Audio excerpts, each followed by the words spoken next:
Welcome to Cobalt Fairy YouTube channel. If you like our channel, please subscribe and make sure to click on the bell icon, so that you won't miss any future audiobooks we'll upload for free each week on YouTube. Surrender to the Lust of the Duke, Wicked Brides, Book 1, by Ava MacAdams. Prologue. And this one? Teresa Smith gazed up at the gentleman, his tailcoat pristine and his shirt collars perfectly pressed. His top hat was tall and gleaming, almost as though it shined in the dull light. She couldn't remember ever seeing someone so well turned out, although she didn't remember much at all. At 13 years old, she had been in the workhouse for almost 4 years, and of her time before that, she remembered nothing. The girls were lined up for inspection, their clothes in rags, and their faces covered in an ever-present grime. It was impossible to get clean in Devon's workhouse, yet all they did all day was clean and scrub for other people. Teresa's blonde hair was so dirty it was almost brown, and it poked awkwardly out from under her stained cotton bonnet. Her honey brown eyes, though, they gleamed with a bright intelligence and a fierce determination. She did not know why, but she knew she did not belong in that place. "We're not sure, Your Grace," the guard said. Miss Gale's voice was gravelly and rough, as though overused and oversmoked, and Teresa shivered at the sound of it. Of all the guards, this one was the most brutal. Her fat bulged from beneath her uniform, and her skin was ruddy and pockmarked from years of servitude and sickness. "Does she not speak?" His voice was smooth as butter, a gentleman of class and distinction. It was rare they got such a visitor at the workhouse, and Teresa was entranced. "Yes, Your Grace."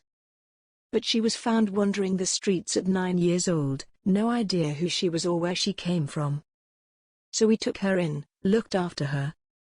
She attempted to smile, although it was closer to her habitual sneer. Teresa almost snorted at the idea, but she managed to keep herself in check. They had, indeed, fed her and given her a roof over her head, but she had paid for it tenfold with the work she did and the punishments she took. Looked after was not what the workhouse did, no matter how Miss Gale tried to justify it to herself. "What's your name, child?" The gentleman bent over, friendly and curious. She thought his grey eyes were filled with something akin to love, but she couldn't be sure. She wasn't entirely convinced she had ever experienced love, in truth, but she knew she wanted to befriend this stranger in front of her. She resisted the urge to squirm in her lice-ridden smock, as something deep inside told her to stand straight and proud and still. She opened her mouth to reply, but before she could say a word, the guard interrupted her. "We've called her Teresa Smith, on account of her not knowing her real name, Your Grace." The gentleman turned and nodded politely, an evidently forced smile on his lips, before turning back to Teresa. "And how old are you, young lady?" "She's 13, Your Grace. And quite a rotter. You don't want this one. We have much kinder, prettier girls you can take." Teresa glowered at the mole on Miss Gale's chin, sprouting with ugly grey hairs. She was one of the hardest working girls in the workhouse, and Miss Gale had a particular fondness for beating her. She often wondered if it was because she was so well-spoken compared to the other girls, as though Miss Gale was beating out of her what little she still carried from her old life. "If you don't mind," the gentleman said, straightening up and turning to look at Miss Gale. "I would rather speak to the girl myself." Miss Gale looked shocked for a moment, unused to not being the one in charge, but she quickly hid her surprise and offered him a smile in return. "Of course, Your Grace." Teresa smirked, unable to suppress it, and when he returned his gaze to her, she spoke quickly and enthusiastically. "I am 13 years old, Your Grace. I don't have a name," but Miss Gale was speaking the truth when she said I go by Teresa Smith. "It seems my own name has simply vanished." The gentleman chuckled, and Teresa could see he was already enamored by her. "You speak very well, Miss Smith. You are educated, perhaps?" "Perhaps, Your Grace, but I remember nothing from before the accident, but how to walk and talk, of course." He laughed again, a hand on his belly as though holding it in, and Teresa smiled sweetly up at him, her hands clasped behind her back in an act of submission. She willed him to pick her, to save her. "Very good, young lady. You seem to me to be bright and kind." He turned back to Miss Gale, a command across his face. "I'll take her." Chapter 1. "I'm sorry I didn't come home sooner, Father." David Wearwood, the Marquis of Tuneside, looked down at his dying father and smiled. He had been back at Lentingdale Manor, in Exeter, for only a day, after having been called to his father's sickbed, and already he was itching to run away again. He loved his father dearly, but their relationship had been detached and uncomfortable, since he left for Bristol 4 years earlier. It had been an easy decision at the time. He and his father had argued, he did not want to return to a strict and regimented household. He wanted to start his own business, to show his father just how successful he could be. It was not, he knew, typical of a noble gentleman, but David felt a need to go further afield, and to offer his father something more than what he had already, and he craved to use the great intelligence he had been born with. But now, looking into his father's watery gaze, David wondered at what he had missed, and he couldn't begin to put into words what he was feeling. "Oh, Father. What has happened to us?" At 26, David was a tall man, strongly built and broad-shouldered. He held himself proudly, his head high and his chest out, and his chin was squared and clean-shaven. His chestnut brown hair flopped over his forehead, his sideburns were thick and luscious. His eyes were marbled with every shade of blue you could imagine, and they sparkled with quick wit and honor. On the surface, he was cold, businesslike and mistrustful, but anyone who really knew him knew David to be kind-hearted and loving, a philanthropist at heart much like his father. He worked hard for both profit and approval, and his gentle soul was touched with a romance he hoped to one day shower upon someone special. "I have missed you, son," Jeremy whispered, his voice barely there but so full with things left unsaid for too many years. David found the moment awkward, too emotional for his closed-off facade, and he looked at the bare wall behind the bed, blinking away the tears that threatened him. He had missed his father, too, but he did not have the words to express that. Jeremy Wearwood, the Duke of Lentingdale, was pale and ragged. His skin clung to his bones, the flesh long ago eaten away by his illness until muscle and fat were no more, and his breath rattled.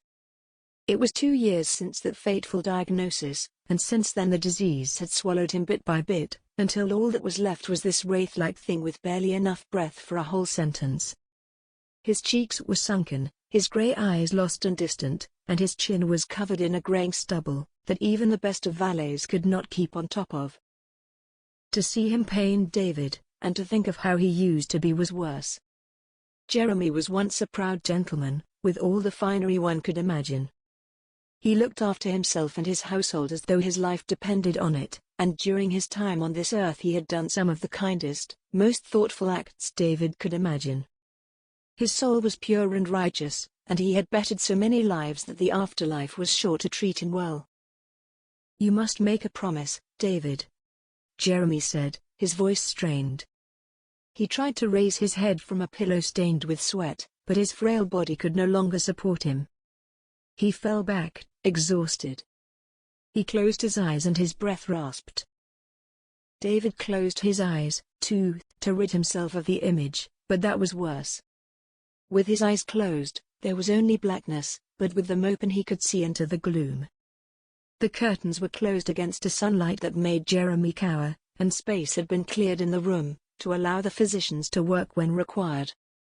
Despite that, the room was opulently decorated, large and filled with all the things the Duke loved best. But it smelled of sickness and of death, cloying and thick, catching at the back of David's throat. "What is it, Father?" he said, leaning closer to the sick man to better hear him. The musty smell of disease grew all the stronger. "What would you like from me?" "I'll do anything. I have not been a good son." "I cannot lie," Jeremy whispered, and David could see that each word was agony. "I wish we had been closer, as father and son." "And I, Father," although even now David could feel that desire he had before, to run away, to shut down, to not let his father worm his way into his soul and destroy him. But he knew he would never forgive himself if he did. His father was dying, he needed to be here. No matter what had happened in the past, he couldn't walk away now. Perhaps I was not a good father. Perhaps I was too hard on you, but I only ever wanted the best for you. It was true that Jeremy had been hard on David. He had been austere and exacting. But it was not true that he was a bad father. Although David had left, unable to live in his father's shadow, he knew that Jeremy had always and without doubt loved him and pushed him only for his own good. He looked down at his lap, shamed and embarrassed. "No, father, Jeremy waved a weak hand, urging David to be quiet. "But you are here now, that is what matters. And I've had Teresa." He paused, gasping for breath, his mouth gaping. "She has been like a daughter to me." Jeremy reached out a frail hand, touched his son's in an act of solidarity, of love and compassion. His skin was warm and clammy, and David willed himself not to pull away, not to cringe. The thing upon the bed was not his father, not the good and bright gentleman of old. Death was close, and they both knew it. "Yes, father," David said. He slowed his breathing, looking down at the crinkled bed sheets between himself and his father. He tried, again, to not show his emotion, but the mention of Teresa always sent a surge through him, of both good and bad. "There is always Teresa. Promise me, David. You must promise to take care of Teresa. Be her guardian." David squirmed in his seat, apprehensive, still with his hand in the old man's. His touch was not what it once was, now soft and leathery and weak. He didn't want to say yes, but how could he say no? "But father, promise me." The shout was barely a rasp, but Jeremy collapsed into a coughing fit, his body unable to produce the force he had wanted to. David held a handkerchief to his father's mouth, his spittle flecked with blood, and looked away, disgusted. With the act, with the sickness and death, with his father, but also with himself for his reaction. He loved his father, he wanted to care for him, but seeing him like this made him shudder. He folded the handkerchief up, hiding the contents from sight, and placed it on the bedside table. Despite all that, Jeremy's tone had been clear, his intention and desire made obvious, and David felt something stab at his heart. If he was to fulfill his father's wishes, he was to look after Teresa, the one woman he never wished to see again. He rubbed a hand across his brow, his discomfort palpable. For a while, he said nothing, only thinking through his father's request. He was cornered, unable to back away or refuse, and Jeremy knew it. All David had ever wanted was to please Jeremy, even while he was away, and he could not disobey or disappoint him now, as he lay dying in front of him. He thought then of Teresa, of her smile and the way she walked. He thought of the last time he had seen her, and how he had turned his back on her crying and walked out of her life. That had been the same night he told his father he was leaving for Bristol. He had never regretted that decision, always putting it out of mind, but now it seemed he was to be pulled back to this world and to her. "How can I become her guardian after all that was between us?" He raised his eyes to the ceiling as if in prayer. He wanted to see her again, wanted to look on her beauty again, but at the same time he did not want to face her, to remember the pain crumpled on her features, a pain that he had caused. His intention had never been to hurt her, but all the same, he had not been good to her, and he feared her reaction to him when they finally came face to face once more. "Well?" Jeremy asked, having finally calmed his body. The hollow of his chest rose and fell with surprising intensity, although his breath was shallow and weak. David's eyes were pulled to Jeremy's own and David could see the pleading within them.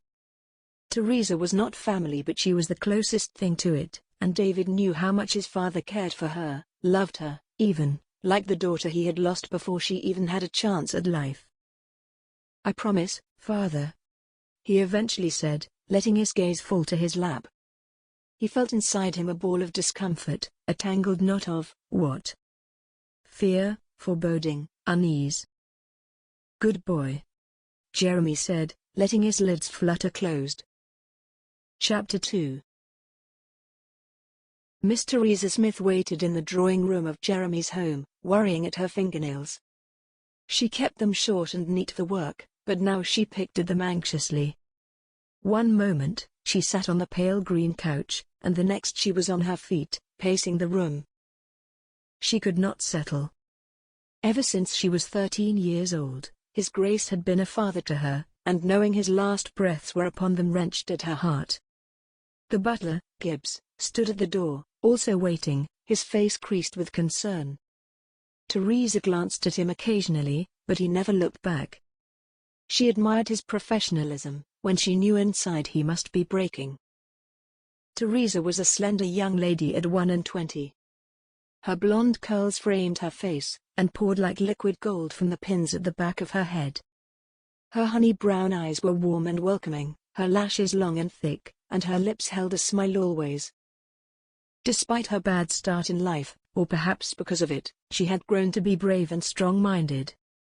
She was resilient when she needed to be, but she knew how and when to show her softer side, of which there was a great deal.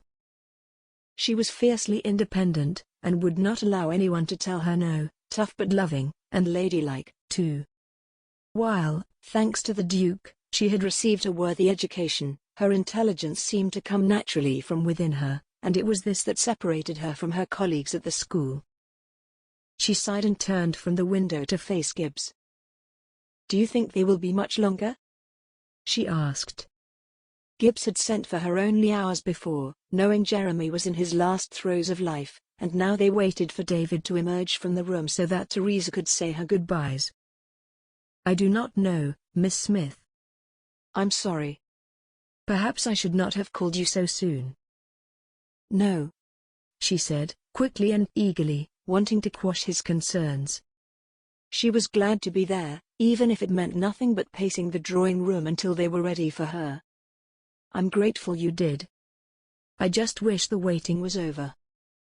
He looked at her with such pity, but with a half-hidden smile, that told Teresa he was thinking of all those times she had been an impatient and hot-headed child. And through that, she could see that he, too, was hurting. The Duke would be sorely missed by everyone, the household servants included. "I do hope that I get to see him before." She looked up at Gibbs again, unable to finish her sentence, and she chewed at her bottom lip. When she finally looked away, she wandered back to the couch and fell onto it heavily, burying her face in her hands. If it were not for the Duke of Lentingdale, she would no doubt still be in the workhouse. She thought back to that time with a shudder. They were fed gruel and slept 3 to a bed in rooms of 18 or 20 beds. The stink of unwashed bodies and stale urine permeated everything, and Teresa would lie awake at night, listening to the scrabbling of rats on the dirt floor. Sickness and disease were rife and ran through the population of the workhouses with frightening regularity, although Teresa escaped, having had nothing worse than a cold. Her head itched with lice and she could still remember the feel of the grime on her skin, the roughness of the smock that rubbed at her flesh. She scratched her head now, although the lice were long gone and her gown was soft and floaty. The yellow cotton flowed beautifully over her body, and her hair was held tightly against her head.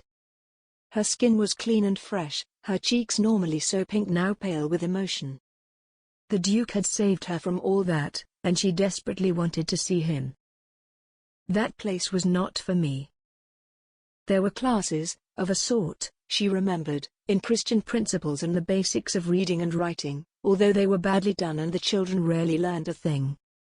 More often, they were put to manual labor, sometimes sent to big houses to do laundry and other tasks.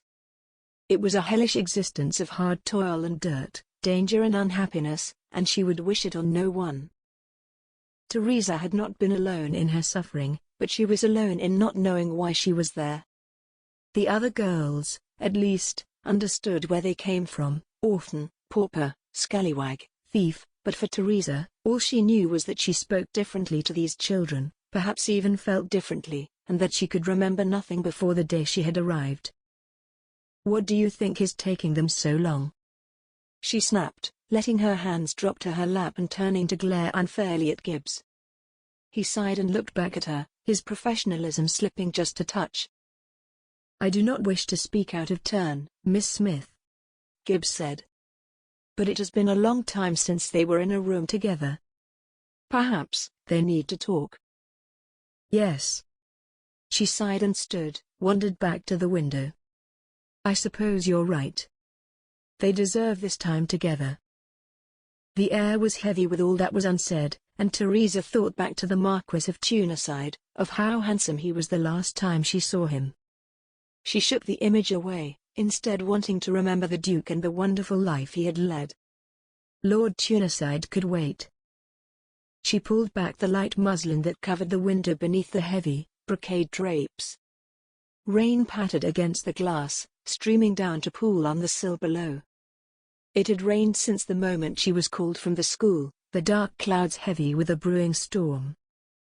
The gardens outside looked bleak, flowers battered by wind and rain. It matched her mood, but she let the muslin fall back anyway. She had enough bleakness within her. "He rescued me, you know," she said to no one in particular, to herself, to the room, to Gibbs. Gibbs cleared his throat but he did not reply and he did not look at Teresa. "He rescued me," she repeated, her voice weaker, smaller somehow. She sat on the chair next to the window, her shoulders curled in on themselves, her hands clasped in her lap, and she tried desperately to stop the tears from flowing. She was so grateful to the Duke, even after all these years, and still the school thrived, giving more and more young girls the opportunity at a better life. He had founded the school when his wife had died, along with their newborn baby girl. Teresa was one of 30 girls chosen that day in the workhouse, out of a choice of hundreds of dirty urchins, and she was brought to the Wearwood School for young ladies. They would not, of course, become ladies who would marry titled gentlemen, but they would be educated enough to become governesses rather than maids, and they would be equipped with the knowledge to make intelligent choices in their lives. The Duke had once expressed how proud he was of each and every girl, and in turn they were all incredibly thankful. But it was with Teresa he had developed a special relationship. Perhaps she reminded him of his lost daughter, she did not know.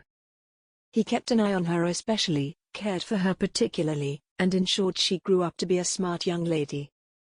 When, after her education, she was offered a position as teacher at the school, she was thrilled. "And now I am administrator. How different my life could have been." The Duke had ensured she was promoted to administrator when he saw how hard-working she was, and how easily she communicated with potential benefactors.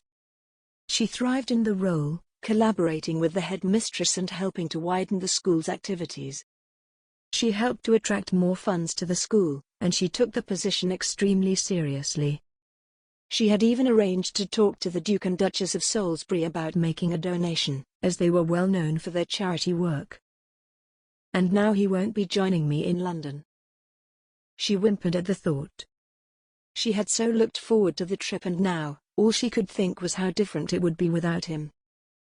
Just then, there was a knock at the door and Teresa's head jerked up. Gibbs opened it just a crack, his head peering through, and Teresa could see him quietly discussing something. It seemed to go on for too long, more than a simple call to the Duke's chamber, and Teresa could feel her heart thud, hard and fast and terrifying. "Is it too late? Have I missed him by a matter of moments?" Gibbs turned and glanced at her, then he opened the door wide and stood to one side. "They're ready for you, Miss Smith." Chapter 3. Teresa jumped out of her seat, smoothed down the back of her skirt, and nodded to Gibbs. He nodded back to her then motioned her to follow. She did, after a deep breath to gather herself. It felt like a procession, through the hallway and up the stairs, although in reality it was only her and Gibbs.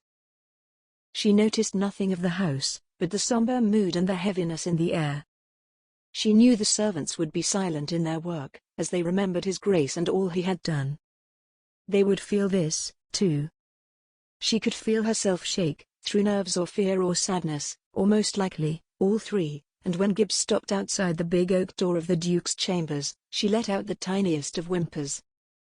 "Whenever you are ready, Miss Smith," Gibbs said. "Take your time." Teresa took a deep breath, gathered herself. She did not want the Duke to see her weep, to see her heart broken. He would worry, and she did not want his last moments to be fraught with concern for her. She needed to be strong. With a final nod to herself, she strode forward, clutched hold of the brass doorknob, and turned it. When she stepped into the Duke's chamber, Lord Tuneside jumped from his seat. Their eyes locked over the bed, but he said nothing in greeting and she stayed silent, too. She would not know what to say even if she could find a voice within her. Still, even in the gloom and the misery of that room, Teresa felt her heart leap, and she found she couldn't look away. He was as handsome as ever, more so, even, and seeing him took her breath away. He gazed at her open-mouthed, as though the words he was about to speak were lost upon his tongue, as speechless as she. Teresa couldn't read the expression, and she was not sure she wanted to. Is he frightened? Shocked?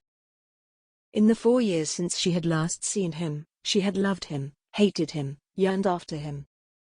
And now, here he was, his features drawn in sadness and a glimmer of fear in his eyes, but still every bit the gentleman she had wanted for all those years. She opened her mouth to speak to him, but stopped herself just in time. This was not a moment for them, or for the past to come tumbling back to her. This was the Duke's time, a time for love and sorrow and farewells. She looked down at the bed finally, at the Duke, so small he was barely there, and all thoughts of Lord Tuneside simply vanished. She crumpled into the chair next to the bed, reached out and grasped the Duke's hand in hers. "Oh, Your Grace." She wanted to ask him how he was, whether he was in pain, what she could do. All the questions sat at the tip of her tongue, but she couldn't ask. Now was not the time to inquire after his health, for they all knew it was failing him. "Teresa." He turned his head, slowly, gently, to meet her gaze. He struggled to keep his eyes open but he smiled at her, his lids dipping up and down. "It's all right," she said, brushing away the tears with her free hand. Her cheeks, normally so rosy, were pale now and she shook all over, no matter how hard she tried to still herself. "We're all here. Nothing can hurt you now." "Teresa, please," he croaked, and she stroked the soft and leathery skin on the back of his hand. She could feel the bones, the sinew, the veins that popped under his skin, and she wondered where that strong and powerful gentleman had gone, the one who had strode into the workhouse and picked out 30 girls as though it was nothing. "I know," she said, her voice thin and high with the grief. "Don't strain yourself. Just know that we love you, I love you." "I love you," he said. "Daughter." Teresa stifled a sob and snatched a glance at Lord Tuneside. He had sat, too, opposite her, although she could see his hands were clasped between his legs, and his eyes were closed against the torrent of emotion. Does he not wish to see his father's final moments? In truth, she did not want to see it, either. She wanted to immortalize the Duke, for him to always be there as he always had. But she couldn't and so, instead, she brushed her fingertips against his cold and clammy brow, and he looked at her again, his eyes piercing her soul. "You'll be cared for," he said, wheezing as he tried to suck in air. She winced at the sound, slow and painful. "I know," she replied, her voice tight, her smile forced. "David, he will look after you. I've—" "Hush now," she said, still brushing back the grey and wiry remains of his hair. "You don't need to worry about anything. We'll sort everything. Just rest now." He closed his eyes, deliberate but slow, as though keeping them open was too much strain. And slowly, the rattle of his breathing faded to nothing. The room was still and Teresa's breath shallow, quick. For a moment, no one moved, no one spoke. No one dared to accept what had just happened. And then she sobbed, loud and shrill and agonizing. Please don't go. She fell forward, his hand still in hers, until her face rested on his motionless chest. Her body racked with sobs, and she cried loudly and freely. Please. David swallowed and stared, unable to move. The father he had once run away from was now gone forever, and all he wanted to do was run back into his arms and beg for forgiveness. It felt unreal, as though they were merely players on a stage, and soon his father would sit up, laughing, as he had done so often when David was a boy. And then he heard the sob, deafening and pitiful, and he looked to the bright and live body shaking over his father's still one. Miss Smith, he whispered, his voice breaking with emotion. And yet, he still couldn't move, not straight away. As he watched her, he bit back his own tears, breathing deeply. And then finally, he could take no more. He rushed to the other side of the bed, knocking his chair back as he did so. He crouched down next to her. Miss Smith? She did not look up, did not reply, and so he put a hand to her back and gently guided her to him. She turned and fell into his arms, her face upon his shoulder as she sobbed, and he put his arms around her back. She was so very beautiful, even in grief, and at that moment he would have done anything to stop her pain. He held her, and he felt her arms rise and embrace him in return. He scrunched his eyes as tight as his arms around her, willing himself not to cry. He had feared seeing Miss Smith, but now that he had come face to face with her, it seemed as natural as it ever had.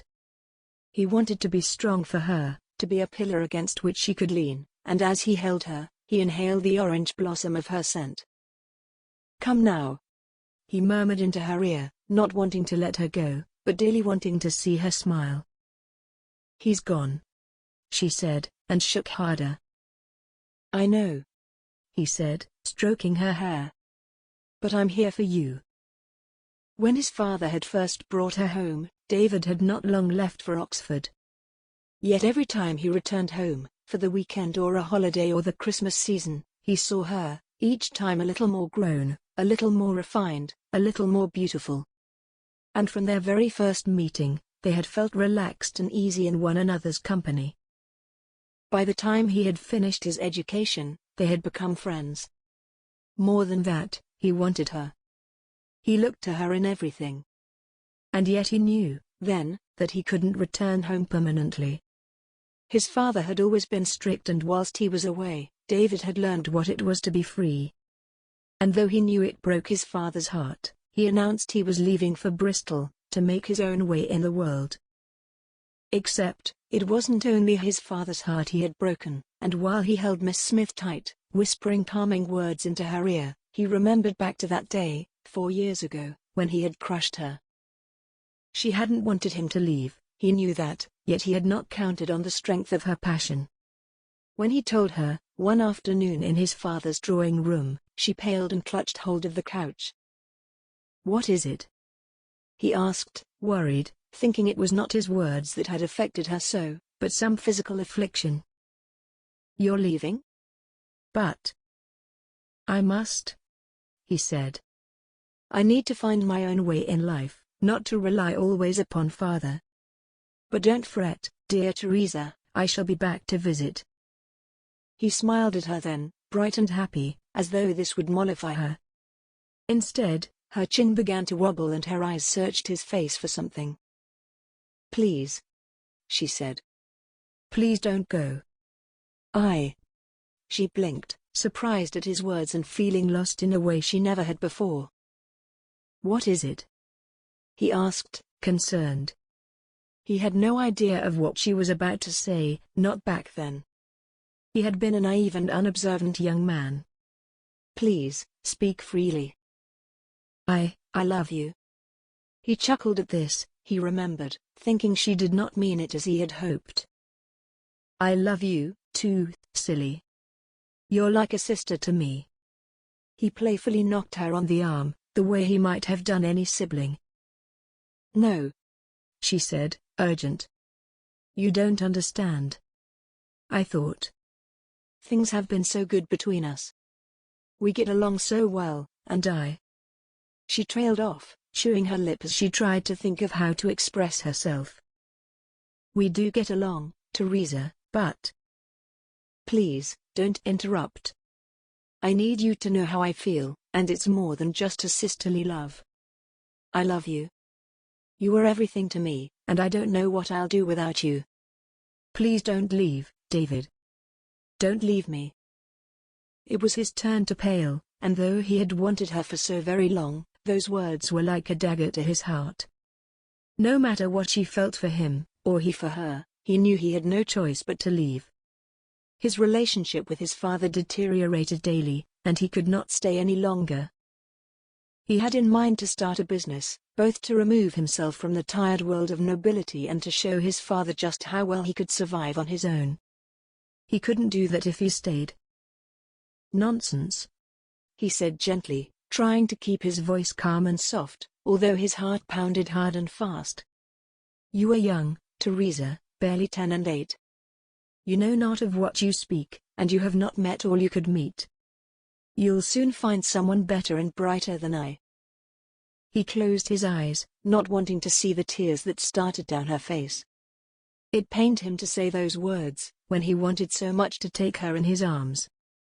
But he had to leave, he could not stay, and she would, indeed, find someone better, someone she deserved. "It's not that," she cried. "I know what I am saying.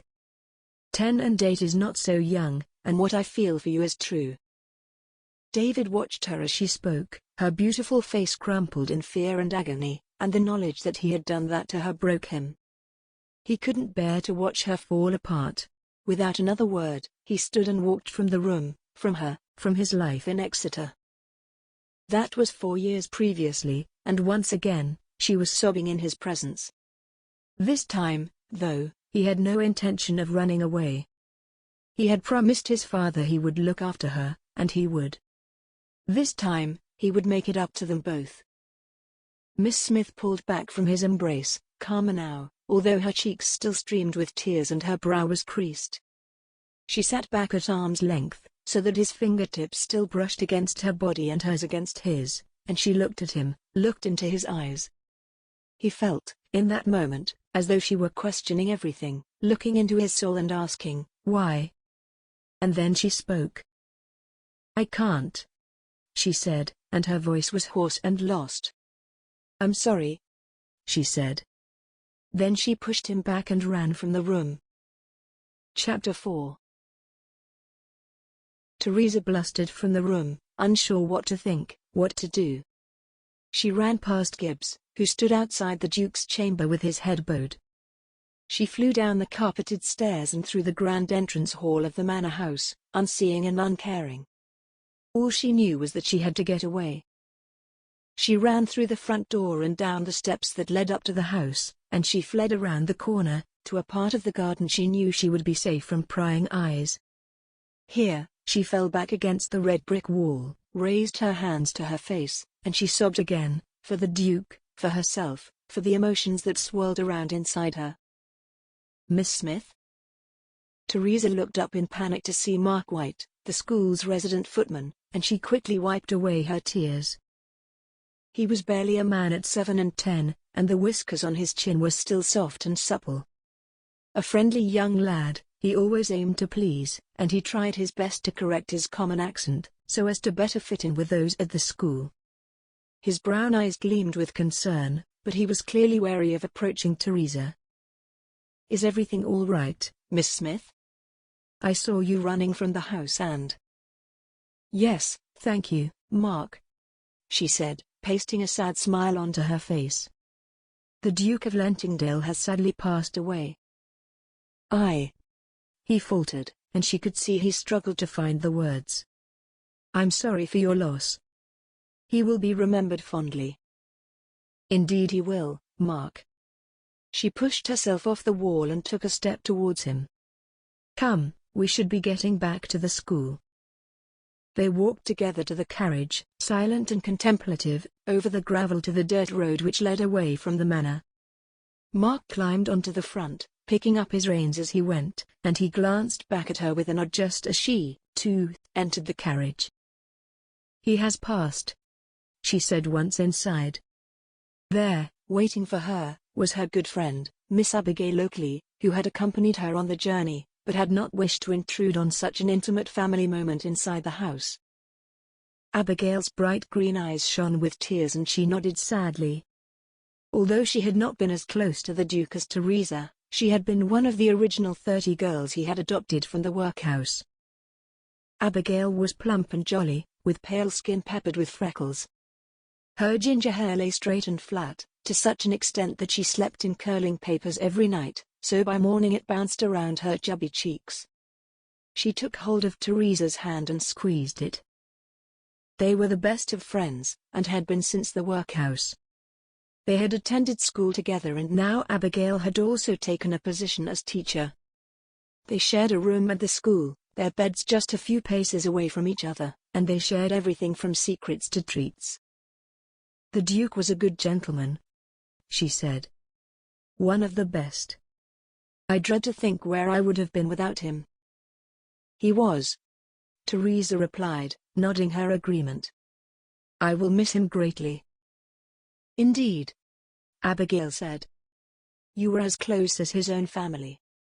He always had a special place in his heart for you, Teresa." Teresa felt another tear drop silently onto her cheek, and she turned to face the window, her hand still tightly grasped in Abigail's.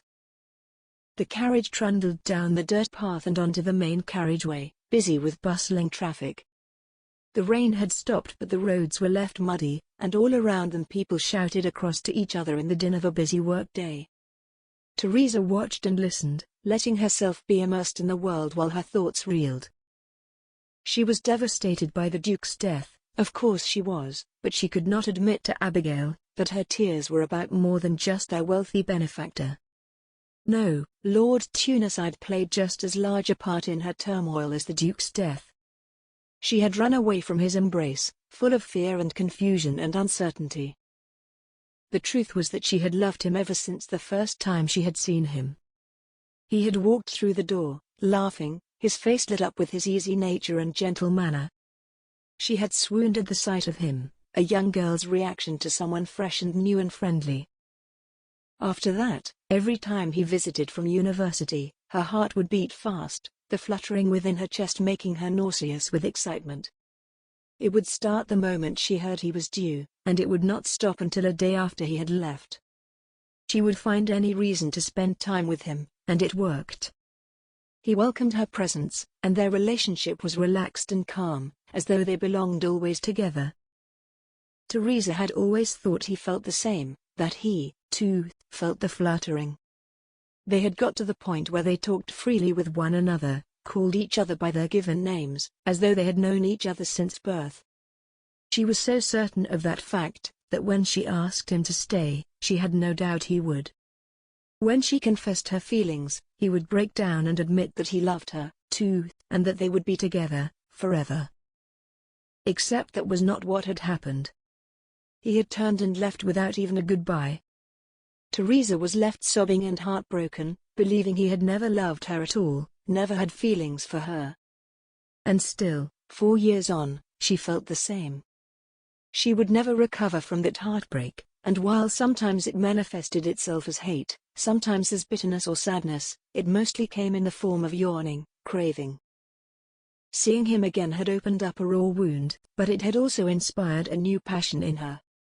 Feeling his arms around her had left her hot and flushed, a memory rushing back to her of how she would think of him on cold and lonely nights. How she had imagined his hands exploring her body, touching her. "I want to feel his breath on my face, his lips on my neck." She shook away the image, irritated that she had succumbed to him so easily again, and on the day of the Duke's death. She felt a twinge of betrayal and squirmed in her seat.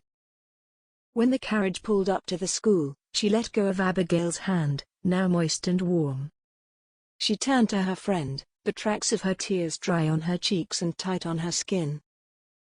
"Thank you," she said, "for always being there. I would do nothing less for my oldest and greatest friend," Abigail said. They stepped out of the carriage, and while Abigail scurried to the private door around the side of the building, Teresa stopped and took a moment. The school was a grand affair, set in the midst of rolling grassy hills that were spattered with daisies and dandelions. The building was large, although lacking in the most up-to-date repairs and modifications due to a lack of funds. The Duke had always preferred to spend money on the teaching materials, rather than on the building itself, and the building had already been old and worn when he purchased it. At 5 floors high, it was clad in grey stone, and the white paint on the sash windows was flaking and old. In the centre sat the huge double doors, oak with decorative iron filigree that had long ago rusted.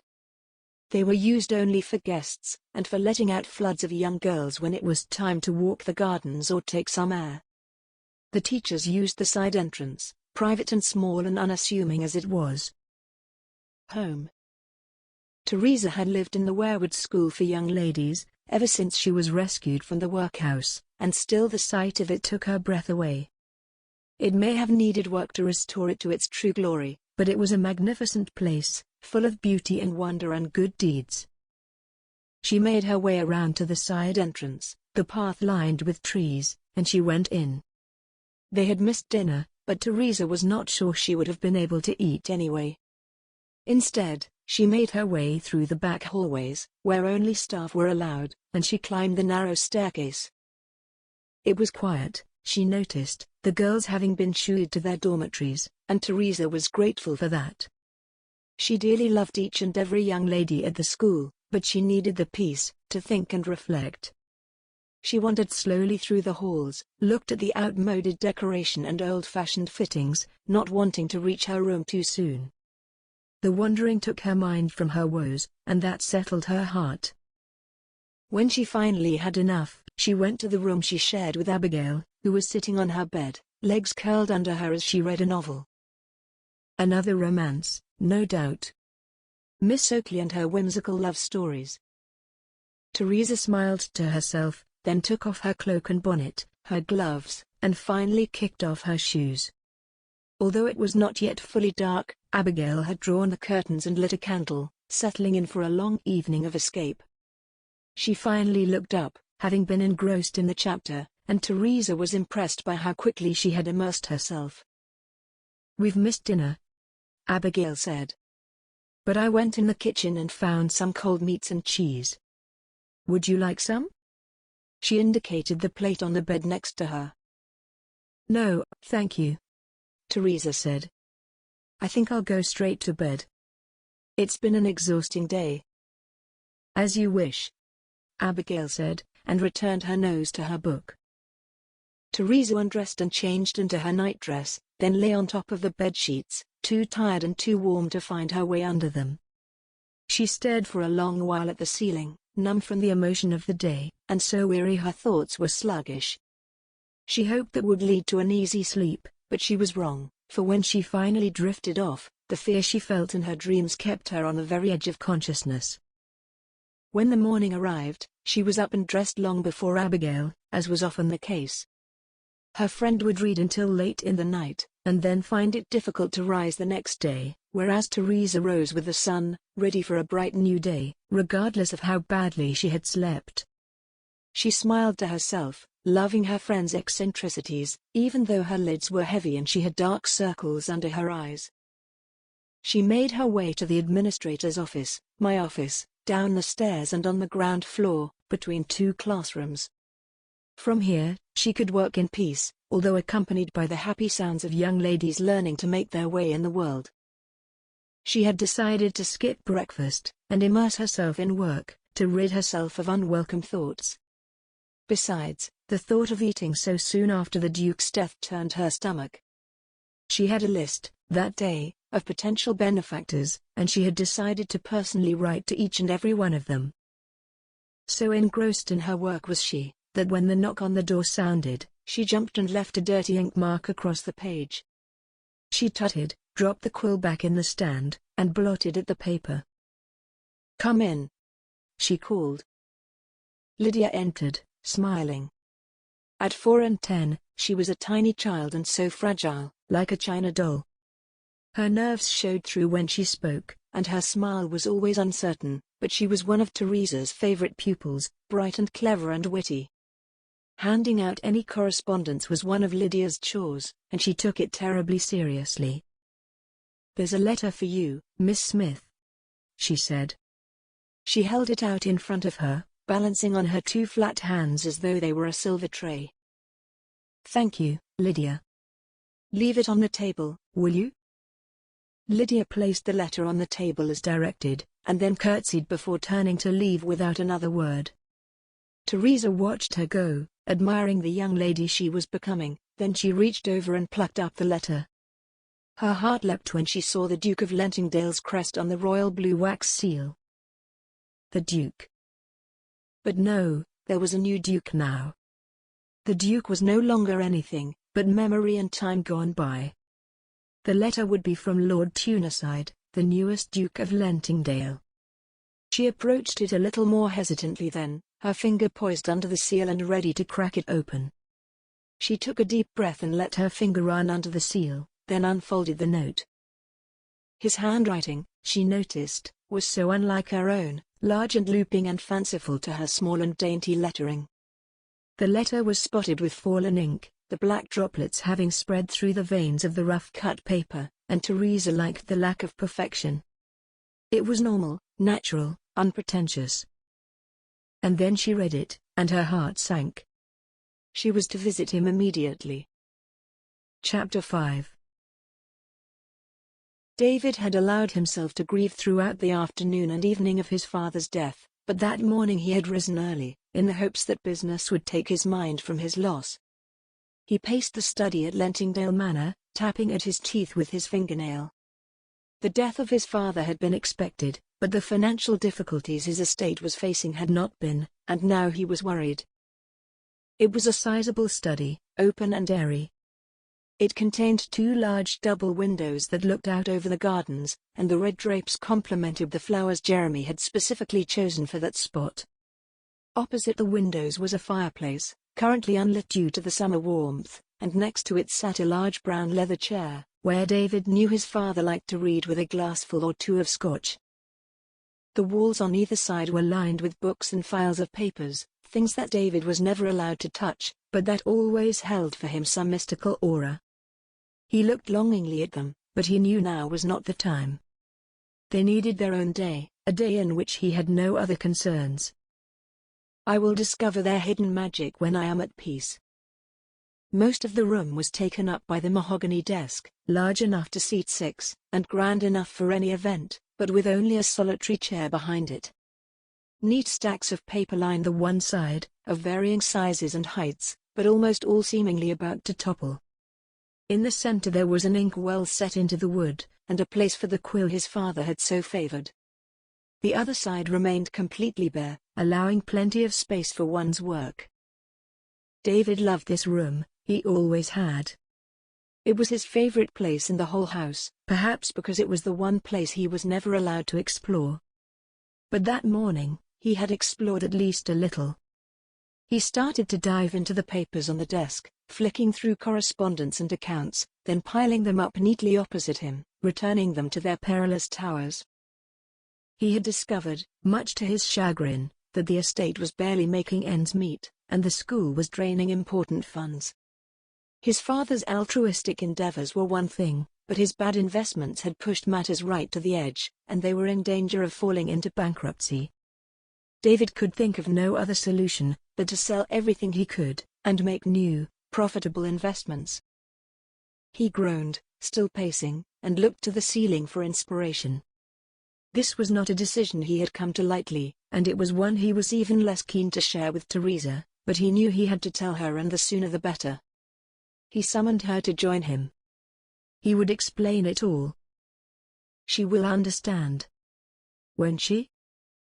He had thought to sell his own business in Bristol to make up the shortfall, but he knew it would barely make a difference. They needed a much larger influx of money if they were to survive, and David could not think where that would come from.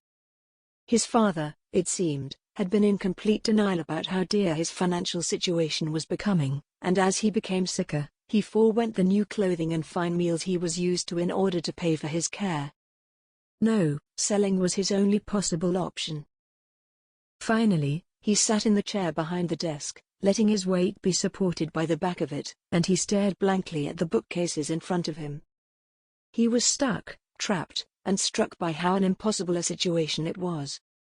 If he could not find the funds, and he was sure he could not, he would have to sell and seem a villain for doing so. Father has done this purposely, left me with this mess to sort, while he gets to maintain his reputation as good doer. He scowled then, at himself and at the uncharitable thought.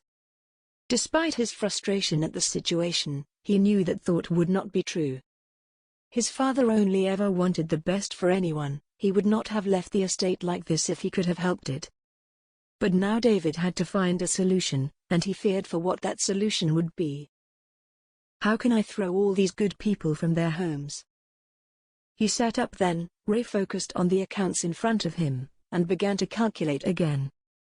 He knew, deep down, it would make no difference. He had tried and tried to produce a better result, but he would try again, anyway.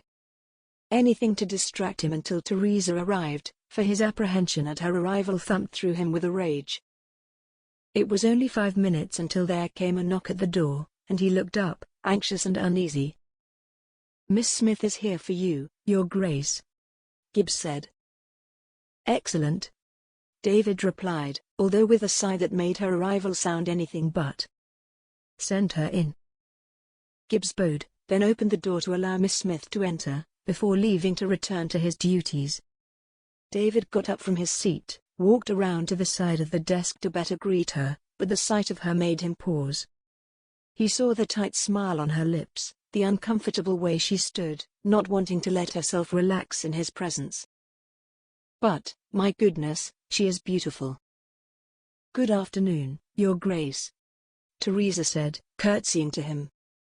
He bowed in return, but he allowed a teasing smile to grace his lips. "Teresa," he said. "We have been as close as siblings for over 8 years now. I think we can call each other by our Christian names, don't you?" "As you wish, David." She spoke formally, as though they had not grown close over those years, and he knew he was to blame. Had he not been so cruel to her back then, things would be much easier now. Her golden hair lit up her face, her cheeks flushed with her emotion. Her eyes were deep and luscious, and he wanted only to gaze into them for hours on end. She wore a simple gown, black crepe for mourning, high-waisted and plain, with a slight puff at the sleeves, but its starkness made her beauty all the more prominent. She was captivating in every way. She stood awkwardly avoiding his gaze, but as he watched, he saw her press her lips together, shift her weight from hip to hip, and he could not help but want her. "Are you going to invite me to sit, then? Or am I to stand for the whole of this meeting?" "What?" "Oh, yes, of course. Please, do take a seat," he said, feeling his own cheeks heat with embarrassment. She had caught him staring and noticed his rudeness. It was not a good start to what was sure to end a bad meeting. He had already pulled the chair from the side of the room to face him across the desk, but when she sat, she had to stretch to peer above the piles of paper there. He did not notice until he sat, and then when he looked up, he laughed, freely and at once happy. It was such a sight, like a child eyeing cook's pastries on the too-high tabletop. "Goodness, I think that seat is a little low for this desk," he said. He did not move to resolve the situation, instead watching her eyes go from unamused and angry, to light-hearted and charmed. "Indeed," she said, and David could hear the hidden smile in her words.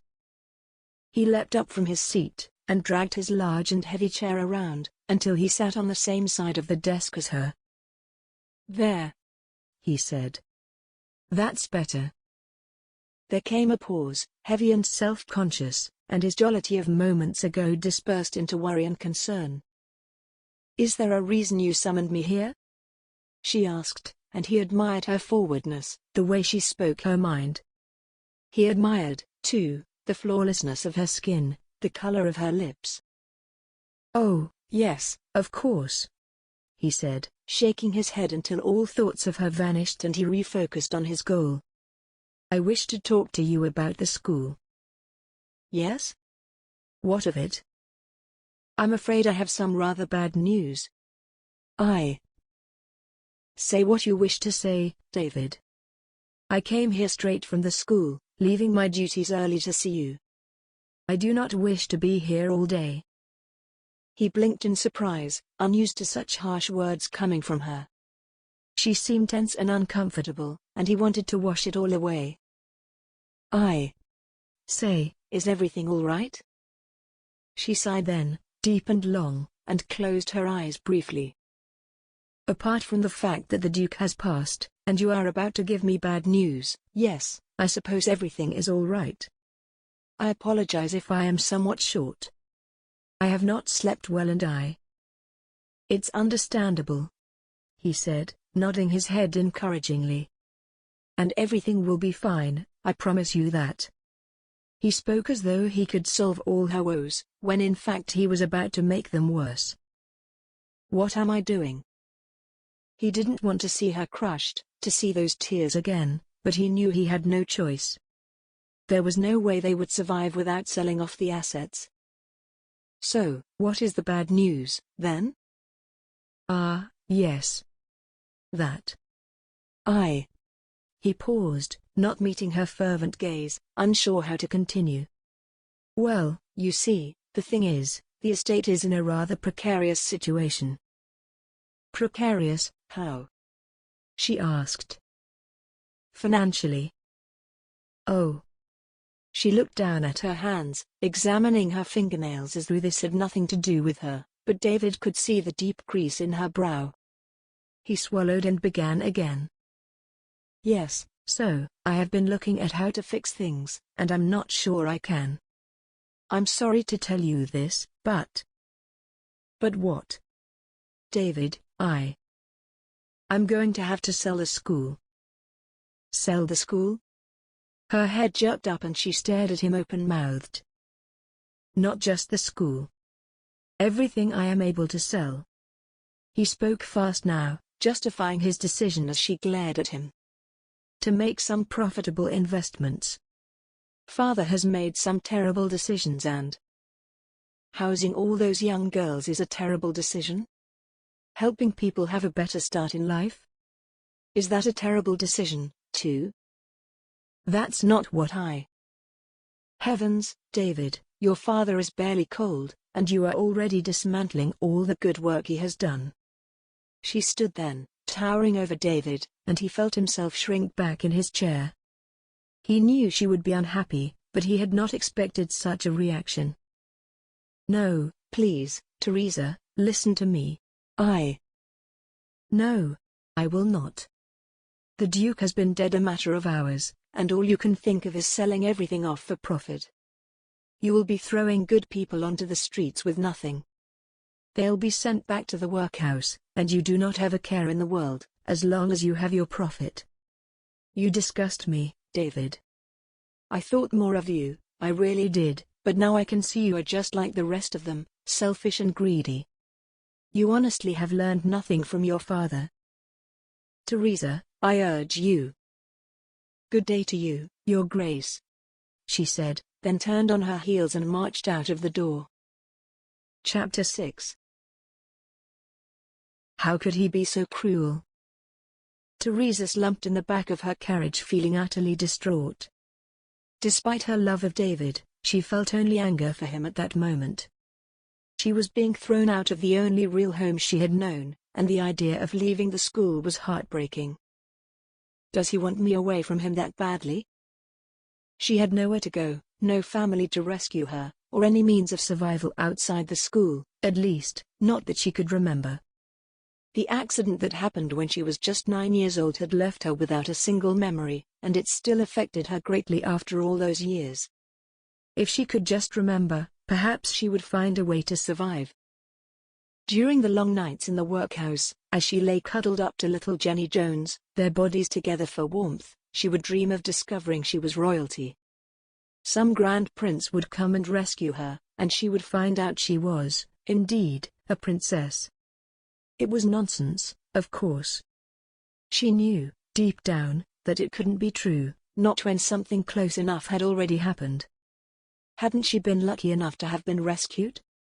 Yes, but that didn't stop her dreaming. And that's what she dreamt of then, in the carriage on her way home from Lentingdale Manor. She needed a prince to appear, to reveal her true identity, and take her back to some big castle, where she could live out her days in comfort, doling out help to those who needed it. She would have enough money to buy the school, then save everyone in it. She sighed. It was more likely her mother was a pauper, who had been relieved when Teresa went missing, because it was one less mouth to feed. She had decided, long ago, that the day she went missing must have been a day she had been sent out to work. Because, surely, if she were highborn, someone would have looked for her. Whatever the truth was, magical or miserable, it would not help her now, for she had no way of remembering it.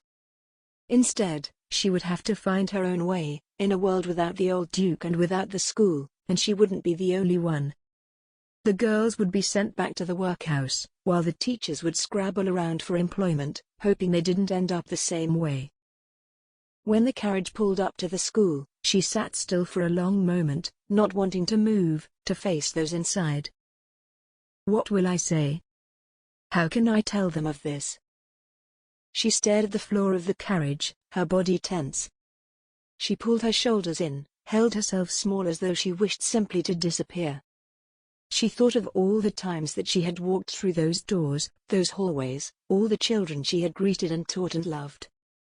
And she wondered how many more times she would have the opportunity to do it again. "Miss Smith?"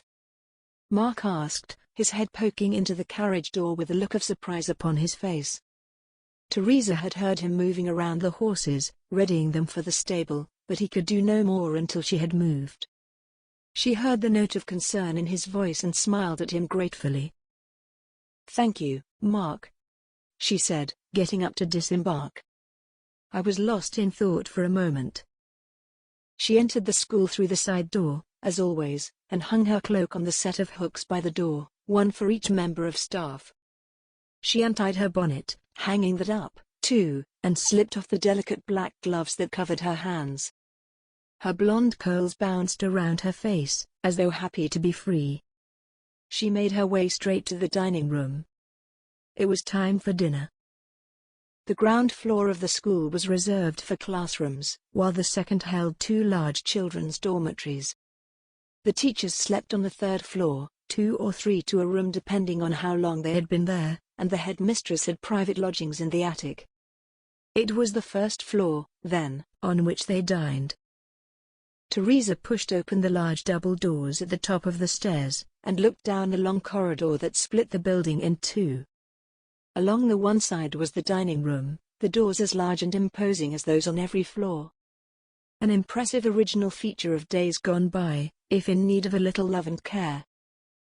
The other side of the corridor was again split in two.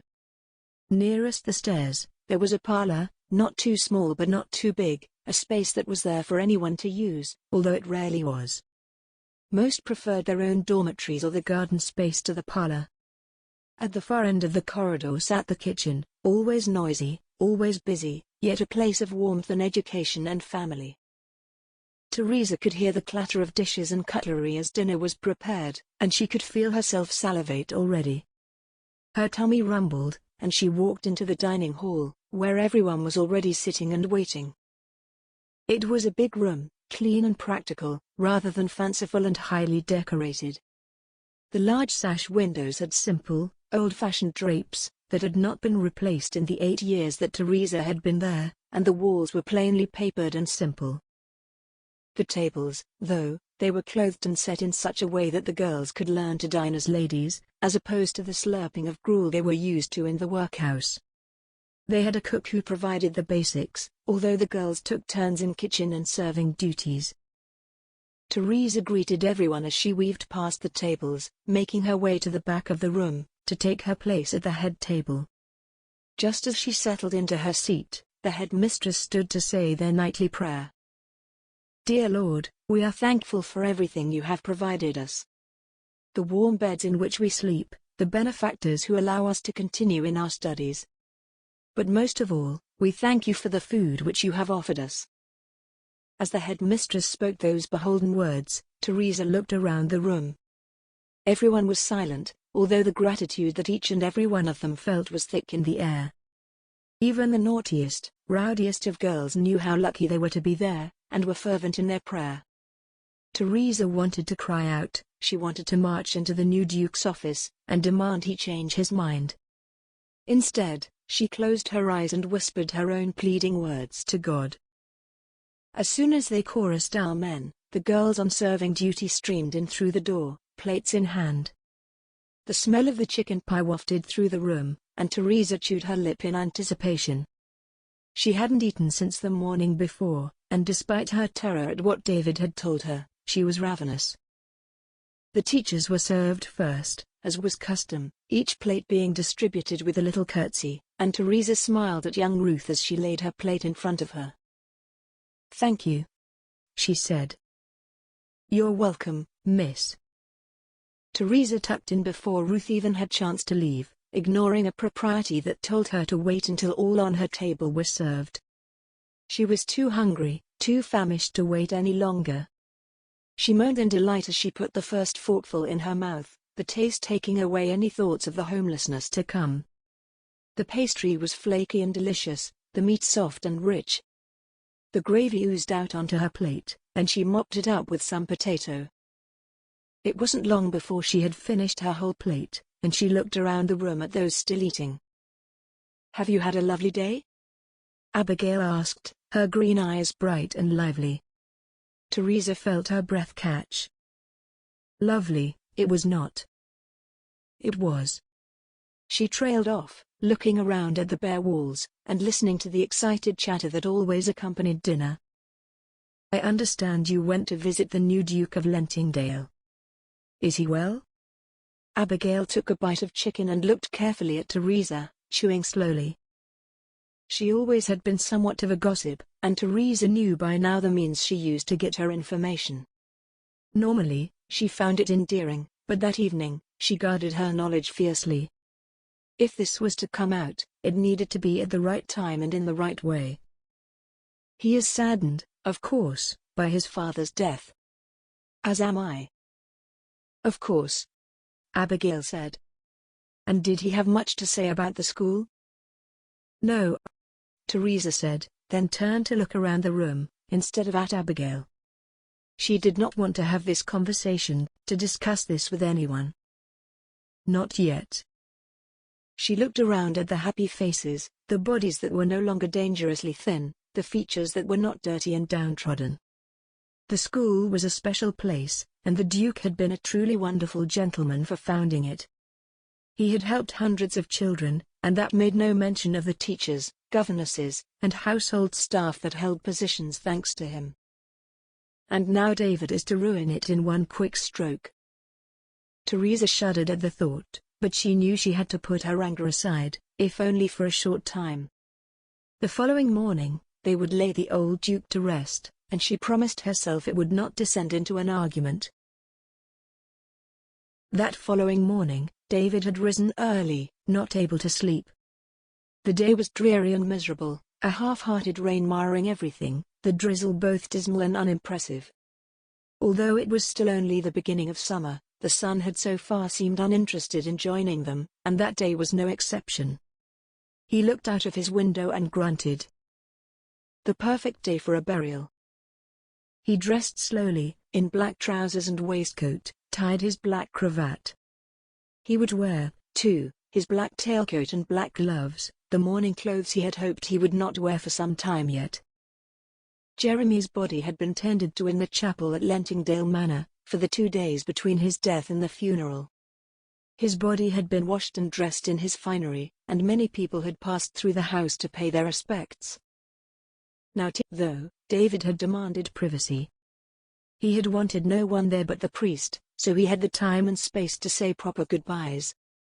And Teresa, of course. They had not discussed it, but he knew without saying a word that he would not be able to keep her away. The fact that she was female mattered not, for she was fierce in her independence and strong enough, he knew, to be able to witness such a devastating sight. "Miss Smith for you, Your Grace," Gibbs said, and David looked up to see Teresa. She, too, wore black, a simple gown with a black bonnet and a strip of black lace, her bright hair pushed out of sight. In her black gloved hands, she clutched at a handkerchief and she dabbed at her eyes repeatedly. Goodness, she is beautiful, even in mourning. Are you ready? He asked. She nodded meekly. Yes. All right. With a final nod and a deep breath, he took her arm in his and they walked together through the gardens, until they came to the family tomb.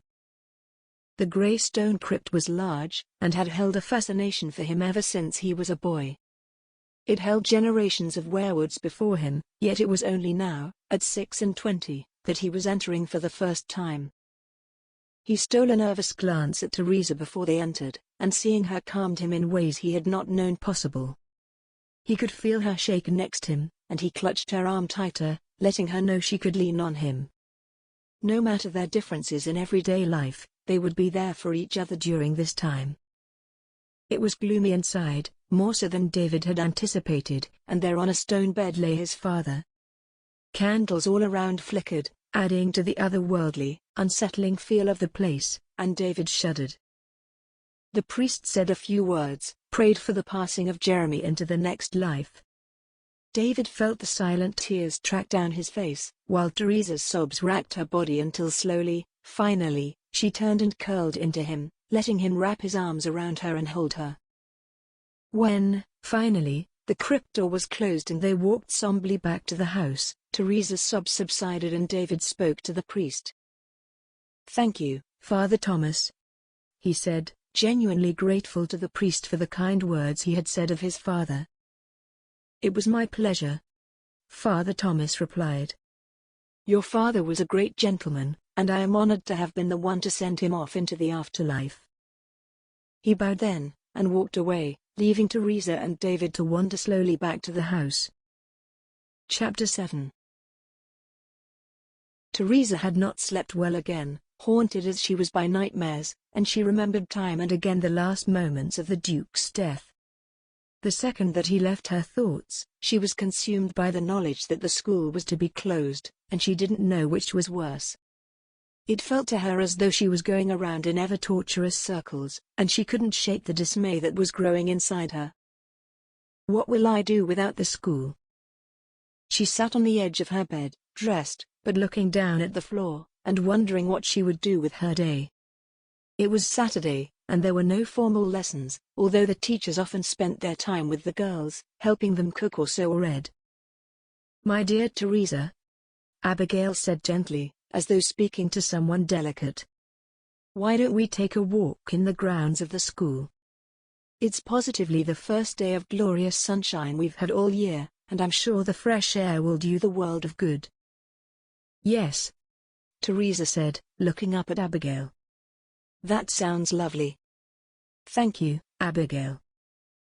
By the time they had reached the front door, they had gained two girls to take with them, Lydia, the one Teresa adored so much, and Mary, a girl of 2 and 10, who stood taller and prouder than her older counterpart.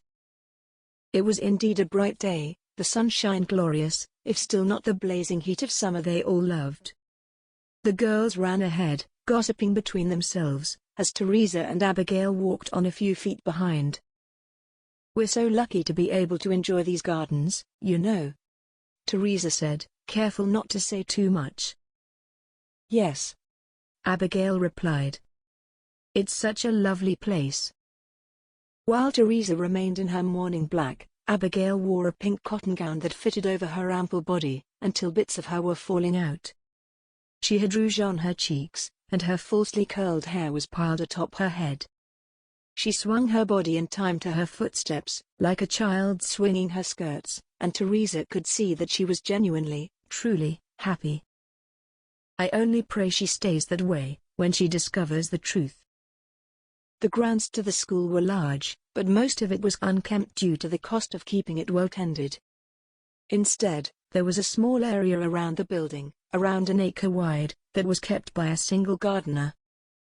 The lawns were kept, if not perfect, then at least under control, and flower beds held a variety of colored flowers. The trees were kept pruned and there was even a hat-tipped topiary, with 2 small, rounded bushes near the entrance. It was not the smartest or most fashionable of gardens, but they loved it because it was theirs, and it was peaceful and private. The girls were not required to help with the gardening, for it was a dirty job for a lady, but there were some who liked to help the gardener with his chores sometimes, and perhaps pick flowers for the dining tables. And, of course, each and every one had scampered to the meadows beyond, and made chains of daisies or blown away the dandelion clocks. "I would be sad to ever leave this place, you know," Abigail said wistfully. Teresa stopped walking and gawped at her. "Why would you ever need to leave?" she asked, shocked. "Well," Abigail said, "I sincerely hope I don't need to leave, but I imagine things are a little less certain now His Grace has passed." Teresa felt her heart thump and she swallowed back her fear. "Have I behaved in such a way that they have guessed?" "Whatever makes you say that?" she asked. "Not all gentlemen are as accommodating as the Duke, you know. In fact, I'd wager that most are not." "I can assure you," Teresa said, feeling the panic rise. "The new Duke is perfectly as good as his father." Teresa did not know if she was defending David against insult because she loved him, or whether she simply wasn't ready for everyone in the school to know the building was soon to be sold off. And apart from anything, there was still a part of her that hoped she would find a solution before the worst happened. "Oh, golly, yes," Abigail said, and Teresa saw her cheeks flush bright under her rouge. "I am sorry, Teresa, I did not mean to." "It's all right," Teresa said, sighing and feeling herself sag. She began to walk again and took her friend's arm in hers. "I am sorry, too. It is, indeed, an uncertain time. I did not mean to snap at you. I am tired, and still so very sad." "My poor Teresa," Abigail said, patting her hand. "I did not mean to upset you. I heard you whimpering through the night. Were you having bad dreams again?" "Yes," Teresa replied sadly. "Terrible dreams. Lydia, Mary, don't go too far, please. Stay in sight." The girls turned back, giggling, but stayed within an easy distance of their teachers. Teresa watched them, so carefree, so well-rested, so well-fed. Her brow creased at the thought of what would become of them, should the school be sold. They'd have too many cares, then. "Would you like to talk about them?" Abigail asked. "My mother, God rest her soul, told me often that a dream would hurt less once we shared it." "She sounds like a wonderful woman, Abigail," Teresa said. Abigail had talked a lot of her late mother, ever since she ended up in the workhouse just a year after Teresa. "She was. I miss her every day." Teresa took hold of her arm and squeezed it tightly. "I know, as I will miss the Duke. But at least we have one another." David arrived at Exeter's finest gentlemen's club 10 minutes late, for his meeting with Lord Percival Montgomery, the Marquis of Crawshire. He handed his top hat to the cloakroom attendant, then he dashed up the grand staircase that curved into the middle of the entrance hall. It was overly fanciful and carpeted in a deep red, but David adored it. The dining room was on the first floor, just to the left of the card room and opposite the breakfast room, where you could read all the morning papers.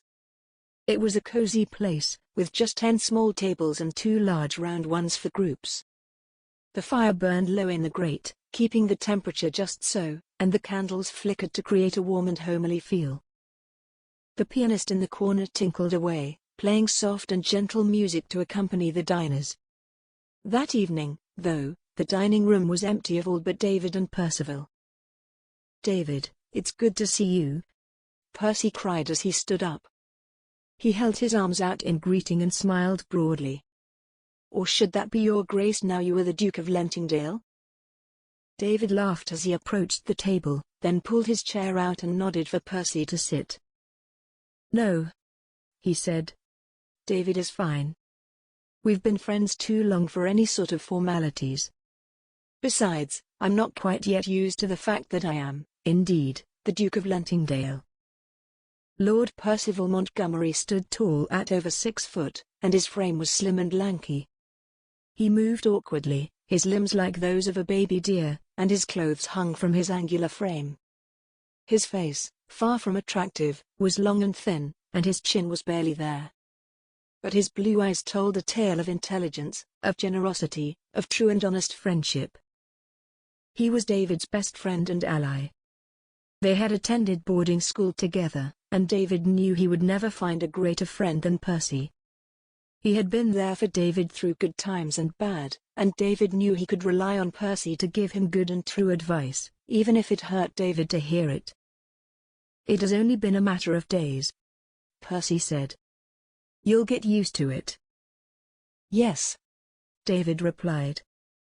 He sat down and pulled his chair up to the table, smoothing the dangling white tablecloth from his legs. "Although I knew it was coming, it still seems quite surreal, as though I did not really think it would happen."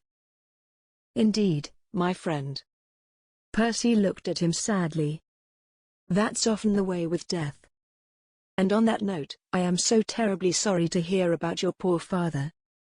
He was such a thoroughly good gentleman. He will be very missed." "Thank you," David said. "He was absolutely a good gentleman." Even he could hear how unconvinced he was by his own words. He did not want to think badly of his father, certainly not now he had passed, but he couldn't help feeling gripped with an anger at how he had left the estate. Percy clicked his fingers, calling the waiter over and ordering them a bottle of wine to share over dinner, a claret that was rich and velvety, the perfect accompaniment to the roasted guinea fowl and crisp, fluffy roast potatoes which they eagerly awaited. "Now," Percy said, flicking out the white cotton napkin and tucking it into his shirt collar. "You mentioned in your letter you needed advice on some matter. Tell me, old friend, how can I help?" David groaned and rubbed one hand over his forehead while the other placed his napkin on his lap. "It's all going wrong, Percy. Terribly wrong. My father has—" He trailed off and let out a deep sigh, his eyes on the intricate paper of the walls behind his friend. "He has what?" Percy encouraged. "I do not wish to speak ill of the dead," David said after a long pause. He spoke determinedly now, doggedly. He so desperately needed Percy to understand. "Nor even less of my father who, despite our differences, I love dearly. However, he has damn near made me bankrupt, and I fear my only option is to sell off everything. Including the school."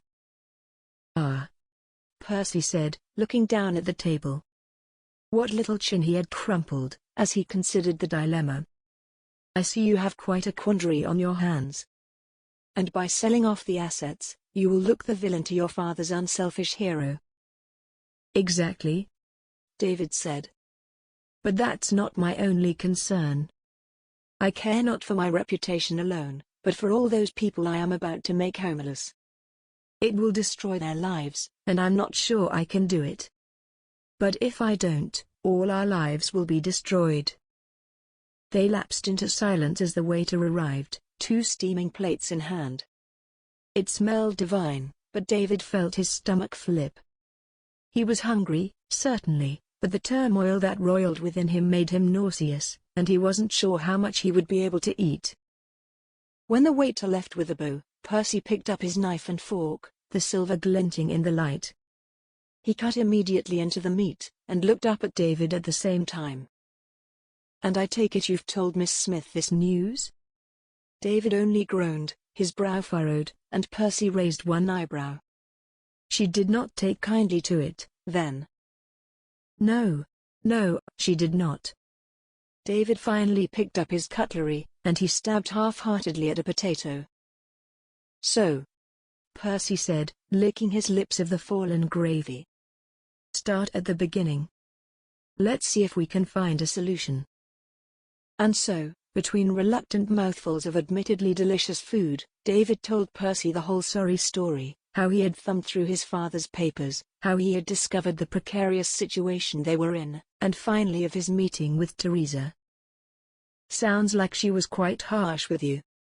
But she doesn't understand business as you do, David." You really must not take her words to heart. But she's right, David urged. He picked the napkin from his lap and laid it scrunched beside his half-eaten dish. He couldn't stomach any more. In what way? Percy asked.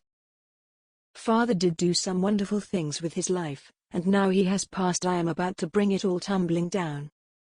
It's not fair on those good people, and I so desperately wish to continue Father's legacy, but how? Percy mused as he mopped up the last of his gravy with a little bread, then placed his cutlery neatly on the plate. He pushed his plate to one side and, with his elbows resting on the table, he looked at David and sighed. I can see you are in quite a pickle. Although selling all the assets is indeed unpleasant, I'm not entirely convinced there is another option. Miss Smith will come around, she'll understand eventually. Do you really think so? David asked, hopeful but doubtful.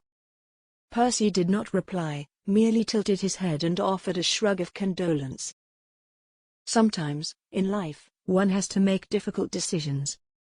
It may not win new friends, David, but you must do what you can to keep the dukedom running smoothly. The waiter came then, to clear away their spent plates, and Percy ordered them both a glass of scotch.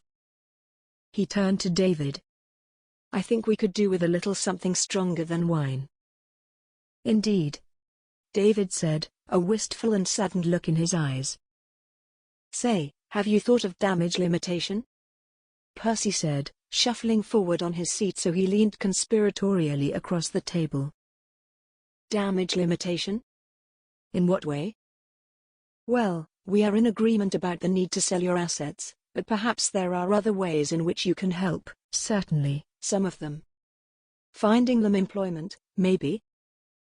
David nodded thoughtfully. Yes, I'd like to find employment for as many of them as I can.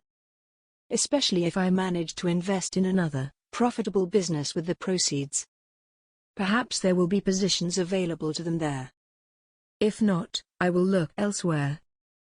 I will certainly do my very best to ensure they have something. And Miss Smith will be fine, I promise you that. She is certainly very bright and hard-working. She will find other employment somewhere, of that I'm certain. He fell silent then, thinking of all the ways Teresa would be all right, how intelligent she was, witty, too. He smiled to himself, looking down at his hands, and thought of how she could captivate a room full of girls, of how, with her, they became so eager to learn. Her smile brightened up the darkest corners, her voice soft like music.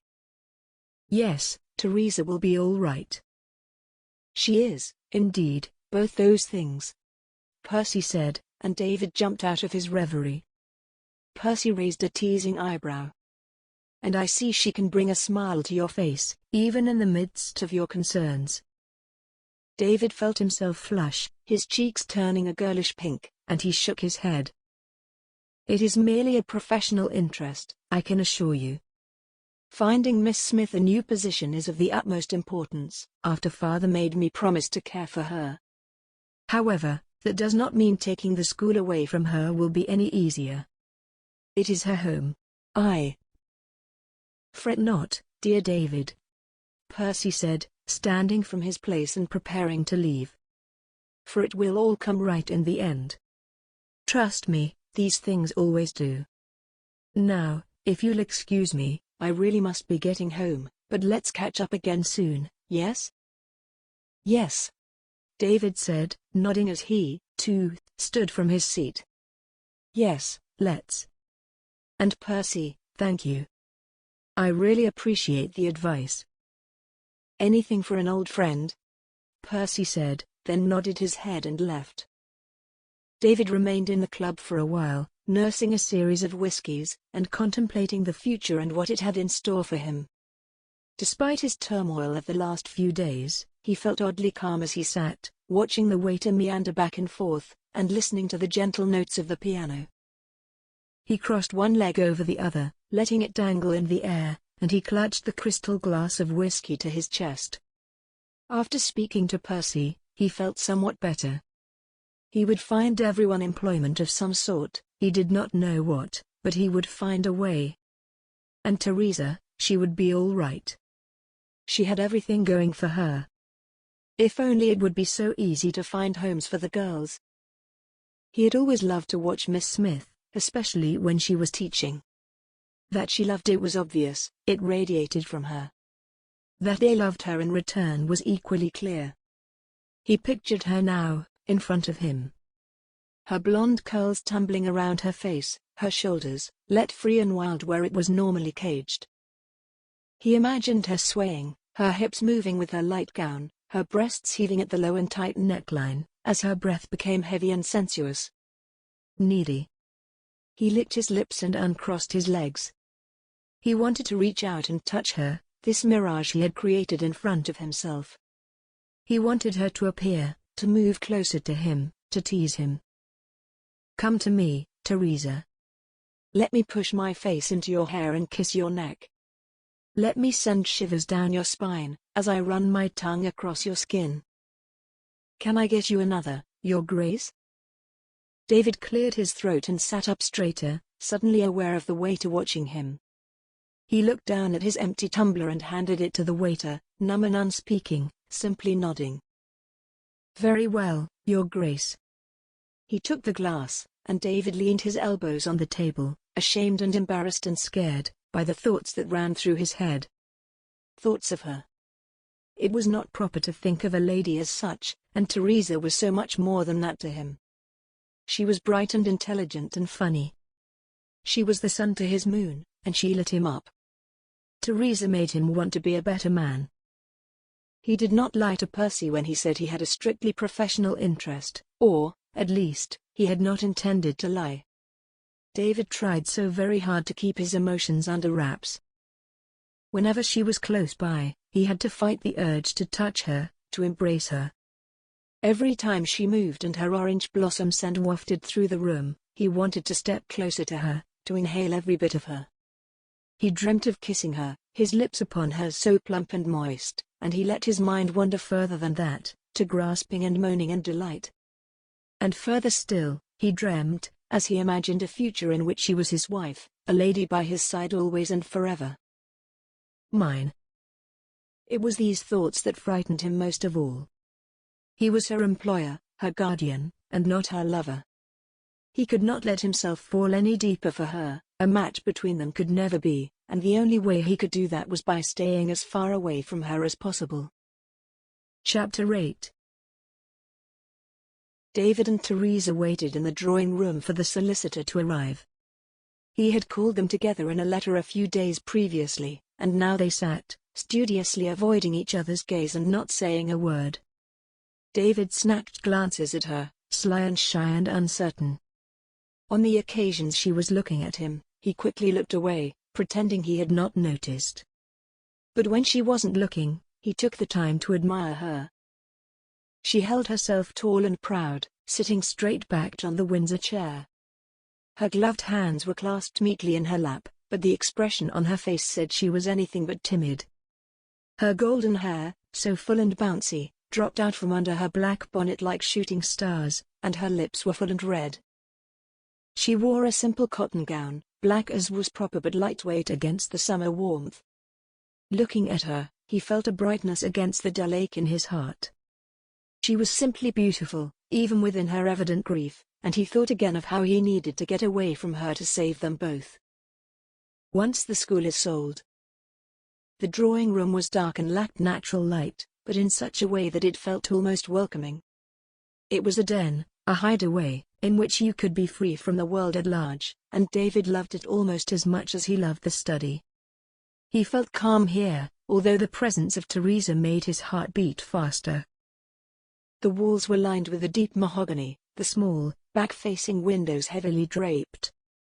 There were alcoves at regular intervals, on which sat trinkets and candles and the like.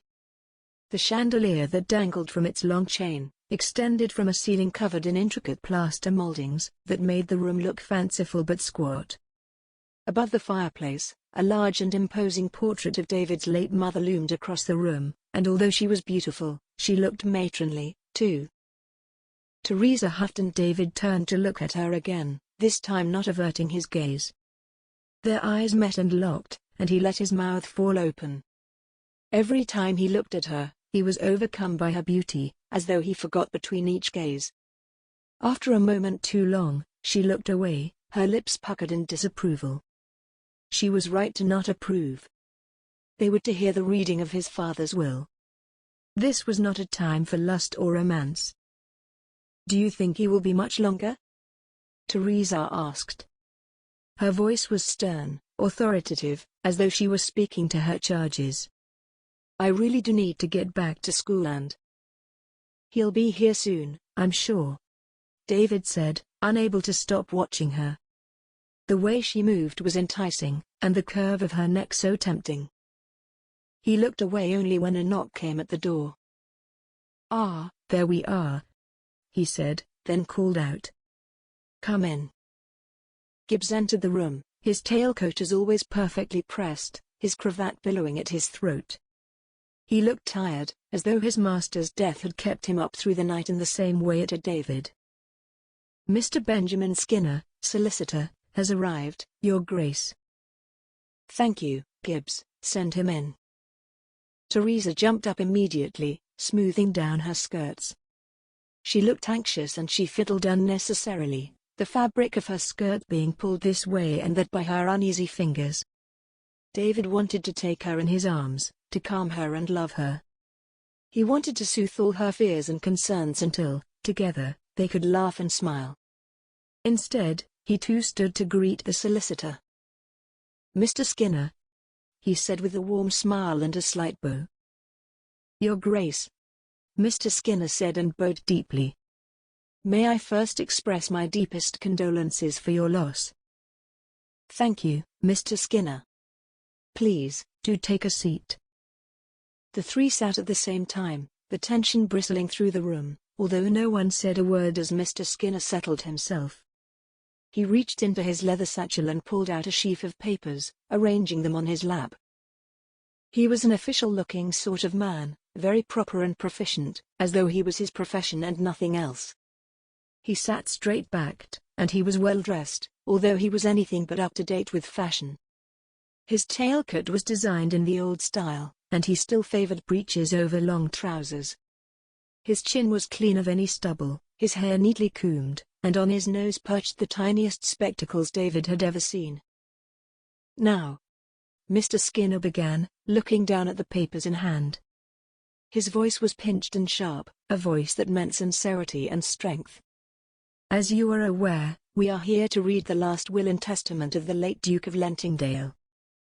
He peered over the top of his spectacles, first at David and then at Teresa, and David could instantly see why his father had chosen him, why he had liked this man so much. He was endearing in his manner, and a consummate professional. "Your Grace, as his only son and heir, you will inherit everything. The dukedom, of course, plus the house, the estate, the school, the businesses, and any funds your father may have." David leaned against the back of his chair, feeling as though he had been blown over. It was his natural birthright to inherit his father's worldly belongings, but when the solicitor had requested Teresa's presence, he had felt a pinch of fear. He and his father had not had a great relationship for many years, and David had worried that he had ignored propriety in favor of his adopted daughter. He looked over to Teresa then. She had risen, was gathering her skirts around her, straightening her bonnet. "Well, if that is all," she said. Her features were pinched in sadness, anger, disappointment. He wasn't sure which, but it thudded upon his heart, screaming at him to take her in his arms and give her the world. "If only I could." "Please, Miss Smith, don't go yet," he said. "And why not?" She snapped and turned to look directly at him, towering above him as he sat. "It's over, isn't it? This is the end. I shall lose my home, my school, everything I have worked for and loved." David moved even further back in his seat, his heart breaking at her words. "Why can she not see I have no choice? It's not like—" "If I may interrupt, Your Grace, Miss Smith?" He peered again at them over the top of his glasses, his papers balanced on his lap.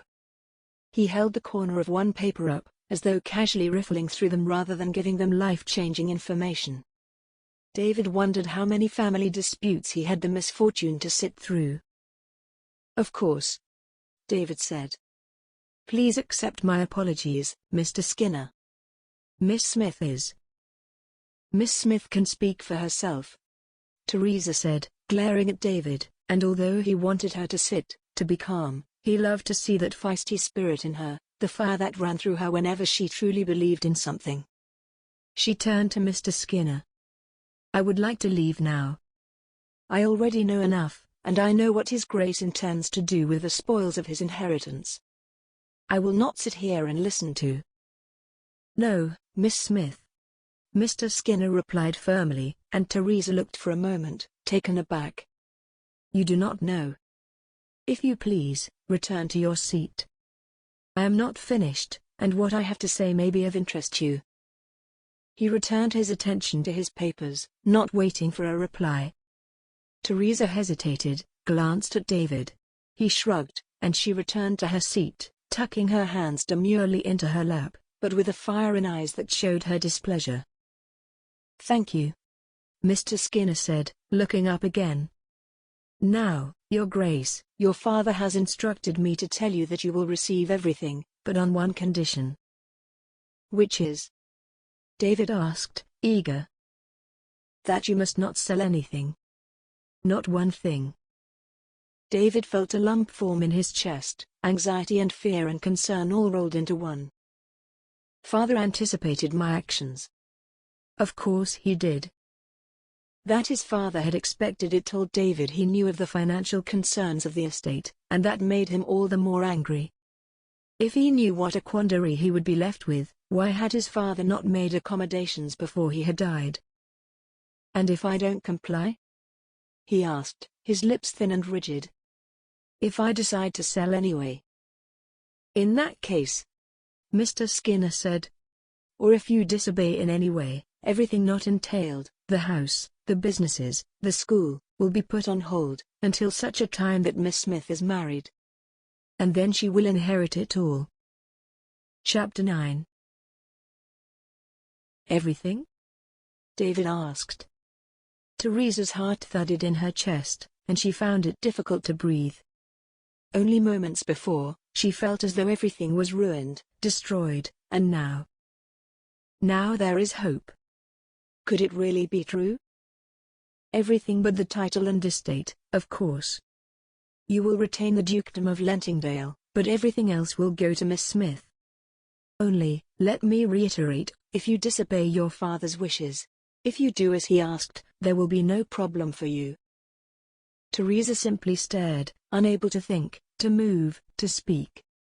She could not celebrate, not with the Duke dead, but at the same time she wanted to show David how happy she was that his plans had been thwarted. She glanced over at him, so handsome and manly, and she could see the red rage in his icy blue eyes. She shivered, cold under his gaze, but she had an odd desire for him to continue, for his eyes to rove hungrily over her body. She shifted in her seat, forcing the thought out of her head, because she could feel his anger radiate from him. "We get to keep the school." The Duke had saved her once again, this time from the grave, and she felt a flood of relief and gratitude.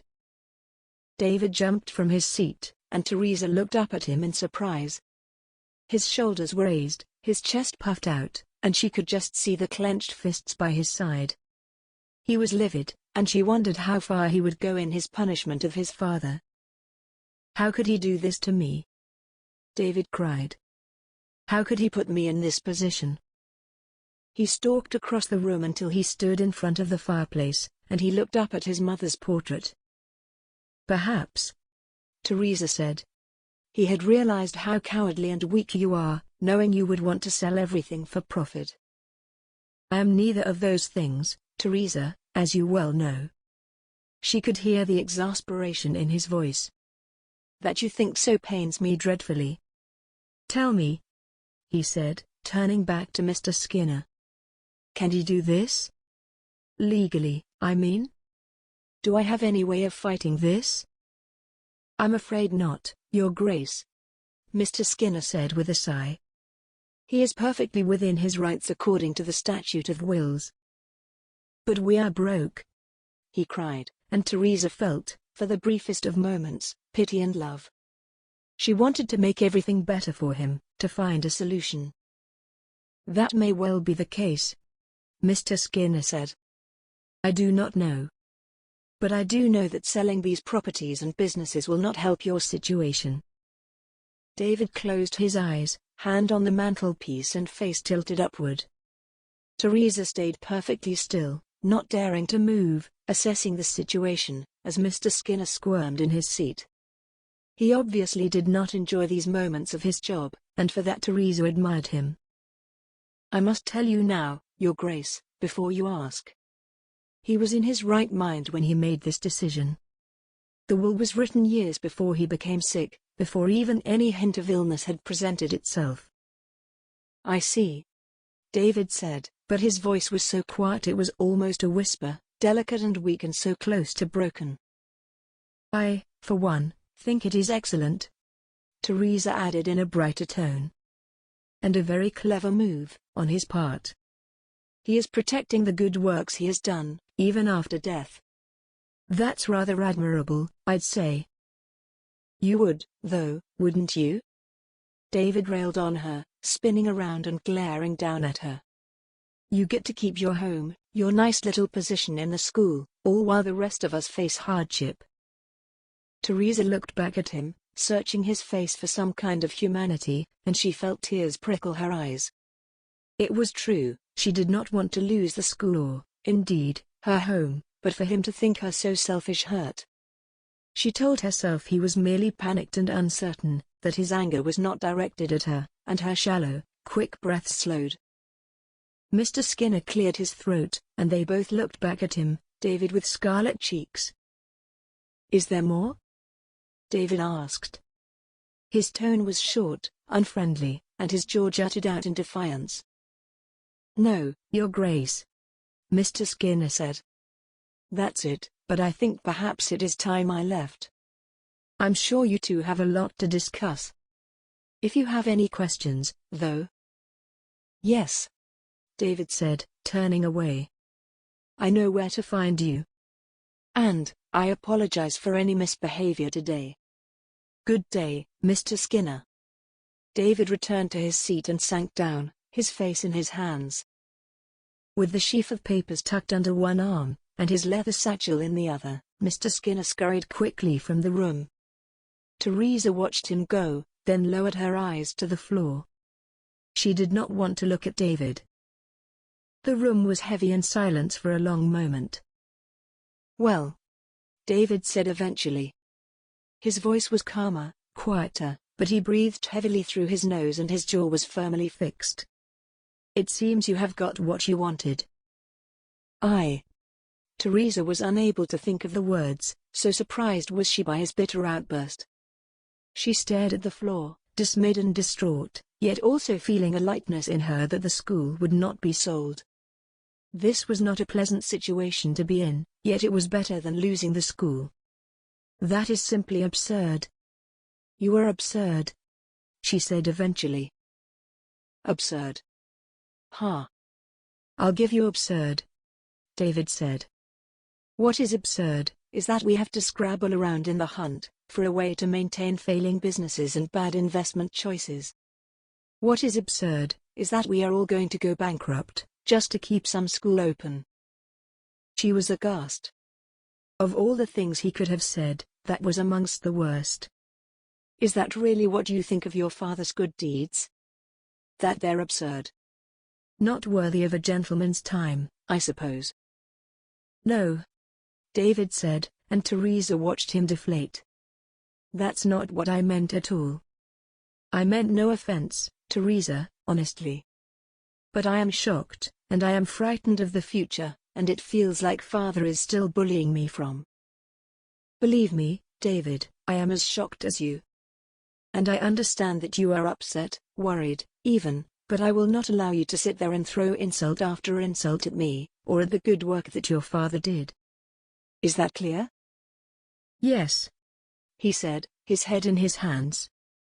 Yes, and I'm sorry, Teresa, I never meant. I'm going back to the school now. Please, David, I am begging you.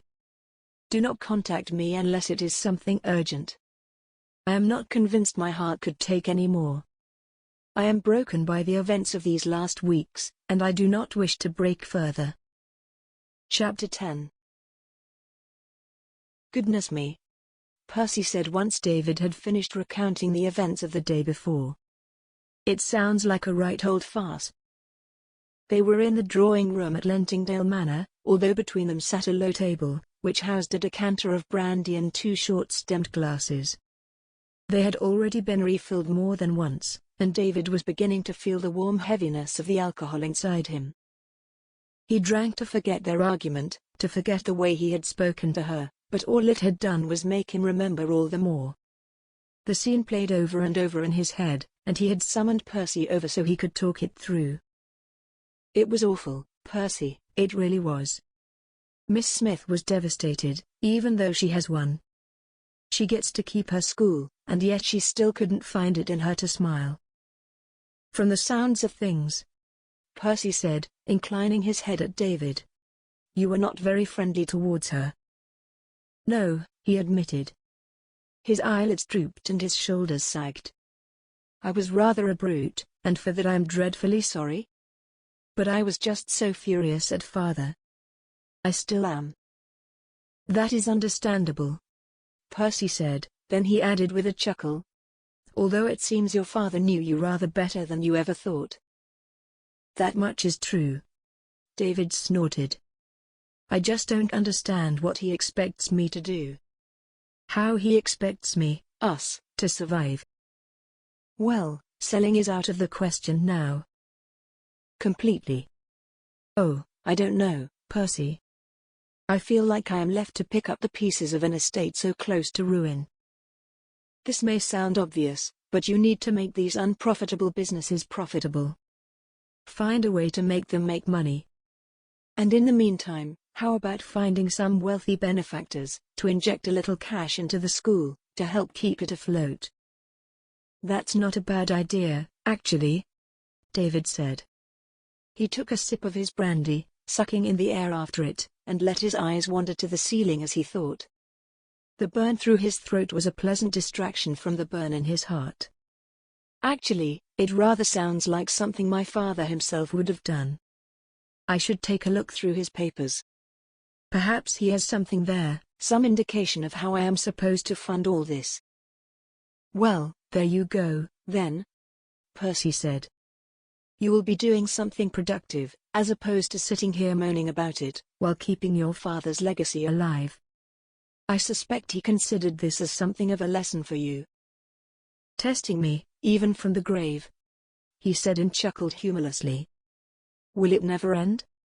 It seems I could do no right in my father's eyes.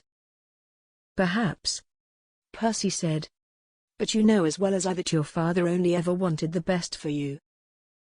David groaned and rolled his eyes. He knew the truth of that statement, but he did not want to admit it. It didn't feel true. It felt as though his father laughed at him from the afterlife. Yes, my dear friend, as always you are quite correct. He looked at Percy, a wry smile on his face. Perfect, Percival. Perhaps you'd let me be right from time to time? Perfect I am not, Percy said and guffawed. And you are right, often, but sometimes you just need a nudge in the right direction. This is one of those times, that's all. Speaking of fathers, how is yours? Oh, you know, still a consummate bore. He talks only of marriage, of finding a good match. But I keep telling him, I'm 26, still just a pup. I have plenty of time for all that, and in the meantime, I want to attend parties and soirees, to enjoy my life before I'm forced to become responsible. David said knowingly. You mean your eye has simply not been caught by the right lady, as yet? It will, my friend, give it time. As if yours has, Percy said with a laugh. David felt his cheeks flush again, and he looked down at his hands, serious and willing the thoughts away. Oh, Percy said, noticing the sudden change in his friend. Yours has. Do tell. No. David said, looking up again. Nothing of the sort. Well. Percy said, watching David's face intently. I suspect there is something to those rosy cheeks and that coy smile, but I suppose you will tell me when you are ready. Honestly, Percy, David said, a tease in his voice. You read far too much into a little warmth upon someone's cheeks. If you say so. Percy chuckled, then stood and drained the remaining brandy from his glass. Now, old friend, as delightful as this has been, I really must be getting back. I'll see you soon, no doubt? No doubt. Good day to you, Percy. Look after yourself, won't you? And don't let that father of yours marry you off until your eye is turned. I will certainly try my best. He laughed. Good day, David. Once Percy had left, David wandered through the house, half drunk but strangely calm. He ambled, wraith-like, across the tiled floor of the entrance hall and up the stairs. He plodded along the corridor, papered with baby blue stripes that made the walls look as though they went on forever. Until finally, he stood outside the study door and paused, thinking and uncertain. Percy was right, finding benefactors for the school was the way forward, at least initially. And if he could not find a way to sell anything, he had to find a way to make them profitable. David scoffed at the idea. As if it was as simple as that. He turned the brass door handle and pushed his way into the room. The chair he had pulled around for Teresa still sat where she had left it, and he smiled, remembering the sight of her behind those piles of papers. The twinkle in her eyes told him that she, too, had found it amusing, that she was suppressing a smile or even a laugh. Her honey-colored eyes were glazed with love, with passion and a thirst for life. He wanted to look into her eyes, whisper words of love.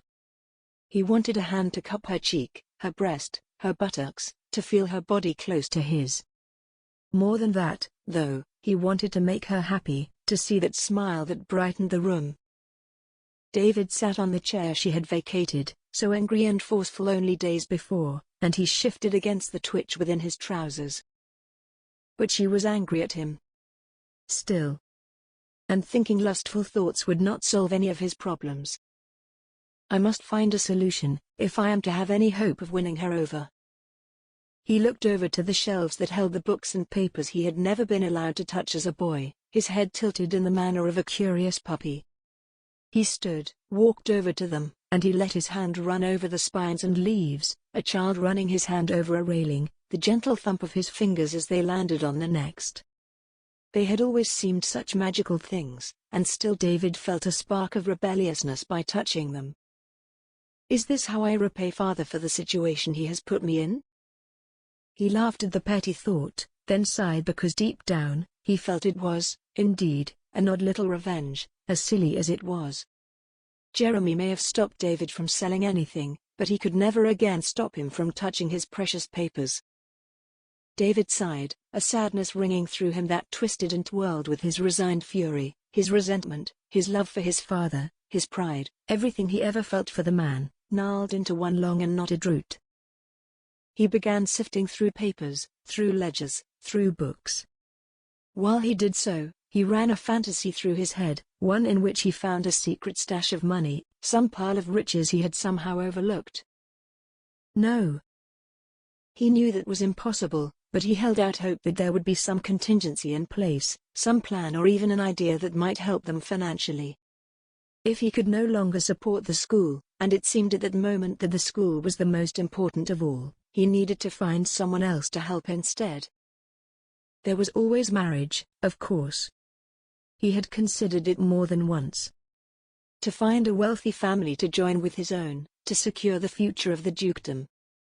But at heart, he was a hopeless romantic, and the idea of marrying for love had captured him all too well. It was just as he was about to give up that he came across something curious. The paper was rough, nothing more than a bit of scrap, his father's large and looping handwriting scrawled across it. It detailed a trip to London his father had arranged, with Teresa, and it was only in a week's time. Chapter 11. The girl reached her hand out to Teresa, stretching to her. She had a mole on her left cheek, vivid against her pale, icy skin. Her dirty bonnet barely contained the shock of blonde hair, and her brown eyes glistened against the grime. Teresa looked at her curiously, although deep inside she felt an odd foreboding. It was as though she knew how this would end, but couldn't put a finger on why. "I've been here before." "Help," the girl mouthed, although Teresa could hear nothing but the roaring silence. She felt herself reach back, her fingers stretched to meet the girl's, just out of reach. Rain poured all around them, each drop ice-cold and needle-sharp on Teresa's tender, youthful skin. She blinked the water from her eyes, feeling the rivulets run down her cheeks, making her unsure where the rain ended and the tears began. She looked up at the sky, the clouds a dirty grey, and still she could not hear anything but the pounding of her heart and the blood rushing through her ears. Her breath came fast, panicked, and her fingers finally touched the girl's, just the very tips. She looked back at her, at that mole that seemed to pull her gaze. She was transfixed, unable to look away. She felt. What? She did not know what, but she knew she did not like it. Anxiety snaked around her spine and prickled at her skin. No, she did not like this at all. The girl nodded, smiled, encouraging Teresa. Just a little further. But at the last minute, Teresa lurched back, recognizing her emotion as fear. She was so dreadfully afraid, and she whimpered loudly. But as she snatched her hand back, something hit her, hard and sudden. She jerked out of sleep, a scream on her lips and her skin clammy with sweat. Her hair, now lank and greasy, stuck to her forehead, and she sobbed, only once, but loud and clear and frightening. "Hush now," Abigail said. Teresa turned to see her kneeling next to the bed in her nightdress. She reached up and stroked Teresa's hair, kind and calming like a mother. Teresa blinked, dazed, and her breath was jagged. She wanted to cry, but her fear was too palpable to allow for it. "You had another bad dream, that's all," Abigail said, in barely a whisper. "It's all right now. You're here, at home. No one can hurt you." Teresa whimpered, felt the breath rush out of her in relief, and she nodded sadly at Abigail. "I'm sorry I woke you," she said, her voice croaky with sleep. She laid her hand onto Abigail's, and felt fit to burst with gratitude. "It doesn't matter," Abigail said, smiling. "I'm just worried about you, that's all. Are you going to be all right now?" "Yes," she said with a certainty she didn't really feel. "Yes, thank you, Abigail. You're a good friend." Abigail said nothing, only smiled and climbed to her feet before clambering back to her bed and letting herself flop, exhausted, onto her hay-filled mattress. Teresa lay back down, letting her head fall back gently, and she stared up at the ceiling, her heart beating out the rhythm of her fear. Abigail was kind and patient, and Teresa loved her for it. There had been others, especially when they were in the workhouse, who would shout at her, annoyed at her for waking them, and that had left Teresa feeling even more scared. She lay awake for the rest of the night, not allowing herself to sleep again for fear the nightmare would come anew, repeated over. Every time she started to drift off, she wiggled her toes or picked at her fingers, anything to stop her eyes from falling close to the images that lay inside her. That girl. That mole. Why does she frighten me so? She was up and dressed before even the sun rose. Despite her exhaustion, she knew she couldn't lie in bed, self-pitying and frightened. She wandered down to the kitchen, helped herself to bread and cheese, then took it to the piece of the parlor. She did not want to be a part of the bustle of breakfast in the dining room. Not then, not feeling so tired and drawn and worried. The parlor had huge windows that ran down the one wall, and although they were draped in the same old curtains of the dining room, they flooded the room with light.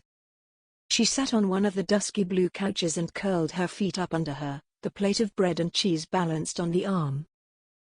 She closed her eyes for a second, letting the morning's sun warm her face, happy now that the day was upon them, and her nighttime terrors were behind her. When she opened her eyes again, she saw birds flying in the distance, their morning song a welcome cry to the world. It calmed her, for the briefest of moments, as she imagined herself growing wings and flying away.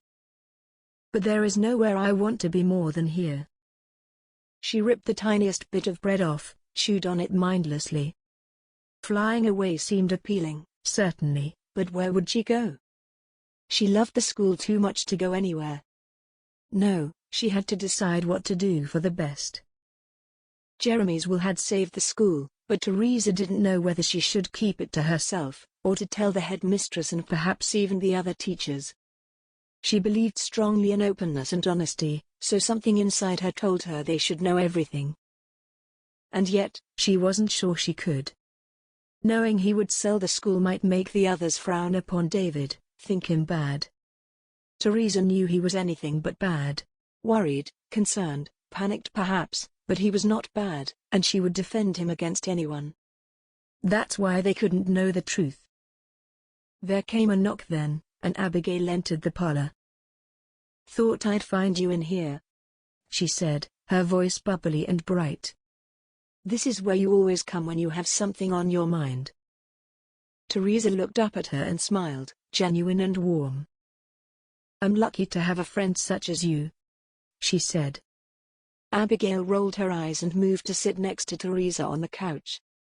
From there, they both looked out at the hills beyond the windows, the beginnings of the town just behind. "Teresa," Abigail began, not looking at her friend. "I am worried for you. The nightmares, they seem to be getting worse." Teresa sighed and closed her eyes for a moment. This one thing, the dreams, she had kept close to her chest for so long, not daring to even think about them too much. Now, she knew she needed to talk about them. They had never lasted this long before. "It's always the same," she said, her voice dreamy, as though speaking from within herself. "It's raining and cold. I have a shawl over my shoulders but little else, and I'm shivering. There's this girl. She has a mole and I can't stop staring." She turned to look at Abigail, to watch her friend's concerned reaction. "Do you know who she is?" Abigail asked. "A girl from the school, perhaps?" "No," Teresa said, shaking her head. "No one from the school. I don't think I know her, but there's something I can't put my finger on. And that's when the dread comes. Terrible, terrifying dread. I wish I could explain it, but I can't." "It's all right," Abigail replied. "I think I understand. And, do you know? The oddest thing is that there is no sound. I can't hear a thing to start with, but by the end I can hear my own heartbeat. Other than that, there's nothing." "Do you think it might have something to do with your life before?" Abigail asked. Teresa did not need to ask what Abigail meant by before.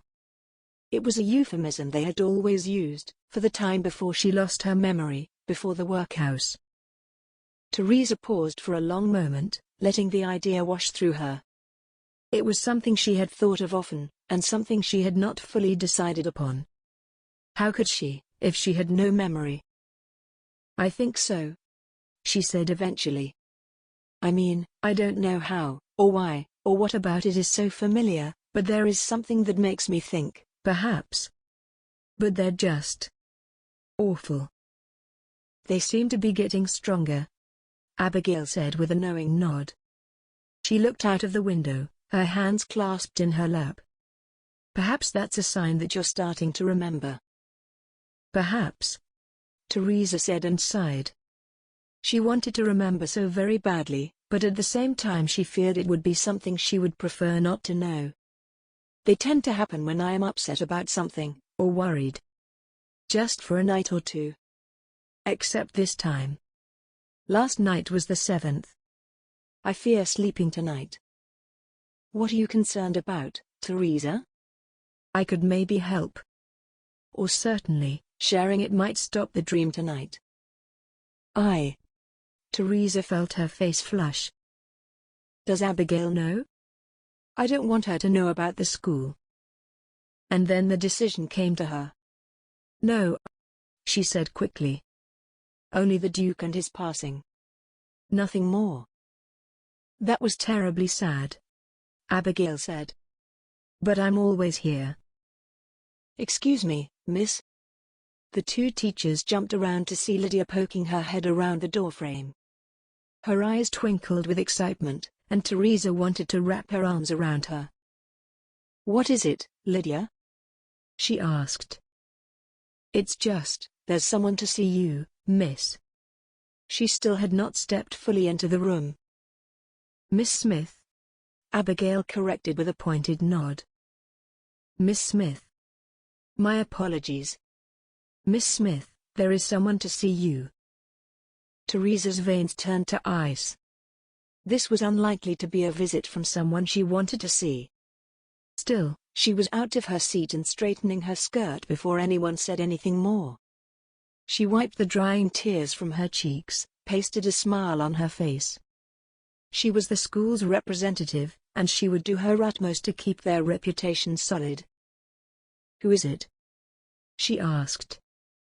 It's the Duke of Lentingdale, Miss Smith, and he requested an audience with you particularly. Chapter 12. David had chuckled at the young girl's excitement, the way she had bounded up the stairs to fetch Teresa. As he waited in the entrance hall, he looked around him. He had been here many times with his father, but now that it was his, he looked at it with fresh eyes. The place was plain, simple, but so full of life, unlike anywhere he had seen before. Such a mix of the modest and the beautiful. He was saddened that they did not have the funds to completely redecorate, to add touches of modernism throughout. It saddened him, too, to see things poorly repaired, quick fixes that kept them going through difficult times. These people deserved better. But his heart sang to see the bustling activity, the smiles on their faces, the way they spoke to one another with such care and love. This is a beautiful place, despite its austerity. And it's all thanks to Father. It felt to David as though the girl had been gone a long time, although in reality barely a minute had passed. He rocked on his feet, the leather of his boots creaking and his cane held firmly on the floor. His tailcoat had been brushed to perfection, his top hat still held its shine, but he felt himself shift in his clothes, straightening himself up and fidgeting. He realized with a start, nervous. But why? Because it was Teresa, because he wanted her to know how very sorry he was for the way he spoke to her. Because he wanted to see her smile again, to see her face light up with beauty and happiness and love. He would do anything to see that again, and for her to know how remorseful he was, and not only for that day with the solicitor, but for every bad thing he had ever said or done to her. He looked up when he heard the footsteps, and he saw the girl running down the stairs, suppressing her childish giggles.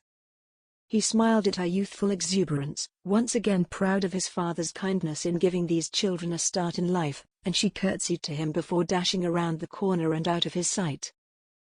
She's such a bright young thing. David started, surprised, and returned his gaze to the stairs where he saw Teresa stopped halfway down. His heart skipped a beat and he stared at her, unashamedly and entirely speechless. She is magnificent. She looked back at him, head cocked and eyebrow raised, a question upon her lips, he was sure. And yet, he couldn't stop looking at her, at the perfect lines of her body and her skin so fresh and flawless.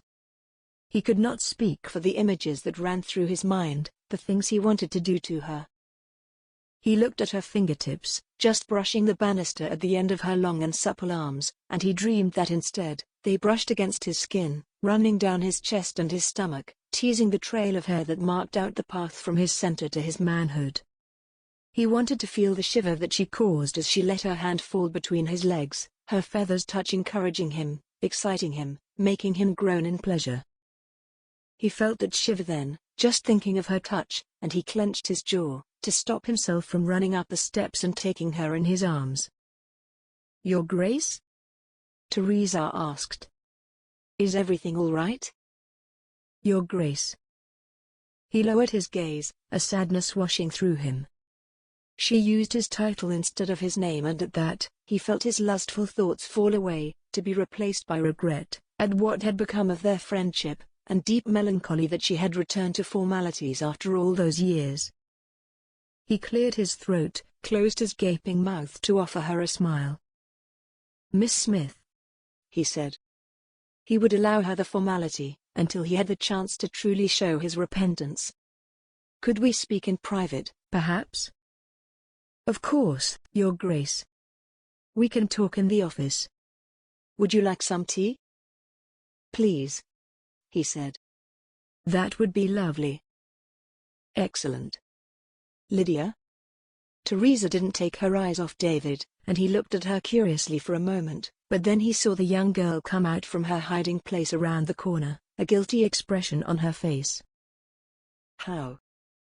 "You soon learn all the favored spots," she replied with a smirk. "As well as being bright, Lydia is endlessly curious." She turned to the girl then. "Please bring us some tea in the office." "Yes, Miss Smith," Lydia said and curtsied again.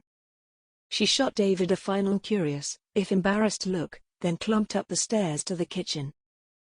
"Please," Teresa said to David as she made her way down the rest of the stairs and turned to go into the heart of the school. "Follow me." Follow he did, and he marveled at how authoritative, how strong, how wonderfully independent she was. She floated as she walked, like an angel, and everything about her took his breath away. She thrived in this environment, and he could see it. Not like the simpering ladies who are scared to say a word. And as they walked, he could not stop his eyes from lowering to her backside, to the swaying of her hips and the fall of her skirt. He wanted to speed up, to stand close behind her, pressing his body against hers, while his arms wrapped around her. He wanted to kiss the back of her neck, to nibble at her ear, all the while feeling her body hard against his. "Stop it," he reprimanded himself, silent but firm. He was here to apologize, not to yawn after her body. And she was worth more than that. So much more. When they arrived at the office, she opened the door wide and beckoned him to enter ahead of her. He did, then looked back as she walked around the desk to her seat. "Teresa." "Please, let's keep this formal," she replied.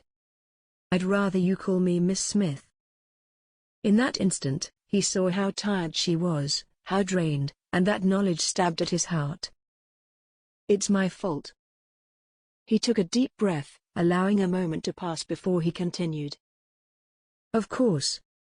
Miss Smith, I have come here to apologize. I spoke out of turn yesterday." "Yes," she said, stark and plain and seemingly lacking in emotion. "You did. I should like to explain, if you will allow it." He swallowed, watching her unwelcoming and stern expression. "That doesn't make my behavior correct, of course, but perhaps you will understand a little better if—" At that moment, Lydia entered carrying the tea tray. The teapot and cups were, like the rest of the school, simple and functional. They existed to do a job, and it was a job they had done for many years previously. They both fell silent as she moved around the table and placed the tray down. Then she curtsied and left, and Teresa poured them both a cup. "Do you have any sugar?" David asked. Teresa smiled at his naivety. "I'm afraid not." "Now, you wish to explain yourself." She steepled her fingers beneath her chin, looked at him with a fire in her eyes, unyielding and determined. "Yes," he said, a little uncertainly. He felt a quiver in his voice, and he prayed she had not noticed it. "I spoke harshly yesterday, and to make matters worse, it was a harshness I do not feel. I do not wish to sell the school, but I panicked. I was concerned. I still am, truth be told, but we will find a way to keep everything afloat." "I see. As you know," he continued as though she hadn't spoken, "my father and I, well, we didn't always have the greatest of relationships, and he often pressed me while he was alive. Yesterday, after Mr. Skinner's announcement, I felt as though he was still controlling me, from the grave. Torturing me, perhaps. Torturing you? Teresa asked, incredulous. Being forced to keep the school is torture? No. He said quickly. No, I do not mean it like that. I felt. I don't know, Teresa, it's hard to explain. His actions made me feel a fool, as though he mocked me still. But please understand, my reasons do not detract from my apology. I really am so very sorry, Teresa. I never meant to hurt you, that's something I would never, ever. I'm sorry, too, she said quickly, and he looked at her, surprised. Gone was the hardness she had built around her, the formality and politeness she had insisted on, and there, through the cracks, he could see the real Teresa. Soft and feminine, warm and welcoming. He sagged with relief, happy that their dispute seemed to be mended at least. Whatever for? He asked, his pleading turned to gentle chiding. His eyes softened as he looked up at her. You have nothing to be sorry for. She nodded her head slightly, agreeing, but still she said more. Perhaps not for what I said. I stand by that. But I am sorry for the way in which I said it, for snapping at you. I did not mean to be so harsh. David smiled at her, grateful. Thank you, he said. Can we put this incident behind us and move on? Yes, David, she said, smiling back at him. I really think we should.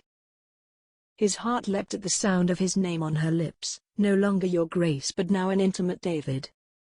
He picked up his tea, finally, and he blew across the surface, although he knew it would be sufficiently cooled from the length of time it had sat there. Then he took a sip. All the while, he did not take his eyes from Teresa, and she did not take her eyes from him. The connection he felt to her at that moment was almost overwhelming, the thread between them so strong, that he knew they would be tied together always. There was no getting away from her, as he had once thought. He would not be able to bear it, for they belonged together, no matter what. She was a part of him, and he a part of her. He cleared his throat again, bringing his thoughts back to the matter at hand. I was going through some of Father's papers. He began, tentative, and he saw the worry flash across her face. He couldn't blame her. The last time he had said those words, he had told her he was to sell the school. Oh yes? She asked, a false air of nonchalance around her. She raised herself almost imperceptibly higher, as though in defense of what was to come. I found a note about a scheduled meeting in London, this coming week. Oh yes, Teresa said. She nodded and put her teacup noisily back on the saucer. Her eyes sparkled with pleasure, clearly excited by the prospect. I'm going to see the Duke and Duchess of Salisbury. They are known for their charitable endeavors, and the Duke and I had thought to ask them for an investment into the school. That's a wonderful idea, he said, equally pleased. When do we leave? I leave on Friday, she said firmly. You mean we leave on Friday? He looked at her with a triumphant grin, but she did not return it. Honestly, David, I am quite capable of. Nonsense, I won't have any of it. You cannot go alone, and I know Father wouldn't have allowed you to go alone, either. Besides, raising funds for the school is as much my responsibility as yours. And he trailed off, and she looked at him uncertainly. She did not like that he had invited himself along, but there was little she could do about it. And what? And I should like to spend some time with you, Teresa. Chapter 13. Teresa's stomach had not settled since her meeting with David 2 days earlier. It twisted and turned, mixing up her nerves and her excitement, until she did not know how to separate the two. A whole week, just David and I. She had packed and unpacked, then packed again, wanting to take just right clothes, both to impress to the Salisburys and to woo David, although in truth it mattered not what she wore, because her personality shone through any cloth. She thought back to David, as she had over and again during the last 2 days. He had been so gentle and kind when he had apologized to her, and she had clutched hold of her teacup to stop herself from reaching out and touching him. She knew it would not be proper, not be correct. But how I wanted to. Throughout their meeting, she had tried so very hard to be stern and formal, although she suspected her nerves showed upon her face and in the shake of her hand. And when he seemed so nervous, she couldn't stop herself from smiling, quickly correcting that whenever he looked back up at her. Now, she stood waiting in the entrance hall before dawn for him to arrive, her knight, her protector, her companion. The thought made her heart flutter, and then she scowled at the thought. He did not deserve to be her protector. He barely even deserved to be her companion. Her overnight bag was neatly packed and waited on the floor beside her. She had chosen a black cotton gown for the journey, light and airy for a stuffy carriage. Over the top, she wore her usual black cloak with the puffed shoulders, and her stiff peaked bonnet, leaving just a hint of blonde curls around her porcelain skin. She played with the reticule in her hand, wondering what was taking him so long. "They are not here yet?" Teresa turned to see Abigail tottering down the stairs with her usual cheerful grin. "Not yet," Teresa said. "I've never been to London," Abigail said. "I'm looked forward to it dreadfully." Teresa smiled at her, friend and chaperone, someone to support her. "It is a long and arduous journey and we shan't be there long." "Even so," Abigail said. "It's quite the adventure." Finally, David came blustering in through the grand front entrance, the one normally reserved for guests. His cheeks were flushed, as though he had been rushing about, and he came in so fast that he almost tripped over. She smiled at him, pressing her lips together to stop the smirk from coming, and when he finally looked up at her, he straightened, cleared his throat, and looked for all the world like a deer caught in a trap. "I'm sorry I'm late," he said. "I got rather caught up in business and—" "At dawn?" she asked, a giggle on her lips. "Yes, well, not business as such, but I—" He blushed then, and she smiled at him. "I'm teasing you. It's quite all right." He looked, even in haste, quite the most handsome man she had ever met. His blue eyes sparkled warmly, an ocean for her to dive into, and she wanted to jump in while feeling his warm breath on her cheeks, his lips almost touching hers. He stammered. She thought he seemed nervous, but quickly put that out of her mind. What has he to be nervous of? He took a step forward, just inches from her now, and her breath caught. She could feel the warmth radiating from him, she could almost touch him, and her body went rigid and tense. After a moment that seemed an eternity, he leaned down and picked up her bag.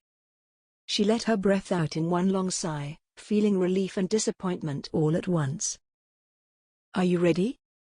he asked. He had half turned toward the door, then looked back at her over his shoulder. He had a mischievous expression. "Yes," she replied, her lips moist from licking. "We should get on the road as soon as possible, so as not to waste the daylight." The coach was grand, most definitely suitable for a duke, and it was adorned with the crest of the House of Lentingdale. The 2 grand stallions stood proud and tall at the front, one a mottled grey and the other a midnight black. Their tails twitched in the dawning sun, and above them, equally proud, sat David's coachman, Francis Weston. The footman, Adam Dykes, jumped down from the back of the coach, and first took Teresa's bag from David, then opened the door for them. Teresa climbed in and gasped. She had travelled with Jeremy before, but they had never gone in the Duke's personal coach. Now, she was in awe of the luxury. "Goodness," Abigail said, beaming from ear to ear. "This looks truly lovely." The curtains to the windows were made of red velvet and the seats were similarly upholstered. The ceiling was cream in color, with intricate black detail painted all over. It was cozy inside, warm and cushioned, and Teresa immediately made herself comfortable, with Abigail sitting next to her. David sat opposite them and watched Teresa in silence for a time, so much so that she began to feel uncomfortable under his gaze. "What is it?" she demanded. "I just..." He trailed off, bit his bottom lip, looked out of the window. He looked so vulnerable, and she wanted to get up from her seat and fall into his lap, to feel his strong legs beneath her, his solid arms encircling her. She imagined his hands roving over her body, grasping hold of her breasts and making her gasp loudly, freely. She wanted him to rip off her stays, pulling at the ties and tearing them off her. Instead, she sighed and turned to look out of her own window, watching the world as it woke from its slumber. She could not think like that, not after all he had done. She would never allow him to touch her in such a way. "And your business in Bristol?" Teresa asked. They had been on the road for 2 hours and their conversation had become easy, flowing. It made David smile to think of how relaxed they were in one another's company, how simple it could really be. Like the old days. "It's doing all right," he said honestly. "It is, of course, not as profitable as I would like it to be, but it is managing reasonably well." "It's very unusual," Abigail said, "for a gentleman to take up business." "You are not the first to tell me that," David said wryly. "But business has always fascinated me, and when I left home, I needed to find a way to support myself. I like to think my father was proud of my acumen." "Don't you miss your life in Bristol?" Teresa asked suddenly, as though the thought had just popped into her head. "I'd much rather be here with you," he said without thought. He blushed, then, hot and embarrassed, and he saw her flush, too. He had not intended to reveal such information. He saw Abigail's eyes flitting between him and Teresa, her gaze intent and her smile wide. "Anyway," he said, interrupting her. "Finding funding for the school is important. We need to raise money where we can. I had thought to sell my business in Bristol, to help resolve the financial situation here. It wasn't only the school I had considered selling." "Did you?" she asked. She sounded genuinely surprised, and he did not know whether to be hurt by that or not. "Yes, I did. It wouldn't have raised enough capital, though. Nowhere near. Thus, selling it would be pointless. We might as well look elsewhere," he said, talking quickly as though urging her to believe him. "If it had been worth enough, I would have sold it, believe me." "I didn't realize," she said, and he saw her soften towards him. "I'm grateful you would even consider it." She paused, thinking.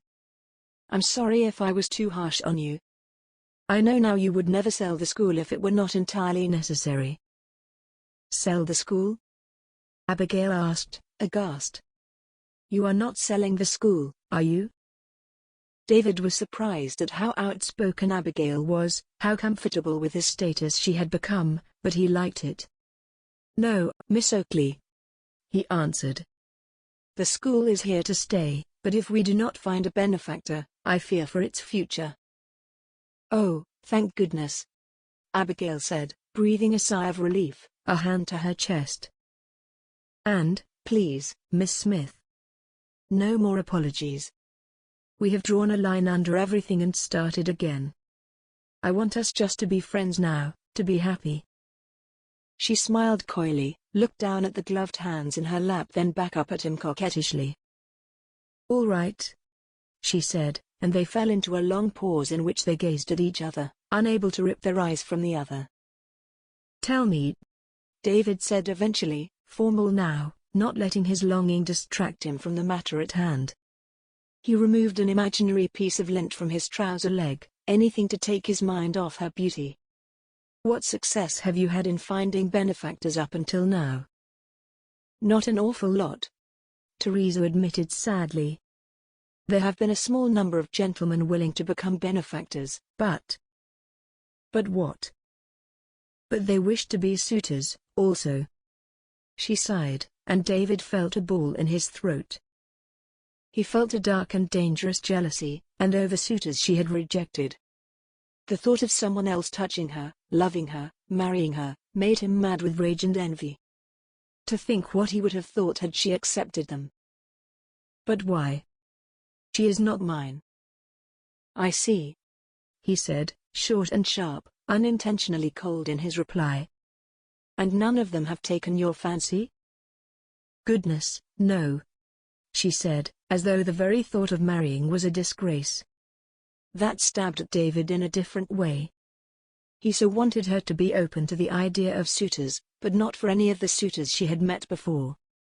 And I was extremely lucky that your father was willing to continue as my guardian, and not force me into a marriage I do not want. Indeed, David said, feeling the pinch of his black thoughts loosen a little.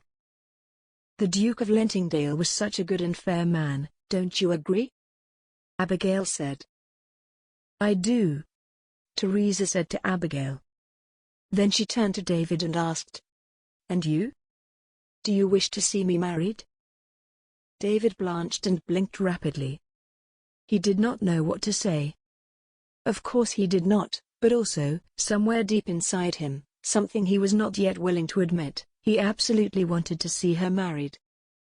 She would make a wonderful wife to someone, someday. Oh. He looked quickly out of the window, and then back to Teresa. The Duke of Salisbury, though, there is hope there, is there not? For marriage? She asked. No, for the school. I know, David. I'm teasing you.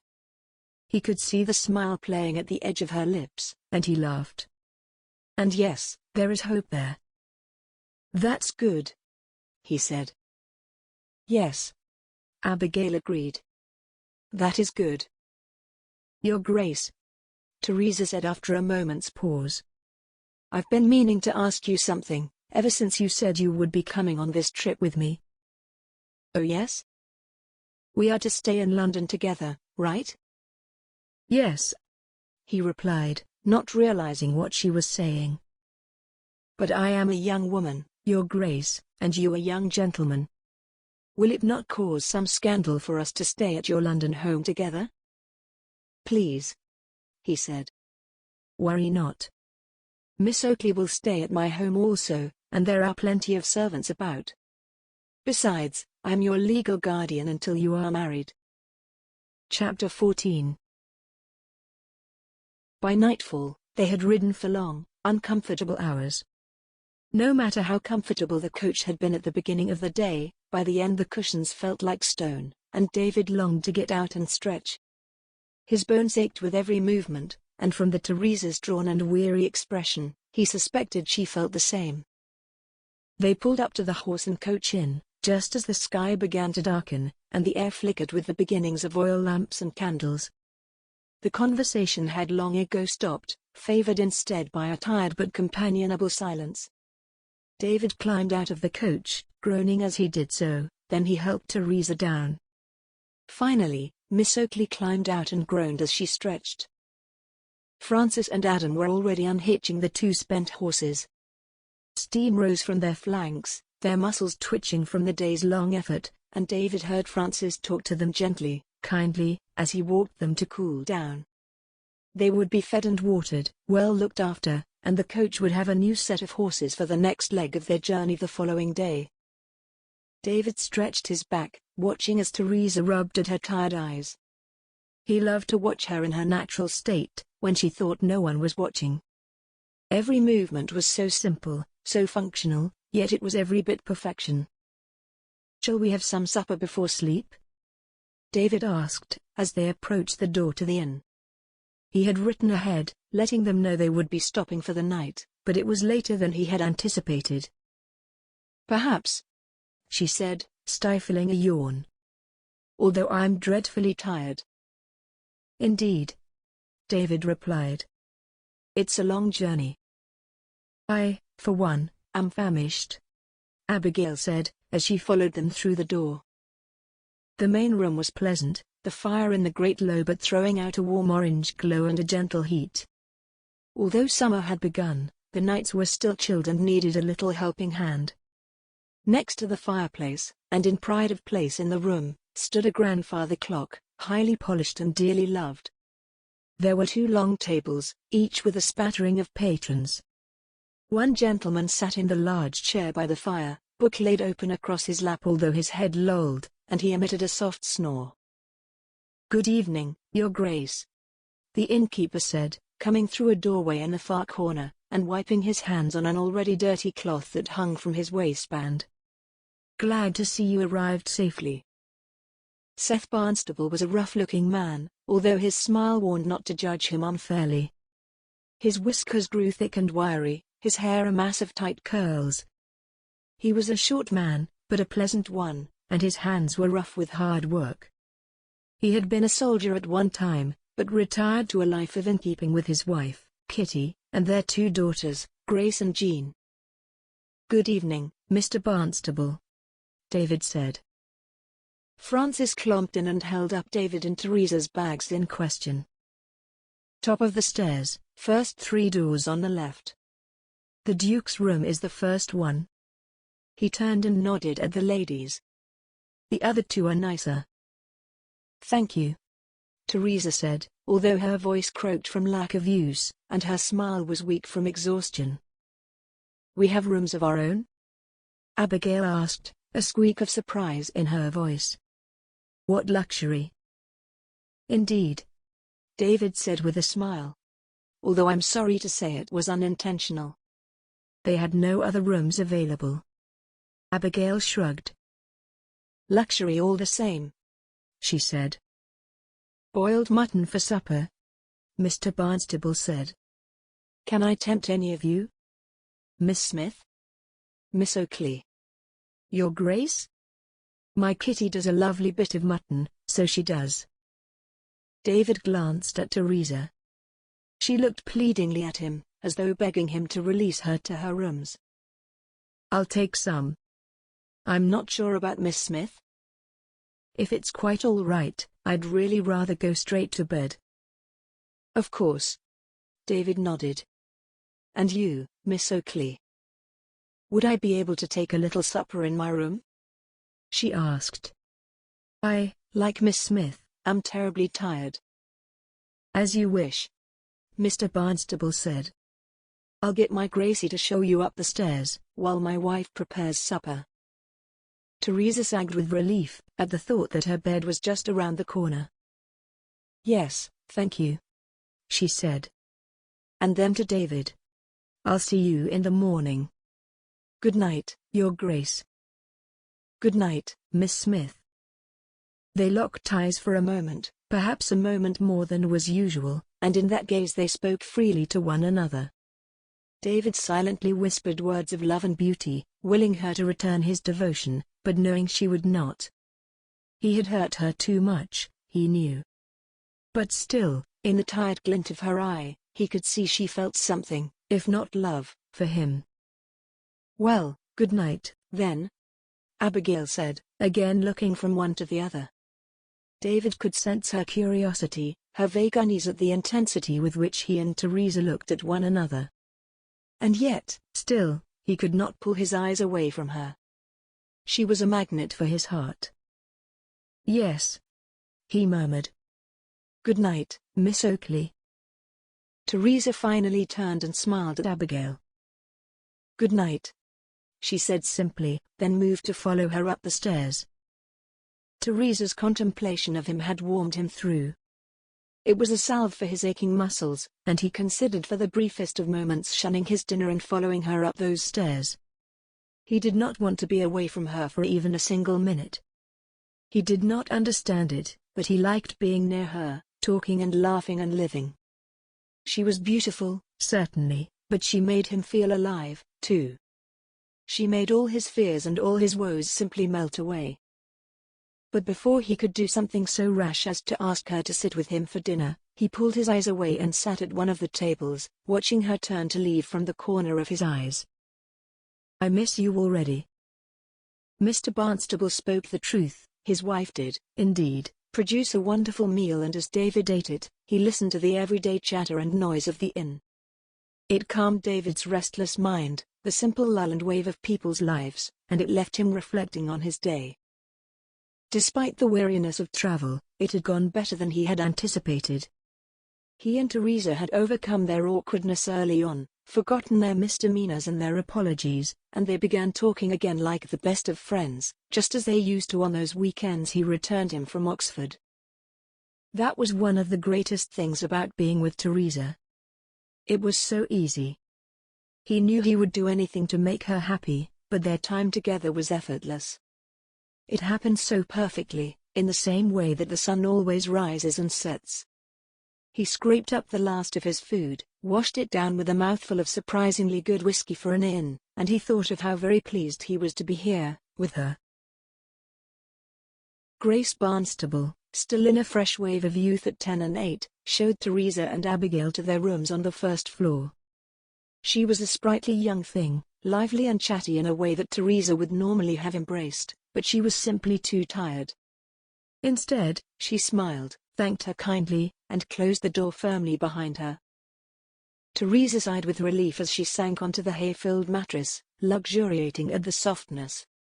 She laughed at herself that, when barely 30 minutes ago she would have done anything to get to her feet, now she was so thrilled to flop back onto the bed. She realized, as she lay there with her legs still draped over the edge of the bed and her arms up above her, that she couldn't stop smiling. It had been a truly wonderful day.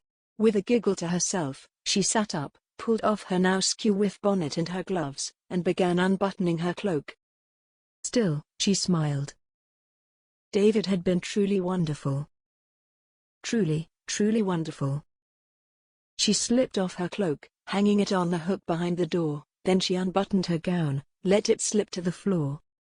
Her stays were taut and restricted around her breasts, and when she released them, she released all her pent-up feelings, all the tightly wound emotions she felt for the man she had enjoyed watching all day.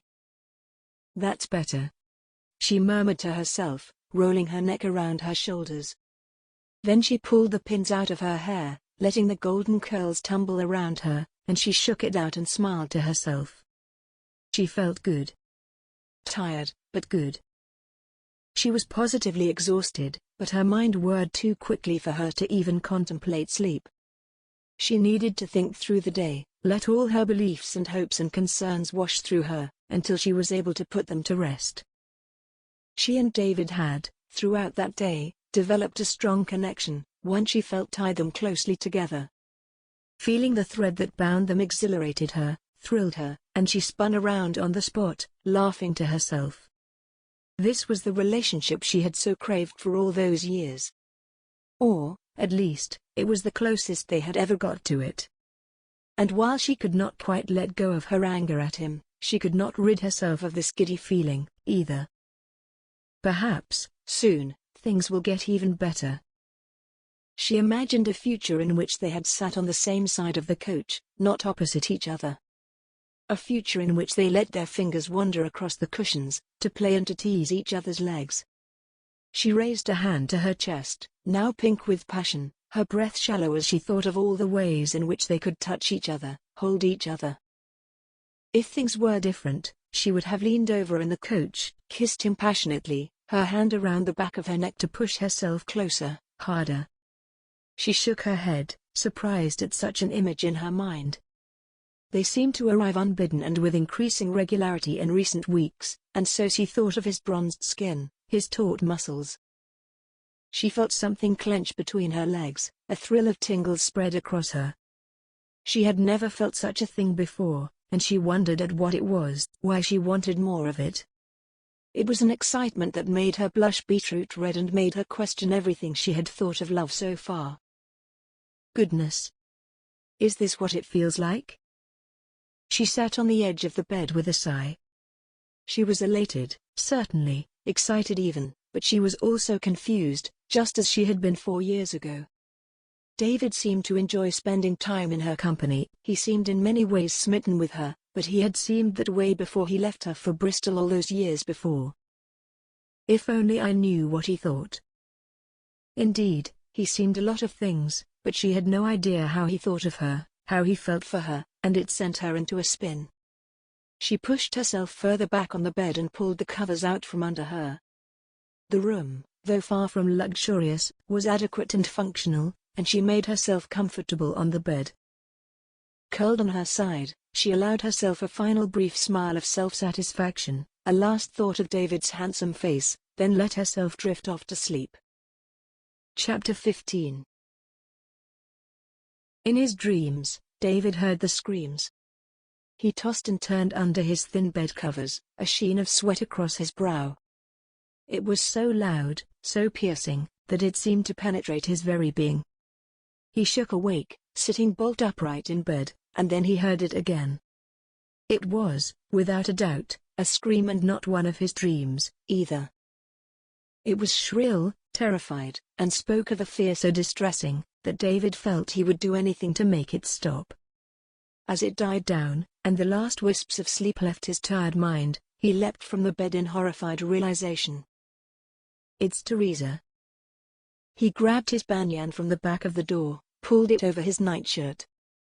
The bottom swirled out wide around his legs, and as he dashed out of the door, his banyan was the last thing to leave. He knocked first, urgent. Teresa. He called, still knocking continuously. Teresa, it's me. When her only answer was further screams, he burst into room, opening the door so fast it slammed against the wall. He saw her alone in the bed, the sheets tangled around her legs, as she wrestled with them in panic. For the tiniest of moments, he breathed a sigh of relief. She is alone.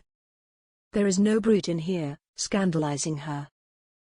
But it only lasted a moment, because then his heart broke at the sight of her in pain and in terror. He closed the door and ran to the side of the bed and shook her shoulder.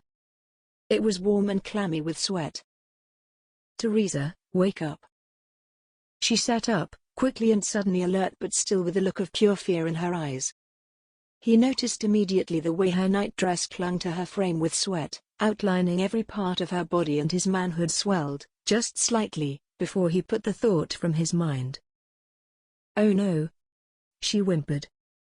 I'm sorry. Hush now. He replied, perching himself on the edge of the bed. He put his arms around her, pulled her into him, and he shivered at the touch of flesh against flesh. It was just a dream. It's over now. She let her cheek rest on his shoulder, and he could feel the rhythm of her shaking, of her breathing. Oh, Teresa. He whispered into her ear. I'm here now. Thank you. She whispered back, then she pulled away, slowly, and looked into his eyes. He looked back. Her gaze was so intense that he could not look away, her honey brown eyes having caught him like a trap. How beautiful those eyes are, how unique. How much I want you. David, she whispered, barely audible, but she didn't finish. He felt her breath across his face, warm and sweet-smelling, and he could not let her finish. It's all right, he said. I understand. No, she said. I don't think you do. I have spent so long craving your love, David, and now. You are frightened. I understand. But things are different now. Different? But how do I know that? She looked into his eyes, searching for the truth. She wanted him so very badly, but she shivered with fear that he would hurt her again. Yes, their relationship had been wonderful that day, but it had also been wonderful before he left for Bristol. I have realized in the past days how much I dearly love to spend time with you, Teresa. You liked to spend time with me before, and then you left me. Remember? He hung his head, ashamed, and spoke to his lap. I couldn't stay in Exeter, Teresa. I needed to escape while I could. Now, I have every reason to stay. He looked back up at her. How do I know you won't hurt me again? Being with you, it makes everything all right, as though. He trailed off, gazed into her eyes, and she could see he was full of emotion. As though what? She asked gently. I don't know, I can't explain it. I've never felt anything like this, Teresa. It's like something blooming inside me. It's warm and comfortable and exciting all at the same time. He looked again into her eyes, sincere and honest. And it's for you, Teresa. It's all for you. David. She whispered, falling into his gaze. He looked so vulnerable, as though he had shown her his true heart, and she felt her own bloom growing inside her. She felt herself move closer to him, imperceptibly so at first, then slowly but surely. She felt his breath on her face, could see the sparkle in his eyes, and she knew in that instant that what she felt for him was true. Then he kissed her. Oh, how he kissed her. His lips felt firm and determined against hers, and although for a second she tensed, unsure, she soon relaxed into him. She kissed him back, licking his lip, nibbling it a little, letting herself go completely and in a way she had never thought possible. But then he pulled back, searched her eyes for something. "What's the matter?" she asked. Her heart pounded heavily inside her chest. She mourned the loss of his lips, the loss of his touch, and she feared he regretted his move. "What?" "No," he said quickly. "Nothing is the matter. I just—" "You just what?" She could hear the high pitch of her voice, the incredulity, the anxiety. "I just—" "You are so incredibly beautiful, Teresa, and I have wanted to do that for so very long." Her lips broke into a wide grin, and she couldn't help but let out a chortle. "He wanted to do that? Really?" He laughed then, but gently, lovingly, and she felt a ball of warmth within her. "Yes, Teresa, really?" "Well," she said, a coquettish grin on her face. "You'd best do it again then." She felt passion in her every pore, each and every inch of her craving him, his touch. She was entirely this feeling, and the world shrunk to that room only, to him and her together. He raised an eyebrow at her brazen comment, and she bit her lip, shy but keen. "Well, I suppose I must." She didn't wait though, she jumped forward, pushing her lips against his and throwing her arms around him. He reciprocated, putting his strong and masculine arms around her, holding her tight. He raised to his feet, still kissing her, then guided her down onto the bed until he was kneeling over her, his lips exploring her face, her neck, her cheeks. She moaned, letting her head fall backwards in delight. Her whole body felt on fire, every bit of her a tingling mass of heat, and she did not think, did not consider. She only acted. "We shouldn't," she whispered, entirely unconvinced by her own words. "No," he replied. "We shouldn't." "But I want to," she replied, and he responded with a smirk at first, then another kiss, soft and tender, but full of such wanton longing, that she raised her chest from the bed, pushing herself towards him, begging him with her actions. She ran her longer and slender finger down his back. She felt the shudder that ran through him and she smiled, satisfied, excited, craving more. She could feel his bare legs against hers, feel his tense muscles brush against her tender flesh, and she wanted him more in that moment than she had ever wanted anything in her life. He kissed her neck and so close she could smell his scent, sweaty and musty and masculine. She licked at his neck, tasted his salt, and she moaned, growled nearly, in hunger and in entreaty. "I need this, David." His hand brushed her bare arm, so barely there that she wasn't sure if she had imagined it, and she let out a groan. "Yes." His fingers traced up her waist, tickling her, making her catch her breath. "David." "Teresa," he whispered back, his voice full of longing and passion. "No," she said, firmer this time, and she pushed at his chest to make him roll off her. "David, stop. I can't do this." Her voice was squeaky with fear and want, and her heart was full of panic. Is this what he wants? What if he leaves me again? What if this is for a night of passion and nothing more? Is everything all right, Teresa? He asked. He looked concerned, fretful that he had hurt her, and she looked at him with pity and sympathy and craving and sadness all at once. She wanted him, more than anything she had ever wanted, but she knew she could not. Not then, not like that. And not without renewed assurance that he wouldn't disappear as he had before. "Yes," she croaked. "It's all right. I can't. It's not right." He looked at her sadly, and she could see the hurt in his eyes. "Go on. You can say what you wish with me." "You, what?" "I don't want to stop this, stop us. But I know it is my fault you feel so uncertain, and I accept that I need to do everything in my power to win your trust back. Can we just talk a while?" she asked, purposely not answering his comment. She smiled, a little sad, a little worried, but she was glad he recognized his own fault. "Of course," he said softly. "This," she said, brushing her arm over the bed in demonstration. "It's not proper, it's not right. And it will not help anything.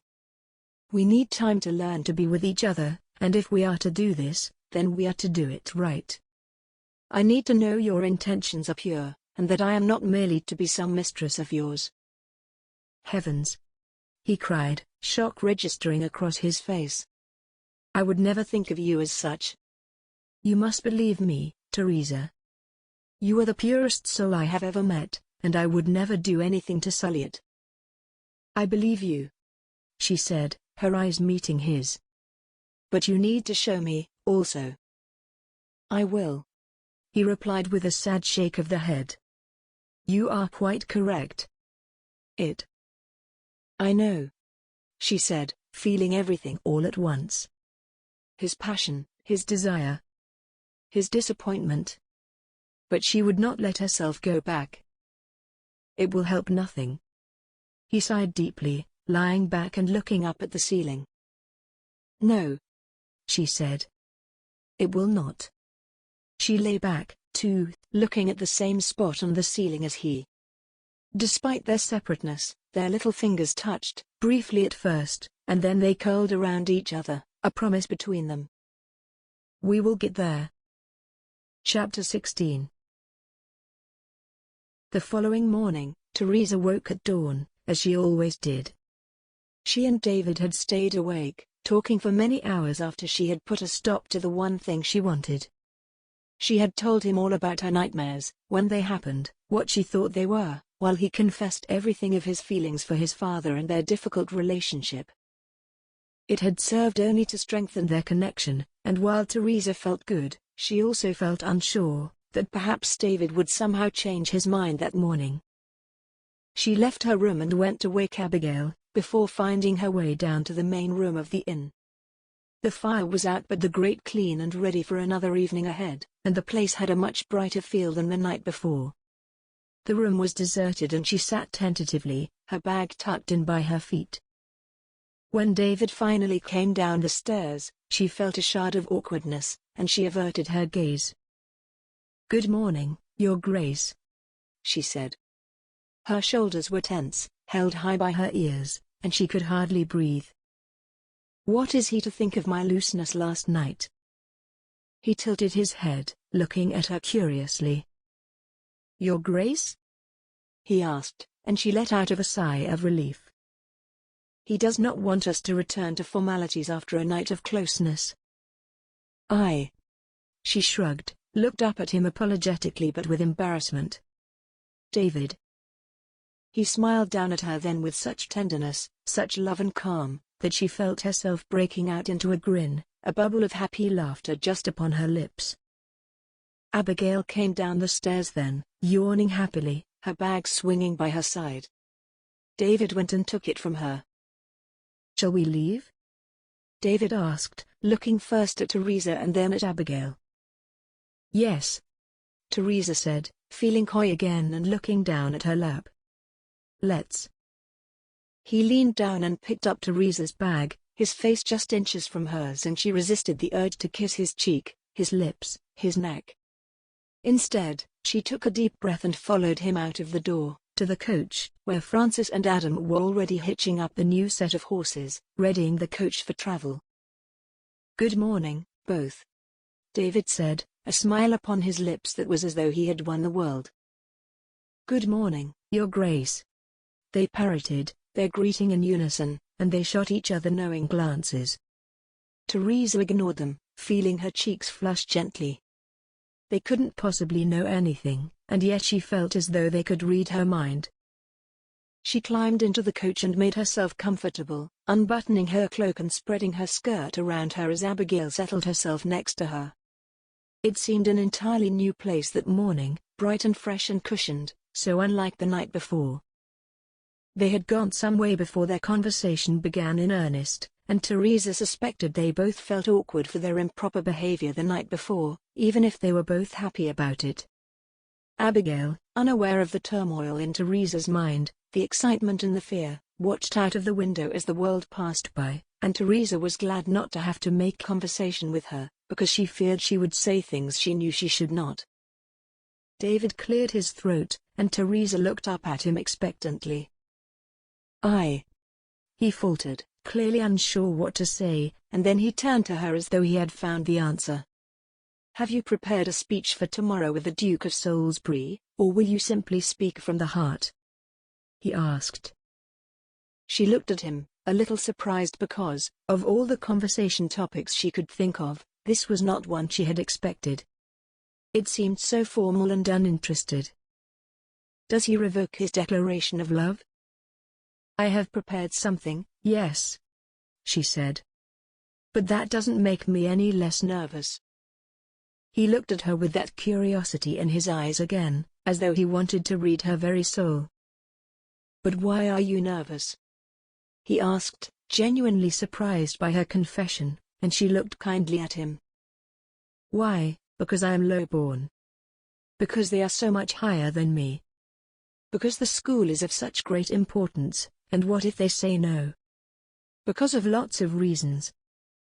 "You don't know that," David said, turning to look out the window with a crease of concern in his brow. "No," she admitted. "I do now know whether they will say no." "That's not what I meant," he said, turning back to her. "Then what is it you meant?" "You do not know that you are low-born. I mean, Teresa, you are so well-spoken, seemingly so well-bred, That is thanks to your father, and him alone," she said with such a finality in her tone that she warned him not to say any more. Talk of her life before the accident always unsettled her, and she needed to be calm for the days ahead. "Well," he said brightly, clearly taking the hint and changing the subject. "Whatever the case may be, I can for certain reassure you that you have no reason whatsoever to be anxious." "No?"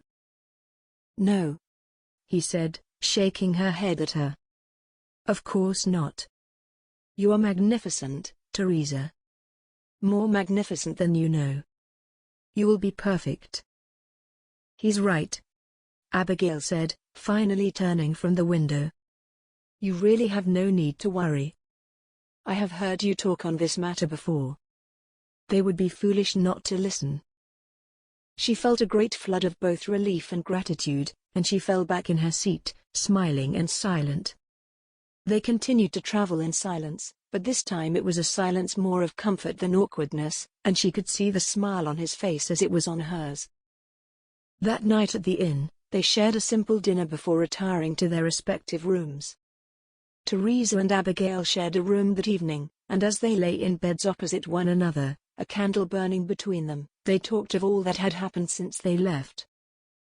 "I hope you don't mind me saying this," Abigail began, "but it seems to me that you and His Grace have become rather close of late." "We have always been close," Teresa said with a sigh. "Ever since he was at Oxford and I saw him at weekends. Things are different now, though." "Are you not happy?" Abigail asked. "It's not that I'm not happy," Teresa said. "More that I am wary. He seems to like you an awful lot." "Do you really think so?" Teresa looked at Abigail, not knowing what she wished to hear. That David liked her and perhaps, somehow, there was a chance for them? Or that she was dreaming and should end it before it begins? Yes. He has the look of love whenever you are in the room, and he can hardly keep his eyes off you. Teresa smiled. She couldn't help it. That Abigail saw it, too, meant that she hadn't been imagining it after all, but that David most definitely displayed signs of interest. It is a match that could never happen though, Teresa said. Why ever not? There was an indignation to Abigail's voice, one that made Teresa smile. This was the sort of thing that happened in her romance books, not the sort that happened in real life. He is a duke, Abigail dear, Teresa said. And I am nothing more than a school administrator. Nothing more? You do talk nonsense sometimes, Teresa, my dear. Do you not like him? Teresa started but she couldn't finish her sentence. Yes, she liked him, but did she want more than what they already had? Without a doubt, she did not want to be hurt again, and she certainly didn't want him, unless he came with the full intention of marrying her. You do? Abigail said with a knowing smile. Perhaps, Teresa said, feeling a knot of tension building in her chest. But there are many obstacles, and I am not entirely sure we can overcome them. Well, Abigail said softly, let us see what tomorrow brings. Indeed, Teresa agreed. In actual fact, tomorrow shall be another long day. We should get some rest. Good night, Teresa, Abigail said, and Teresa blew out the candle. They had another 2 days' journey before they reached London, with a stop at yet another inn for the evening. It was tiring, arduous, and as time wore on, they spoke less and less. No one was in the mood for idle chatter. As they approached London, though, Teresa's outlook brightened. She looked around her in awe, craving to see more of the city. It was like nothing she had seen before. So many people. She had never been to the Lentingdale London residence before, and she felt a tickle of excitement at what she would find. She wondered how grand it would be compared to the houses she had known in her life. Would it be closer to the workhouse or Lentingdale Manor? She snorted at that thought, that anything Lentingdale owned, or even Wearwood owned, would be anything close to the workhouse. Still, she had not expected the grandeur that loomed over her as they approached the house. It was not a manor in the same way as the estate in Exeter was, but Lentingdale House was still something she had never previously seen. It stood tall and proud, with a small driveway that was somewhat rare in the centre of London. It was set back from the other houses, away from the bustle of the busy London streets, as though to show its superiority. The brick was a deep red, the grey between making each one stand out on its own. The doorway, painted black, had a large brass knob right in the centre, along with an intricate knocker above. As she stepped from the coach, she looked up at it and gasped. "It's big," she said, and he chuckled. "Yes, it is." "It's also beautiful," Abigail said and turned to smile at him. "Wait until you see the inside. It was updated not long before Father died." He stalked in front of them and up the 3 steps to the door, before it was opened by the butler, Price. "Good evening, Your Grace," he said with a deep bow. "And Miss Smith, Miss Oakley, how lovely to see you." They entered, letting Price take their cloaks and hats and gloves, and Teresa looked around at the interior with awe. She had once thought Lentingdale Manor was the height of fashion, but Lentingdale House was even more so. It was fresh, bright, and full of color. "Price," David said. "Please show Miss Smith to my room on the 1st floor. Miss Oakley will take the guest bedroom on the 3rd. "Your room?" she asked in surprise. Panic shot through her. "Does he think to sleep in the same room as me?" "Yes, I'll sleep downstairs. My room is the most comfortable, and you need plenty of rest if you are to woo the Salisburys tomorrow." "As you wish, Your Grace," Price said, then turned to the ladies. This way, Miss Smith, Miss Oakley. You may leave your bags. I will have someone bring them up to you immediately.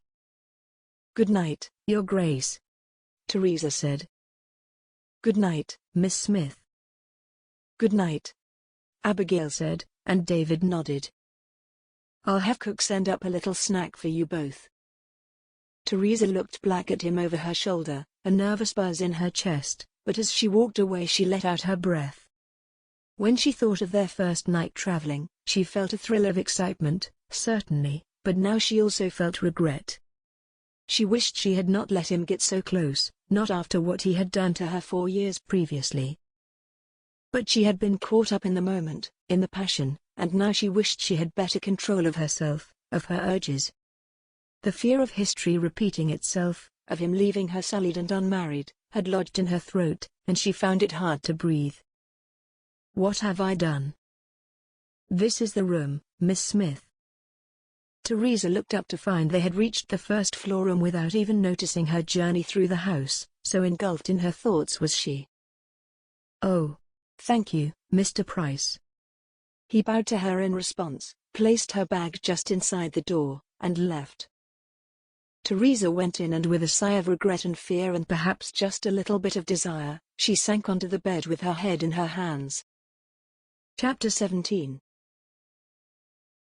Lady Victoria Haymoth, daughter of the Duke and Duchess of Salisbury, dashed around the ground floor of Salisbury House in flustered excitement.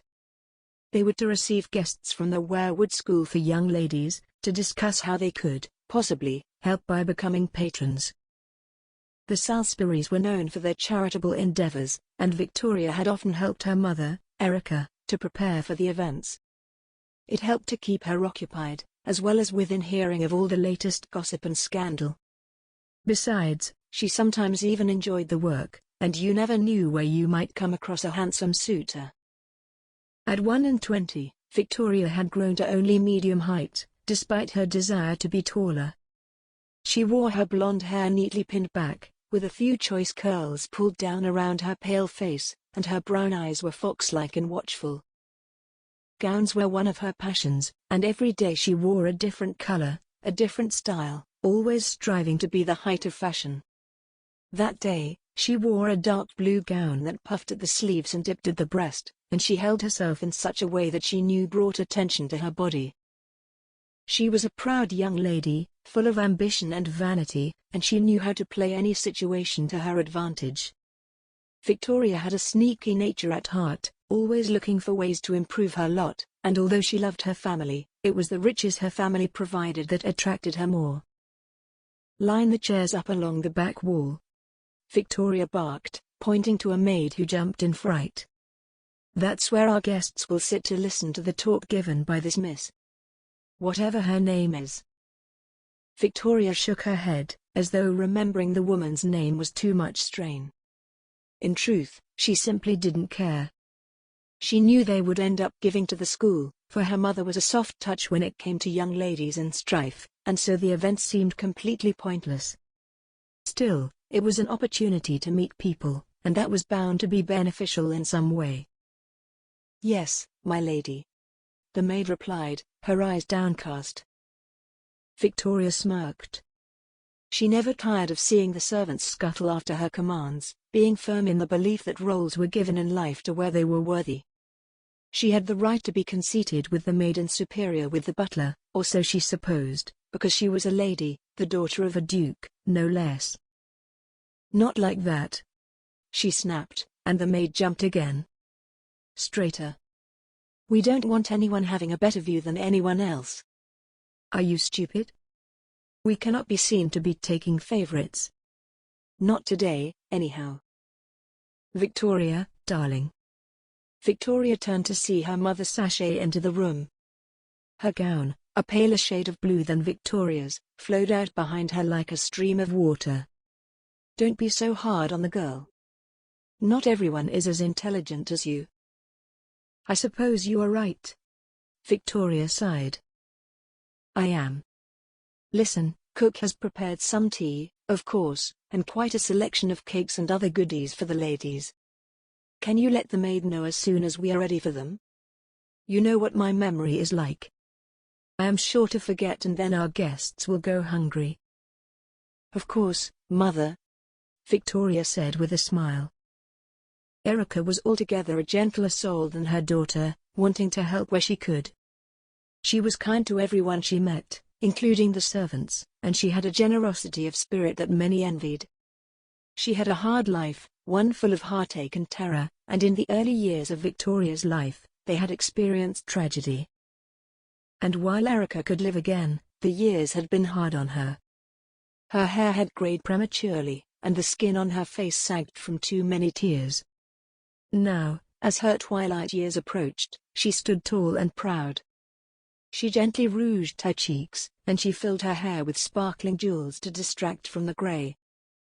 She had become strong and fearsome as time went by, and she would do anything to protect her family. She doted on both Victoria and her older sister, Alison, but it was Victoria with whom she had developed the closest relationship. And it was Victoria who knew how to press her mother in order to get what she wanted. "The room is coming along nicely," Erica said. She fiddled with the necklace that hung at her chest as she appraised the place. "Thank you, Mother. It would be finished by now if the servants would just work a little quicker," she said, pointing the last words at the already hurried maids. Erica put a gentle hand on her daughter's arm. "Be kind," she said with her eyebrows raised, but Victoria only rolled her eyes. "It is their job, Mother." "Even so. It does no harm to be kind." "Who exactly have you invited to this little tea party, anyhow?" Victoria asked, turning to her mother. "Your sister is coming, of course," Erica said. "Of course," Victoria said. She managed to keep a straight face and said nothing derogatory, but try as she might, she had never managed to develop a good relationship with her. She had quite given up even trying, now. "Who else?" "There's Barbara, naturally," Erica said. Lady Barbara Harding was her oldest and closest friend, and she was invited to every one of these events. Then Patience Barrington, you know, the Earl's wife? Apparently she grew up in Exeter, so she has ties to the area. Lady Patience? She's the one with the big nose? Erica tarted. She is very beautiful, Victoria. She chided but then smiled. But yes, she is unfortunately in the nose department. Then we've got Lady Catherine St. John, she more or less begged me for an invitation. I suspect she doesn't get out as much as she would like. Probably because she is positively boring, Victoria said. And finally, Erica said, shooting Victoria a pointed look, we have Lady Louisa George.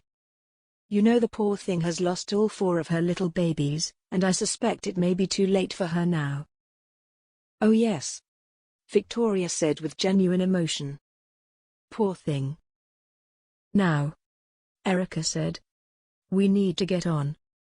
They'll be arriving soon. Yes, Mother. Being in the centre of London, Salisbury House was a narrow building, but it climbed up many stories. The front door led out directly onto the street, and the narrow entrance hall led to the library, the dining room, and a morning room. The servants' areas were in the basement, and the first floor contained the drawing room and study. Above that sat 3 floors filled with bedrooms, enough to house the family and have 6 rooms spare. The talk was to take place in the library, for that was the largest room and it sat at the front of the house, meaning the sunlight flooded through the curved windows. The 2 walls adjacent were lined with books, a gap only there for the door, and at the far end there sat an unlit fireplace, some leather-bound chairs, and a little desk at which to work. For their purposes that day, the desk had been covered in a tablecloth, on which would sit the tea and cakes, and the servants had lined up a number of chairs for the guests. They would face the window, in front of which Miss Smith would give her talk. It's perfect, Erica said, once everything was finished. She looked around her with a smile on her face, her hands clasped together in front of her. It will do, Victoria said. Erica rolled her eyes. Ever the perfectionist, my lovely daughter. Are you not excited to meet Miss Smith and hear what she has to say? This school seems like the perfect venture for us. Aren't they all? Victoria asked sardonically. Honestly, Victoria, you are terribly cynical for one so young. Helping young girls as you, at one time, needed help. Is that not marvelous? Victoria softened and turned to smile at her mother. She leaned over and kissed her on her powdered cheek. Erica blushed, but with a smile that told of her contentment. Yes, Mama, Victoria said. It is marvelous. Chapter 18. How terribly strange, Teresa said. They had paused at a particularly congested London street. Ahead of them, a dray carriage had stopped, and the men were rolling barrels of beer across the road to a little tavern that already seemed full of activity. Teresa could hear Francis, the coachman, shouting at them to hurry up, and there were shouts from behind them, too. She peered out of the window in excitement. She loved the bustle of a busy city. What's strange? David asked, looking at her curiously. He seemed irritated by the hold-up and he fidgeted in his seat, but Teresa remained calm. These streets, she said, looking up and down it through the window. They seem awfully familiar. Her voice had a faraway sound, as though she had been whisked away by memory. Indeed, a peculiar feeling sat at the base of her stomach, a sense of recognition mixed with raw nerves and pure hope. She did not know what to think, except that she could not think much at all. You'll have to bloody wait. She heard the drayman shout from the road, and he gestured angrily at all the annoyed coachmen. Go a bit faster, then. Francis called back, his accent strong against that of the Londoners. Teresa cocked her head to listen in fascination, an odd thrill rushing through her. It's also. I don't know, she said. I can't explain it. Familiar is the only word I can use to describe it. It's so, I am sure I have seen these sights before. And their voices. Have you ever been to London? David asked, intrigued now. No, Teresa said, shaking her head. Never. Perhaps you've been here without knowing, he said as he mused. After all, you don't remember a large part of your childhood. That's true enough, Teresa said. I suppose there can't be anything else, can there? He thought for a moment before he replied. Well, London is a city like no other. It's unlikely it reminds you of somewhere else. Perhaps you've read something in a book? You do have an excellent imagination, my dear. It could be the case that you're remembering a scene from a novel? Perhaps, she said, but her brow was gently creased in thought, and she could not escape the feeling that he was wrong. It was these streets she recognized, she just didn't know why.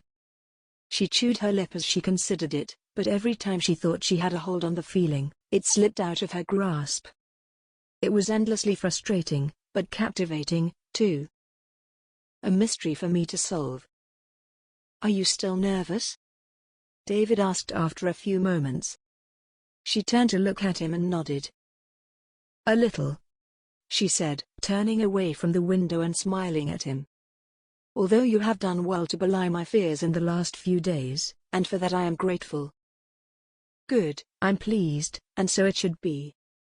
You really have nothing to worry about, Teresa. You are wonderful as you are. She flushed then, remembering the nights previous, the chaste kiss on the stairs, and the passionate one in her bedroom at the inn. The thought of his lips upon hers warmed her throughout, and his kind words and kind heart made her smile so broadly. Yet, she felt a little uneasy, curious at his motives. Is this not the same man who would have sold the school from under me?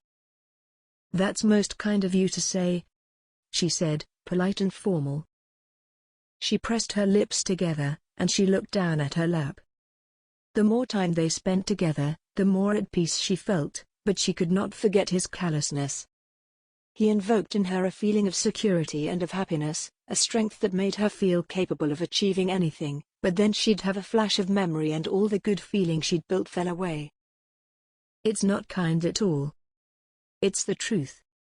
He looked at her blankly, as though that was obvious, and they looked into each other's eyes for a long moment. "Thank you for coming to London with me," she said suddenly, and she glanced at him then looked quickly away, embarrassed by her admission. "Why, it's my pleasure," he said. "I mean it," she said, urging him to take her words literally, and not as a meaningless platitude. "Having you with me, well, it's better than it would have been otherwise." She could not quite bring herself to compliment him completely. In truth, she had loved having him with her. He had made the week special. But she could barely admit that to herself, let alone admit it to him. No matter how good it had been, it could not right the wrongs he had done to her. "Yes," he croaked, his voice breaking as though he felt awkward. "It has been rather nice. I'm glad I came, too." "Well," she said, her hands clasped together in her lap. "That's good, then." They fell into a companionable silence, each looking out of the opposite window. Teresa thought of all the time they had spent together through their lives. David had always been charming, she knew that, but she had also seen that charm turn out to be false. Despite that, her wariness was waning, and she found herself occasionally daydreaming about him, until she reprimanded herself and resumed her anger.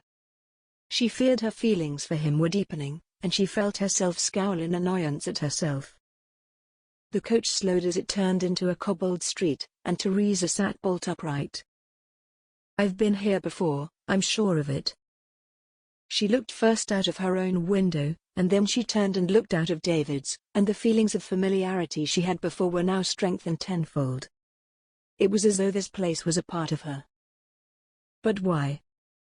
When she returned her attention to her own window, she saw it. A large red brick townhouse. "That's it," she said, pointing through the window. "That's Salisbury House." David looked at her as though she was quite mad. "How do you know that?" I don't know how I know. I just do.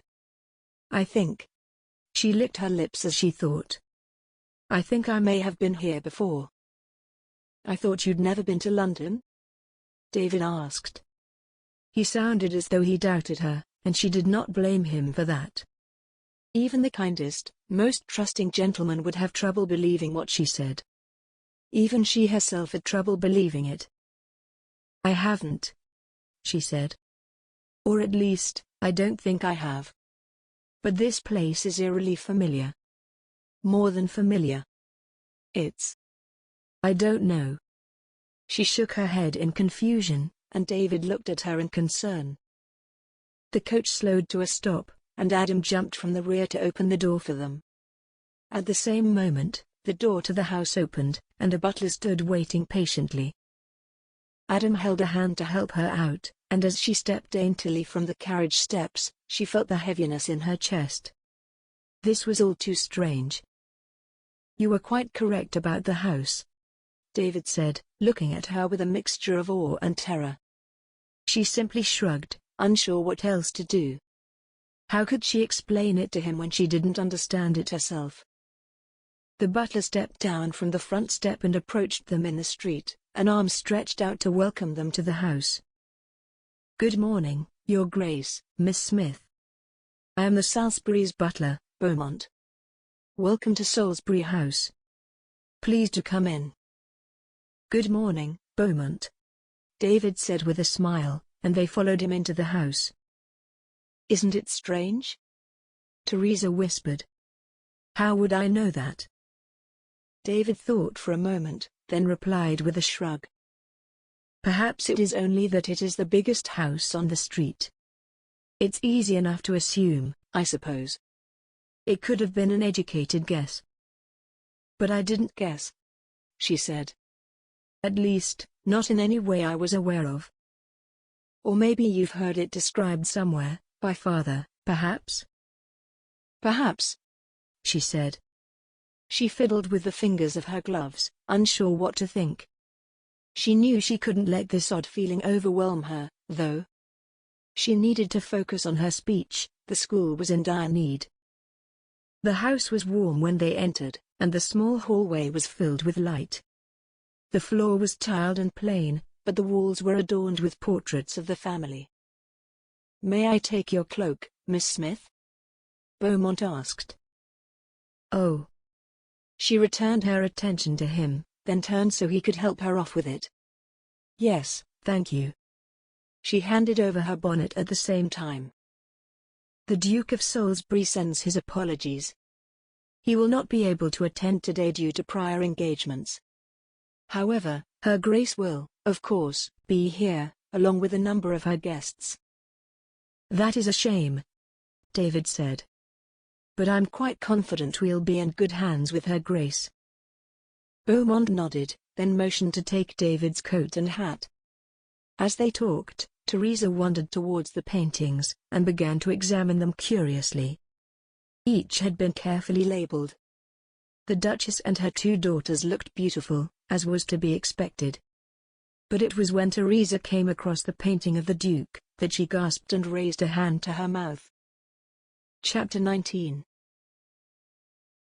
She turned to see David and the butler both looking back at her, surprised at her audible gasp. "Is everything all right?" David asked. "Yes," Teresa said, shaking her head as though to rid herself of something. She looked to the floor. "Yes, "My apologies. I don't know what came over me." David walked the short distance across the hall and, standing close to Teresa, he asked her again but quietly this time. "Are you quite sure?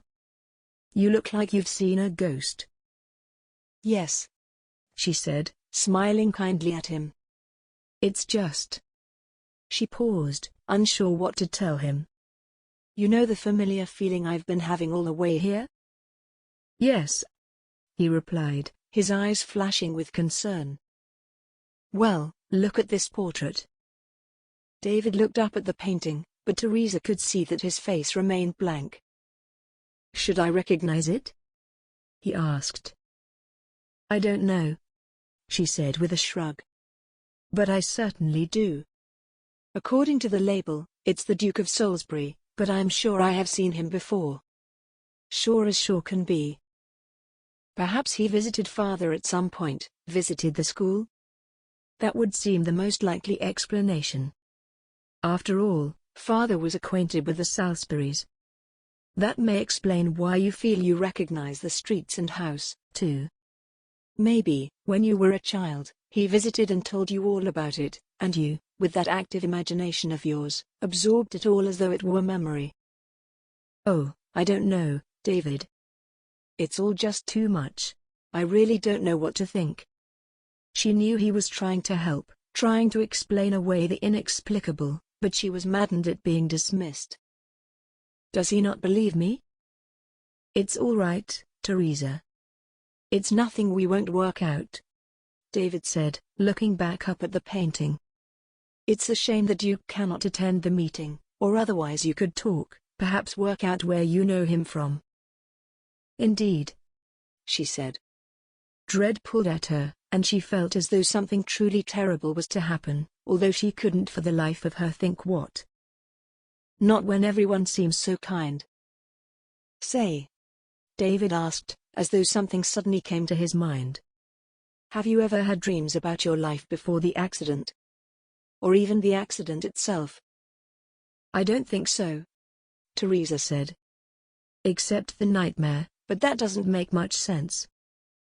"Perhaps one day it will," he said kindly, and he opened his mouth to say something else, but Beaumont's heels rang out on the tiles and they both turned to look at him. "The Duchess will be ready for you shortly," he said. It was then that Teresa sensed another presence in the hallway, and she turned to see a young lady on the stairs. The new face watched them curiously, as though looking at the portraits was an odd thing to do, as though perhaps she had even been listening to their conversation.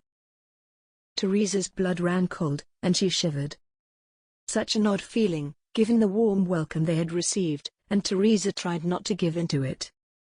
Despite her uneasy feeling, she could not let that overwhelm her. She was here to do a job, and she would do it well as she always did. Teresa cleared her throat and smiled warmly up at the stranger on the stairs. She marched down, an evidently false smile on her lips, and introduced herself, a brazen act, indeed, to not wait to be introduced, and certainly not something that a well-brought-up lady would do. Perhaps she has forgotten her manners. "Good morning. I am Lady Victoria Haymarth," she said. "That is my father's portrait you are admiring."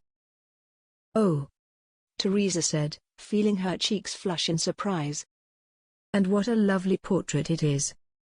The artist is very talented." "Indeed.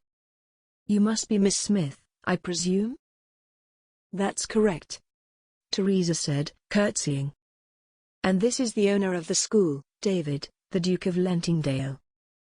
Lady Victoria turned to look at David, and Teresa could see the instant attraction, as she had seen in the eyes of many ladies, since she and David had first met. Victoria turned her body to face him, her eyes alight with desire, and Teresa felt a flash of jealousy and rage. Although the thought was fleeting, for who am I to say who may be attracted to David, she could not help but want to pull him away from Lady Victoria's eyes. "Delighted to meet you, Lady Victoria," David said with a bow.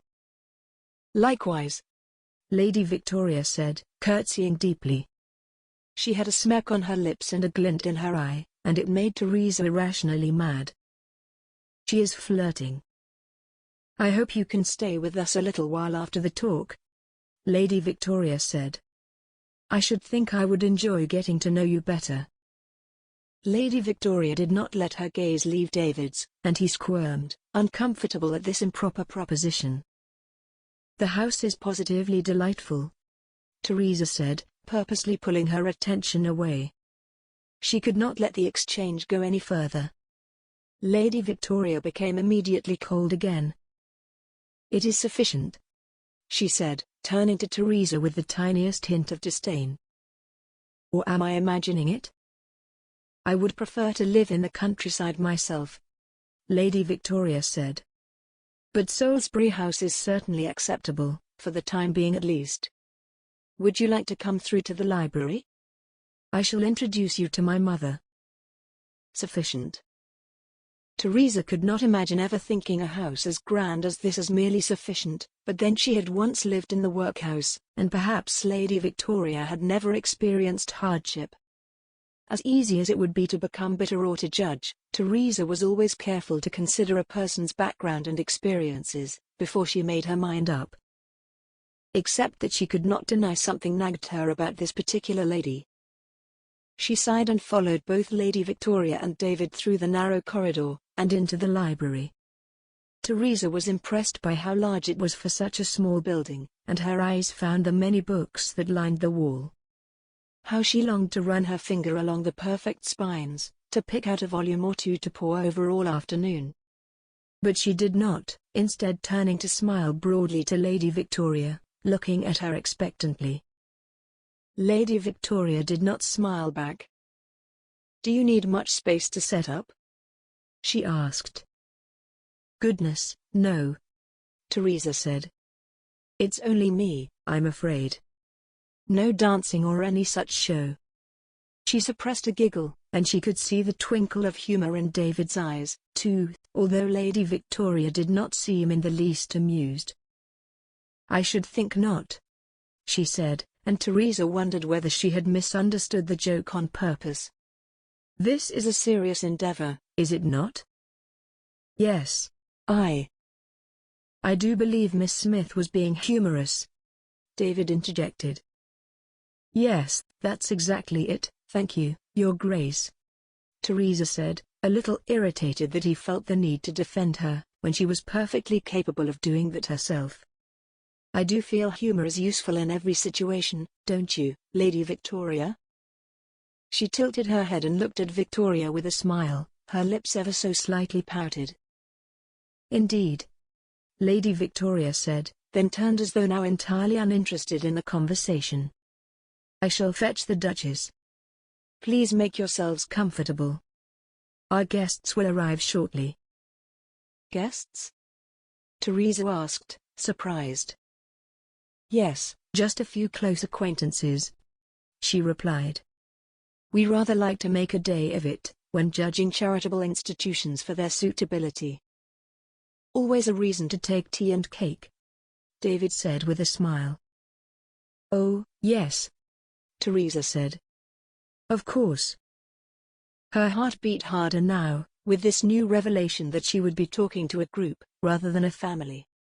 David nodded to her, a smile on his lips, and she could see the silent reassurance in his eyes.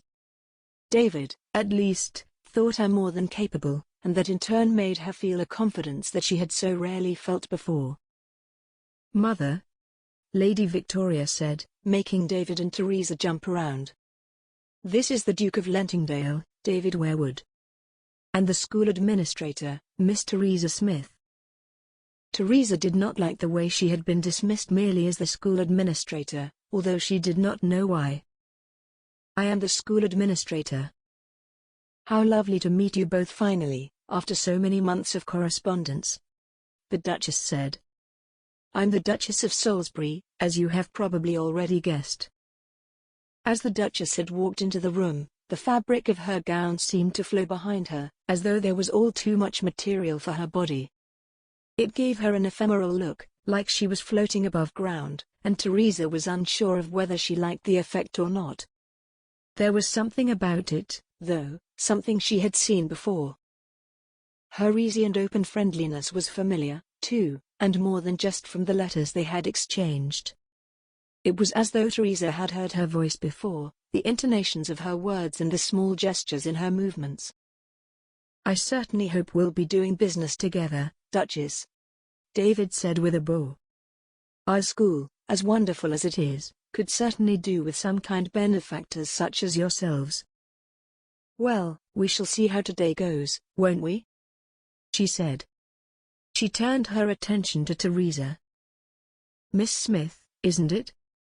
She cocked her head as though she, too, felt there was something familiar. Good morning, Your Grace, Teresa said with a curtsy. As the Duchess smiled, Teresa felt a jolt go through her again. I know this lady. I am positive of it. Your Grace, if I may, Teresa began. I hope you do not think me speaking out of turn, but have we met before? I have the strangest feeling that I know you from somewhere. Well, isn't that funny? The Duchess said, a hand to her chest. I was just thinking the exact same thing about you. Have you been in London long? No, Teresa said, shaking her head. We arrived last night. And I haven't been here before. And I certainly have never been to Exeter, the Duchess said, a finger to her lips as she considered the conundrum. I suppose, Lady Victoria said with a mirthless laugh, that once you've seen one school administrator, you've seen them all. Chapter 20. Victoria, really? The Duchess tarted. David could see the humiliation on Teresa's face, and he jumped in, again. I think it's more likely the case that you remind one another of someone. Perhaps an old friend you have all but forgotten? Actually, Your Grace, Teresa said, turning to David. I think it's more likely the case that certain ladies are blind to the real world, unable to see the beauty laid out before them. Well, the Duchess said, ignoring Teresa's slight to Victoria. Whatever the case, it is not important. What is important is this school of yours, and the good deeds that you do there. Absolutely, Teresa said. And I am so looking forward to telling you all about it. Excellent, the Duchess said, smiling brightly. We have a few friends attending, and there will be tea and cake. It's just a shame the Duke can't be here, but never mind, that can't be helped. I'll leave you for a few moments to prepare yourselves. I do believe some of the guests have arrived. Do excuse me. Of course, Your Grace.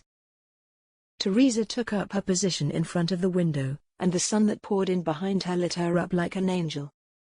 David took a seat and watched her, as she paced back and forth, uncertain and rehearsing her speech. He could not help but smile at the image, the way her body moved as she strode, and her lips twisted as she mouthed the words.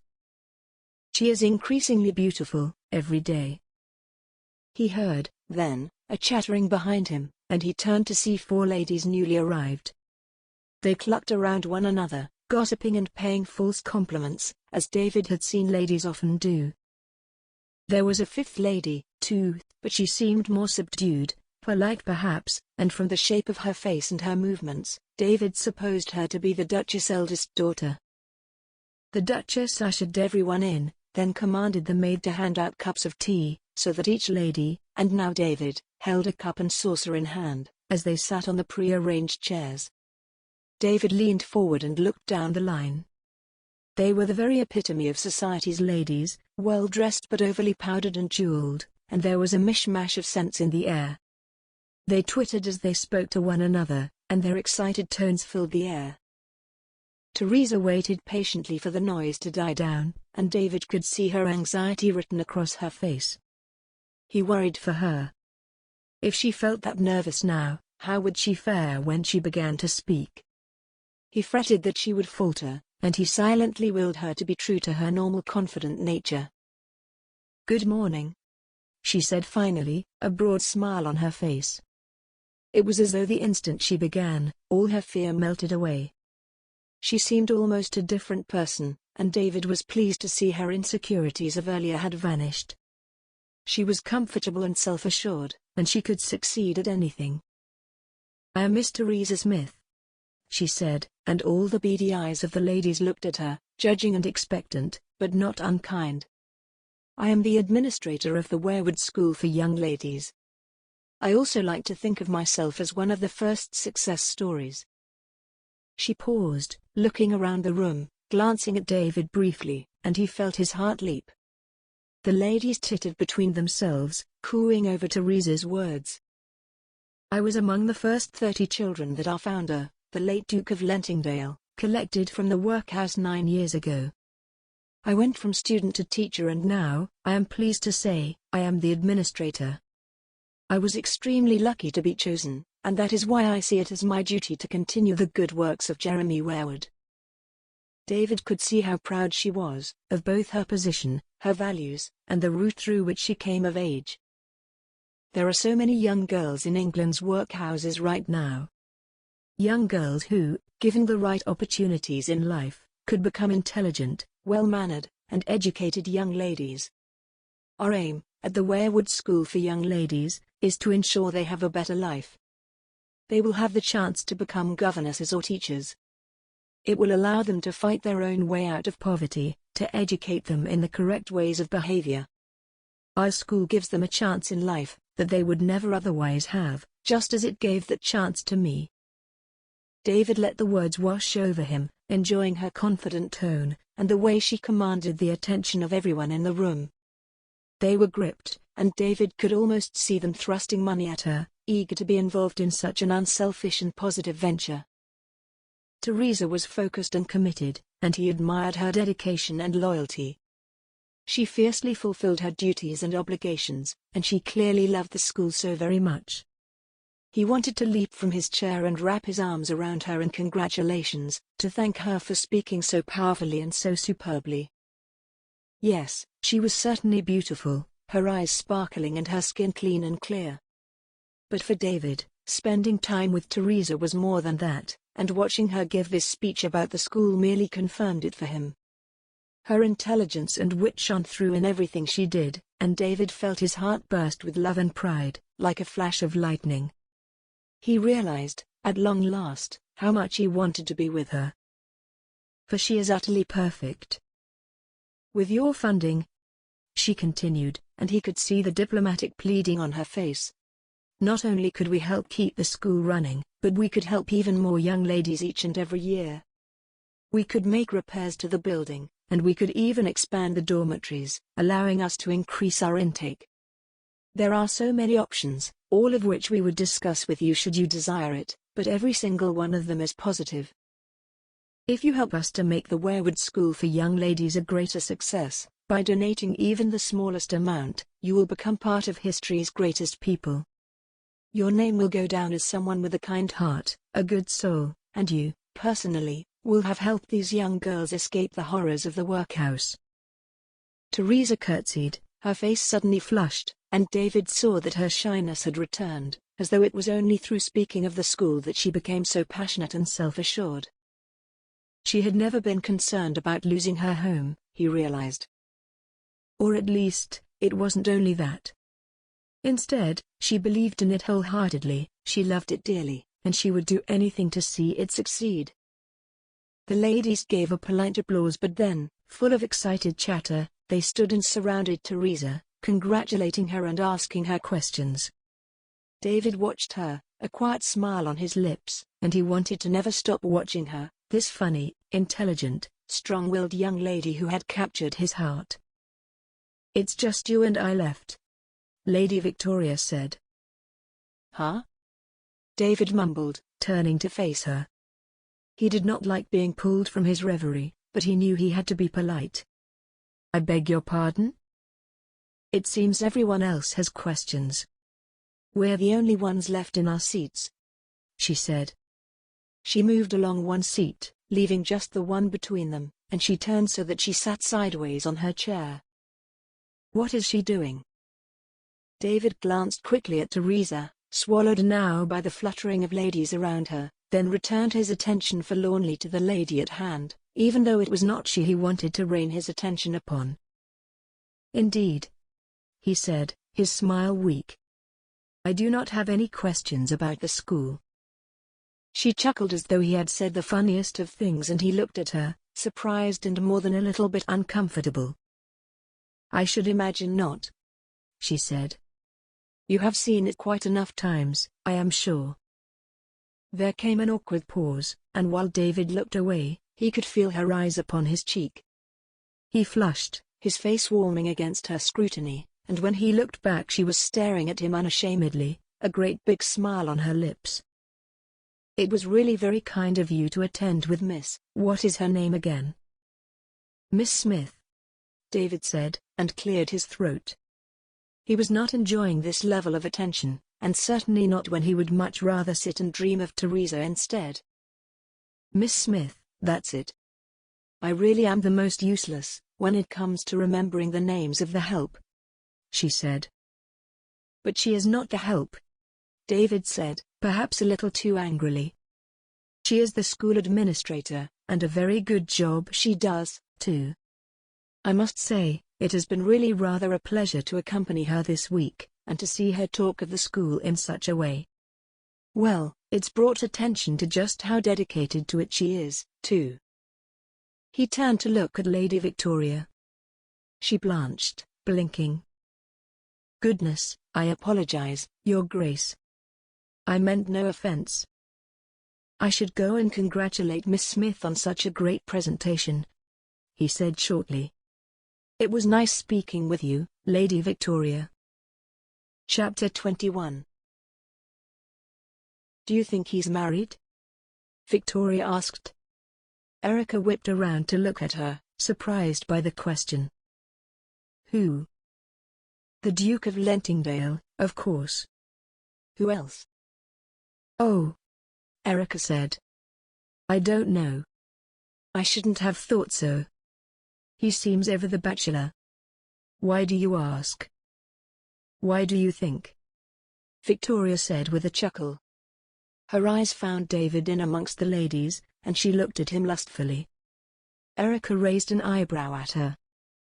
"A suitor, you think?" "Why not?" Victoria asked, turning back to her mother.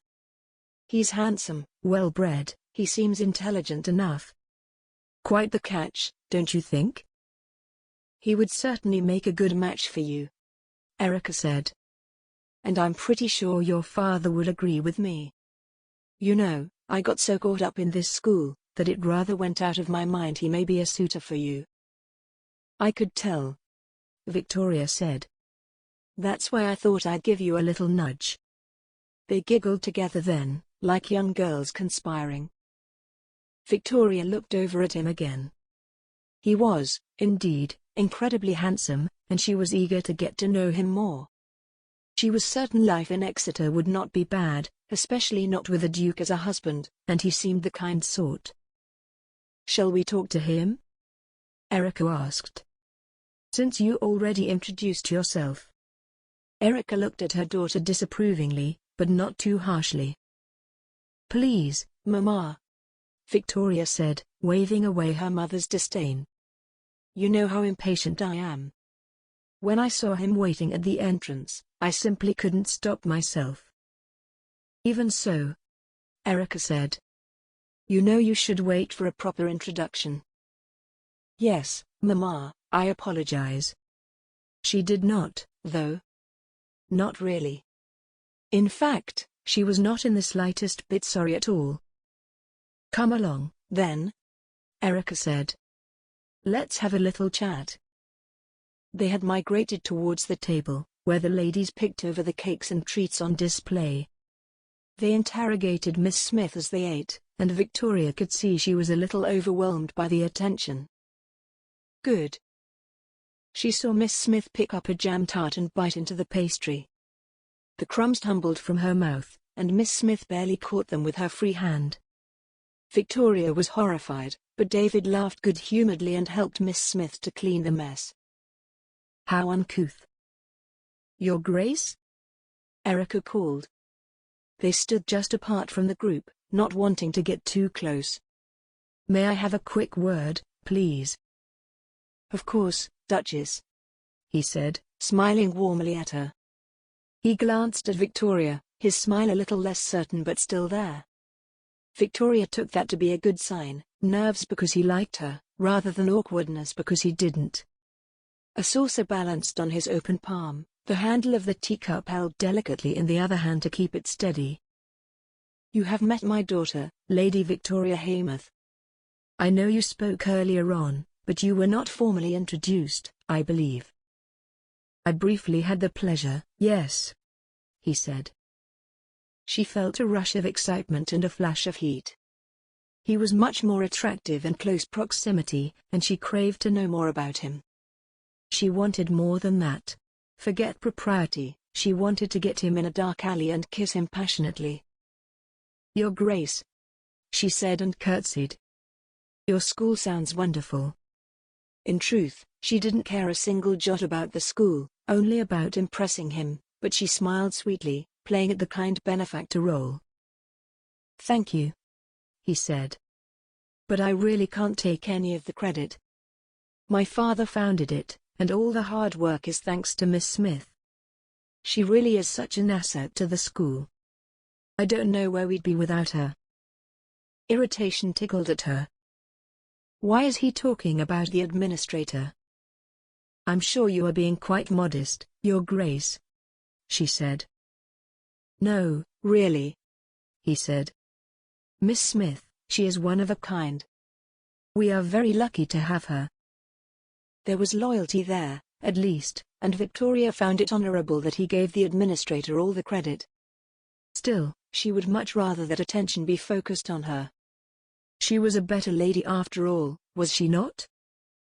Erica glanced at her uncertainly, and then cleared her throat. "Your Grace," Erica began, and David turned back to her. "Victoria turns 22 next week."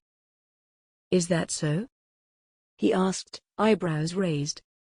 "Well, many happy returns."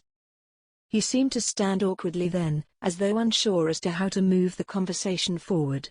Erica jumped in again. "We're having a masquerade ball to celebrate. In our manor house, just on the outskirts of the city. The whole of London will be there." "Oh, how lovely," David said. He took a noisy sip of his tea, then let the cup clatter back into the saucer, looking around him. "I was wondering whether you would like to join us. I know my daughter would be overjoyed at your presence." "Yes," Victoria interrupted, nodding eagerly. "I certainly would, Your Grace." David faltered, and it seemed to Victoria that he was unsure what to do. "Oh, say yes, do," she urged, teasing him. "All right," he said finally, smiling. "We would love to come." "We?" Victoria glanced quickly at her mother. She had noticed it, too, but she simply smiled. Excellent. I'll have the butler pass on the address to your coachman. We shall look forward to it, I'm sure, David said. Now, if you don't mind, I think I'll sample some of your lovely sweet treats. He nodded and turned away from them, and Victoria shot a look at her mother. We? Victoria hissed as soon as they were out of earshot. The invitation did not extend to her. Fret not, dear girl.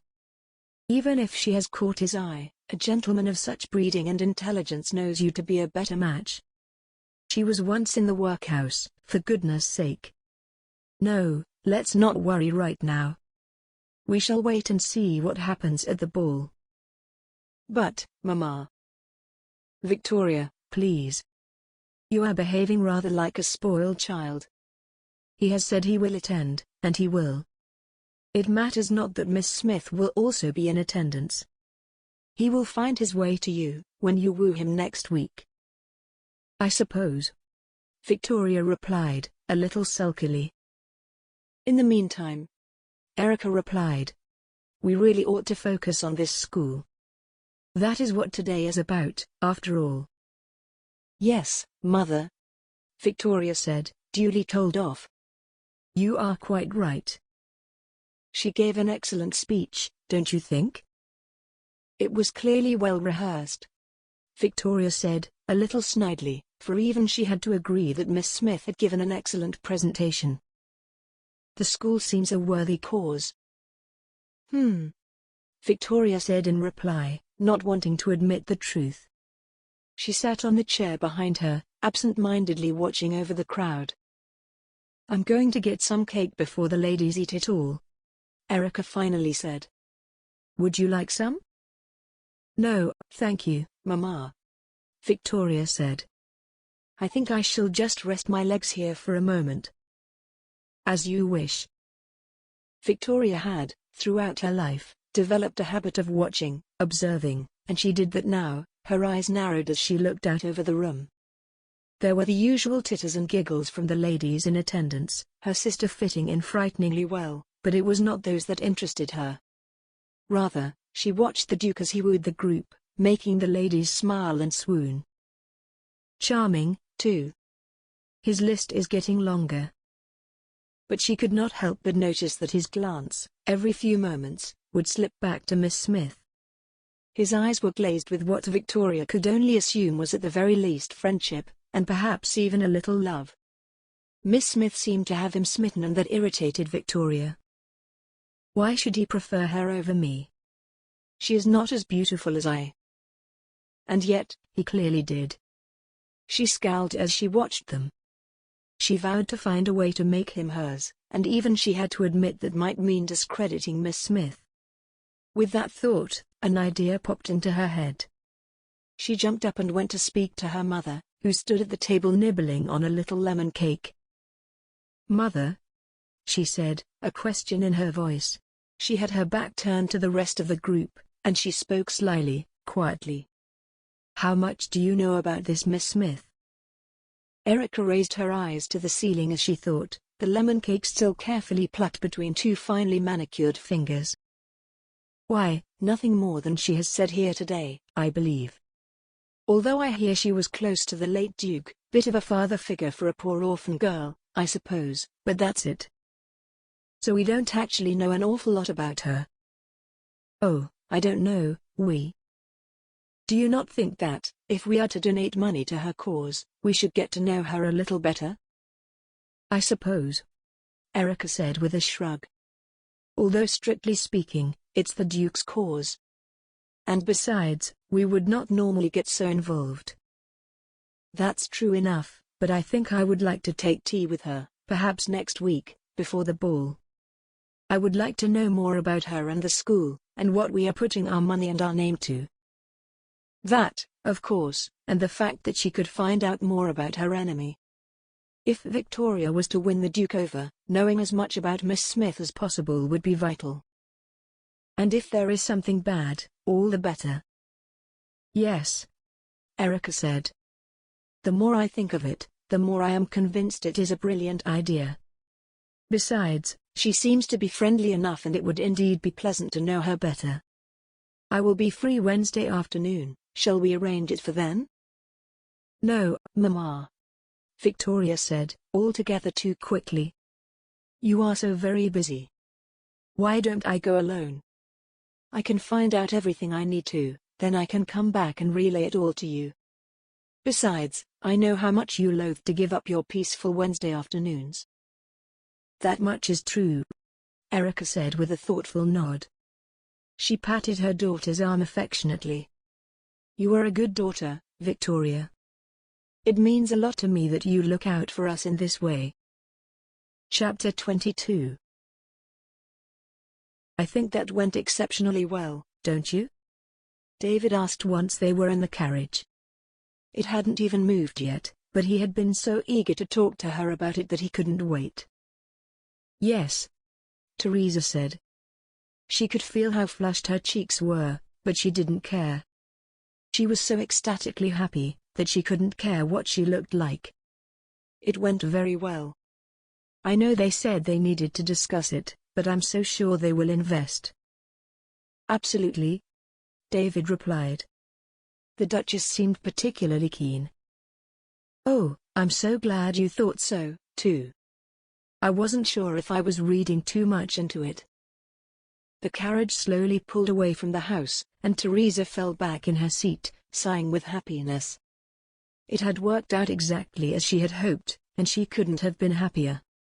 To make matters even better, David had been by her side throughout the whole thing. No. Do not let him worm his way in again. And yet it was true. She spoke so confidently, and part of that was thanks to his smiles and encouraging nods.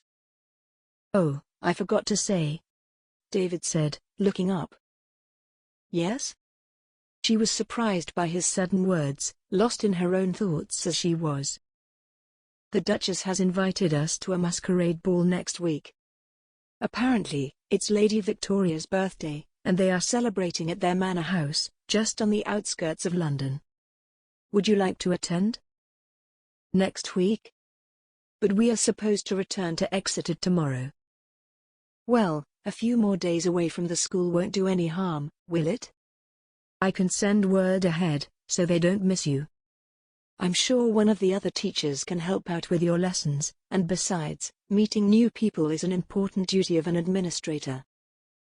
Another week alone with David. The idea sent hot shivers through her body, a mix of excitement and of fear twisting around each other. She loved to spend time with him, and the idea of a whole week thrilled her. And yet she feared she would succumb to her desires again, when she tried so hard to push them away. I will not leave Abigail's side.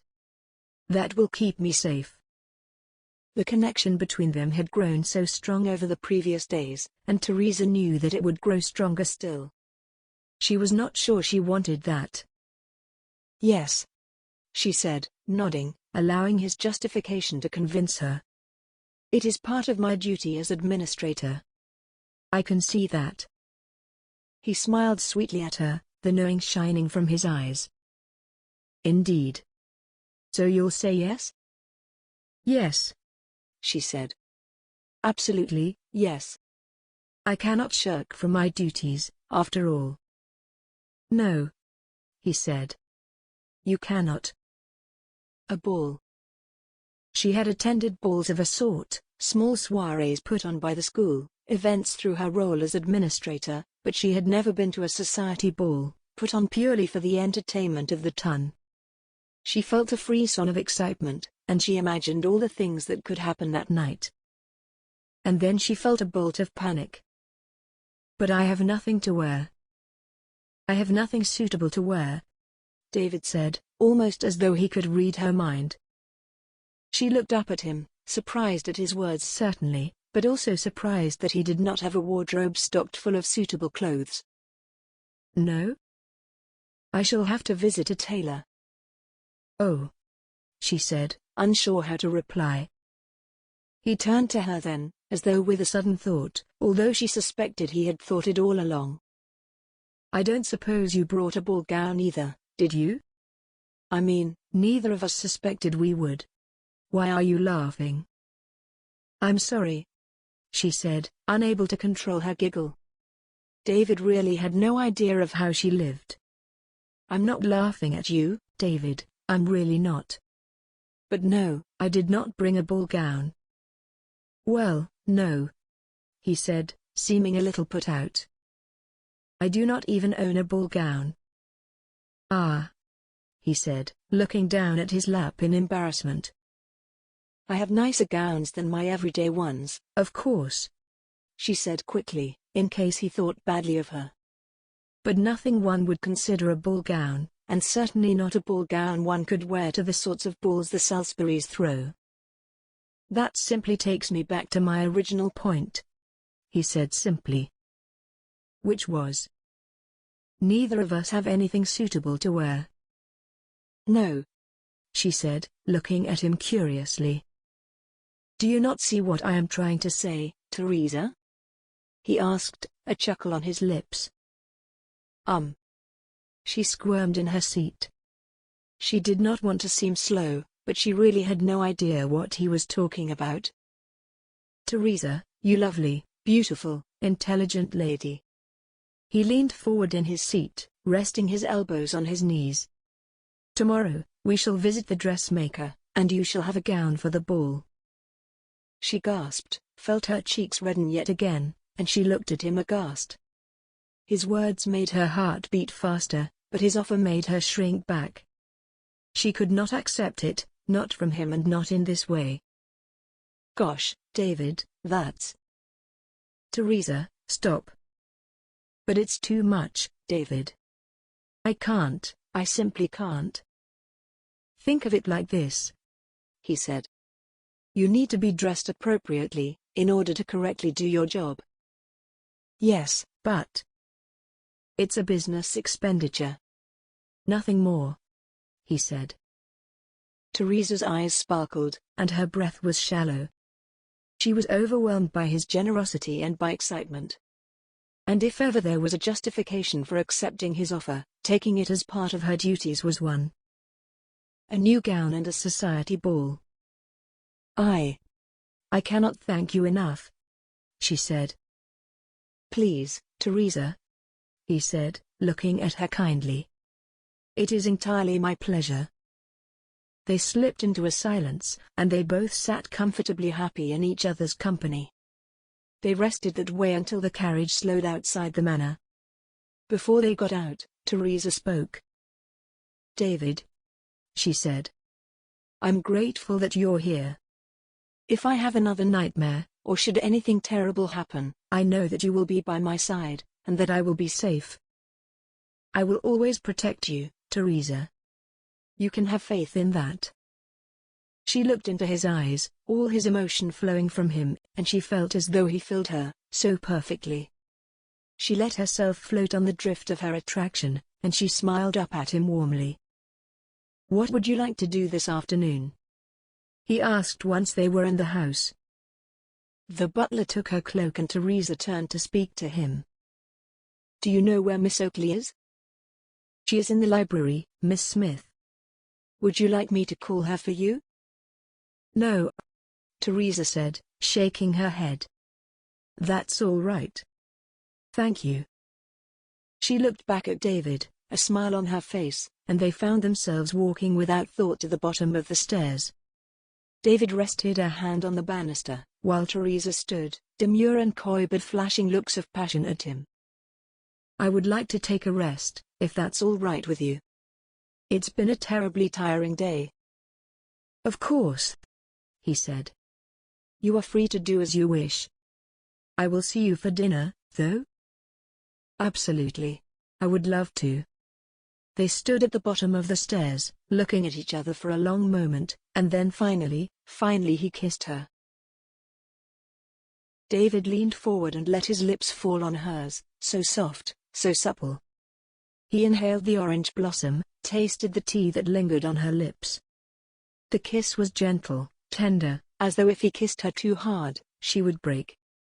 But he moved slowly closer, not pulling his lips away but letting his body touch hers.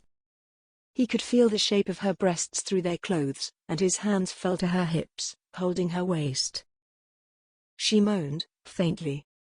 He could barely hear it, but he felt the rush of her breath across his skin, and he leaned even further into her.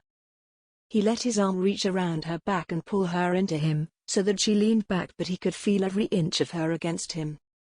He felt a tightness in his trousers, and a matching tightness in his throat. "I want you. By God, I want you." She pulled back then, gasping, but he looked into her eyes and he saw the desire there. He saw she wanted this as much as he.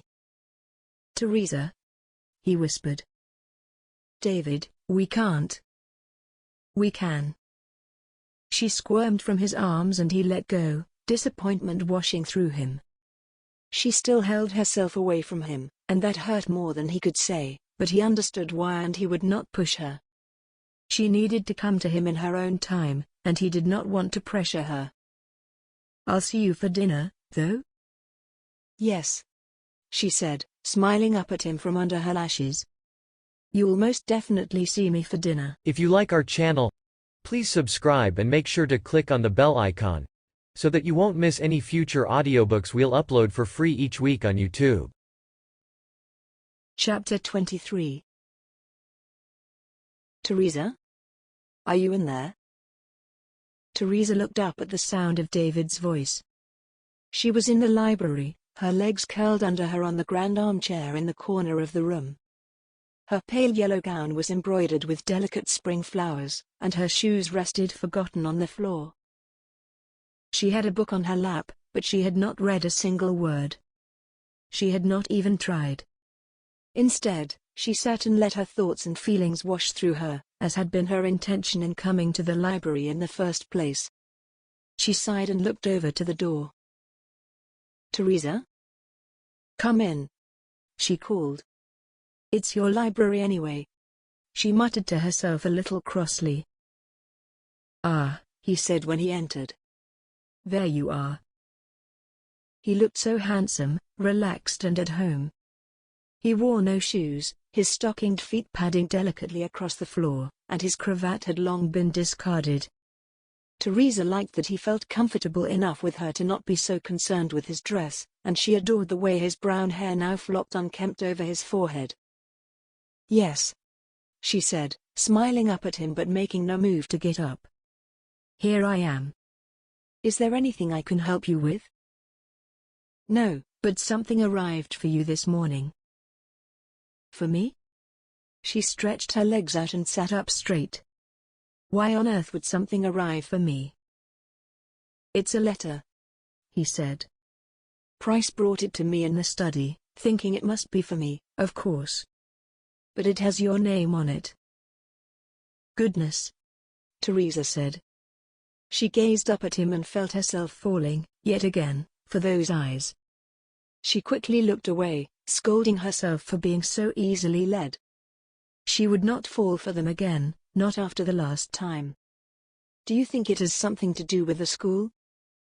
"I don't know," he said with a simple shrug. "But I'd guess so." He sat in the armchair opposite hers, his feet planted firmly on the ground and his knees apart. He leaned over and handed it to her. She looked at it for a moment, as though unsure what would happen once she touched it, and then she put her book aside and took it from him. Her name was so perfectly written, the curls of the lettering beautifully done, and she got a whiff of a vague feminine scent. She looked up at David, intrigued.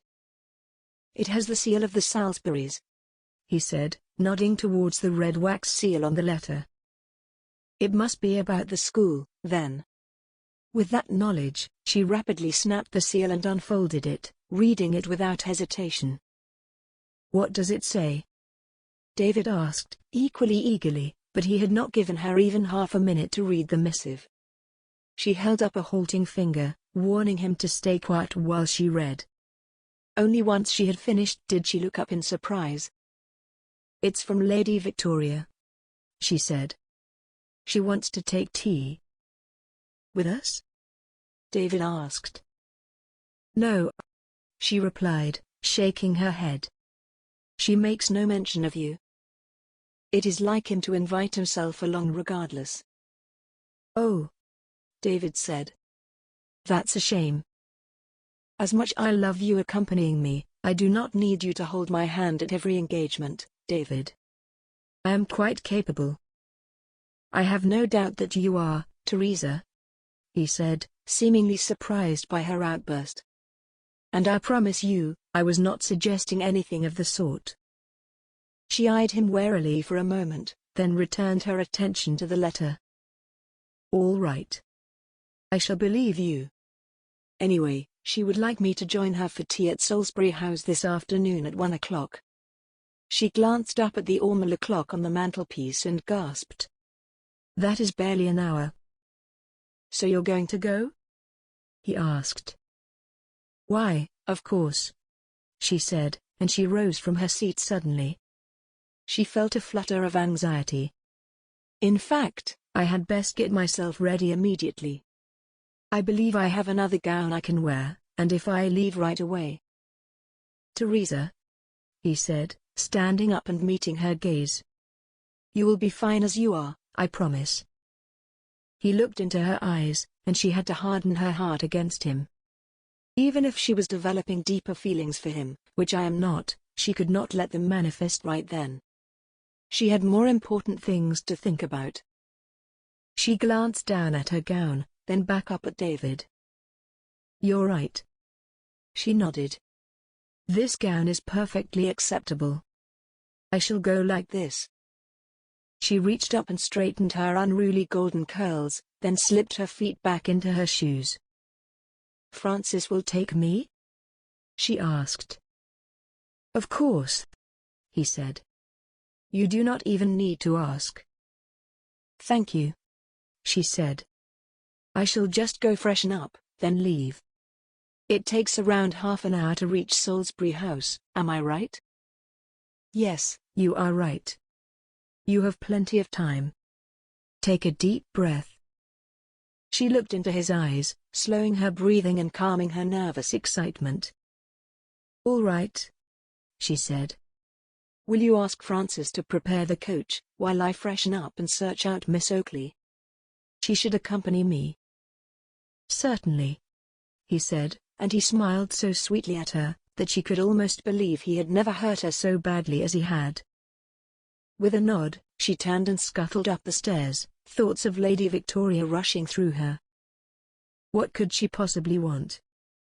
In one instant, Teresa was convinced this was a positive sign, the Salisburys will invest, and in the next, she felt herself spiral into a despair that convinced her something was wrong. All right, she muttered to herself. Let's do this. Once she had freshened herself and dabbed at her skin with a little scent, she walked back down the stairs with a calm that was so complete, it seemed doubtful she was ever anything but. David had been waiting for her at the bottom of the stairs, pacing, and she did not know whether to smile or scowl at his concern. If it was up to him, the school would have been sold by now. Ready? He asked. Yes, she replied. She could hear the coldness in her own voice, but she didn't mind it. She had been altogether too warm with him lately. Abigail, thank goodness, was also ready to leave, smiling demurely. The coach ride to Salisbury House seemed, to Teresa, to be shorter this time, and they approached the street rapidly. She did not have the same ghost of anxiety in her soul, and she was not so fascinated with the streets. Yes, they were still familiar, and yes, she was increasingly convinced she had seen them before, but something had settled inside her now. While the feeling was odd, she had come to accept it, let it exist within her, certain that one day she would find the truth. Good afternoon, Miss Smith, Gibbs said as he opened the door. Let me take your cloaks. Lady Victoria is waiting for you in the morning room. Thank you, Teresa said, smiling brightly at him as Abigail tottered behind her. Although she had been there only once before, she had the sensation that she belonged, and that comforted her immensely. Seeing the Duke's portrait again only served to confirm that. She was calm and determined and would not allow anything, or anyone, to dampen her spirits. I will leave London with a benefactor, no matter what. She pulled at the pink ribbon of her straw bonnet, a ribbon she had not had time to change to match her gown before the meeting, and handed that to Gibbs, also. After putting them away, he returned to her, his heels ringing loudly through the silent stillness of the house. "Excellent, Miss Smith, Miss Oakley. Do follow me." The morning room was to the back of the house, and positively tiny, compared to the large-sized library she had seen just days before. Still, it was a cozy place. The windows were large and let in much light.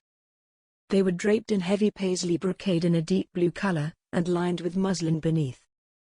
The seats were upholstered in the very same fabric, although the frame and the ornate legs were a rich mahogany. Lady Victoria sat at a round table in the corner of the room, so placed because it soaked up the most sunlight. There, ready for them, were a teapot and 2 cups, a bowl of sugar and a jug of milk.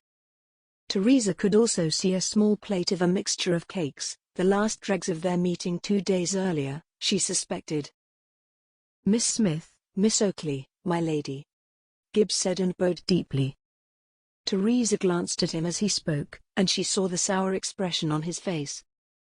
He does not like her, either. "That will do, Gibbs," Victoria said, dismissing the butler without even looking up. He straightened and left immediately, as though scuttling away as fast as he could, and he closed the door quietly behind him. Teresa waited for Lady Victoria to rise and greet her, or, at the very least, invite her in. But she did neither. Teresa glanced over at Abigail, who nodded, and so, standing awkwardly, Teresa looked over to Lady Victoria and spoke first. "Good afternoon, Lady Victoria. Your invitation came as quite the pleasant surprise this morning." "Indeed," Victoria said, finally looking up at her with a smile. "Please, Miss Smith, take a seat. Your chaperone can wait over there. There is a stool in the corner." Teresa balked at the idea, but she said nothing. Upsetting the Salisburys would get them nowhere. She threw Abigail an apologetic glance, then sat at the table. "Tea?" Victoria asked, an eyebrow raised. "Please," Teresa said. "Good. I'll have mine with milk and a little sugar." Victoria made no move to pour the tea, and Teresa realized she meant for her to do it. "Oh, yes," she said, feeling her cheeks blush. "All right." She picked up the teapot and poured them both a cup, before placing it back onto the silver tray.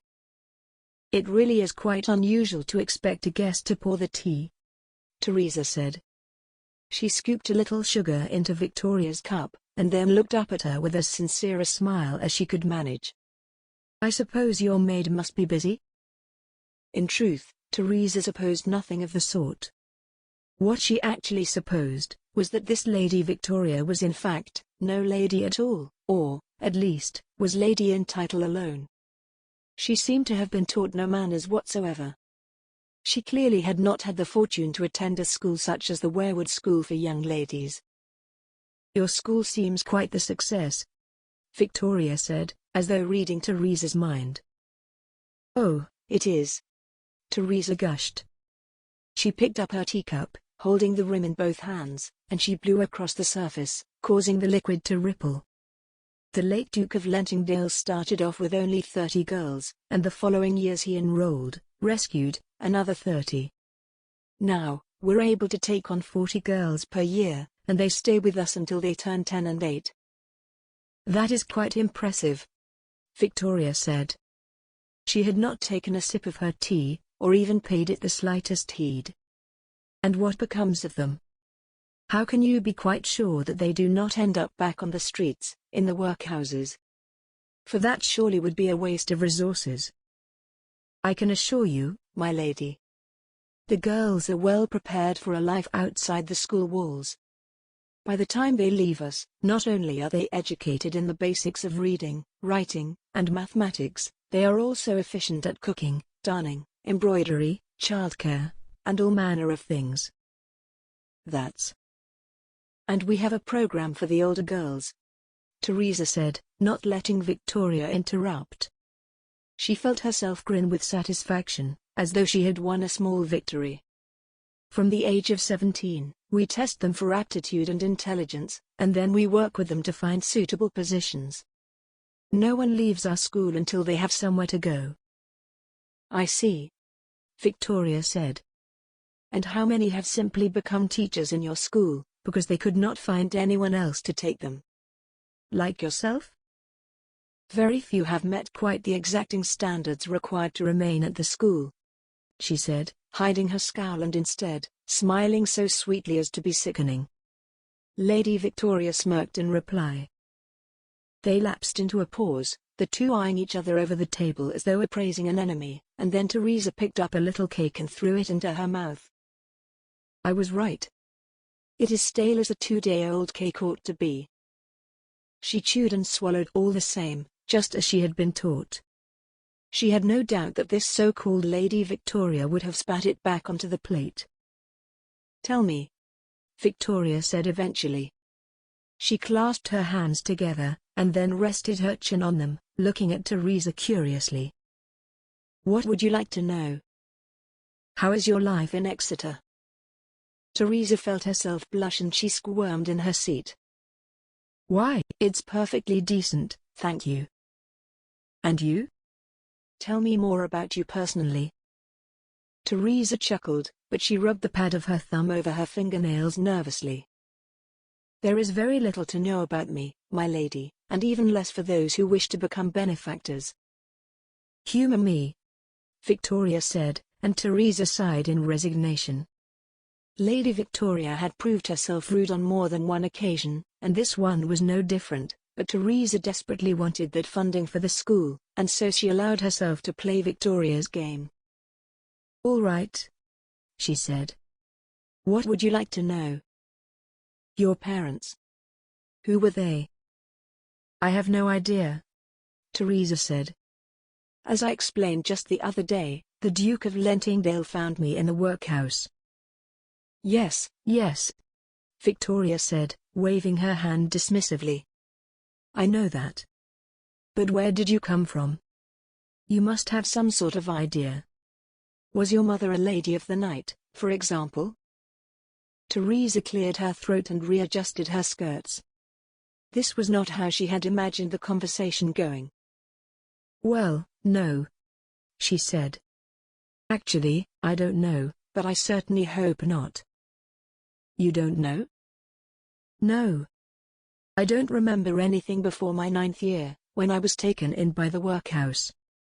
No parents, no family, no memory. Victoria gasped, a hand to her throat, and Teresa thought it rather an overreaction for her revelation. After all, she was near enough a stranger to this woman. That. Victoria cleared her own throat. That's astonishing, she said. And terrible, she added. Yes, well, Teresa said, looking down at her hands. I've had a long time to get used to it, and it seems unlikely I will ever know the truth now, so. Don't you ever wonder? Lady Victoria asked. Teresa felt that an altogether too personal question and she felt rather uncomfortable. She is up to something. But as soon as that thought entered her head, she brushed it away. Lady Victoria was merely being friendly, protecting her family's interests. Isn't she? Chapter 24.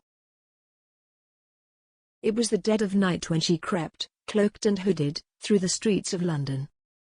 Despite the late hour, noise spilled out from taverns all around, and men lurched drunkenly along roads made muddy by daytime's carriages. Looking for a good time? She turned quickly and glared at the adventuress, there on the corner, her chest heaving over the top of her too tight gown and flashing her ankle. No, she said, turning quickly away, a sneer of disgust on her lips.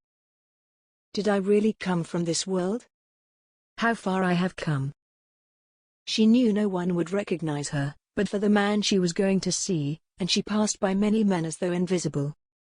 The black hood threw shadows over her face, and the cloak disguised her womanly shape. She looked around the slums, full of loathing and repulsion. She remembered where she came from all right, no matter what she told others, and she vowed she would never go back. She was here for one reason, and one reason only. The tavern she wanted was lit up the brightest, the flickering candlelight throughout. She took a deep breath, then pushed the door open. The noise hit her instantly, a rush of laughter and clattering and badly played piano pushing her back like a heavy gust of wind. She forced herself to step inside, letting the door swing closed behind her, and she was swallowed by the crowd. No one looked at her, no one even noticed her, and she took a calming breath. She looked all around her, eyeing each patron in turn, then she pushed her hood back to let the air cool her face. She had been here many times as a child, but now she felt a shiver of fear and distaste. That's when she saw him, sitting alone, but for his sycophants who lounged on nearby chairs. Everyone else either feared or admired him, but she did not. She clenched her jaw and marched up to him, not caring who she pushed out of the way. When she found his table, she reached into her cloak and pulled out a cloth bag filled with coins. It clinked as she dropped it onto the table, and he looked up at her with his mouth hanging open. She raised a finger to quieten him. "You know what to do," she said, then she turned and disappeared back into the night. The rain fell and the girl reached up, pleading with her eyes. Teresa tried to reach back, but she couldn't. Not matter how hard she tried, she just couldn't get there, and she panicked, her chest rising and falling rapidly. She'd been here before and she knew how it ended, but she tried all the same, desperate to produce a different result this time. All was silent, but for her panting and her swift heartbeat. A scream ripped through Teresa, as she woke and wrenched herself into a sitting position. Rivulets of sweat ran down her body, around and over the curves of her breast and her buttocks. She sat up in bed, clutching the sheet to her chest and gasping for breath. She growled in frustration. The nightmares, though terrifying, had come to irritate her more of late. They had never lasted so long before, and she was annoyed at her own mind for not letting her rest. Why can I not get a good night's sleep? She rose from the bed and went to the window, opening it to let in the cool air. The bedroom was stuffy and hot, and she relished the freshness as the muslin curtain wavered in the breeze. She inhaled deeply, then leaned against the frame to watch the dawning sun. Color exploded across the sky, turning the dark into light, and watching the sun's slow progress calmed Teresa's soul. She let all thoughts of the nightmare drift away on a morning draft, her mind returning to happier thoughts. She turned, unlacing her nightdress and letting it fall to the floor. The air cooled her bare skin and she delighted in the sensation, slowing her movements so she could enjoy it all the longer. She could feel every part of her body, each inch of her skin, and it made her feel alive. She giggled at her own bravado. She so rarely allowed her body to be free of clothing for such a length of time, normally rushing to dress as quickly as possible, embarrassed by her nakedness. But that morning, for whatever reason, she felt free within herself. She let herself be naked, the window open, and she felt exhilarated. Her flesh tingled and she thought instantly of David. She thought of how his hands would feel roving over her body, the texture of his palms as they brushed over her soft skin. She remembered how warm his breath had felt when he kissed her, imagined his lips so close to hers. She dreamt of laying on the bed with him, of letting him explore every part of her with his fingers, with his lips. I want him. She shivered, the thought making her catch her breath, and she rushed to get dressed, before her mind could conjure up more lustful images. This feeling was new and exciting, and she wanted more of it, but she knew she shouldn't. Despite that, her cheeks were flushed and her breath shallow, and she couldn't keep the smile from her lips. Once dressed, she checked her reflection in the looking-glass, her gown now smoothed over her body and her hair carefully pinned. She had a calm and contented look about her, although in her eyes she could see the presences of something darker, something worrisome. She was not as peaceful as she convinced even herself. There is so much at stake. Good morning, she said as she entered the breakfast room. She avoided David's gaze, embarrassed by the thoughts she had that morning. She didn't want to look at him in case he could see it in her wanton desires. "Good morning," he said. She could sense his smile, the happy way he looked at her, but she still didn't look. "Good morning," Abigail said brightly, biting down on a slice of toast.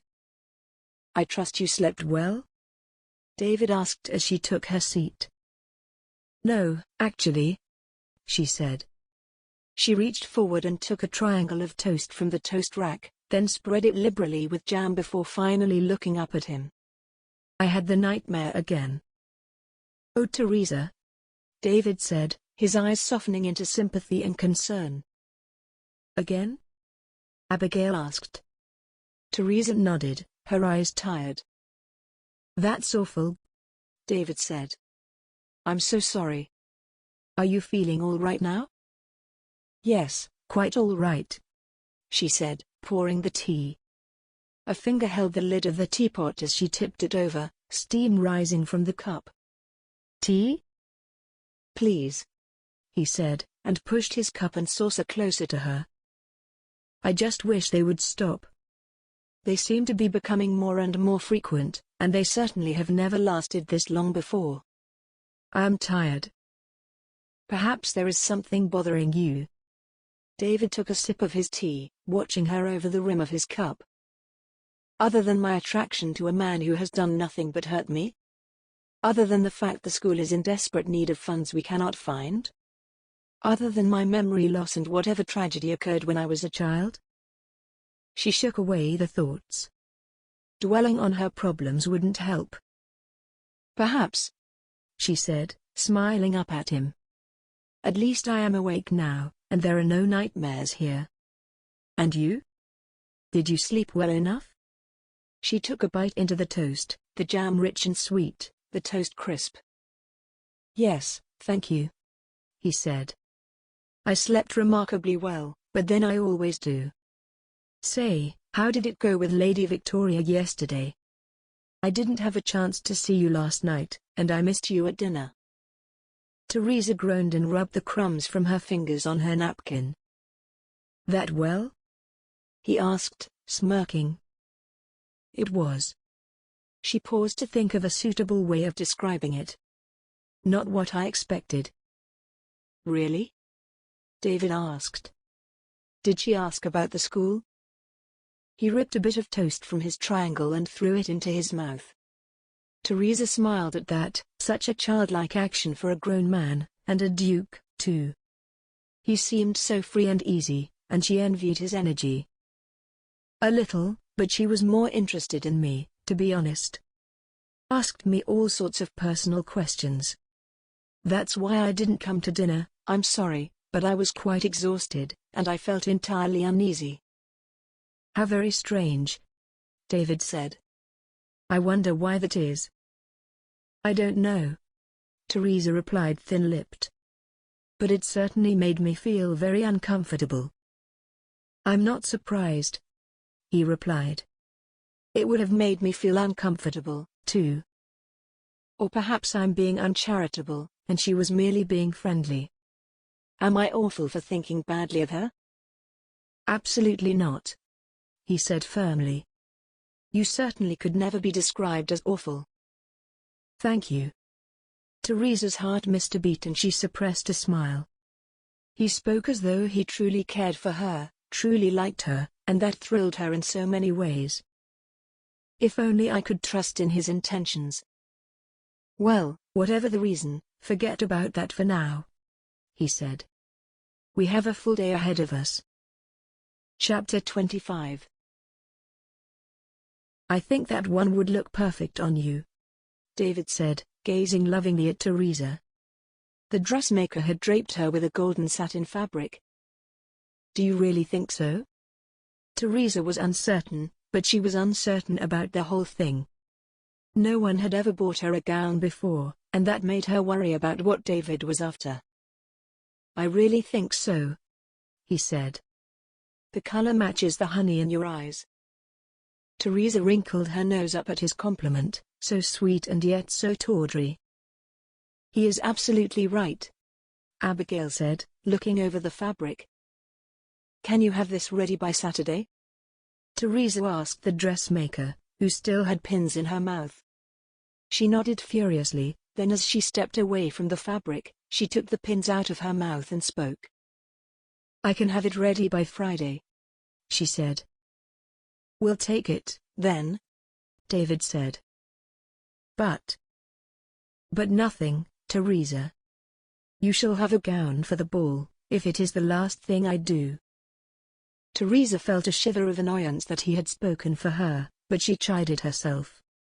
He was being most kind and generous, and she had no right to think badly of him, not then. The dressmaker pulled the fabric from Teresa, revealing her simple muslin gown underneath. I'll put it on your account, Your Grace? She asked, looking over her shoulder at David. No, Teresa interrupted. I shall pay for it. Nonsense, Miss Smith. You are only here because of me. Please, let me pay for it? I don't know, Your Grace. Let him pay, Teresa, Abigail whispered. She had a glint in her eye and a smile on her lips. I promise there will be nothing more to it, David said. Let me buy the gown, consider it a work expense. What do you say? All right, Teresa said, softening to him. Thank you, he replied. Then he smiled up at Teresa with a self-satisfied smile, his chest puffed out with childish pride. He is pleased with himself. Teresa found it to be endearing. She could not resist his smile, and so as she stepped from the plinth, she smiled in return, wide and happy and free. I really cannot thank you enough, Your Grace, she said, looking up at him from under her lashes. She pulled her shoulders and arms in, coy and uncertain but ever so grateful. Really, Miss Smith, David said, gently reprimanding her. I've told you already. There is no need to thank me. It is a business expense, that is all. Well, thank you all the same, she said, laughing at her own words. Or not, as you wish. Now, how do you feel about taking tea? I know a fabulous little tea shop just around the corner from here, and I would really like us to talk a little. Talk? Teresa asked, anxiety rushing through her. Does he have further plans for the school I am yet to discover? Talk about what? Is everything all right? He smiled softly. There is nothing to be concerned about, he said. Honestly, Teresa, it's as though you don't know me at all. I simply would like to spend some time with you, converse with you. Oh, she said, breathing in relief. Well, in that case, tea would be lovely, thank you. And there you go thanking me again, he said with a wink and mischievous grin. And you, Miss Oakley, would you care to join us? Oh. Abigail looked over to Teresa and then back to David. Do you know what?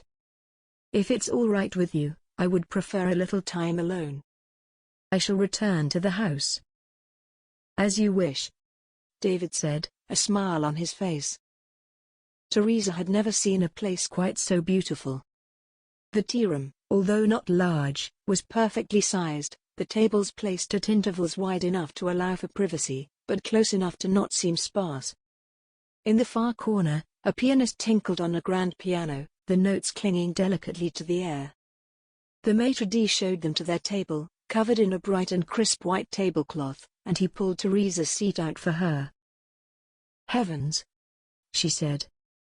Her eyes were wide in awe, and she could not stop herself grinning. It really is fabulous, as you said.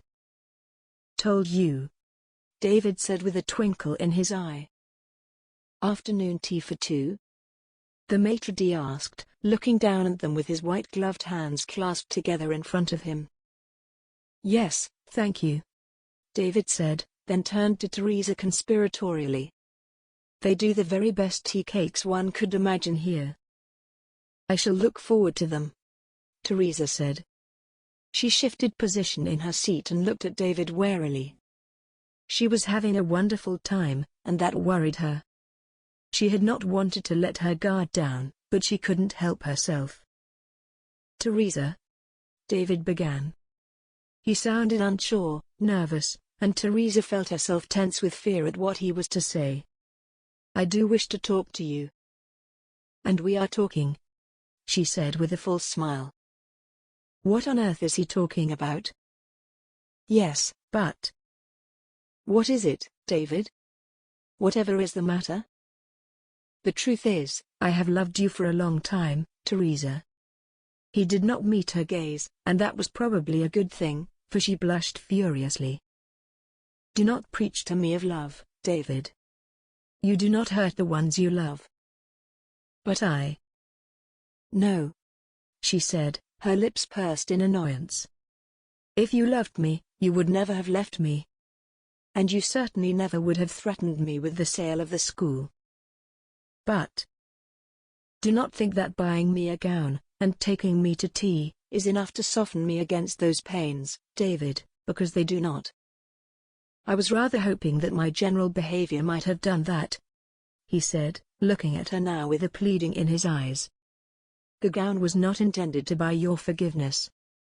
That really— Goodness, this is all such a mess." He rubbed at his forehead with his hand, as though in despair, and Teresa felt the hardness inside her fall away.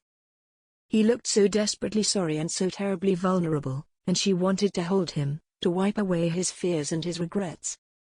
She sighed. "All right," she said, her tone still tense but a little warmer. "Let's talk." At that moment, 2 waiters arrived, one on either side of the table. One carried a tray full of the instruments required for tea, the pot and cups, the sugar and milk, the little spoons for stirring. The other waiter brought a 3-tiered cake stand filled with tiny crustless sandwiches and little cakes, including the now famous tea cake Teresa was so eager to try. They lapsed into silence as the waiters arranged the table, but Teresa's focus remained on David, and he returned her gaze with an intensity that took her breath away. Clearly humbled by the beginnings of their conversation, he looked all the more handsome. His blue eyes sparkled with love and remorse, and she wanted to kiss him more in that instant than she ever had before. "I would like to try to explain, if I may," he said once the waiters had poured the tea and left. He selected a cucumber sandwich, and let it rest on his plate as he spoke. "All right," she said. "I'm listening." "I've loved you for such a long time, Teresa. I remember coming home from Oxford to visit father, but it was never him I was eager to see. It was you. Always you. But then you left," she said. She had not touched her tea, nor selected a bite to eat, so tense was the conversation. "Yes, I left, and I so badly regret it. Leaving father was necessary. I could not stay, not under his rule. And yet, leaving you was one of the hardest things I have ever done in my life. You were my world, Teresa. You are my world. I was broken when I arrived in Bristol, and it took all my strength to make me the man I am today. You broke me, too, when you left." "I know," he said, looking down at his hands.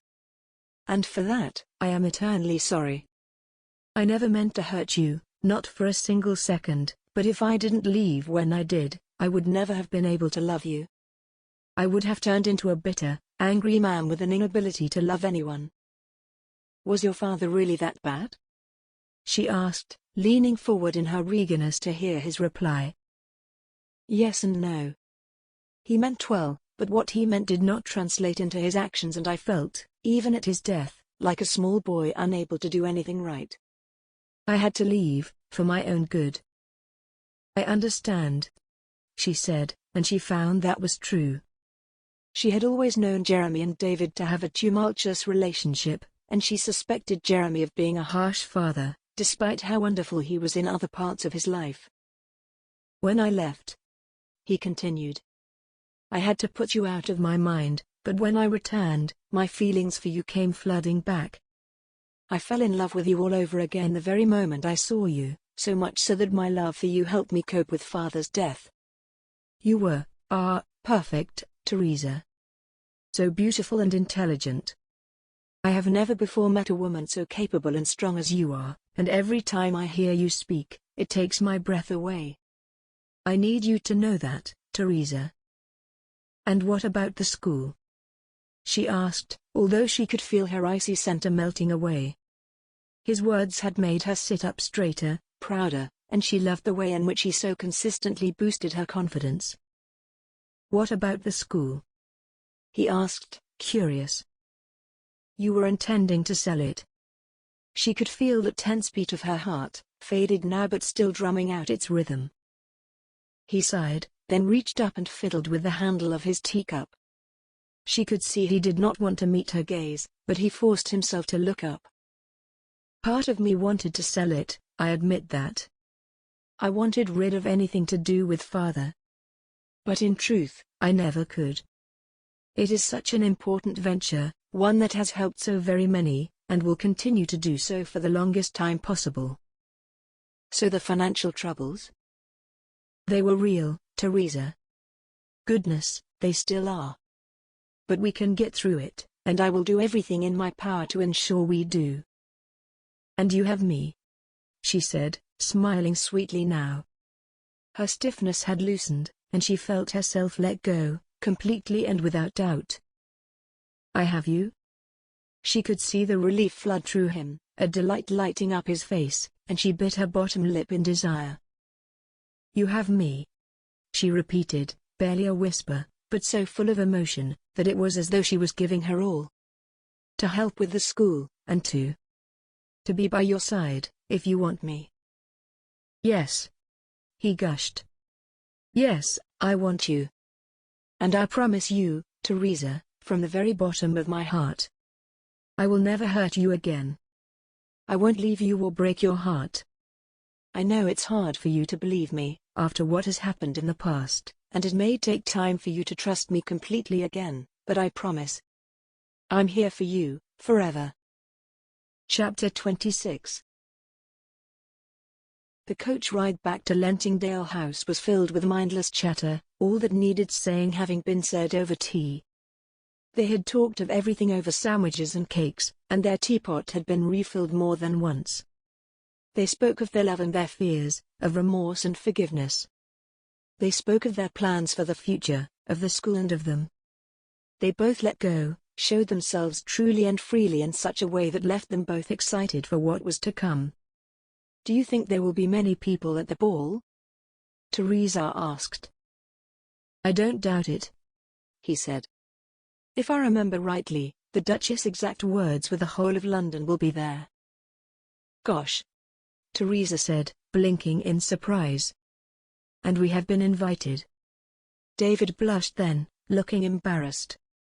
What is it? She asked, laughing. I suspect Lady Victoria has other intentions than mere politeness.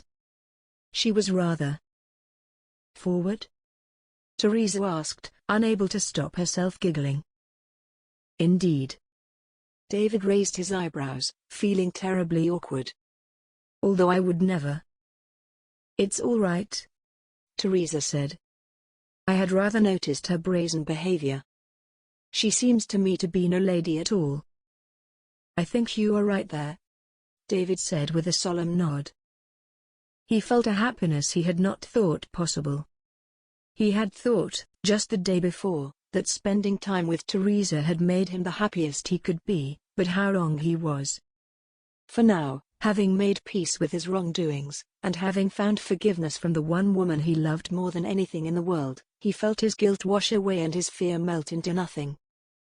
Regardless, he said, smiling at Teresa. We shall have the best time. Together. Together.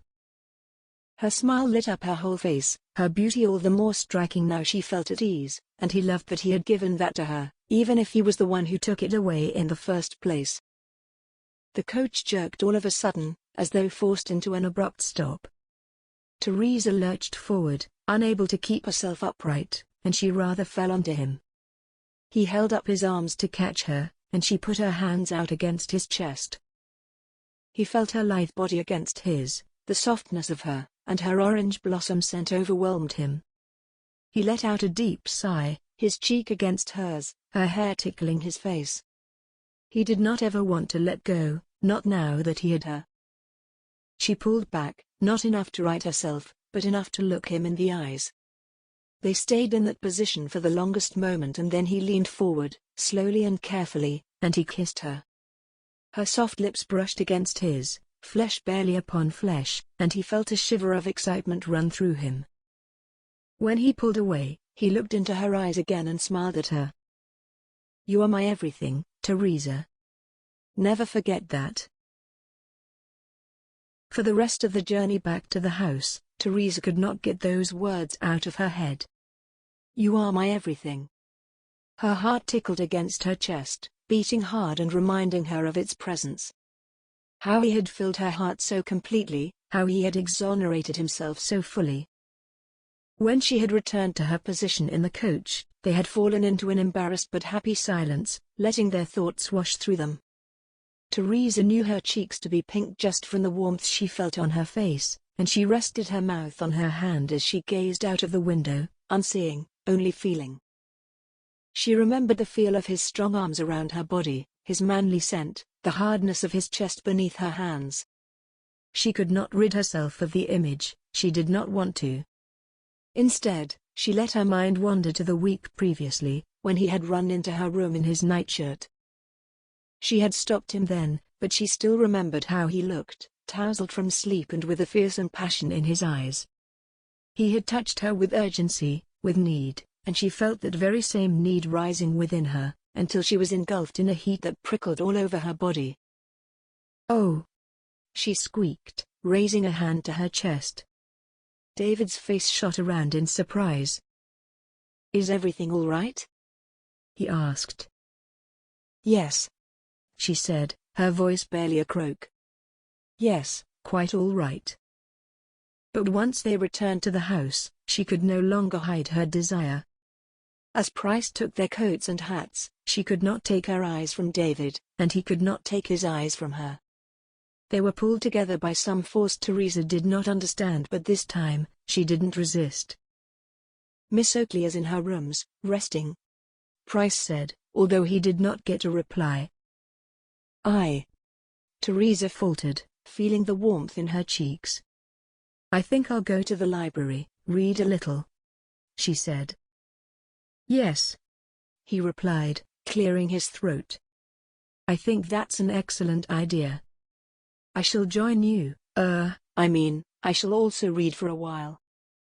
Except, when they arrived at the library and firmly closed the door behind them, they did not read.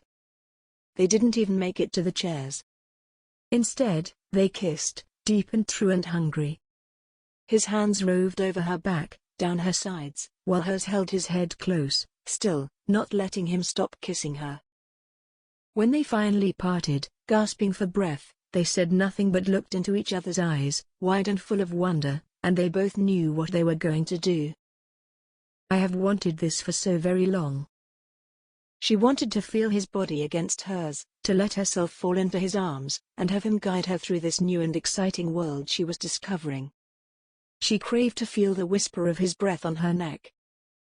They fell upon the couch, quite without a word. David loomed above her, his legs between hers, his arms holding him up, and she looked up at him, bit into her bottom lip, wanted him. "You are the most beautiful woman in the world," he said, and then he leaned down and kissed her with the gentlest lips, with tender love and an affection that made her heart swell. She reached up, her head leaving the cushion as her lips sought his, ravenous with desire. She pushed her chest up until her breasts brushed against his chest, and how she wanted him to release her stays, to run his hands over her body, to tease her nipple until she yelped in pleasure. He pushed her back down, kissed her cheek, her neck, her ears. She could hear his breathing, feel the warmth of it all over her, and her whole body felt on fire. "David," she whispered, full of thirst and craving, as she felt his lips and his tongue drag along her flesh. She put her hand around his neck, pulled him closer until his weight was upon her, and she thrilled at the heaviness of him, the way his chest rose and fell with his urgent need for her. His hand moved along the side of her, feeling her waist beneath the thinness of her summer gown, and the touch made her shiver, a tremor running through her that shook the both of them. "You are perfection," he said, his lips pushing up against her neck, running down her chest. She pushed the neckline of her gown down with his lips, and he moaned in frustration when the fabric wouldn't give. Teresa raised her back to give him reach to her buttons, but he did not understand and she fell back, taking his hand and guiding it to her chest. Feeling his fingers around her breast, squeezing and caressing, she moaned loudly.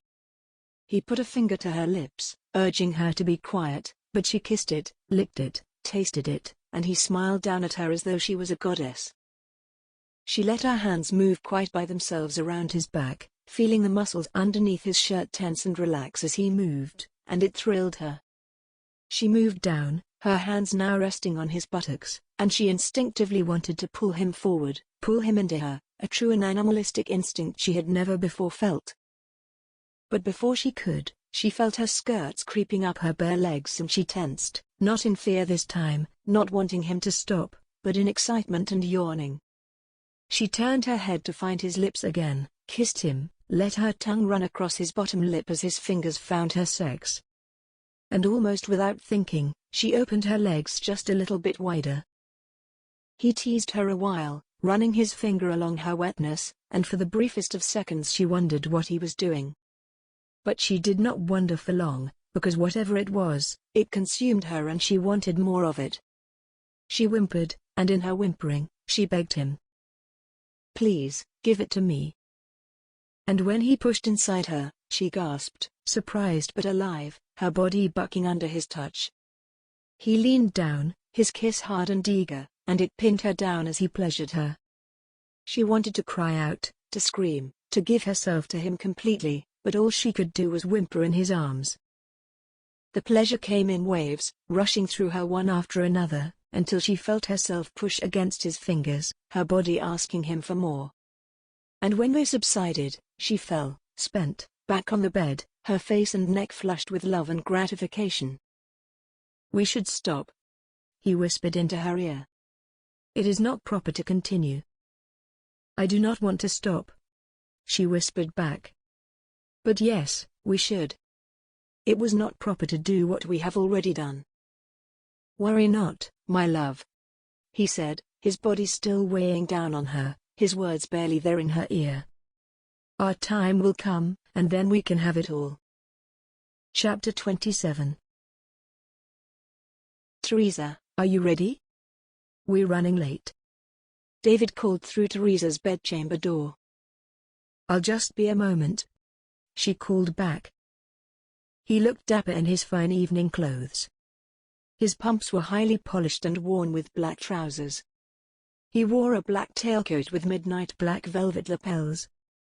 His waistcoat, from which his bright white cravat billowed, was heavily embroidered in a gold damask pattern, and he fiddled with his top hat as he paced the corridor outside Teresa's room. "Honestly, Teresa, I don't mean to rush you, but—" I said just a moment. He sighed and resumed his pacing. Despite having spent hours preparing himself, he felt unfathomably nervous. He had not been to a society ball in so long, and Teresa had never been to one at all. He so desperately wanted to ensure she had the very best time, but he could not guarantee it, and that bothered him. Added to the problem of Lady Victoria's brazen and lustful behavior, he feared for what would go wrong. "Nothing will go wrong. You are being silly." He stopped and knocked on the door again. "Teresa." The door opened as he began to speak, and his mouth fell open in surprise. "I'm ready," she said. I can see that," he stuttered, taking a step back as though he'd been shot. "What's the matter?" she asked quickly. "Am I not appropriately dressed? You helped me choose the gown, I thought it would." "It's not that, Teresa," he said. "Then what?" She sounded irritated and he looked at her with a calming smile, amused by her evident panic. "It's just. I never in my life thought you could be more beautiful, and yet, here you are, proving me wrong." "Oh," she said, a little embarrassed at his blatant staring. Why, thank you. Her already rouged cheeks flushed a little further, but he could not tear his eyes from her. The gold satin gown hugged her figure so perfectly, the neckline not too low as to be improper, but allowing a tantalizing amount of flesh to be on show. The lace trim was delicate, and around her neck she wore a string of pearls that seemed so simple yet elegant. She wore a golden pashmina, delicately embroidered in the same damask pattern as his waistcoat, draped just so around her arms. The gold of her gown brought the gilt in her hair to life, and her bouncy curls shimmered in the light. "Are we leaving?" Abigail's bright face peered over Teresa's shoulder and David couldn't help but chuckle. He could not have asked for a better chaperone for Teresa. Abigail was sensible but endearing all the same. "Yes, shall we leave?" Teresa said. "You did say we were running late." "Yes," he said, snapping out of his mesmerized daze. "Yes, let's, but before we do, I need to tell you something." "What?" "I really think you are the most perfect woman in the world." She snorted in laughter and he looked hurt for the tiniest of seconds, then he laughed, too. "How very sweet," she said. "You really don't need to keep saying that to me, David. You have me now, remember?" "No, probably not," he said, nodding his agreement. "But I can't help it. Seeing you makes me want to pour it all out." Then he held his hand out and she took it, and he could feel her warmth through the fabric of their gloves. The journey was not so long, but throughout it, they sat just inches apart, the tension between them thick with lust and anxiety. Teresa fiddled with the mask in her hand, and he put his hand out to steady her. "It's all right," he whispered. "I know," she whispered back. The ballroom at the Salisbury's Manor House was huge, 3, maybe 4 times as large as the library in their townhouse. David heard Teresa gasp with delight when they entered and that made his heart light as air. "It's magnificent," she said. "Yes, it is." At the far end of the room, a string quartet played lively music and down one side, there were booths for resting and refreshments. The room was full already, people dancing and conversing everywhere they looked, and in every color, although each had a mask on, disguising their identities. "It seems the Duchess was quite correct when she said the whole of London would be here," Teresa joked. "Seems that way," David replied. "Say, shall we dance?" "I thought you'd never ask," she said, a sly glint in her eye. She threw a glance to Abigail, who nodded and made her way over to the chairs. They took to the floor just as the band began to play a waltz, and David held her as close as was proper given the circumstance. They swirled around, moving between other couples, but for David, the rest of the room fell away. It was just the two of them, together, holding on to each other and letting the music flow through them. She moved so perfectly to each note, knowing when to move her feet and when to let David lead. It was as though she had been dancing at balls all her life, and David could not help but wonder if there was anything she could not turn her hand to. "You're good at this," he said, and she laughed, gently amused. Through her mask, he saw her eyes light up, and his breath caught in his throat. "I am so very lucky." He loved to see her so happy, so free, letting herself enjoy the evening, enjoy him, and he would have done anything to keep the smile upon her face forever. As they left the dance floor, giggling, delighted, and more than a little flushed, they came upon the Duchess and Lady Victoria, neither wearing a mask despite it being a masquerade ball. The latter scowled unhappily, glaring at Teresa as though she had done something wrong, and David felt her tense instantly. "Your Grace," the Duchess said, a smile in her voice and on her lips that didn't quite reach her eyes. "And Miss Smith. How lovely you came. I almost did not recognize you with your masks." "Good evening, Your Grace, Lady Victoria," Teresa said. "Thank you so much for the invitation. We are very glad to be here." "I'm sure you are," Lady Victoria replied, a little snootily, David thought. Yes, David said. It really is a pleasure. You have a beautiful home here. Thank you, the Duchess replied. I see you dance remarkably well, Your Grace. Do I? David laughed a little, and looked up to Teresa for an answer. Yes, she said. She is quite right. You are an excellent dancer. Indeed, the Duchess said, throwing an unhappy glance in Teresa's direction. You know, Your Grace, Lady Victoria has been waiting for someone special for her first dance of the evening. Really? He asked, feeling uncomfortable. And I really think you may be the best person. Don't you? Oh yes, please. Lady Victoria replied. I would so like to dance with you, Your Grace. Victoria, the Duchess snapped, shooting her daughter a warning glance. Let's keep this proper, shall we? David looked quickly to Teresa, but she nodded, almost imperceptibly, urging him to take them up on their offer. He could almost hear her say the words it would be rude to refuse. All right, then, he said, and before he could say another word, Lady Victoria took his hand. As they wound their way onto the dance floor, David looked back over his shoulder to see Teresa watching them, standing quite alone now, and smiling awkwardly. Chapter 28. Teresa watched them dance for a while, and although David threw her the occasional apologetic glance, he looked happy with Lady Victoria. Despite all they had said and done, she couldn't help but feel a flash of jealousy. Did he look that happy when he danced with me? She asked. Huh?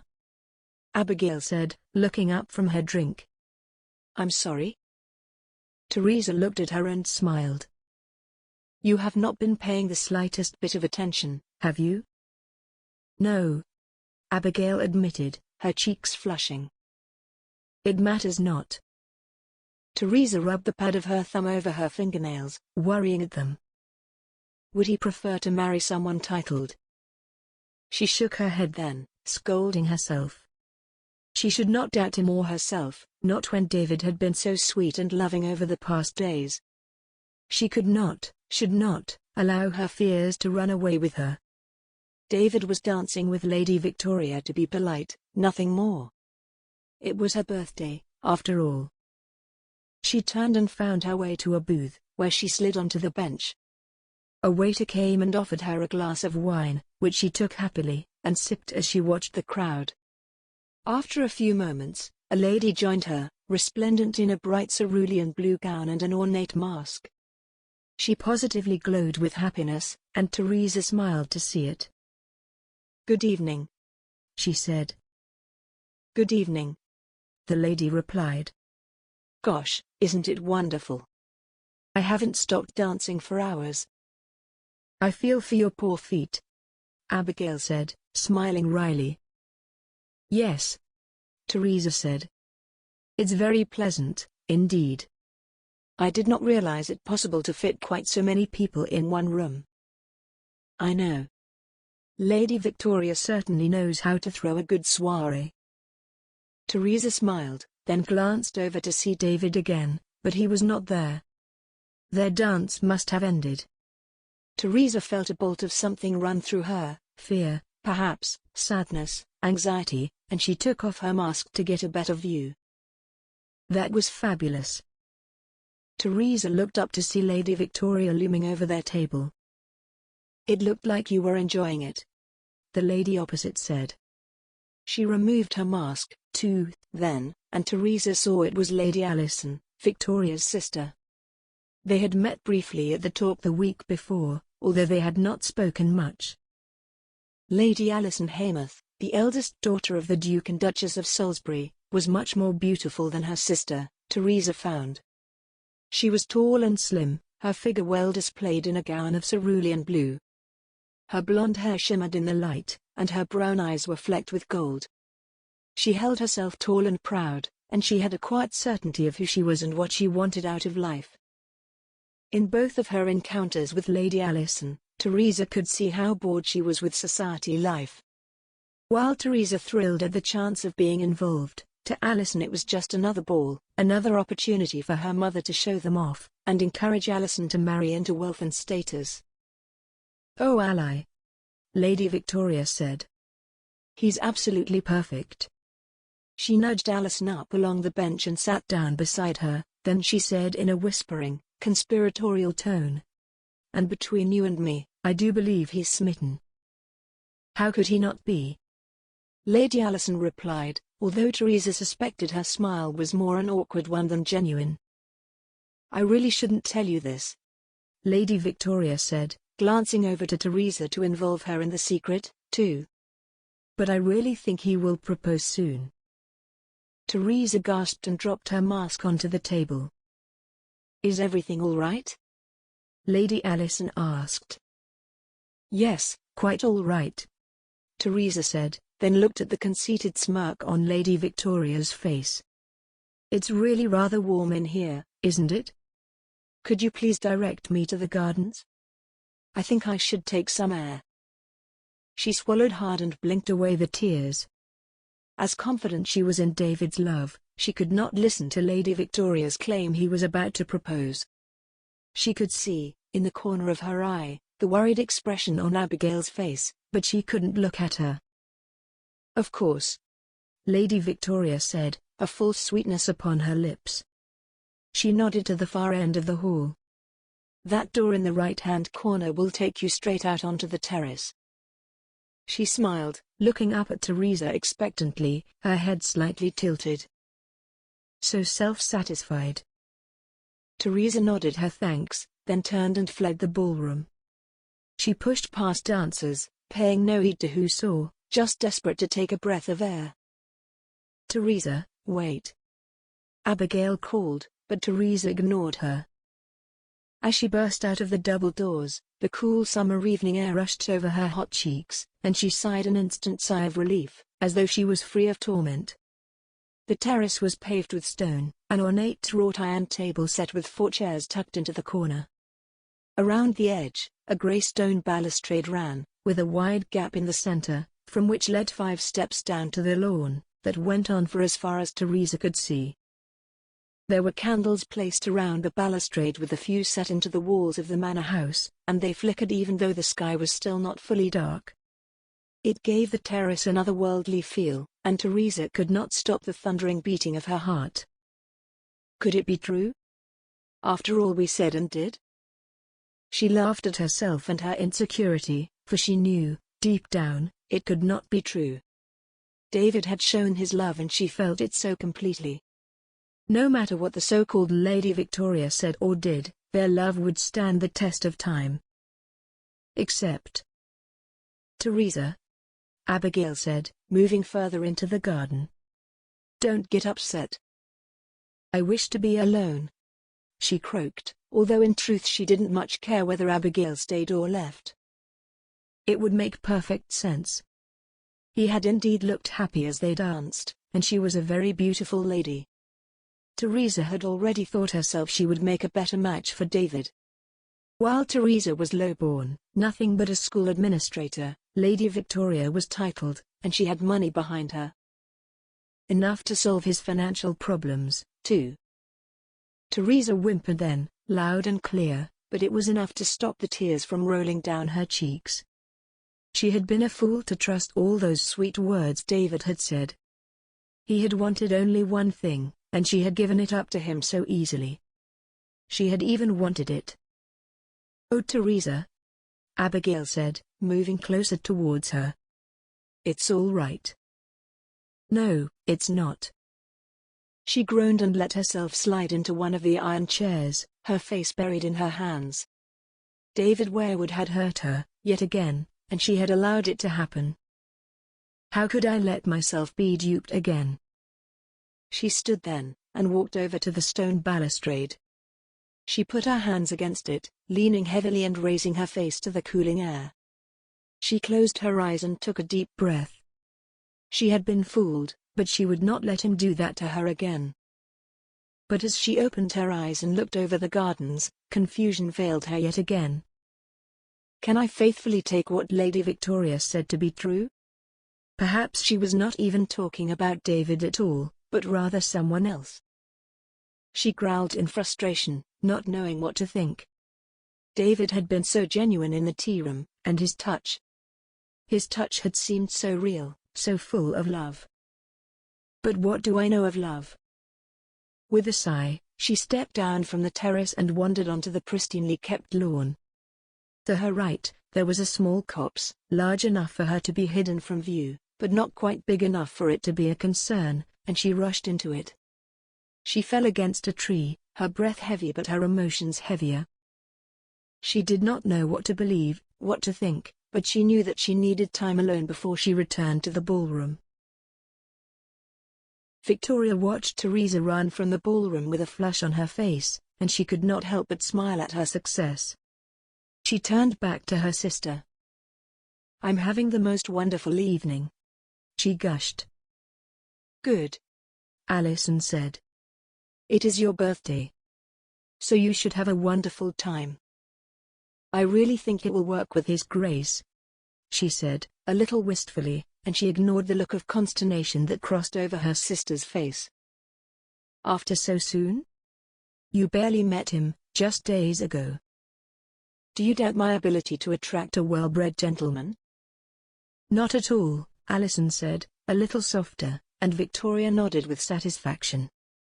As she looked at the table, Victoria noticed Teresa's discarded mask and she looked at it for a moment, thinking of how she could use it. While Alison's head was turned, she reached out and slowly slid the mask into her lap. She knew it would come in useful at some point, she just wasn't sure how. Yet. She turned and looked at the dance floor again, her eyes searching out David. She saw him at the edge of the room, looking around worriedly, undoubtedly for Teresa. Victoria sneered. "What a fool he is to yearn after her, when he could have me." Still, she knew he did, and she knew she had to do something to correct that. Dancing with him had told her that much. He had barely spoken to her, and his eyes fell always over her shoulder to where Teresa sat.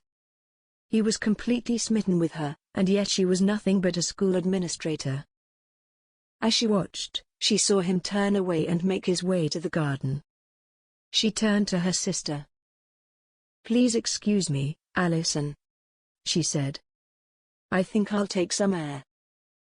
"All right," she said. "I will see you later, no doubt." Victoria leapt up and dashed after David, her heart thumping but with excitement rather than nerves. This is it. This is my chance. She stopped in front of the door and fixed Teresa's mask to her face. Then she took a deep breath and breezed through the doors calmly, casually, as though she had no other intent but to take some air. He stood by the balustrade looking out over the garden, and she smirked to herself. "Your Grace," she said, making her voice softer, a little more reserved. He swiveled round, his mask in his hand and his face an image of relief. "Thank goodness," he said. "I thought I'd lost you." "And are you?" she said. He smiled at her, and Victoria could see the true love in his eyes. Teresa really does have him smitten. "I'm so glad to have found you. I would rather be with you than with any of the ladies in this room." She took a step towards him, holding her breath in case he recognized her beneath her mask, but he did not.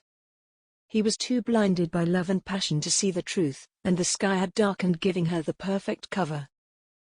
"I'm glad to have found you, too. I was worried when I could no longer see you." They took another step forward, and they were so almost touching. Victoria felt a thrill of shivers rush through her. If she reached out now, she would touch him. "I am glad to see you, Teresa. It is only you I wish to dance with." And with that, Victoria leaned in for a kiss. Chapter 29. David kissed her with that same thrill of anticipation that always shot through him when he kissed Teresa. She brought him to life, exhilarated every part of his body, and he wrapped his arms around her, softly pulling her into him. But then he tensed, feeling something was wrong. He thought quickly, although he didn't pull his lips from hers. It was different, somehow. Bolder, perhaps. Her body against his felt unusual, neither good nor bad, but not the same as it always did. She tasted different, too. Could it be the wine? Her lips, so perfect he had committed them to memory, were so unlike the ones he loved. They did not quite have the softness they usually did, nor the roundness, and they were altogether too moist. Her orange blossom scent was consumed by the smell of jasmine. And most of the single biggest difference, was that he consciously thought all these things, instead of drifting away on the delight of being with her. It was just as he made the realization, that he heard the scream and he froze. Teresa's scream. He had heard it before, and he would recognize it anywhere, just as he would recognize any part of her, for she was a part of him now. He leapt back and turned towards the sound. Teresa stood staring at him, at them, with a look of fury tainted only by her devastation and confusion. "David!" she cried, and he felt a sudden knot of fear. He couldn't understand what was going on, his mind whirring with confused thoughts, but he knew this could not be good. "Teresa, What are you doing?" She sounded aghast, more sad than angry, and he could see the shock and despair on her face. He could not fathom how he had managed to put that expression on her, yet again, and he would have done anything in that moment to repair the damage. He turned from her to the woman he had been kissing, terrified and angry and unable to speak. After having just won Teresa's trust again, he had ruined it without even realizing. Who? Oh. Oh my goodness. He took a step back, looking at Victoria with wide eyes. She smirked at him, self-satisfied. She raised a finger to her lips, wiped at them. "You are an excellent kisser," she said, laughing at her own brazen and improper behavior. "And now that you have ruined my reputation, you shall have to marry me." "How could you?" He stared at her, aghast. What sort of lady behaved like that? Then he turned to see Teresa, so close to tears, so completely broken by a trust betrayed yet again. "No, Teresa, please," he pleaded. He held his hand out to her, took a step forward, but she took one back, staring at him wide-eyed. Panic and misery surged through him. "It's not what you think." "How could it be anything else?" she cried, and then she turned and ran through the door, back into the ballroom. "Wait!" he called. He glared briefly at the grinning Victoria. He had never suspected her of being a good person, but this was more than even he could have imagined. He thought her vile, a plotter with darkness in her that pushed her to behave atrociously. But he couldn't think of her, did not even have the time to reprimand her, not when his love ran from him in such turmoil. He turned and dashed after Teresa, the door to the ballroom swinging behind him with a thud. People turned to stare, then gaped at him, or stumbled backwards, as he pushed them out of the way, in pursuit of the one precious thing in his life. He didn't care for them, he just needed to get to her, to explain. He fervently prayed she would understand, forgive him even. "Teresa!" he shouted again, causing even more heads to turn his way.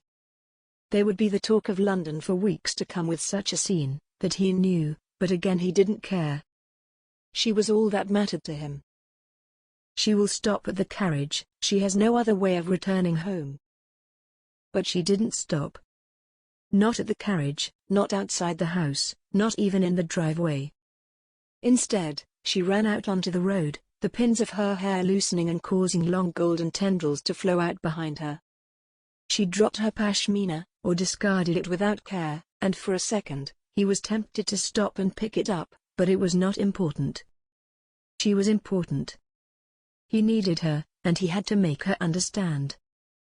"Please, Teresa," he called, but his voice was weak with the effort of running and the panic that shot through him. "Leave me alone," she shouted over her shoulder, and he could hear the strain of emotion in her voice. He knew she would be crying, her tears coursing freely down her cheeks. But he couldn't, he wouldn't leave her alone, no matter what she said. She ran around the corner and onto the street, out of his line of sight. He followed, whipping around the corner with such speed, he skidded on the gravel, barely holding himself up. It was the most terrified he had ever felt in his life. He could hear his heart thudding and he felt numb to everything but fear. I cannot lose her now. As he saw her again, she stopped, her body sagged as though under a great weight. She held her head in her hands, and her body shook with her sobs. He slowed his running to a walk, approaching her warily. He did not want to startle her into running again. Teresa? His voice was soft, gentle, so full of emotion and remorse. Please, she said, her voice strained. She spoke into her hands, refusing to look up at him. Please, I cannot talk to you right now. I thought. She sobbed, loud and devastating, and he wanted so much to take her in his arms and make everything better. You were right in what you thought, he said. What we have is something truly special, and I would do nothing to ruin that. You have to believe me. That Lady Victoria, she tricked me. Teresa looked up at him then, the hurt so clear in his eyes, and he felt something break inside him. He would do anything in that moment to see her smile again, to see her face light up with delight and passion, as it had just the night before. He wanted to crumple onto his knees in front of her, to take her hands in his and beg for her forgiveness. Tricked you? She scoffed, finally lowering her hands to look at him. How can someone trick you into kissing them? Honestly, David, I have heard some. No, Teresa, you must believe me. I thought it was you. He looked away, exasperated and horrified at his own actions, and he let his arm slap against his thigh. She what, David? Wooed you with her beauty? No. He cried. Her wealth, then? No. He stopped then, still and firm, and looked her directly in the eye.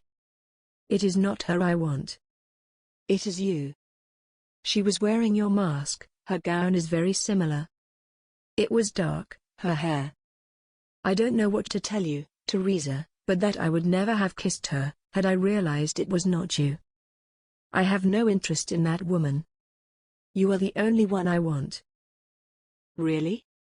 She asked.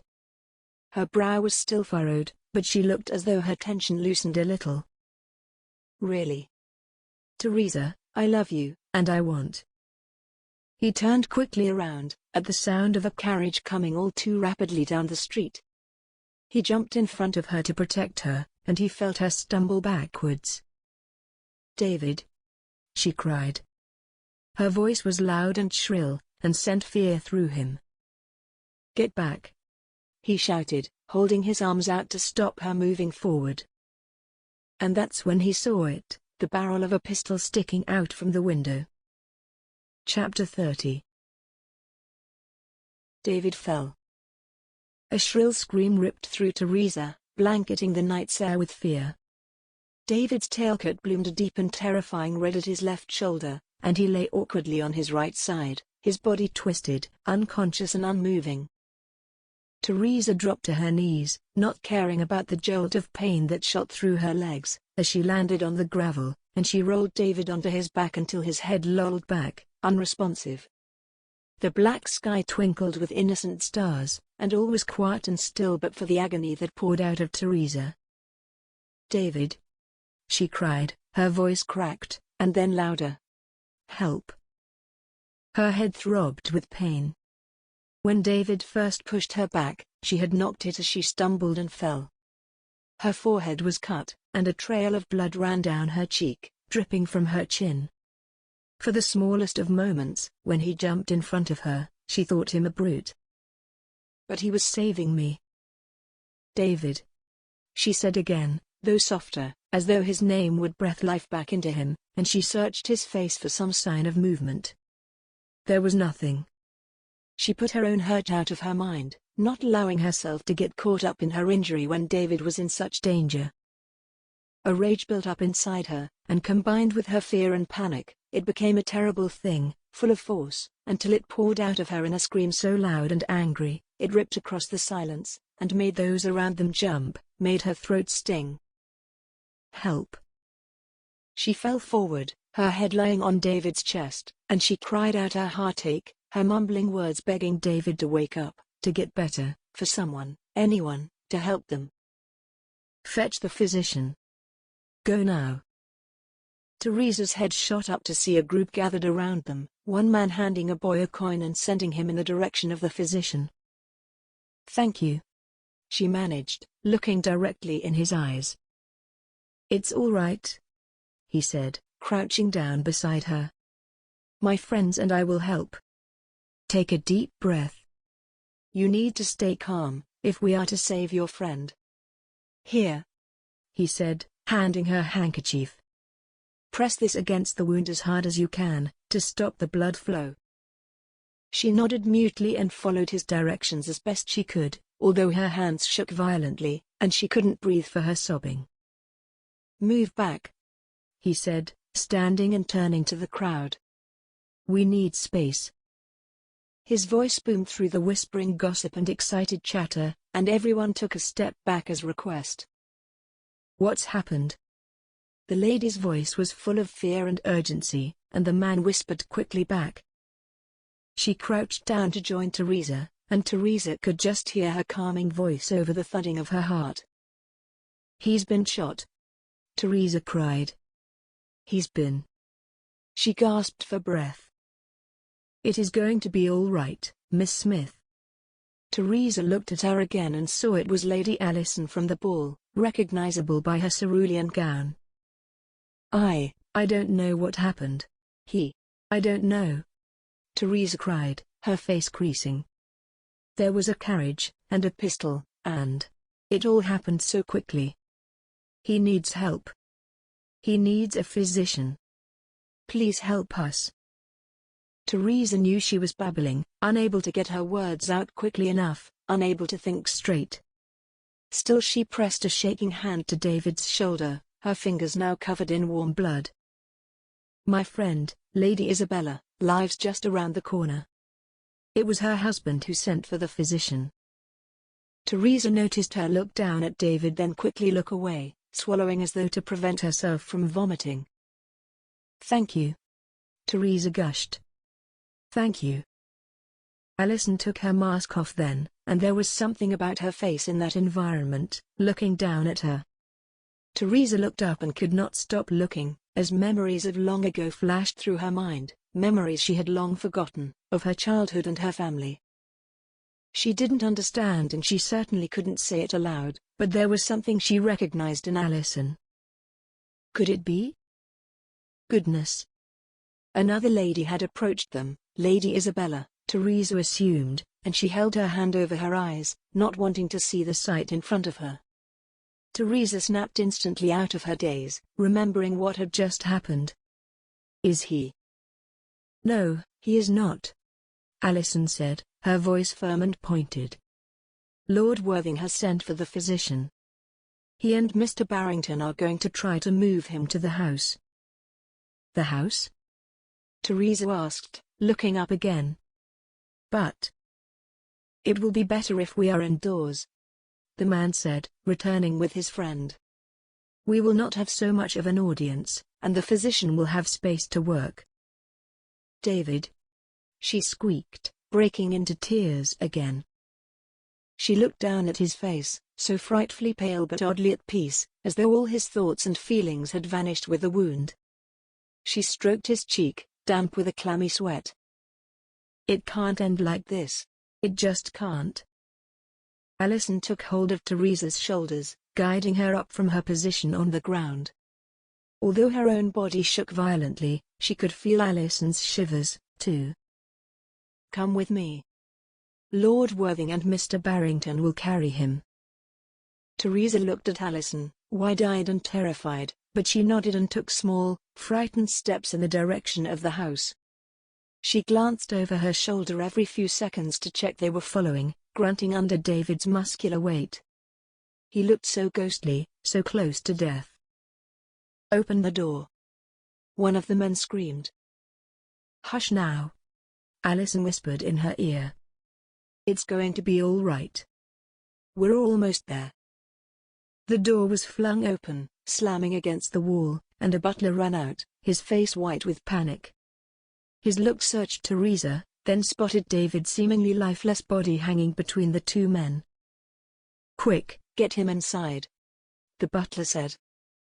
"Open all the doors," the first man said. "We'll take him to the drawing room, make sure the couch is clear." "Yes," the butler replied with a startled nod, then he ran back through the door and shouted orders at passing servants. "But the blood," Alison said. She held one hand to her throat, the other still clutching hold of Teresa. "So much blood." "It doesn't matter," Isabella said, warily watching as David's body dripped blood through her house. "Blood can be cleaned but lives cannot be replaced. Let's just hope the physician gets here in time." Teresa stared, seeing every detail, and she whimpered with each tiny breath she took. David's carriers heaved as they ran through the entrance hall, their faces red and running with sweat, and then pushed past the ladies, into the drawing room. "Ready?" the first gentleman asked, eyeing the second. "Yes." With a finally heave, they lifted David onto the couch, then stepped back, panting with effort and relief. The ladies had followed them into the room, and while Alison and Isabella stood by the door, not wanting to venture too far into the room, Teresa ran across the floor and onto her knees at the side of the couch. "David!" she cried again, then looked up at the two kindly gentlemen who had helped her. "Will he be all right?" He still hadn't regained consciousness, and Teresa's eyes roved wildly over him, as though searching for an answer. "I sent the boy for the physician," the first man said, and Teresa remembered seeing him hand over the coin. "He shouldn't be long. He is a good man." "Thank goodness for that." He shrugged off his own bloodied tailcoat, and handed it to the maid who stood awkwardly behind them. His shirt, too, was spotted with blood, and his left hand was slick with the stuff from where he held David's shoulder. Much like Teresa's own. The maid, though, looked almost gleeful with excitement, and Teresa had to look away for fear of lashing out at her. "Thank you so much," Teresa said, looking between the two men and then at Alison and Lady Isabella. "And I'm sorry, Nonsense," Lord Worthing replied, running a hand through curls dark enough to hide the streaks of blood. He sighed heavily, the shake of his breath the only sign of his shock and worry. "I cannot see a gentleman hurt and do nothing about it. It would be awfully unchristian." "Shall we move him to a bed?" Lady Isabella said. She and Alison had come closer now, and they looked down at David. The couch wasn't quite long enough, and his legs curled under him, causing his top half to twist and slant awkwardly. He looked uncomfortable, even if he was unconscious. "It might be better to lay him down flat, don't you think?" The Earl looked to his friend and they nodded a silent agreement, then they lifted him and took him up the stairs to the guest bedroom. It was a small room, dark but for the candle the maid had rushed forward to light. The bed, though, was large enough for David's frame, and it looked comfortable enough in its cushioning. Teresa shook her head. She sank into the chair next to him and breathed a sigh of relief. They were not out of danger yet, but they were somewhere safe and with people who would help. Things could be a lot worse. Chapter 31. "I suppose we ought to introduce ourselves, since we are all in this together now," the Earl said, breaking the uncomfortable silence that had descended upon them. They had settled David on the bed, wiped the blood from their hands, and had grouped awkwardly in the small room, as they waited for the physician's arrival in the weak, flickering candlelight. Teresa sat in the only chair while the rest stood around, fidgeting and unsure what to do. Teresa looked up at the man who spoke, and then around at the four other people looking at her expectantly. She nodded wearily. She cared only for David, but they had been so kind that she could hardly say no. "Of course," she said, then cleared her throat of the sadness that had lodged there. She pointed at David and managed to choke back her tears. "This is David Wearwood, Duke of Lentingdale and owner of the Wearwood School for Young Ladies. I am Teresa Smith, the school's administrator. We were only meant to be here 2 days, but I'm Emmanuel Harding, Earl of Worthing," the man said, a hand to his chest. "And my wife, Lady Isabella. It is a shame we have not met under better circumstances." Teresa nodded but didn't look up. She felt heavy, every movement an effort. "We have already met, Miss Smith," Alison said. "But let me introduce you to my dear friend, Joshua Barrington." Again, Teresa nodded but said nothing. "Where is the physician?" "If you don't mind my asking," Mr. Barrington said, looking down at her. "Do you have any idea what happened?" Teresa shook her head, not looking up. Her eyes stung from tears and tiredness, and her soul ached for the man on the bed. "None," she said. "We were talking, and then a carriage came by altogether too close to us, and moving too quickly, also. David stepped in front of me." Her voice cracked as she remembered how he had saved her, how it could have been her in that bed if he had not. There was a pistol sticking out of the window. "We should have been back in Exeter by now, but we stayed for Lady Victoria's ball. Perhaps if we hadn't—" "There is no point thinking such a thing, Miss Smith," the Earl said, his voice steeped in sympathy. "Perhaps you are right, but it will not help matters now." "You're right," Teresa croaked. "We are here and that cannot be changed." She picked David's hand up from the bed and held it tightly, the palm slick with sweat, and she let her mind wander to those times they had laughed together, to when his lips had met hers. The room fell silent, only her memories loud in her mind. Lady Isabella and the Earl huddled in one corner, while Mr. Barrington and Alison leaned casually against the wall, a closeness between them that reminded Teresa of David and herself. "Who would do such a thing?" Lady Isabella asked after a time. "It's just horrid."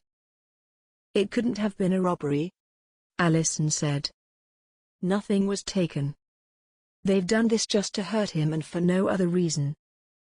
"Or to hurt Miss Smith," Mr. Barrington said with a nod. Teresa shivered. "Could it have been a random attack?" the Earl asked. "Seems unlikely." "Does he have enemies, Miss Smith?" "Enemies?" Teresa looked up at them and scoffed. "Why on earth would he have enemies?" "No. His Grace is, the sweetest, kindest, loveliest gentleman you could ever hope to meet, and there is simply no way anyone set out to hurt him intentionally. I don't know what this is, but it cannot be what you think." "All right," Alison said softly. "Lord Worthing did not mean to." "No, I didn't. I am just trying to figure out what happened." "I know," Teresa said. "But it's not that, I can promise you. Besides, he hardly knows anyone here, he's from Exeter and lives in Bristol. His London home is hardly ever used. Where is the physician? He cannot be left like this much longer." As if on cue, there came a knock at the door and the butler entered. "The physician has arrived," he said. The physician dashed through the door with some urgency, the butler being pushed to the side before bowing and leaving. "I understand it is a pistol shot?" "Yes," Teresa said. "Please, you've got to help him." "Good evening, Dr. Young," the Earl said, flashing a look to Teresa and urging her to stay calm. "Yes, he has taken a lead ball to his shoulder. Miss Smith is his companion." "All right," Dr. Young said. His lips were pressed together in a concerned grimace, and he went to the bed, putting his bag down on the bedside table. He unclipped it and popped it open, then started to take out his tools, scissors and forceps, strips of bandage. "I'll need a bowl of warm water and some towels," he said. "And I'll need some space to work. Only one of you can stay in here." "I'll stay," Teresa said. "Are you sure?" Dr. Young asked, looking at her over his spectacles. "It is not a sight for a lady." I am staying, Teresa said, more firmly this time. As you wish, Dr. Young replied. But I must urge you to remain calm, and should I require your assistance, you must give it immediately and without thought.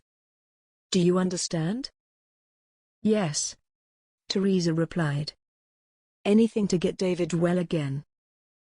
I'll send the maid up with the water and towels, Lady Isabella said, then she ushered everyone out of the room, throwing a final worried smile at Teresa. Teresa nodded her reassurance. All right, Dr. Young said, almost to himself. Let's take a look. He pushed his spectacles further up his nose, then carefully examined the wound. Teresa wondered why he moved so slowly, but she didn't hurry him or urge him, certain he knew what he was doing. In fact, Dr. Nathaniel Young went about everything with a careful precision, not rushing for fear of making mistakes. He had a calm nature, one he had developed through his long years, for despite his name he was now an old man in the last throes of his working life. His skinny frame bent over the bed in examination, his grey hair shorter than was the fashion and his face clean-shaven, no doubt to prevent hair getting in his way as he worked. Teresa peered over David from the other side of the bed as the doctor gently prodded at the fabric of David's tailcoat, now stiff with dried blood. You've stemmed the flow well enough, he said, not looking up. That's good. I'm going to have to cut away his clothes, though. Shame, it's a beautiful coat, but there is no saving it now. He turned and picked up the scissors. After cutting the fabric away, along with the waistcoat and shirt, he eased it from where it was stuck with blood against David's flesh. He dipped a strip of cloth into the water, and dabbed away at David's pallid skin, taking up the excess blood until he had a clear view of the wound, now clean but raw and angry looking.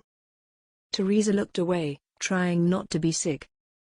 The sight was bad enough, but the stench of blood turned her stomach. Using his forceps, the physician opened David's wound further, the sound of it making Teresa shudder. Then he dug around until he found the lead ball. It is well lodged, Dr. Young said with a sigh. But I think I can just get it. And with a grunt of effort, he did, pulling it out and letting the metal ball fall into the bowl he had prepared on the bedside. It landed with a tinkle, a sound as innocent as a child's toy despite its deadliness. Now to clean him up and add a dressing, he said, looking up and smiling at Teresa. She nodded wordlessly, a hand to her throat and her eyes wide. The image of David being operated on would stay with her for the rest of her days, of that she was certain, more so even than the moment he was shot. I'll stitch up the wound now, he said, holding a cloth to the hole in David's shoulder to stop the outpouring of blood. Would you pass me the needle and thread, my dear? Just next to my bag. Teresa leapt up and fetched it for him, then stayed next to Dr. Young, watching over his shoulder as he pinched together David's flesh, as the needle was pushed through. She shivered, but she couldn't stop herself from watching in morbid fascination. By the time David's wound was fully bound and the bedsheets changed, Teresa had sunk exhausted into the chair again. It had been an emotional night, and all she wanted to do was to curl up and go to sleep, keeping vigil over David as he rested. Now, Dr. Young said brightly, as he dried his hands on a towel. Teresa closed her eyes, not wanting to hear his chirpy voice. He is out of danger and needs to rest. On to you, young lady. Me? She said, looking up at him in surprise. You have a rather nasty gash on your forehead, my dear. We really ought to take a look at that. But let's do it downstairs. The Duke needs to rest, and I need a drink. He picked up a few of his belongings, a little cotton for dabbing, a needle and thread in case she needed stitching, then he left the room, leaving the rest of his equipment there for David's aftercare. Teresa followed him down the stairs, unsure where to go. On their way up, she had paid no attention to the house or the direction she was going. Now that David was out of danger, she looked around her in awe. It was a beautiful house, modern and fresh and exciting. The walls were covered with an ornate paper, and the carpet along the stairs was deep enough to bury her feet into. She couldn't have been more grateful to the Worthings for their help, especially in such opulent surroundings. Teresa could see the trail of blood on the stair carpet, as the servants desperately scrubbed at it, and she knew it would cost the Earl much to have it cleaned or replaced. "They're in the corner salon, Dr. Young," the butler said as they reached the bottom step, and into the large and echoing entrance hall. "Third door on your right." "Thank you." Upon entering the salon, 4 sets of eyes turned to face them, expectant and worried all at the same time. They are avoiding the drawing room and its stench of blood. It was a much larger room than a guest bedroom. Large windows lined one wall, each draped in a heavy red fabric. The walls were half-lined in a deep mahogany, and the fireplace was highly decorated with golden figurines. "Is he all right?" Lady Allison asked. "He will be," Dr. Young replied. "He needs to sleep, and he needs peace and quiet, but it shouldn't take him too long to recover. He is strong and young, his body at its peak. He should not have too much trouble, although he may have some pain for a while." "Oh, thank goodness!" Lady Isabella cried. "Would you like a brandy, Dr. Young?" Lord Worthing asked as he walked over to the large drinks cabinet, placed between 2 matching couches. He pulled out a decanter along with a short-stemmed glass, and waved them in the physician's direction. "Please," he said. "I'm parched." "My companion," Teresa began. "Miss Oakley, she—" "It's all right, Miss Smith," the Earl said. "I sent word to your footman, and he has taken your companion back to Lentingdale House. She is quite safe and aware of where you are. Now, Miss Smith, if you'll take a seat," Dr. Young said. "I shall have a quick look at that head of yours." Teresa did as she was told, taking one of the straight, high-backed chairs that sat around a small table in the corner of the room, while the others lounged on the couches. Dr. Young pulled a similar chair up, until he sat directly in front of her, so close her body tensed. He took her head in his hands and tilted it, so he could see better by the candlelight. "I suspect it looks worse than it is," he said, then reached for his cotton and dabbed at the dried blood. "Yes, as I suspected. Doesn't even need stitches. It will heal perfectly well. How are you feeling yourself?" "A little shaken, but all right, I suppose." "Good," Dr. Young replied, then he took the brandy from the Earl, drank it back in one hit, and handed the glass back. "Another one?" he asked. "Please." "Anything for you, Miss Smith? A glass of wine, perhaps?" Teresa shook her head. She didn't want to even think of sustenance until David was awake. "I'm not sure alcohol is a good idea right now anyhow," Dr. Young said, still examining Teresa. "With head injuries, it's often the case that the injured person becomes confused." "What is your full name, Miss Smith?" "Teresa Smith," she said. "That's it." "All right. And do you know where you are?" Teresa furrowed her brow at this line of questioning, but she dutifully answered. "In London. In the home of the Earl of Worthing and his wife, who kindly took us in." "Quite correct. And what year is it?" 1810. "What's this about?" "I'm quite sensible." "I can see that," Dr. Young replied with a wry smile. "I am merely reassuring myself that your head injury has not caused further damage that we cannot see. Any memory loss?" Teresa scoffed at that, unsure how to answer, but then she said with a smile, "Plenty, but nothing recent." "Whatever do you mean?" the physician asked. Behind him, all 4 leaned forward in their seats, entirely intrigued by her words, as though this was a play for their entertainment. "I love a mystery," Lady Allison said, laughing at her own eagerness to know the truth. "It is certainly a mystery," Teresa said, and for once it did not feel a chore to explain her situation yet again. She even managed to smile. "I remember this evening perfectly well, I suspect I will until my dying day." But there was an incident, many years ago. I was 9 years old, and something happened. I don't know what, I can't remember, but whatever it was knocked all my memories away. I don't know who I was or who my family was before that day. It can't be. Alison gasped, and everyone turned to stare at her. Chapter 32. I'm sorry?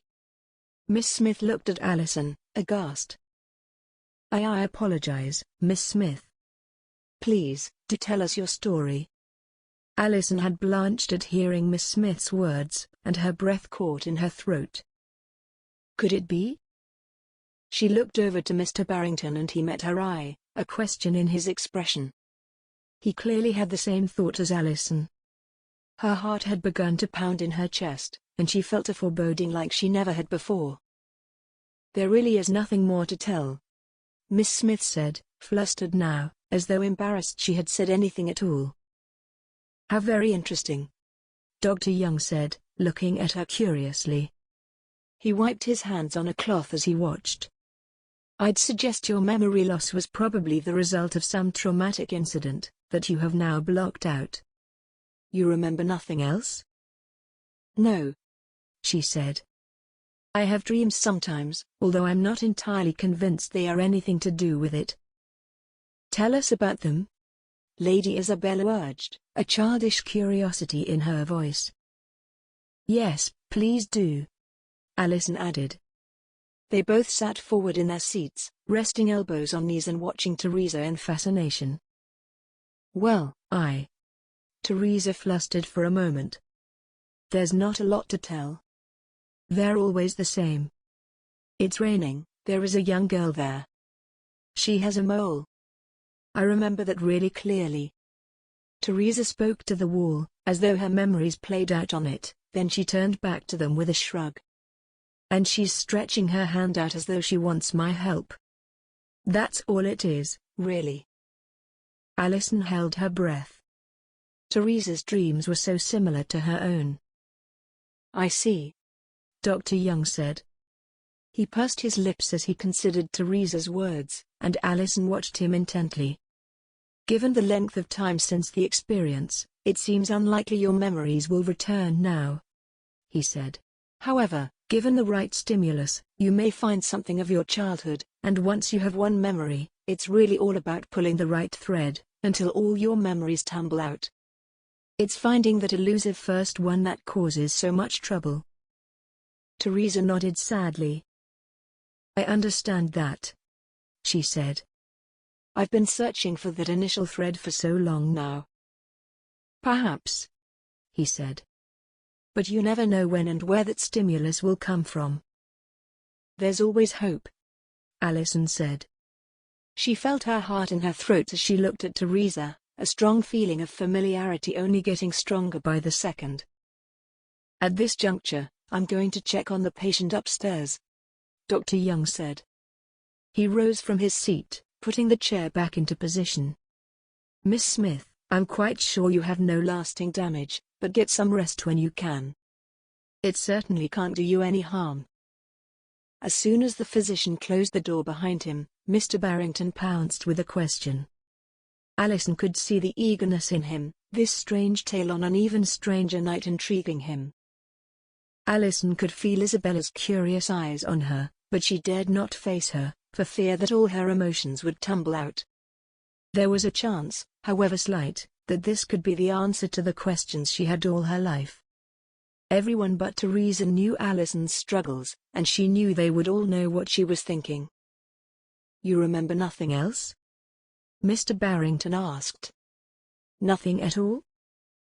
I remember nothing, Teresa said with a simple shrug. Miss Smith, Alison said, and she could hear the pleading in her own voice.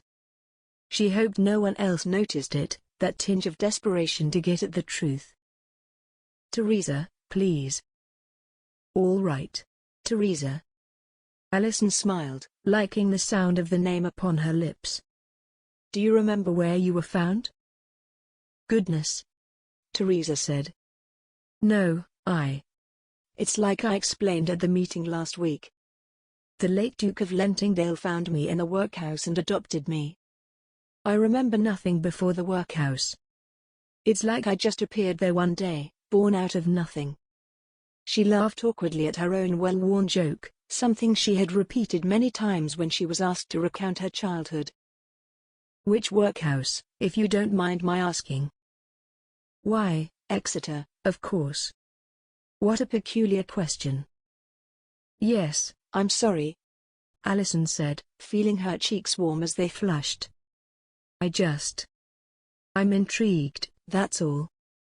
She couldn't reveal her suspicions, not until she knew for sure. "But how can I ever know for sure? Is the workhouse really as terrible as they say it is?" Isabella asked, an air of gossip surrounding her. "Yes," Teresa said. "It's a horrible place.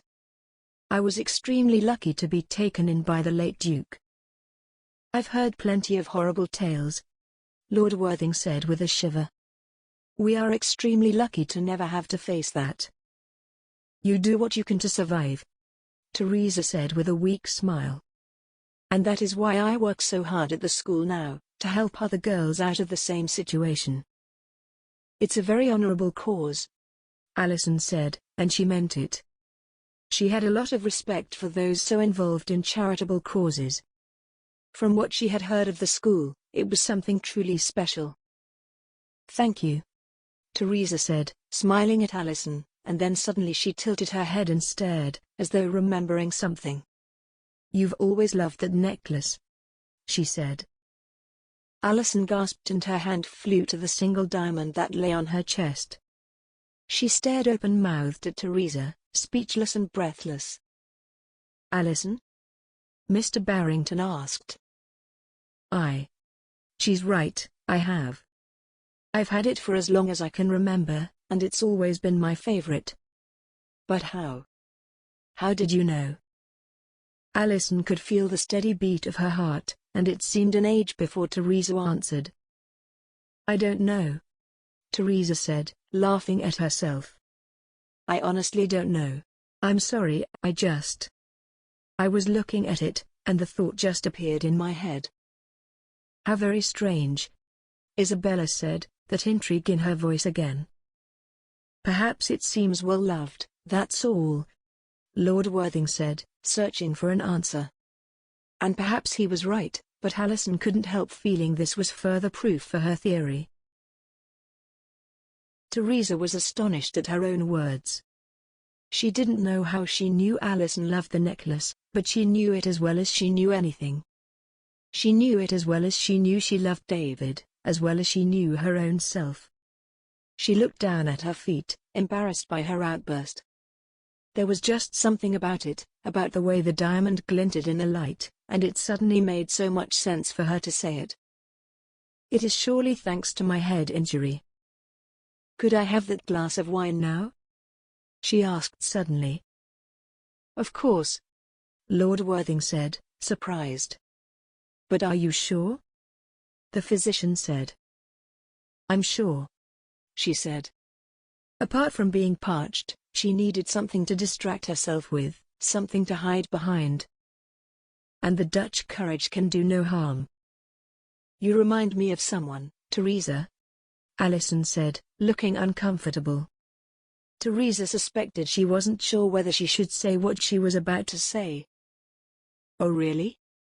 She took a sip of her wine, relishing the sensation of it in her throat, but she looked away, equally awkward. This seemed such an insipid conversation while David lay upstairs, horribly injured. And yet, she couldn't deny she wanted to know more.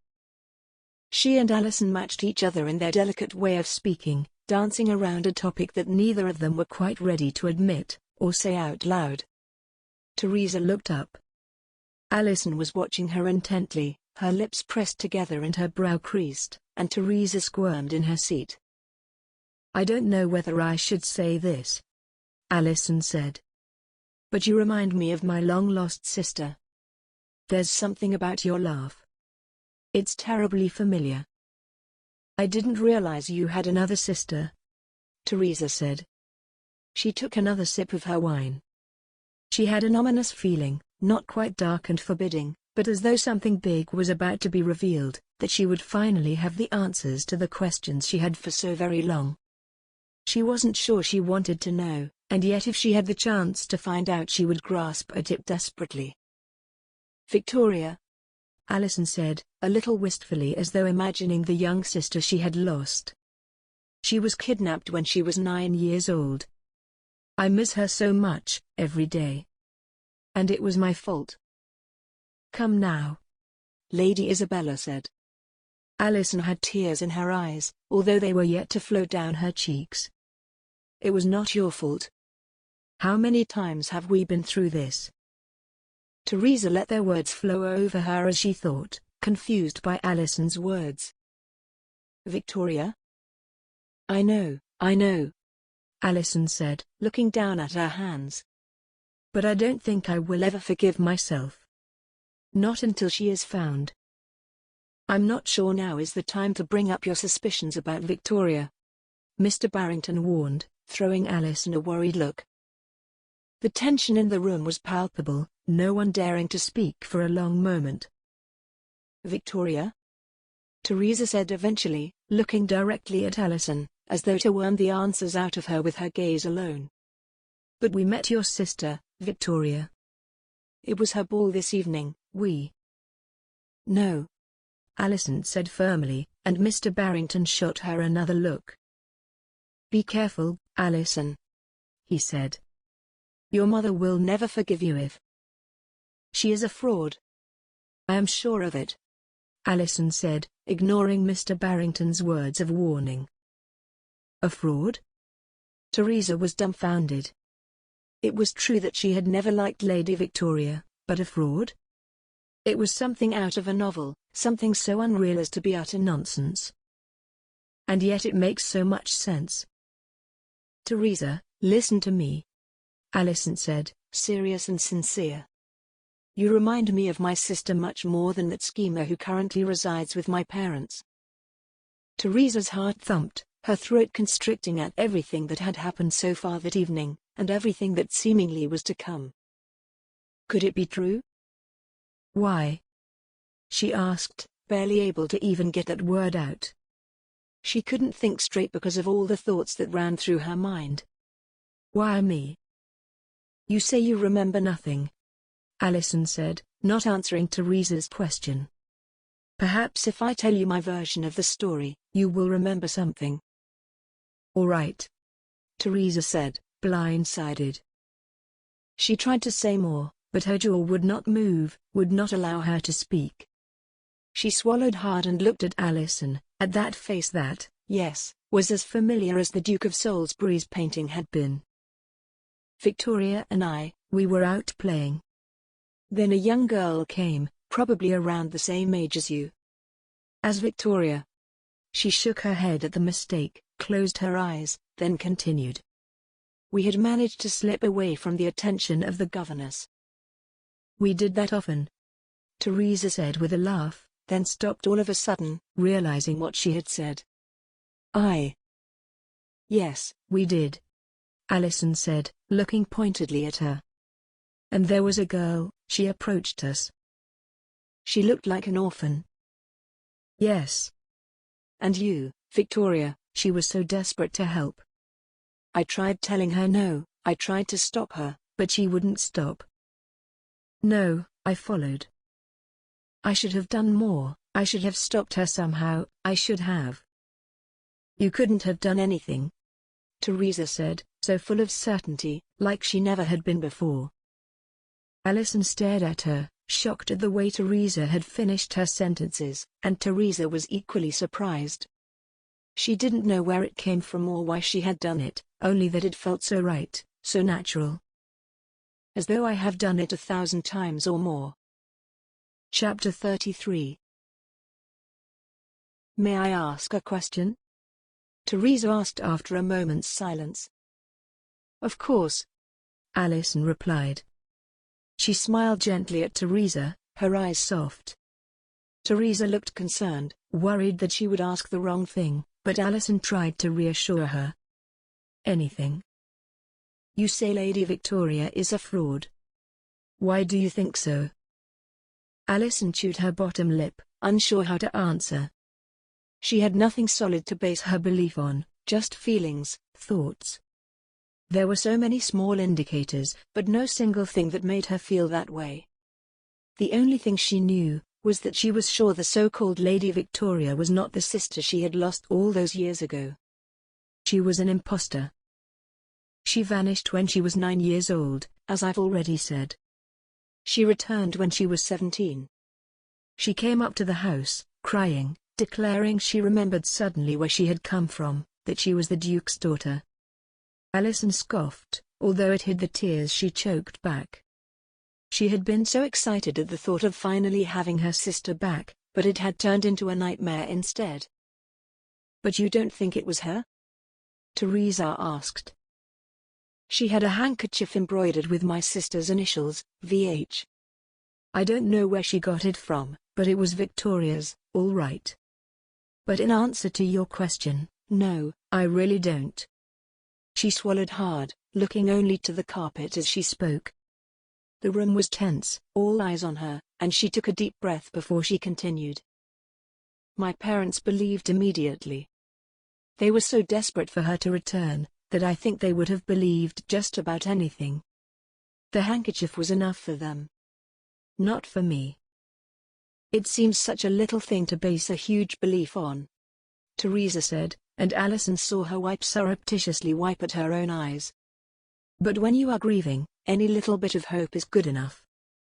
I would have clung on to the smallest of things. I still would." She nodded sadly, her eyes closed. "I had a handkerchief when I was a child. I remember that now. Pink embroidery, it was so pretty."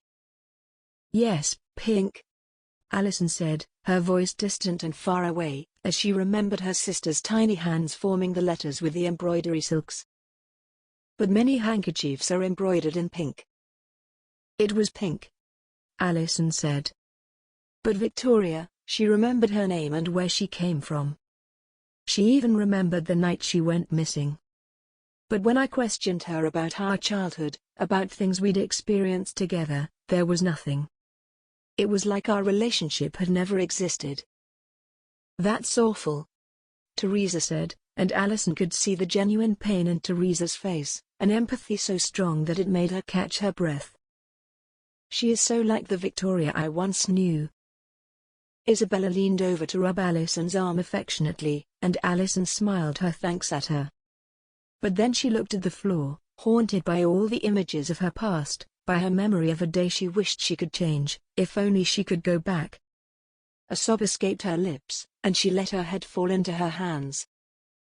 "How can I go through this again?"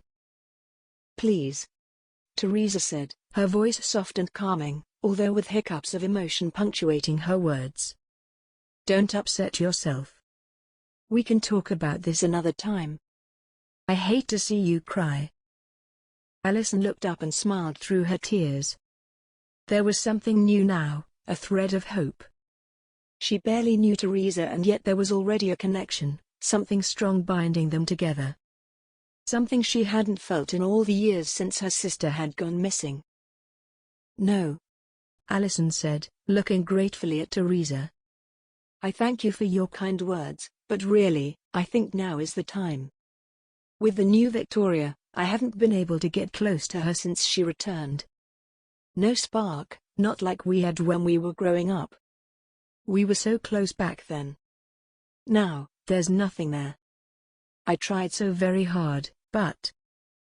"It's understandable," Mr. Barrington said. "Whether she is a fraud or not, you had been separated for so long. It's hardly surprising there was no spark. You were both completely different when she returned." Alison turned and scowled at him, at his accusation that she was wrong. They had been friends for many years, but he had never believed her theories about Victoria. He humored her at best, had listened to her talk about it for hours, but she knew he didn't approve. Teresa caught sight of the scowl and smiled at Alison. "You are the most likely person to know, I'd suggest," she said, and Alison's heart melted at his gentle, kind soul who sat in front of her. "Your parents, as you've already said, are too close to the situation. They want to believe, no matter what. You are both closest to your sister and far enough to see clearly. Yes. Alison said, a happy urgency in her voice. Yes, that's exactly it. And I know. I just know, she said, flicking her eyes briefly to Mr. Barrington, that the woman posing as Victoria is not my sister. But are you? Alison couldn't deny the feeling she felt for Teresa, already, but she also felt a hardness inside her, something that needed more reassurance than this feeling of wonder that had exploded inside her. After dealing with Victoria for so many years, Alison couldn't help but worry she had just found another imposter. Do you remember our governess? She asked, smiling warmly at Teresa. She knew the questions she would ask, the same ones she had asked Victoria all those years ago, and every year since. They were the same ones Victoria couldn't answer. Miss Jason, of course, Teresa said with a laugh, then she looked shocked, gasping and letting her hand fly to her mouth. Goodness, I have no idea where that came from. I don't think I've ever known anyone called Miss Jason. She laughed again, but Alison's mouth hung open, watching Teresa's memories bloom within her. Their governess had, indeed, been named Miss Jason, and Teresa had known it. I wonder if you remember this, Alison said, wanting to test her again, but Teresa shook her head. I doubt it. I have flashbacks, but little else. Teresa took another sip of her wine, then held the glass to her lips as though hiding behind it. There was a time, Alison said with fond remembrance, half questioning Teresa and half living in the memory. We were having a picnic in the garden. It started raining, do you remember? So hard. I can't believe how wet we got. We ran toward the house, but Miss Jason couldn't keep up. Yes, Teresa declared, pointing at Alison and laughing, and Alison felt a lump in her throat. She slipped and fell into the mud. We didn't stop laughing for such a long time. She was so mad, Alison said, laughing at the memory, but feeling her face crease with the emotion. She blinked and with the blink came her tears, rolling down her cheeks, fast and free. Her breath came fast, panting at the absurdity and brilliance of it all. Teresa looked so innocent, so confused at her own memories, but Alison understood, because Alison remembered them as well, and finally, she had been reunited with her sister. Finally, she felt free of her heartbreak, her heartache, and able to embrace life again. Yes, Teresa said, and she couldn't stop laughing. I remember. Goodness, I remember so much. It really is like Dr. Young said. They are hitting me with such speed and strength, She spoke with such wonder that Alison wanted to clutch hold of her, to make her remember every single thing. She wanted to recount their whole childhood, to test Teresa maybe, but more to share in the recollections, in the past, in nostalgia. Do you remember the time we broke the vase in the library? Alison said, trying again. One more test. We never did tell Mother, Teresa said, and she caught her breath as though about to cry. She would have been so angry. She loved that vase. Alison knew Teresa would be upset by the memory, because she was, too. It had been a terrifying day, that had begun so innocently and ended with deceit. She did, Alison said, her voice breaking. She loved it so much. Do you remember where we hid the broken pieces? Teresa remained silent for a long time, her brow creased in concentration, and she stared at the floor, wide-eyed. The air in the room was taut. No one dared speak, dared move, all waiting for her response. We buried them, she said, her voice a tiny whisper. In the pot by the window. Alison said nothing, but she felt her heart in her throat, and the tears streamed down her face. No one else could possibly have known where they had hidden the pieces, they had never told anyone.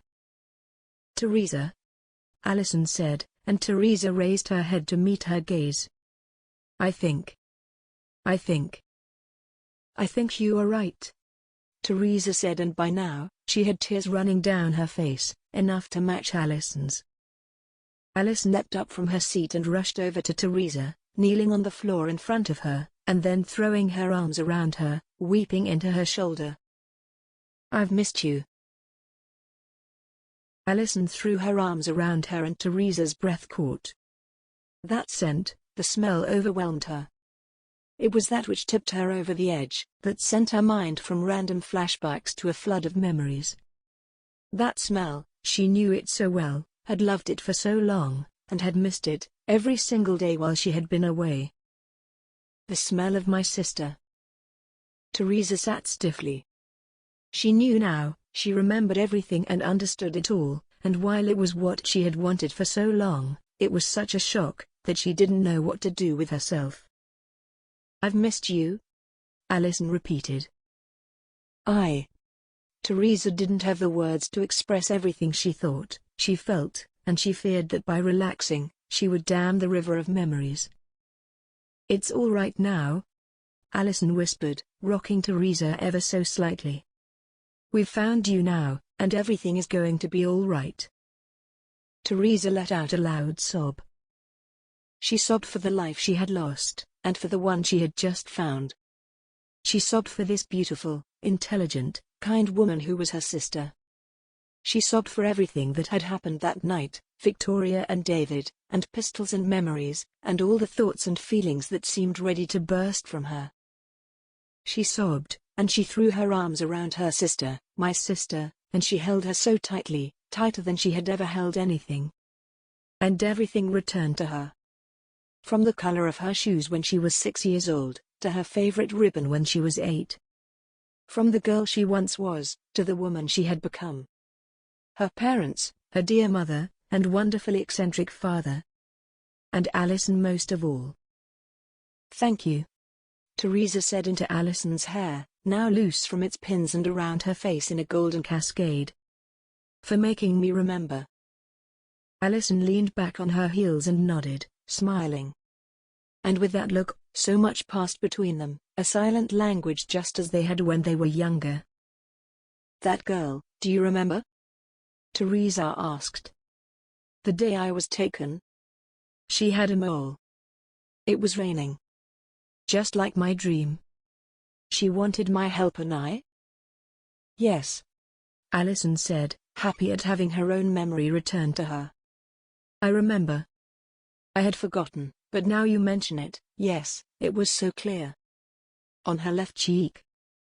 "Yes. That's right." Teresa laughed, but the laugh turned quickly into a saddened frown. She was crying. Goodness, she was crying so much. "I was only a child, but I couldn't just leave her, not like that. I followed her. I tried to stop you." "I know you did. You tried so hard to stop me, but I wouldn't listen." Teresa laughed then, a twinkle in her eye. "And I have proven myself incapable of listening to orders ever since." "We have so much to catch up on," Alison said as she climbed from her space on the floor, and back onto the couch. "So much I want to tell you. And I want to hear all about your life, too. About David." "David? How could I forget about David?" "He will be all right," Alison said, seeing the pain in her sister's eyes. "Dr. Young is an excellent physician, and he would tell the truth if he thought there was no hope." "Yes," Teresa said. "You're right." There was a pause, Teresa letting the memories blanket her, some which made her smile, some that made her cringe. "Someone was hiding in the carriage," she said. "That day. Waiting for me to return with that little girl. I can't remember much about him, but as soon as we got out of your sight, he grabbed me and put me in their carriage. There's not a lot else I remember, but there was some talk of ransom. I don't know. I think that was their original plan, but something went wrong. Perhaps it will come back to you in time," Alison said. "Just as you have come back to me." But before Teresa could answer, the physician came back into the room. "I'm sorry to interrupt," he said. But the Duke is awake and is asking to see you, Miss Smith. Chapter 34. Teresa didn't hesitate. She jumped up and ran from the room, taking the stairs two at a time until she reached the bedroom, panting. She knew it wasn't ladylike or particularly becoming, but she needed to see David for herself, to have proof of his awakening. "David," she said breathlessly, holding onto the doorframe. "Thank goodness you're awake. I've been so worried." "Teresa," he said, and love shone from his eyes. "How could I have ever doubted him?" "I'm sorry," he said. "I'm sorry for everything." The color had returned to his cheeks, but his brow was creased with pain and his left arm hung limply at his side. His voice cracked with dryness, and he licked his lips. "No, don't say that," she said, rushing to his side. She sat on the chair and took his hand, clasped it tightly. She gazed into his eyes, wanting to wrap her arms around him, but she restrained herself. "You have nothing to be sorry for. You saved me, David." "I did?" He looked confused for a moment. "It may take him a day or two for his memory of the event to return, but it will in time," the physician explained. He picked his tools up from the table and placed them meticulously back in his bag, each one having its own specific place. "Yes, you saved me," she said, looking back down at him. She squeezed his hand again. "You pushed me out of the way," she said, and he grinned broadly. "Out of the way?" "Of the carriage," she said, but at the same time she waved his question away. "We have plenty of time to talk about that. For now, I'm just overjoyed to see you awake and talking." "I'm glad of it, too, I think," he said. His face was covered in a light sheen of sweat. "I'm a little dazed, to be honest, and in terrible pain." "That will get better," Dr. Young said. "And I'll give you some pills for the pain. You should recover quickly enough, although I suspect your left shoulder will always be susceptible to injury now." David nodded, but Teresa could see he still didn't really understand what was happening. "It's all right," Teresa said. "I'll look after you." "So you forgive me everything?" he asked, a meekness in his voice. "There is nothing to forgive. That woman you kissed, she is an imposter, a fraudster. We know that now." Teresa grimaced at the thought of Victoria, and all she had done. David looked confused again, concerned at Teresa's babbling, excited words and her pained expression. "What do you mean?" You do remember the kiss, don't you?" Teresa asked, worried for a moment that he had lost more than just the shooting. "Yes, but..." "Oh David, I've got so much to tell you. So much has changed. I've discovered that." "Good to see you awake," the Earl said as he walked in the door. David winced as he turned to the new face, hissing at the pain, and Teresa jumped up, her hands hovering over him, unsure how to help. "Be careful," she said. "You are still in a very delicate state. Lie back. No sudden movements," the physician said. "Be careful. You don't want to tear the wound open again. Here, take this." He handed David a pill and a cup of water, which David swallowed back quickly. "Thank you, Dr. Young," David croaked as he fell back onto the bed. "I didn't mean to startle you into sitting up," the Earl said with a chuckle. Lady Isabella threw him a withering look, but that only made him chuckle even more. "David," Teresa said. "This is Emmanuel Harding, the Earl of Worthing. It is his house we are in.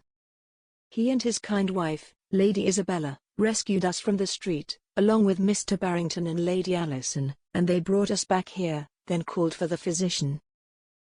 "Thank you, Lord Worthing," David said, looking up at the ceiling. His right hand hovered over his injured shoulder protectively. "I'm still not entirely sure what happened. If it wasn't for them, I don't know what would have become of us," Teresa said. No need to thank me, the Earl said. Just get yourself better. I did what any decent Christian would do. You remember Alison Heymoth? Teresa asked. The Salisbury's daughter? We have rather more of a connection with her than we first thought.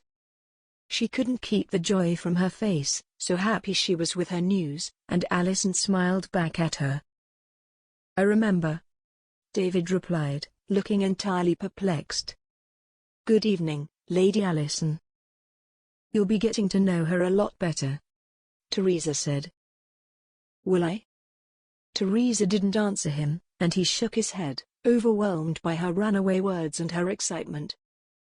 And this is her friend, Mr. Joshua Barrington. He helped to carry you here. How do you do, Mr. Barrington? And thank you for your assistance.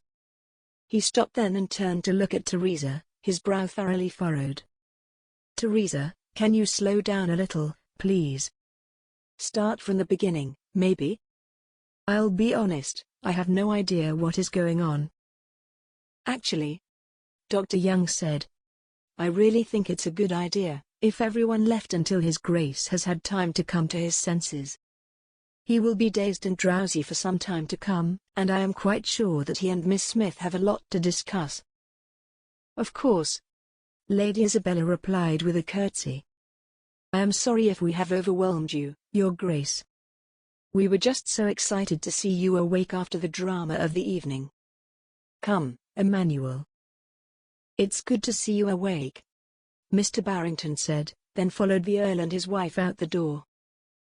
Alison, please stay, Teresa said, looking at her pleadingly. Alison glanced at the physician and he nodded his agreement, although with a frown. Teresa turned back to David, but his eyelids flickered open and closed, trying to stay awake, and his pain was written in every line on his face. Are you all right, Your Grace? She asked. Please, can I have some water? He asked, his eyes closed. He sighed. I'm in dreadful pain and I'm terribly confused. Can someone explain to me what's happened? Oh, David. She squeaked. She raised his hand to her lips and kissed it gently, not caring for the fact that they had company. It's all right now, and you're going to get better very soon, Dr. Young assures me. Here, Alison said. She handed a cup of water to Teresa, who held it to David's lips. He took the tiniest of sips, then let his head fall back against the pillow, exhausted. Thank you, David said, then staring at the ceiling he said. Was there some sort of accident? You were shot? Dr. Young said, and Teresa looked at him, surprised at how openly he spoke. By a passing carriage. It was not a robbery. David blinked, confused and dazed, and Teresa let the back of her hand rest against his forehead. Don't worry about that now, she said, shooting a glance at the physician. Yes, he said, turning to look pointedly at David. He snapped the clasps of his bag shut and picked it up from the table. Worry about it.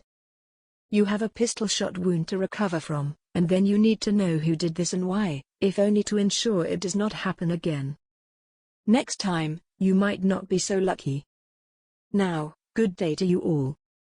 Your Grace, you know how to find me should you require anything. As the physician left, the room fell into a deathly silence. Teresa wanted to blurt everything out, to tell him of everything that had happened, but she pressed her lips together and remained quiet. Well, David said, breaking the silence with his croaking voice. He still looked up to the ceiling, his brow creased with confusion. It seems we've had quite the evening. We have, Teresa said. I shall explain everything. Thank you, David interrupted. Do you remember us being on the street?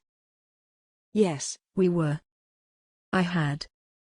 He closed his eyes against the memory. Yes, but that doesn't matter now. All right, he said with a nod. So what happened next? A carriage came down the road so fast that its wheels were shaking. Do you remember that? Yes, David said, unconvincingly. I think so. You pushed me out of the way.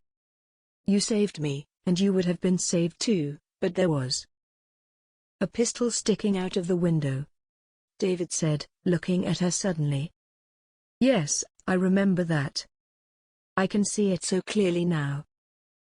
He groaned, though if in sadness or fear or pain, Teresa could not tell. All she knew was that she loved him with all her heart, and she would do anything to see his face bright and smiling again. We should let you sleep now, Teresa said. She rose and kissed his forehead as his eyelids fluttered closed. I'll see you in the morning. Chapter 35. How is he? The Earl asked as Teresa and Alison sloped into the salon. Alison flopped onto the couch, and Teresa returned to the chair she sat in earlier, still formal and rigid. The exhaustion hit her suddenly, waves of it lapping at her mind and her body. It had been a whirlwind of an evening, more eventful than she could ever have imagined. She was worried for the Duke's health, certainly, but the evening had an unexpectedly happy outcome. I have found my sister, at long last. He is doing all right, Teresa said. She smiled weakly at the group, and wondered vaguely if she would become one of them now. He is resting. That's good, Mr. Barrington said. He needs all the rest he can get at the moment. I suspect the physician is correct, though. He is a strong, healthy man. He'll be fine. I hope you're right, Teresa said. Teresa didn't know what to think. She was so tired that nothing seemed simple anymore, and her mind whirred with everything that had happened. She watched Alison carefully. That they were sisters was obvious to Teresa now, and she was surprised she hadn't realized it earlier. The memories were clear, as though they had always been there. It's absurd. Do you have any idea who would want to do that to you and His Grace? The Earl asked.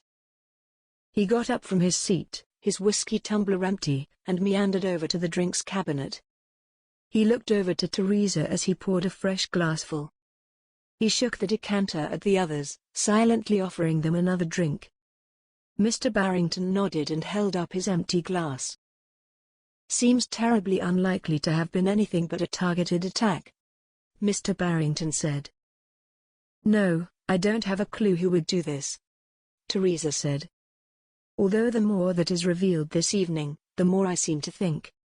Teresa trailed into silence. Something was forming in her mind, a notion of something, but she couldn't quite put her finger on what that was. What is it, Teresa? Isabella asked. Well, I don't know, but... Do you think Victoria might have had something to do with it? Or whoever she is? Mr. Barrington scoffed. He took his refilled glass from Lord Worthing and sipped at it immediately. Well, yes, but what else can I call her? Teresa asked. I can think of plenty of names. Alison mumbled, then looked up brightly. We'll keep calling her Victoria for now because you're quite right, Teresa.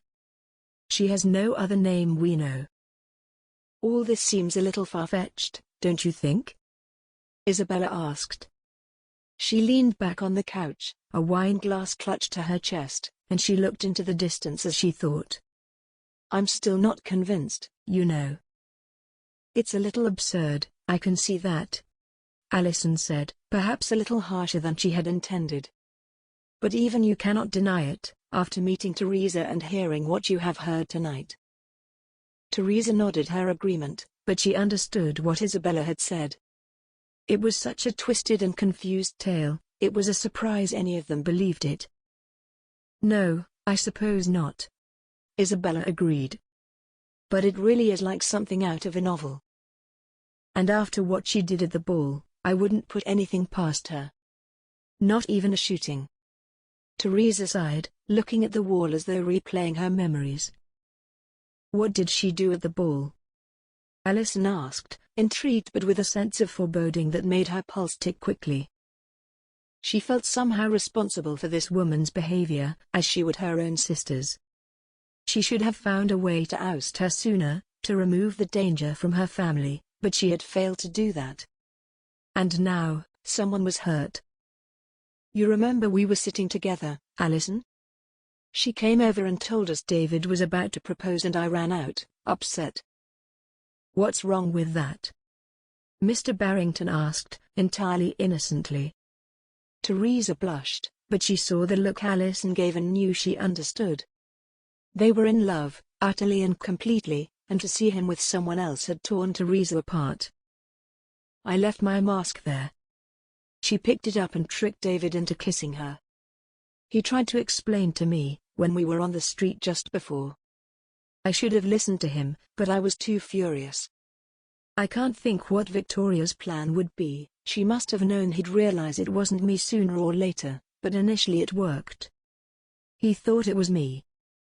Oh Teresa, I'm so sorry, Alison said, with such feeling that Teresa felt it as a knot in her chest. Yes, Isabella added. That must have been horrid to witness. Thank you, Teresa said. But if she's capable of that, she's capable of anything, I'd say.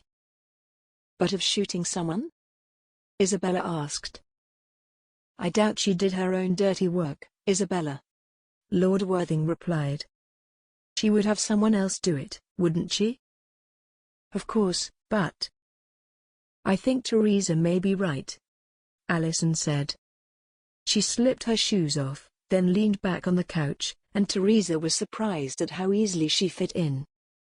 She was asking all sorts of questions about you and your upbringing, right from when we first met you. I did find it odd, but I let it go, not thinking any more of it. She questioned me, too, Teresa added. When she invited me for tea. Wanted to know everything. I didn't want to talk about my past, I was there to discuss the school, but she insisted. So I told her a little. She must have suspected that you were the real Victoria all along, Lady Isabella said with a gasp. She would have recognized you instantly and then. When you were telling the story of your upbringing in the meeting about the school, she got even more suspicious, Alison added. Do you really think so? Yes, it all makes sense now. It must have been her who arranged the shooting, Alison said. Except it went wrong. She was after you, Teresa, not David. I think her pursuit of David as a potential love match was an entirely different venture, the two just happened to collide. You think Victoria has eyes for the Duke? Mr. Barrington asked. I know she does, Alison replied. She talked about him often enough after their initial meeting. And now, she is out to kill Teresa. But why? Teresa asked, her brow furrowed in confusion. I mean, doesn't she already have what she wants? For now, maybe, Mr. Barrington said. Yes, Lord Worthing agreed.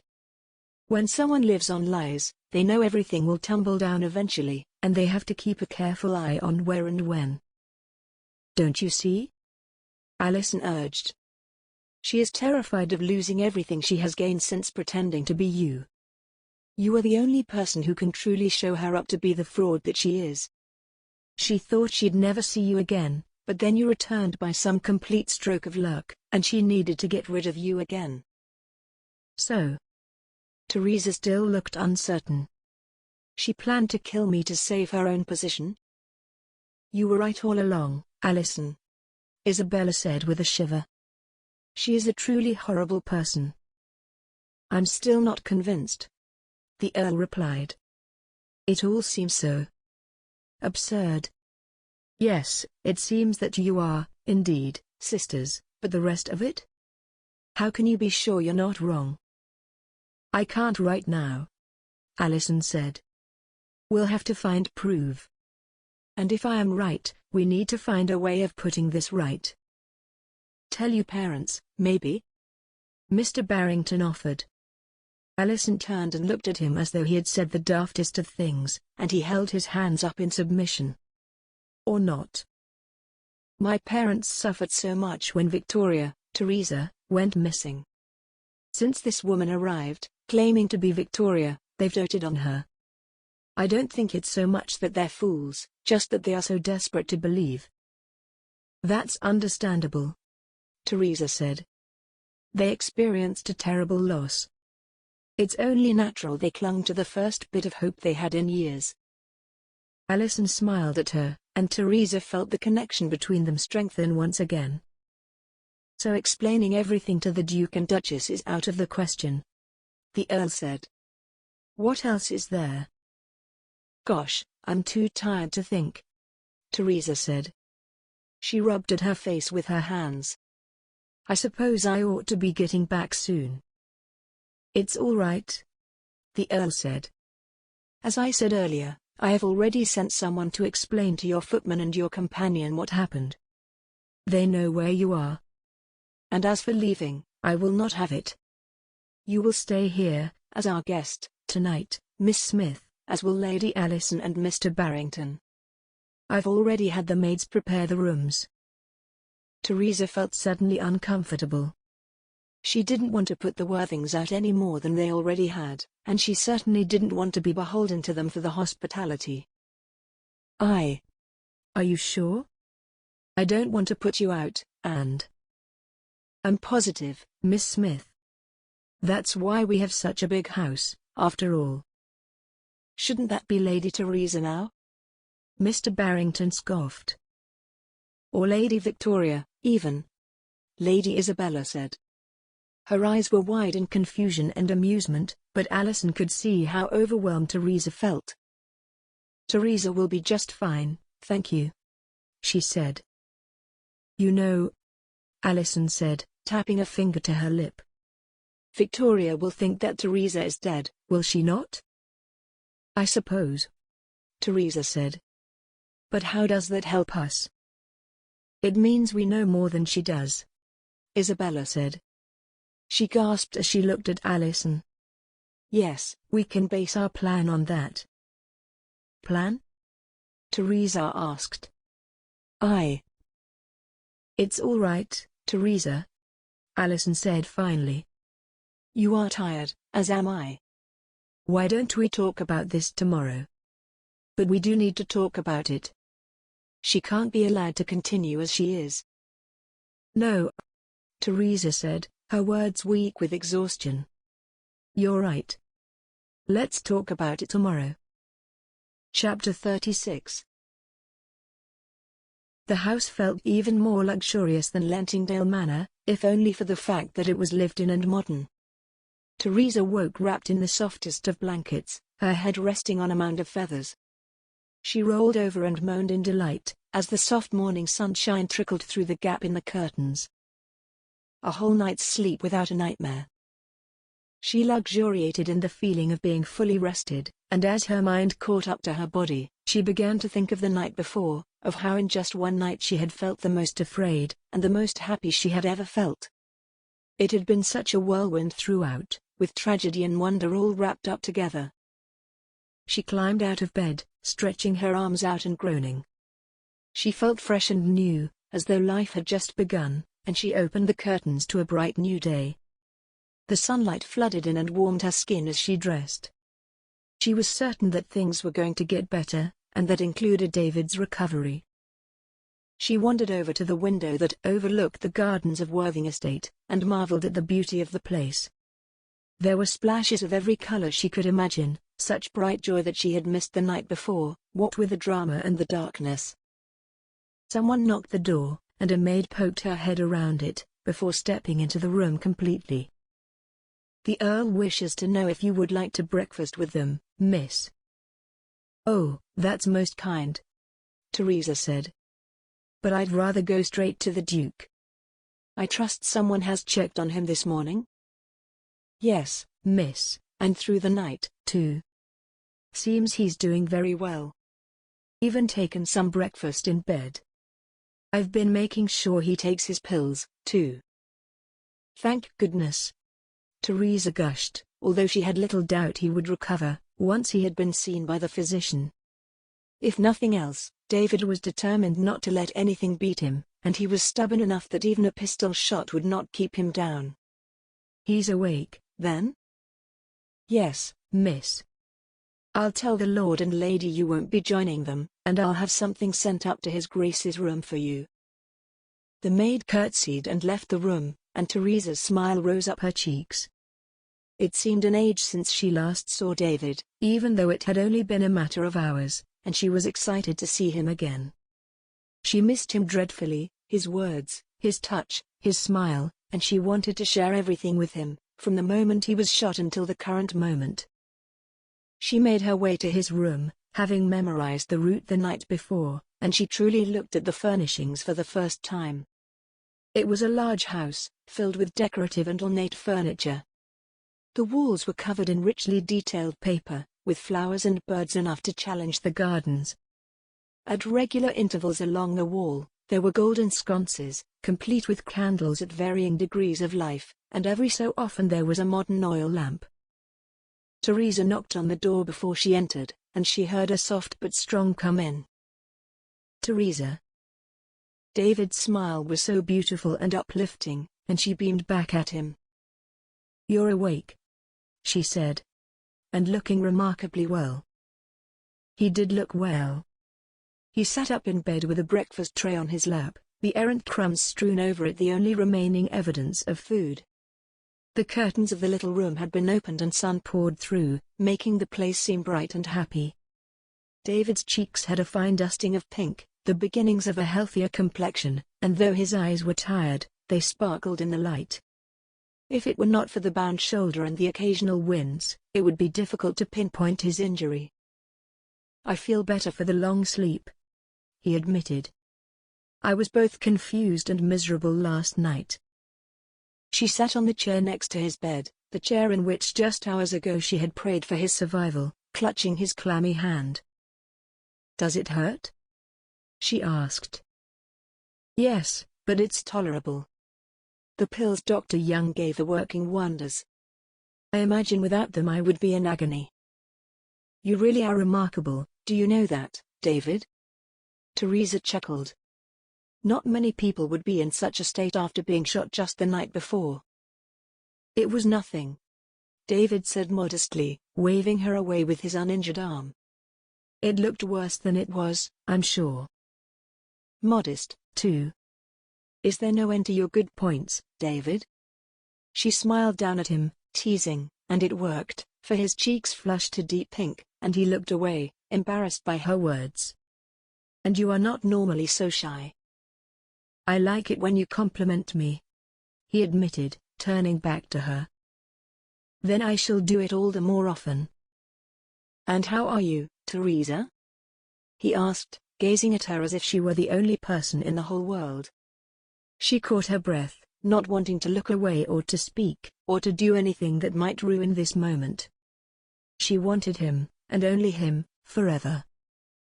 "I am actually very well, given the circumstances. I slept without a nightmare." "Excellent," he said. "And an awful lot happened while you've been resting. I wanted to tell you last night, but I knew how important it was for you to sleep, and I didn't want to overwhelm you." "Tell me what? Should I be worried?" "No." She laughed. "There is nothing to worry about. It's wonderful, in fact." "Well, don't keep me guessing." "All right," she said. She looked briefly down at her hands, then back up at him. "I remember." David looked confused and she giggled. "You remember what?" "Who I am. Where I come from. All of it." "Goodness me, Teresa, that's fantastic." "I ah."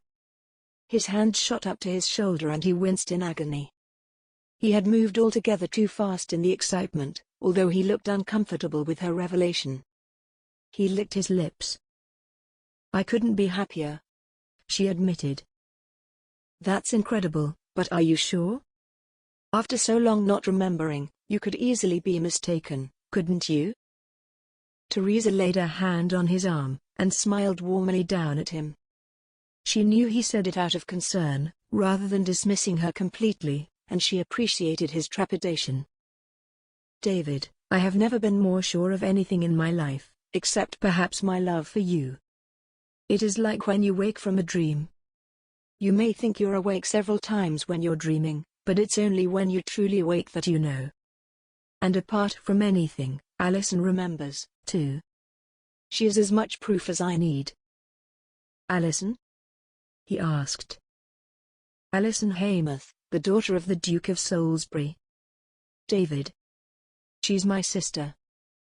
You are the Duke of Salisbury's daughter? David asked. His voice squeaked in surprise. Yes. Teresa laughed. And Victoria is nothing but an imposter. Alison has come up with a plan to reveal the truth, because she thinks her parents, our parents, won't believe us. We're to discuss it later today. David had been rendered speechless, and Teresa chuckled again. I know. I have been feeling the same way all night. Well, he began. Whatever the case may be, I'm thrilled you have found your family again. If anyone deserves it, Teresa, it's you. Do you really think so? She asked, feeling coy again. She looked down at her hands, not wanting to meet his gaze. I really think so, he said. I knew I loved you before all this, and now. Well, there is nothing like courting death, to make one realize exactly what is important in one's life, and, Teresa, you are the most important thing in mine. Teresa's smile turned into a childish grin, one she couldn't keep from growing wider. She had been confident of David's love already, but now the beating of her heart fluttered in her chest and she felt that, finally, her life had begun. I feel the same. Honestly, I feel as though we have missed out on so much already, and last night showed us just how fragile life can be. Things can change too quickly, and I'm terrified of losing you, David. We can't carry on as we were. Moving forward is the only way. I couldn't agree with you more, he said. Let's do it, Teresa. Let's spend the rest of our lives together. You mean? Her breath came in quick, excited bursts, and she didn't know what to say. He looked at her with such love and passion, that she felt it fill her up and overwhelm her. She wanted to leap forward, wrap her arms around him, breath him in. She wanted to kiss him, to hold him in her arms and look after him. Yes, that's what I mean, he said. I need to recover, of course. And I will ask you again, in better circumstances. And you need to deal with whatever is happening with your family and Victoria. But yes, Teresa. That's what I mean. I want you to be my wife. Chapter 37. Alison had risen early and returned to Salisbury Manor as soon as she could. She knew that if Victoria was going to act, it would be sooner rather than later, and Alison wanted to be there to catch her out. She had been so excited to finally be reunited with Teresa, her real sister, but she knew she couldn't let her emotions get in the way of her task at hand. They needed proof of Victoria's duplicity, and then they needed to catch her in the act. She had stayed up late, thinking through the first part of the plan, and she had discussed it with Mr. Barrington. She had even managed to discuss it with Teresa before she snuck out of the door. She would follow Victoria, then Mr. Barrington and one of Lord Worthing's servants would be just behind. She crept to her bedroom before anyone noticed her, wanting to remain unseen and unheard, so that she could easily sneak out when the time came. She changed out of her ball gown and into a simple gown with a cloak that would go unnoticed, and then she leaned back on the window frame and sighed. She had always known something was wrong with Victoria, and she had never been able to convince her parents. But now is my chance. She sat in the window seat, watching over the back entrance to the house, and waited for Victoria to make her move. If she did have something to do with the shooting, Alison knew she would want to see her assassin, and she would leave through the back rather than risk being seen by the butler. Her parents would love Teresa, Alison knew. Her mother had already been taken with her, when she had given her talk about the school, and even the Duchess had commented on the strange connection they seemed to have straight away. All Alison needed was evidence to present to them, and then their family would truly be back together. Something caught her eye and she sat up, searching the ground for whatever she had seen. Yes, there it is again. The hooded figure darted out of the house, glancing back only once to check she wasn't being followed. Alison let her find her way to the copse of trees, then she dashed down the stairs and out into the gardens. She nodded to Mr. Barrington and the servant, hidden in the trees, as she went past but didn't stop to talk. They would know what to do. Alison's heart thudded in her chest, a nervous energy ringing through her and keeping her alert. She could feel Mr. Barrington at her back and she was grateful for the presence, but when she looked around, she realized Victoria was nowhere in sight. She panicked as her eyes searched the area, not moving for fear of drawing attention to herself. How could she have gotten away so quickly? Her heart rate quickened. A twig snapped just to her right, and her head whipped around, her breath held. It was her. Alison breathed a sigh of relief, then crept after her as silently as she could. Victoria was dressed as a commoner. Her clothes were dark and raggedy, her hair pushed into a rough cotton bonnet, and she looked comfortable, as though these were the clothes she belonged in. It suits her. Alison followed carefully, jumping behind trees and bushes, for Victoria glanced behind her often. Her face was pale and drawn.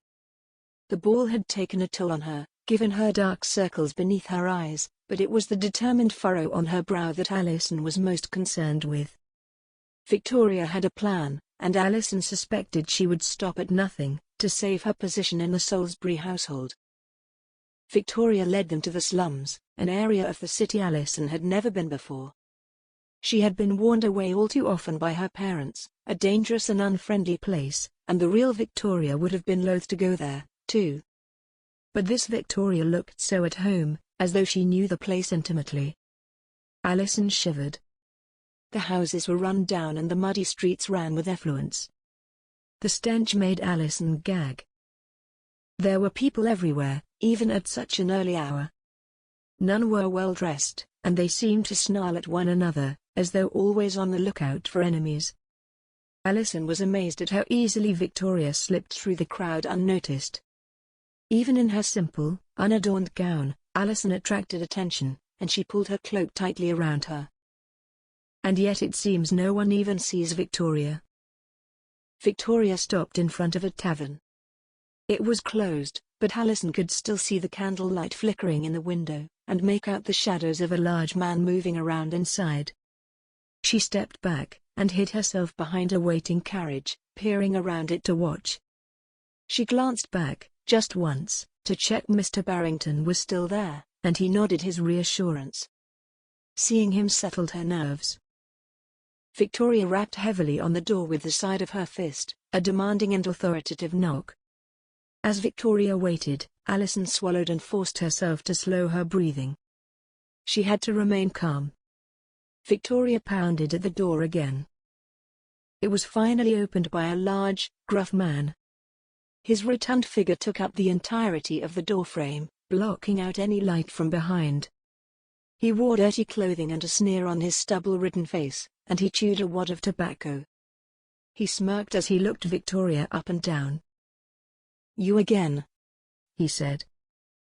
Victoria lowered the hood from her face, but she didn't say anything.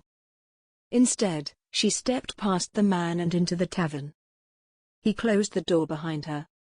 Alison looked around her wildly. What can I do now?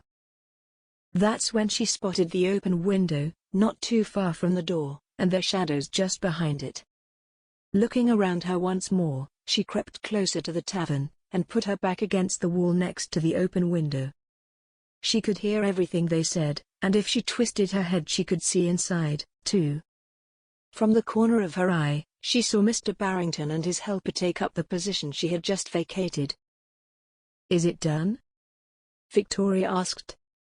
Her voice didn't quiver as Alison suspected it might in such a place, as hers would.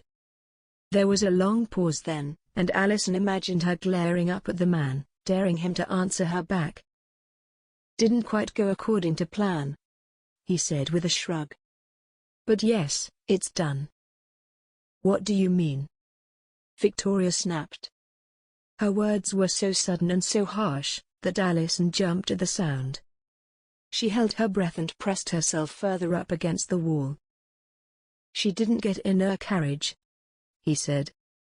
"So instead of taking her from there, we followed her onto the street and took care of business there." Alison risked a glance in through the window.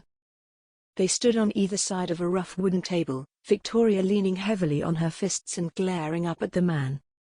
He glared back, impatient and agitated. Alison leaned back against the wall and listened again. "Look," he said. "We did what you asked. Now I want my money. Come on, hand it over." There was another pause, and Alison eyed the window carefully. Victoria reached inside her clothes without taking her eyes from him, then pulled out a bag of coins. It rattled as she dropped it onto the table, and he quickly swiped it up and looked in. His eyes were full of hunger and delight. "There is enough in there to buy your silence, also. Do you understand?" "Yes, yes," he said, barely even glancing up at her. "Guess I'll see you next time you want something." Victoria grunted in reply, and pulled her hood back up around her face. Alison didn't dare move or breath. She pulled herself back toward the shadowy part of the building, and she nodded to Mr. Barrington to do the same. He crept around the other side of the carriage, just as the tavern door swung open and she marched out. As soon as she had passed, the footman ran up to the door, and pounded just as Victoria had, loud and insistent. The door wrenched open suddenly, and the man growled in annoyance. "What d'ya want now?" When he saw it wasn't Victoria, though, he tilted his head and smiled.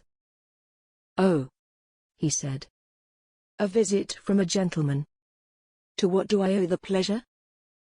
"It is no pleasure," Mr. Barrington said, his accent so rich compared to this man's. He stepped forward at the same time as the servant did, each taking one of the man's arms and dragging him forward into the street. "Hey," the man replied. "What's going on?" "I ain't. I'm afraid you are going to have to come with us." Chapter 38. "You should have seen her," Mr. Barrington said, a laugh on his lips. "She crept so quietly. Even I almost lost her once or twice." He reached over and plucked a jam tart from the tray. "I wasn't quite as silent as Mr. Barrington claims," Alison said, teacup in hand. She leaned back in the Windsor chair, her dark gown now changed for a light pink summer one. Her blonde curls tipped around her face, and her eyes twinkled with happiness.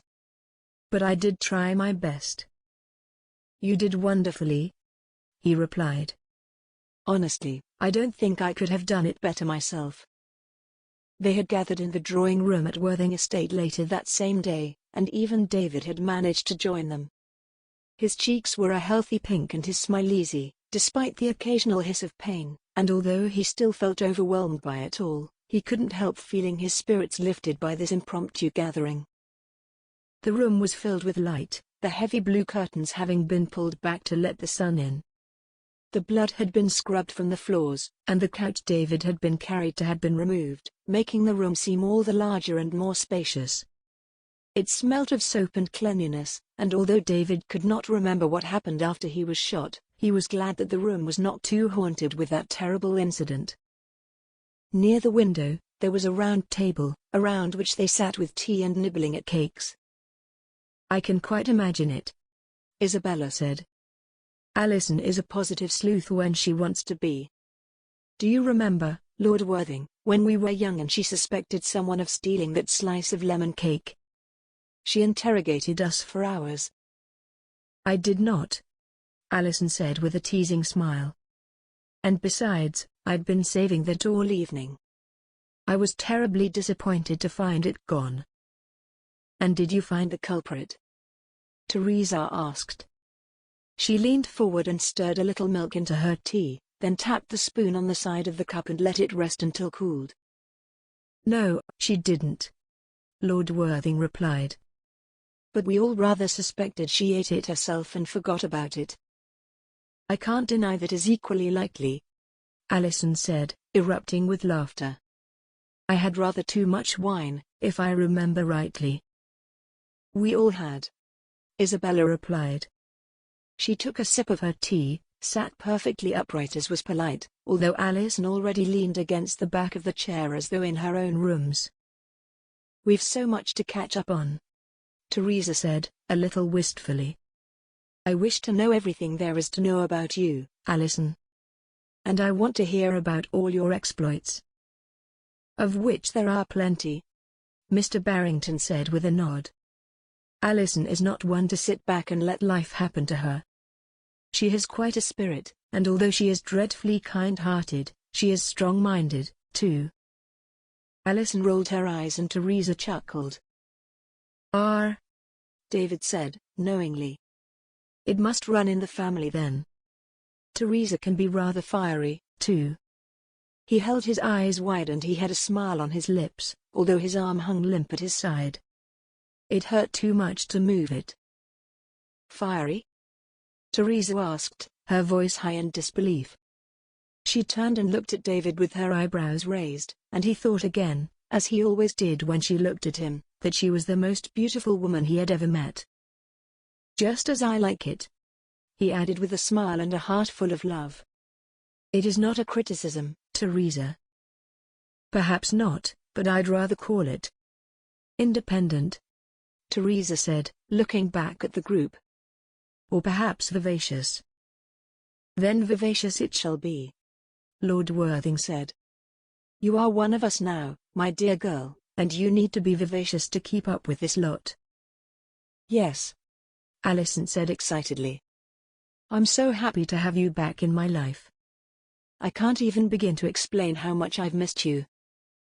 I can't say the same, unfortunately, Teresa said with a shrug. It's hard to miss someone when you don't remember them. But I'm sure I would have, if things had been different. So do you remember everything now? Isabella asked.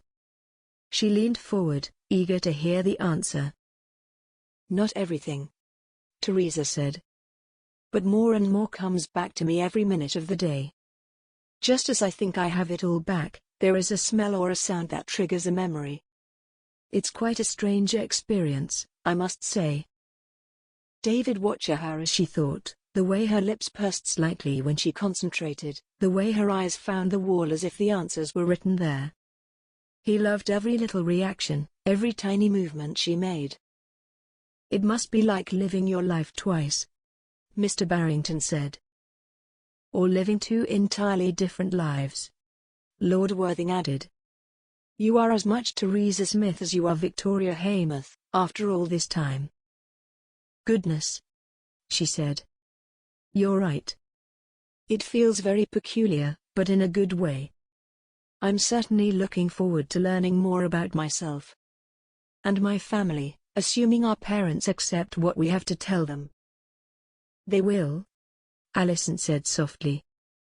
They may need a little nudge in the right direction, but our plan now is a good one and they will see the truth. They are not fools, just grieving parents who were a little too naive, and now they are trapped by their own making. They will understand, Teresa. Isabella nodded. Your mother will be thrilled to have you back. And your father will be eager to see Victoria punished, Lord Worthing added. I hope so, she sighed. She glanced over to David and smiled. So what did you do with the man you captured? David asked. He winced as he leaned forward to pick up his teacup, his left arm dangling useless by his side while his right did all the work. It was a tiring way of doing anything. He's safely locked up in one of the servants' rooms for now. We'll call the constable once the second part of our plan is underway. Any idea who he is? Teresa asked. His name is Toby Irons, but that's as much as I can get out of the man right now, Lord Worthing said. He's an odd sort of fellow, Mr. Barrington interrupted. Kicked up an awful fuss when we first picked him up, but now he seems content to sleep and eat. I suspect he knows he has no choice, David said, still clutching the cup. He didn't dare lean forward again and suffer the pain. Holding onto the cup was much more preferable, and he didn't want to show his agony. And I told him things would be easier for him if he cooperates, Lord Worthing said. I did explain he wouldn't be here too long. He knows a little of what we have planned, at least.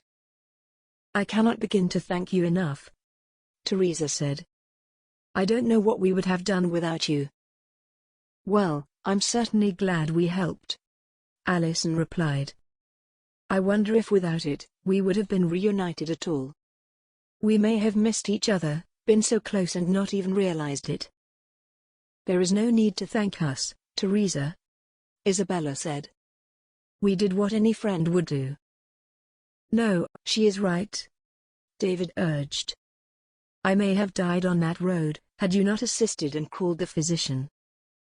And then we wouldn't have had the excitement of all that drama, Mr. Barrington said, laughing. Lord Worthing turned and looked at him pointedly.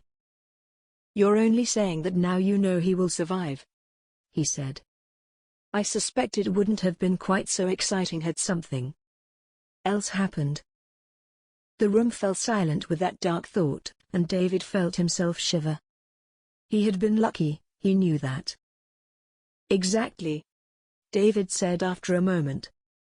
Had you not rescued us, I dread to think what would have happened. And please be assured I will cover any financial outlay you may have had, the couch, for one thing. Nonsense, Lord Worthing said. I may have lost a couch, but I have gained 2 friends and that is worth a lot more.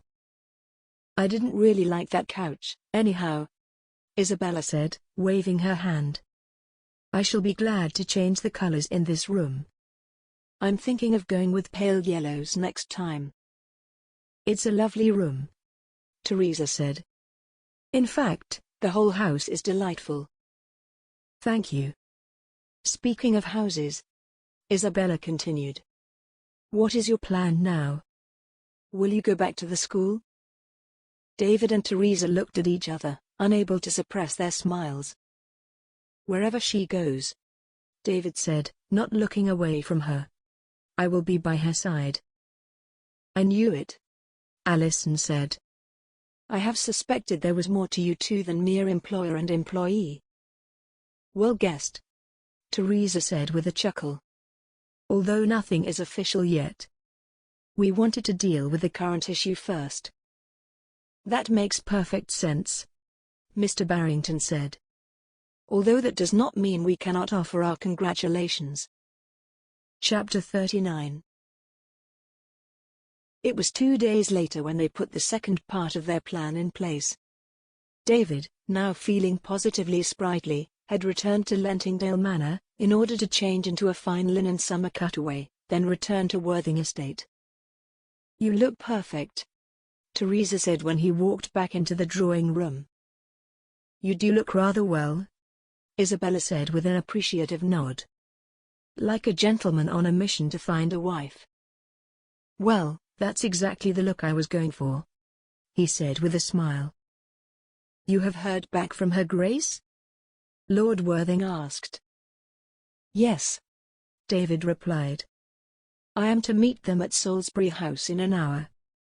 Teresa can wait in my carriage, while you wait in another. Excellent, Lord Worthing said. He looked over to Teresa. Are you ready? As I'll ever be, she said. David could hear the shakiness of her voice, her nerves rattling, but he knew she would do perfectly, as she always did. When they arrived at the house, Teresa hid herself in the carriage, as had been arranged, and the Earl's carriage stopped far enough away to not be seen. David knocked on the door, and he was led in by the butler. How lovely to see you again, Your Grace, the Duchess said as he walked into the morning room. She stood from her seat and went over to greet him.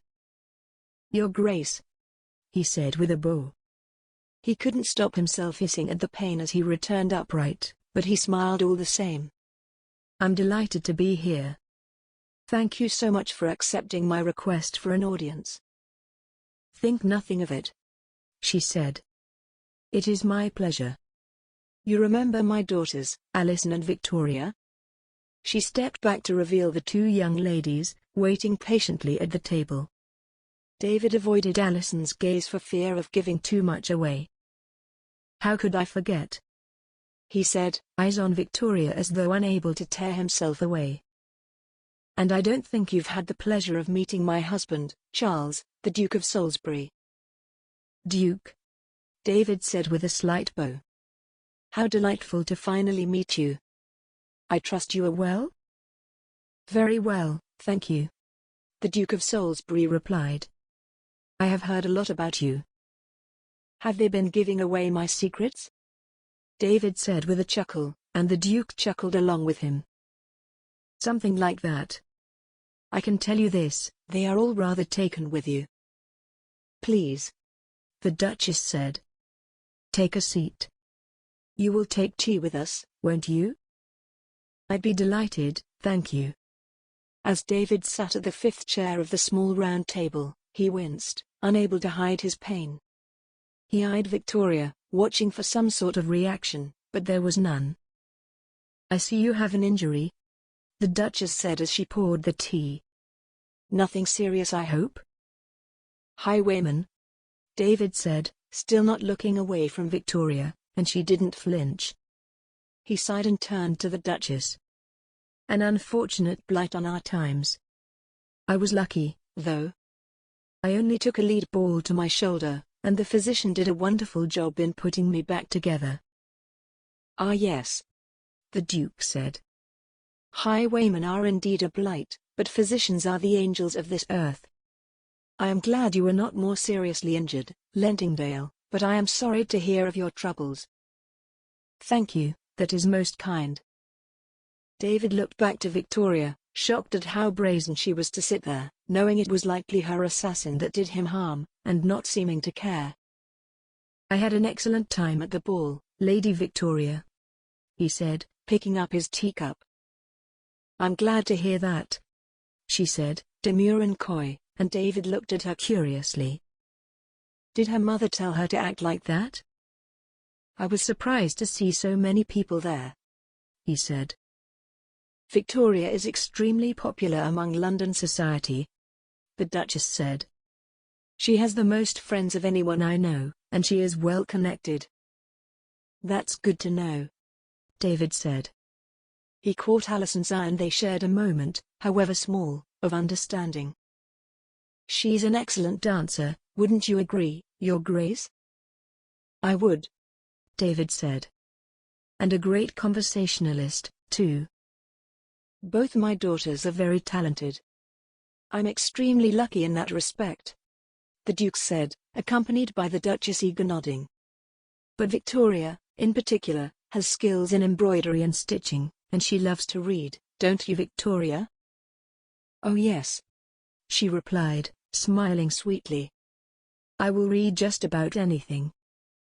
"And you, Your Grace?" the Duchess asked. "Do you read much?" "As much as my busy schedule will allow," he admitted. "Unfortunately, being a duke and running a school means I don't have a lot of free time." "I understand that much from my own dear husband." "But you would have time enough for a wife, should you choose to take one?" the Duchess asked. "Of course," he said. "I believe that marriage needs to be about two people working together. When I take a wife, which I am hoping will be sooner rather than later, she can rest assured that I will devote all my spare time to her." He looked at Victoria, and found her eyes twinkling with the possibilities. She smiled up at him through her lashes, no longer the bold and improper lady of before. "She really does think she is safe." "Perhaps your betrothed, when you make your selection," the Duke added, "can read to you at times. Victoria is a keen reader of poetry, and she performs them so very well." "Yes," David replied. "I would like that." "Perhaps you would like her to read you one now?" the Duchess asked. "As delightful as that would be, I must confess I am here with rather an alternate intent." "Oh yes?" The Duchess' interest was piqued, and David knew this was the moment. "Yes. I intend to ask for Lady Victoria's hand in marriage as soon as possible, and I would certainly like the Duke's permission to do so." "Oh, that's wonderful news," the Duchess gushed. "Indeed it is," the Duke said. He had a wide smile and he laced his fingers together over his paunch. "And I cannot express enough how thrilled we would all be by the match. What do you think, Victoria?" "Yes," Victoria replied. Her face lit up with delight, and David couldn't help but smile. She was so excited she could barely stay in her seat, and she beamed up at David. "I dearly love that," she said. Excitement rippled through the room, and even Alison couldn't keep the giggle from her lips. The three ladies laughed among themselves, and the Duke's expression changed into one of satisfaction. David sipped at his tea while he watched. He would savor his next move, and the more excited they were, the more delicious it would be. "We are overjoyed at the prospect of your marriage to our daughter, Victoria," the Duchess said, grinning wildly at David. "I'm pleased," David said. He glanced quickly at Alison and then at Victoria, before returning his attention to the Duchess. "But, I'm sorry, I didn't mean this impostor here. I wish to marry the real Victoria." Victoria shot up from her seat, the legs scraping noisily on the floor, and the Duchess gasped, a hand jumping to her throat in horror. "Whatever do you mean?" the Duchess asked. "He means," Teresa said from the doorway, "that this woman pretending to be your daughter is little more than a fraudster. I am the real Victoria Haymoth." Chapter 40. "You're not dead," Victoria said. "How very astute," Teresa said, striding into the room. She held herself tall and proud. "And you are not Victoria Haymoth." She felt confident, sure of herself as she stepped closer to the group, and the smile on her face showed that.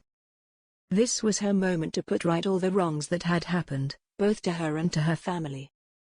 Despite all the turmoil, the heartache, the misery, Teresa felt good. They had made the right decision, and Victoria would not be allowed to get away with this. Victoria looked around wildly, an animal caught in a trap of its own making.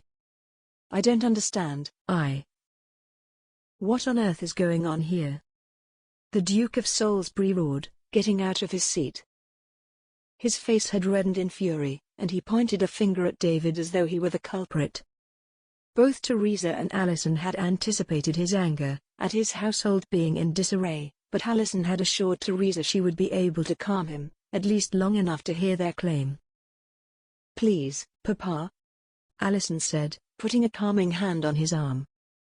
"Sit down and we will explain everything." He did as he was asked, but he didn't take his eyes off David. "It is not Teresa and the Duke's fault. It's hers, and you will be as horrified as I, when you know the truth about her," Alison continued. "You." Victoria turned on Alison, glaring at her through narrowed eyes. She had regained her composure, having had time to think through her response, and she railed on Alison. "You have always been jealous of the attention Mother and Father give me. You are doing this just to get back at me because of your petty." "Oh!" Erica cried. She raised her hands in the air, but looked only at the table, her expression distraught. "Please stop this. I'm not sure my nerves can take any further upheaval. I understand this must be hard, especially after everything that has happened, but there is an explanation for everything," Teresa said to the Duchess, her voice calming.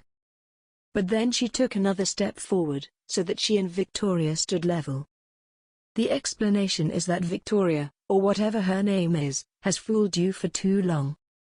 I dearly wish to put that right." "Whatever do you mean?" Erica asked. Her face crumpled with fear and worry, and her voice wailed as she spoke. Teresa wanted to put her arms around her, to comfort her mother as she had comforted her as a young girl. "They are lying," Victoria sneered, glaring at Teresa. She moved closer until her face was just inches from Teresa, but Teresa didn't flinch, she didn't step back. "Sit down," The Duke growled through his teeth. And you, Teresa? We will behave properly and discuss this like adults. No, Father. Victoria, the Duke said angrily. If you do not sit down, you will be asked to leave the room, and we will discuss this without you. I suspect that would not go in your favor. Victoria fell heavily into her chair, huffing. Her nostrils flared and she breathed heavily, an insolent child being chastised for their behavior. But it's not fair, she said. Quiet, Erica said, staring at her. She had regained some of her composure, but she shook violently. Victoria, your father is right. We must hear them out and only then can we refute it. Teresa looked at Erica curiously. Despite her words, her mother did not look so certain that they would refute anything. She glanced at Teresa often, and Teresa could see the recognition and realization in her eyes. David waved to the footman, who leapt from his position and fetched Teresa another seat. She then looked at David, their eyes connecting briefly before they pulled themselves away. It was in his look she found her words, and her confidence to say them. Your Grace, Teresa began, maintaining her calm. I beg you to believe me when I say I mean you no harm. I do not wish to cause havoc, and even less, a scandal, but I don't wish to see you duped any longer. Duped? Erica asked. Her eyes brimmed with tears, but they didn't spill over onto her cheeks. Yes, Teresa said, looking briefly down at her hands. I'm afraid I must tell you that the woman parading as your daughter has been doing just that to you ever since she returned. Erica let out a cry, her tears finally rolling, and Teresa's heart broke at the sound. She had always hated seeing her dear mother in distress. She took a deep breath, calming herself again. This would not be pleasant, at least not initially, but it needed to be done. Mother, Allison said, her word eager. I know this isn't agreeable, but it must be said. Whoever this is, she flung a hand in Victoria's direction, must be made accountable for her actions. Don't listen to. Shush, Victoria. As for you, Miss Smith, you'd better explain. The Duke snapped. Before I lose my temper. I do not like to be made a fool of in my own home, and especially not by people we invited here with the opportunity to gain charitable support. This is Teresa's story to tell, Your Grace, David said. But on my honor, I can attest to her integrity and honesty. She would not lie about this, and I am with her 100%. The Duke eyed David for a long moment, David not wavering in his firm belief of Teresa. Her father clenched his jaw and Teresa could see the anger pulsing through him. It is no wonder. His home had become full of rage and deceit, and he no doubt felt humiliated at the thought of being fooled by a young woman. All right, the Duke finally said, turning to Teresa. Go ahead, Miss Smith. I do not know how much the Duchess and Allison have told you about me and the school, but I was adopted at 2 and 10 years old from the workhouse.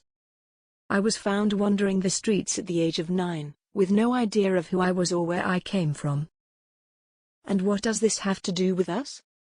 He asked, his voice calming slightly, but still laced with irritation. It was answers he wanted, not stories, but Teresa couldn't give him the former without providing the latter. It has nothing to do with you. Victoria spat, glaring at Teresa. She is trying to trick you.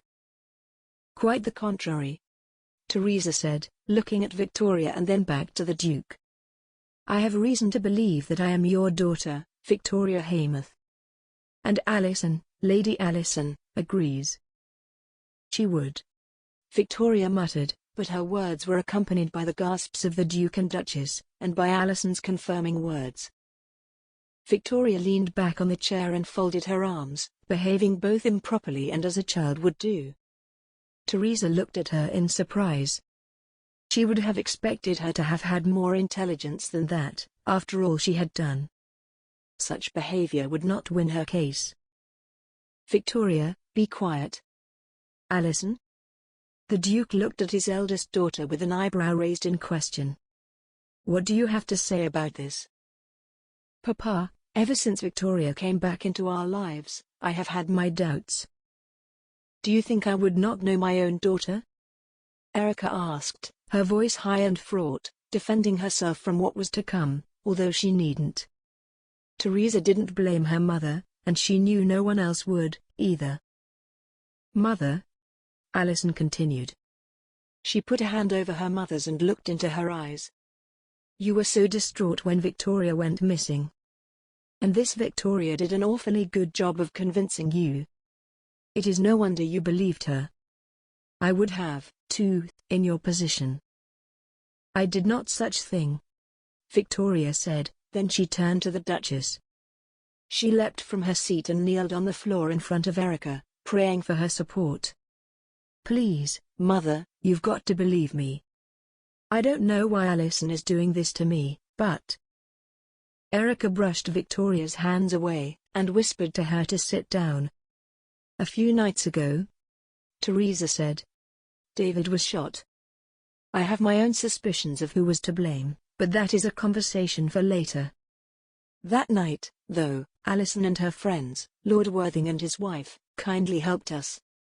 It was then that my memories started to return, and Allison helped me to remember." "Papa," Allison urged. "She remembers things that only Victoria could have ever known. Things we did as children, things we never told anyone." "As did I," Victoria said sullenly. She flopped back onto her seat. "Actually, you didn't," Erica said, looking to Victoria with sudden and fierce realization. "You knew about the day you went missing, but other than that, you couldn't remember anything." "Mama, that's not true." "It is true," the Duke said, staring at the table as he remembered. "At the time, we put it down to the trauma, thinking it would come back in time, but now—" "Father, how could you think that? I have not deceived."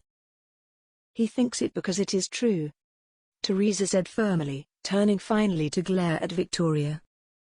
"I am Victoria Haymarth." "And I remember her," Allison said. "Just look at her, Mother, Papa. Everything about her is familiar. Even the way she moves is the same as Victoria did as a child. There is no doubt in my mind, not even the tiniest little bit." The room fell into an uncomfortable silence, although it bristled with tension and fear.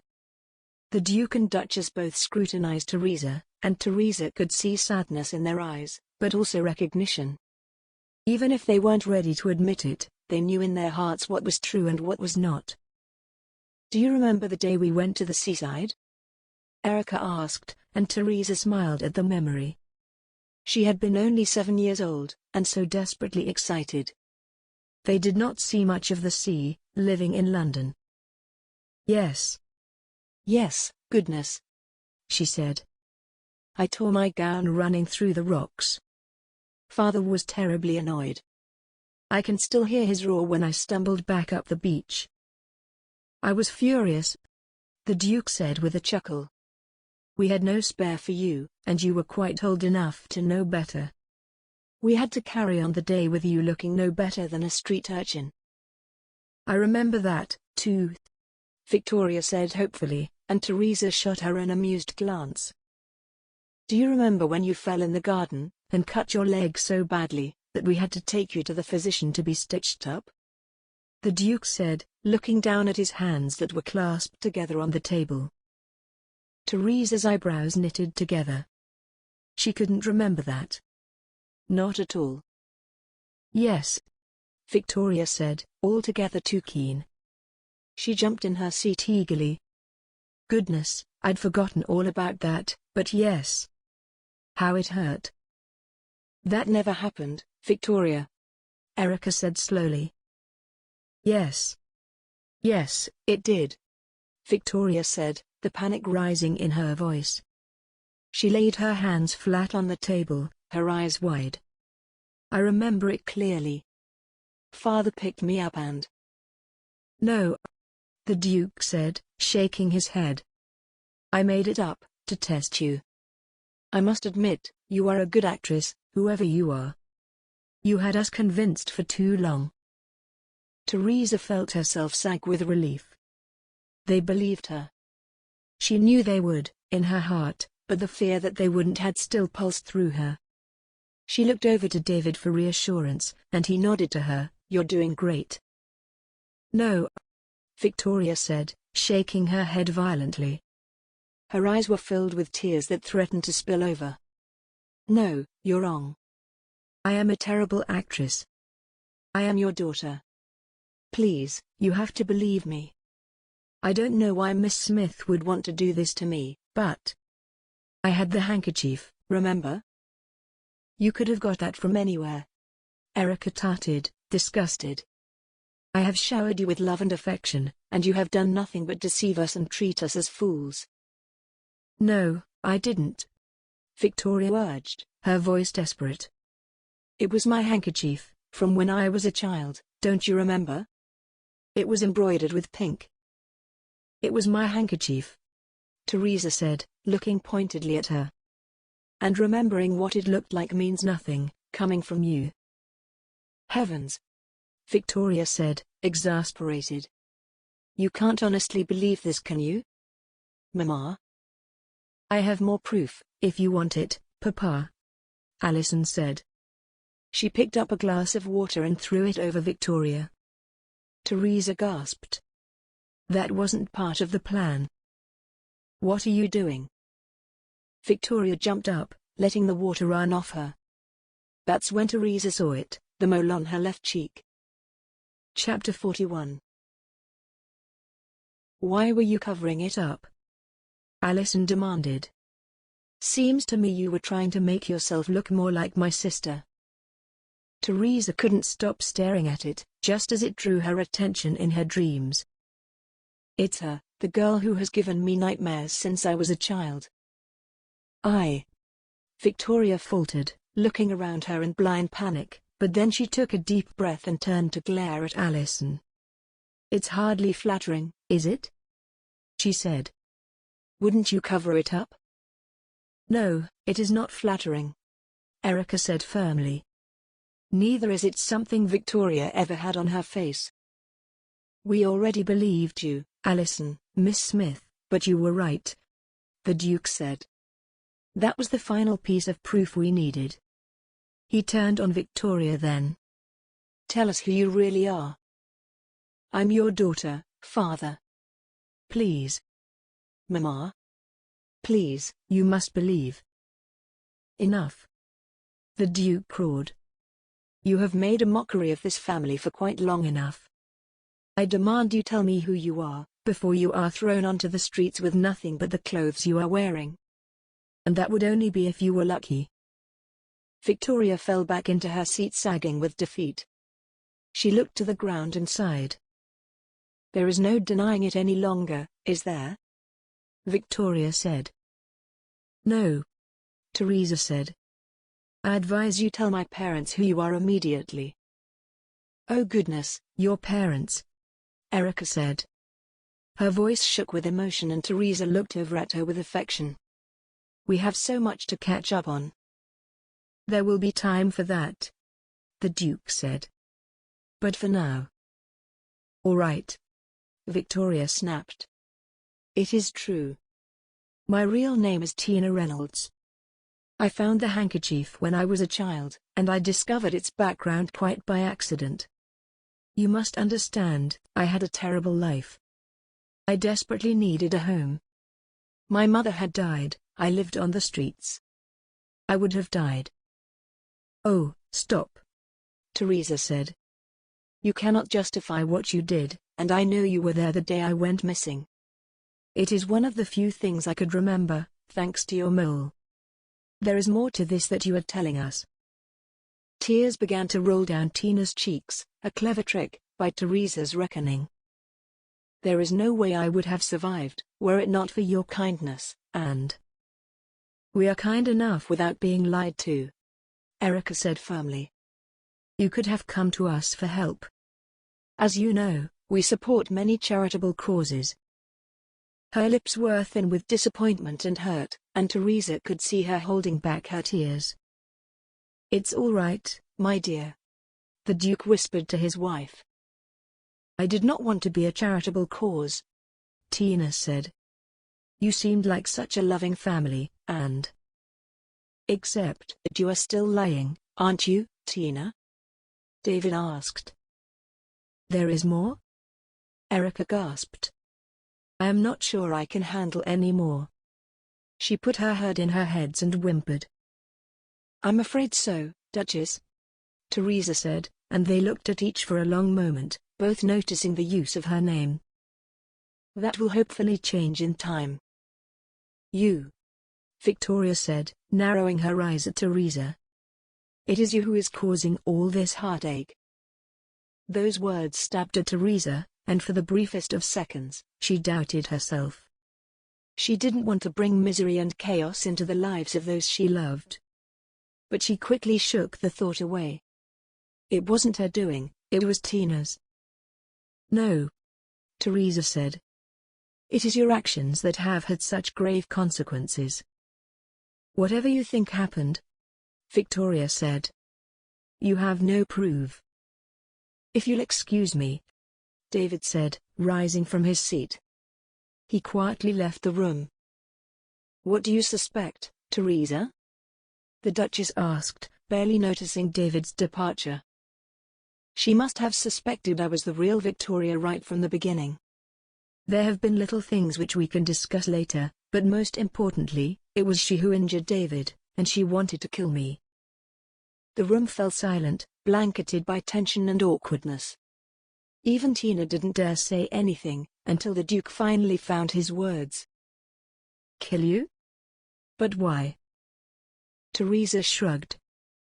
"Because I was the only one who could expose her lies, I suppose. After the ball, where she tricked the Duke into kissing her." "Tricked him?" Erica asked. Teresa waved her comment away.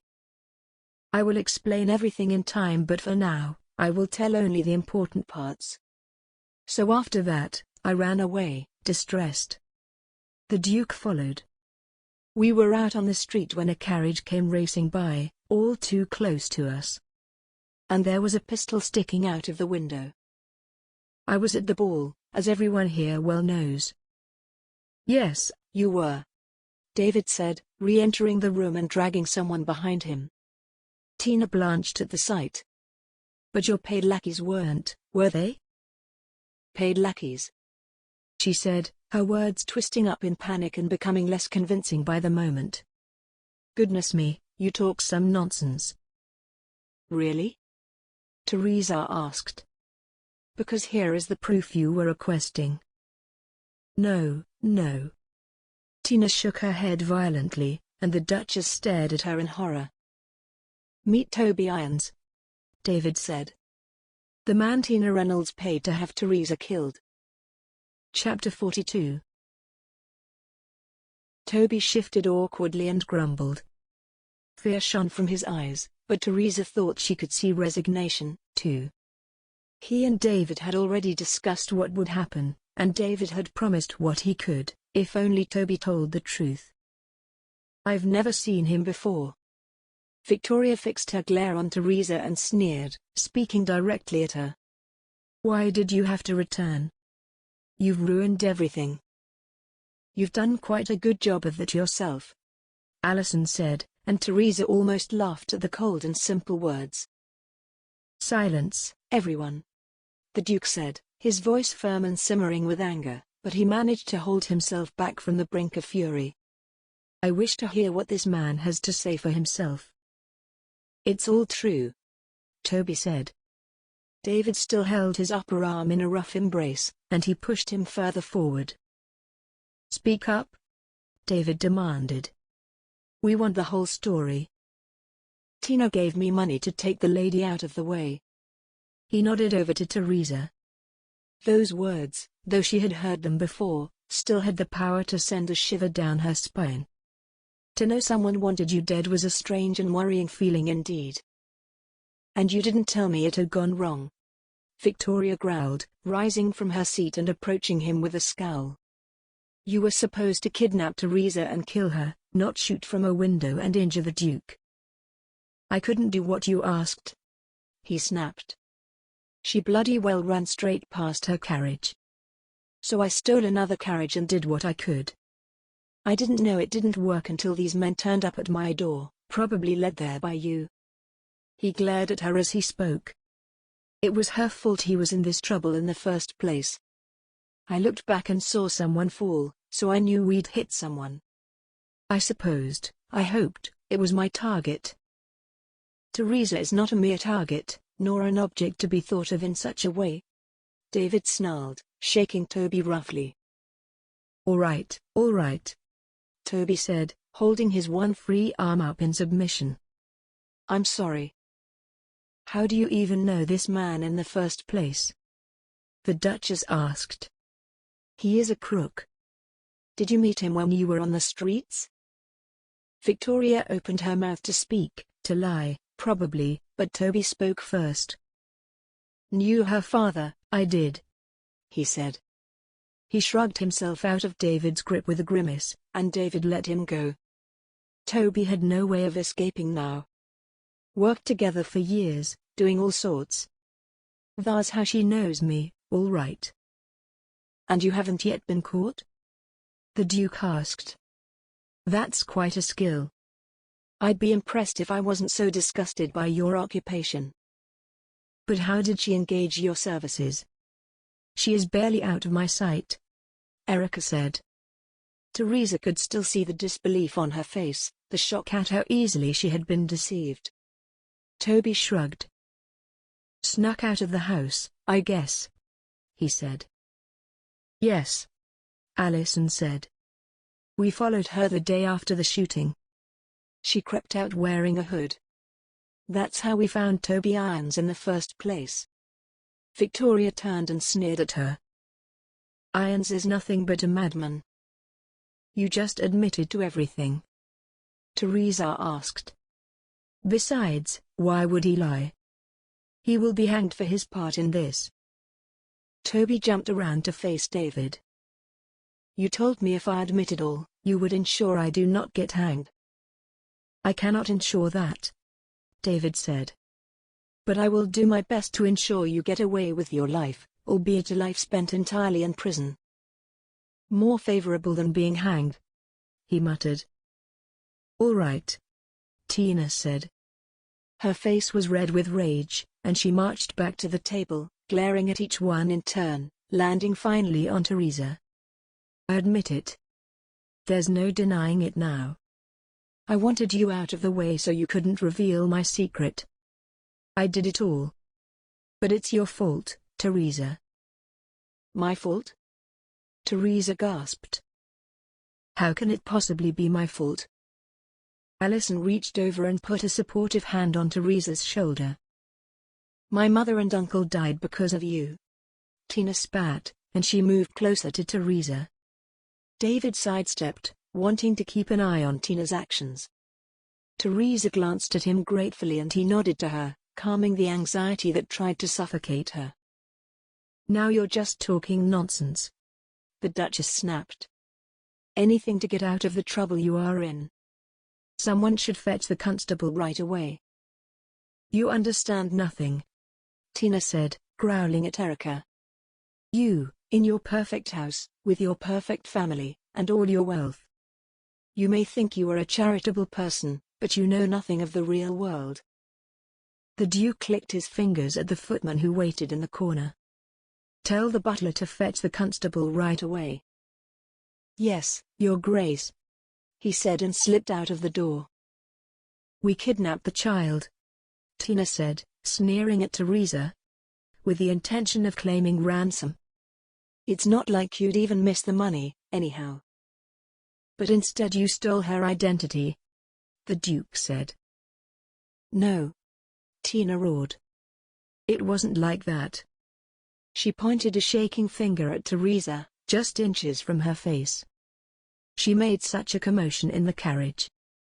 My uncle tried desperately to keep her in place, but she wouldn't stop moving, trying to escape. As one would expect, the Duchess replied. You can't have thought anything else. I was just a child myself, Tina yelled, turning to Erica. And with all her wriggling, she and my uncle fell from the carriage, and were presumed dead. Except, obviously, she got away with it. I would hardly say losing my memory and living in the workhouse is getting away with it. It's not as though I have had an easy life. You're not the only one to have had a hard life, Tina said. My poor mother spent the next 8 years filled with guilt for killing you and her brother, right up until the day she died. I was left to live on the streets, fending for myself. Until you got the idea of taking her place, the Duke said. He couldn't rid himself of his expression of disgust, and Teresa remembered how much he despised deceit. He would be finding it hard to control his rage. You would never have known anything different, had she not come along with her stupid school and her cries for help. You accepted me into your family as one of your own. I didn't, though, Allison said as she strode back into the room. All along, I knew something was wrong. Oh, shut up, Tina said, rolling her eyes at Allison. You and your happy little life. You think you're so special, but you're nothing.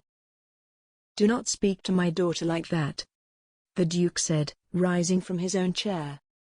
Who do you think you are? Tina stared at him, aghast, the sudden realization of her situation dawning on her. There was no way out. This was the end, and Teresa sat back, satisfied. But then Tina screamed, a raw and angry sound, a caught animal. She leapt forward and grabbed hold of Teresa's hair, dragging her forward, and Teresa screamed, too. David jumped around to the back of her, put his arms around her waist, and pulled her away from Teresa. But Tina didn't loosen her grip and Teresa was pulled from the chair. She screamed, a scream of fear and pain and long-awaited feelings, as her knees thudded painfully to the floor. Don't just stand there, the Duke roared, and the servants who lined the wall kicked into uncertain action. Stop her. He leapt out of his seat and it fell with a clang to the floor. And then a new voice boomed through the room. The constable. Let her go right this minute. Chapter 43. David dropped his arms at the same time that Tina let go of Teresa, and they fell to the floor in a muddle. Teresa scrambled back to her seat, flushed with embarrassment and fear, and she brushed her hair back in place with her fingers. A stunned silence fell over the room and all eyes turned to look at the constable. It seems I arrived just in time, the constable said. His mouth was shaped into a grimace, but he was calm, collected. He stood tall but ready to pounce, aware of the danger in the room, and Teresa's anxiety calmed in his presence. David climbed to his feet, then helped Tina up and they took their seats again before they explained everything to the constable. Tina pouted, arms crossed, while Toby grudgingly admitted the part he had played. Between them, they told him everything, from the day Teresa disappeared to that very moment. He sat sideways at the table, one elbow resting on his leg while the other was on the table, his chin in his hand. From where he was, he could see everyone, and David thought it a well-chosen spot for scrutinizing all the players in this scandal. The constable listened intently, occasionally throwing a glance at the perpetrators, or asking a question for clarification. When they had finished, he sat in silence for a long while, and the room bristled with tension. David's breath was shallow. He knew they held the upper hand, but that didn't stop him from being nervous that the constable wouldn't see it. He would rather the constable take action on his own account, rather than having to use his powers as Duke. Seems to me the young lady has rather a lot to answer for, the constable said finally. He looked over at her, his chin still in his hand, and she glared at him. He is not exactly innocent, either, Tina said, pointing her thumb in Toby's direction. No, he is not. You will both be coming with me. What will happen to us? Tina's voice squeaked with panic, and David felt, for the briefest of seconds, sorry for her. Although she deserved what was coming to her, he knew what it was to be scared, and he didn't wish it on anyone. That will be decided later, the constable said, rising from his chair with a groan. You will be held in custody until that time comes. But it's too late for regrets now, young lady, the constable said. He stopped in front of Tina's chair and looked down at her disapprovingly. She nodded sadly, accepting her fate, then stood slowly. The constable opened the door, behind which waited 4 runners. They poured into the room with strict efficiency, each taking an arm, and Tina and Toby were frog-marched from the room. The constable turned back to the shocked and horrified faces around the table. He sighed, then smiled and bowed. I thank you for bringing these criminals to our attention. I wish you all a good day. Once the constable had closed the door behind him, David let out a long sigh of relief. He looked around the table, and he could see the others do the same, although the Duke blinked in surprise. He had been blindsided by the day's events, and David knew he would need to take some time to work it through in his mind. Erica, too. Are you quite all right, Teresa? David asked. He stretched a hand out in her direction, although he couldn't quite reach. Yes, she replied, swallowing hard. She seemed to stare at nothing and David was concerned, but then she looked up at him and said, although a nice cup of tea would not go amiss. The Duke roared with laughter and just like that, the tension in the room disappeared. That's my girl, he said. Brave until the last moment. He rang the bell to call for the maid, then indicated the empty teapot. She rushed into the room and cleared away the debris, then backed out to fetch a fresh pot and some clean cups. Your girl? Teresa asked. Her voice was soft, gentle, and David could see the hope and longing in her eyes. She had wanted this for so long, a family, a history, and it warmed his heart to see her finally reunited with them. Why, yes, the Duke said. We have lost too much time already. We must begin our relationship anew right from this moment. Don't you agree, darling? He turned to look at Erica, her expression stunned, but she smiled and nodded. Yes. We must put this whole ugly mess behind us and move on. You have been through quite enough, my dear, she said. Thank you, Teresa whispered, unable to form the words loudly, not wanting to break the spell. As have you. I am excited to get to know you properly, Allison said, taking hold of Teresa's hand and squeezing it. You will be the sister I have mourned for all these years. And you will be the sister I have always wanted, Teresa said. Despite what had happened that day, and all the days previously, the mood in the room was a happy one, at last, full of thankfulness and love. David felt the warmth through him as they chatted about this and that, even as the maid came in and poured the tea. Even he felt part of the family, and so he knew, for Teresa this would be a special moment. I needed that, Teresa said after taking her first sip of tea. I always say that the healing properties of tea really are remarkable, Erica said, staring at Teresa in open fascination. It's certainly remarkable, the Duke said, picking up his own cup.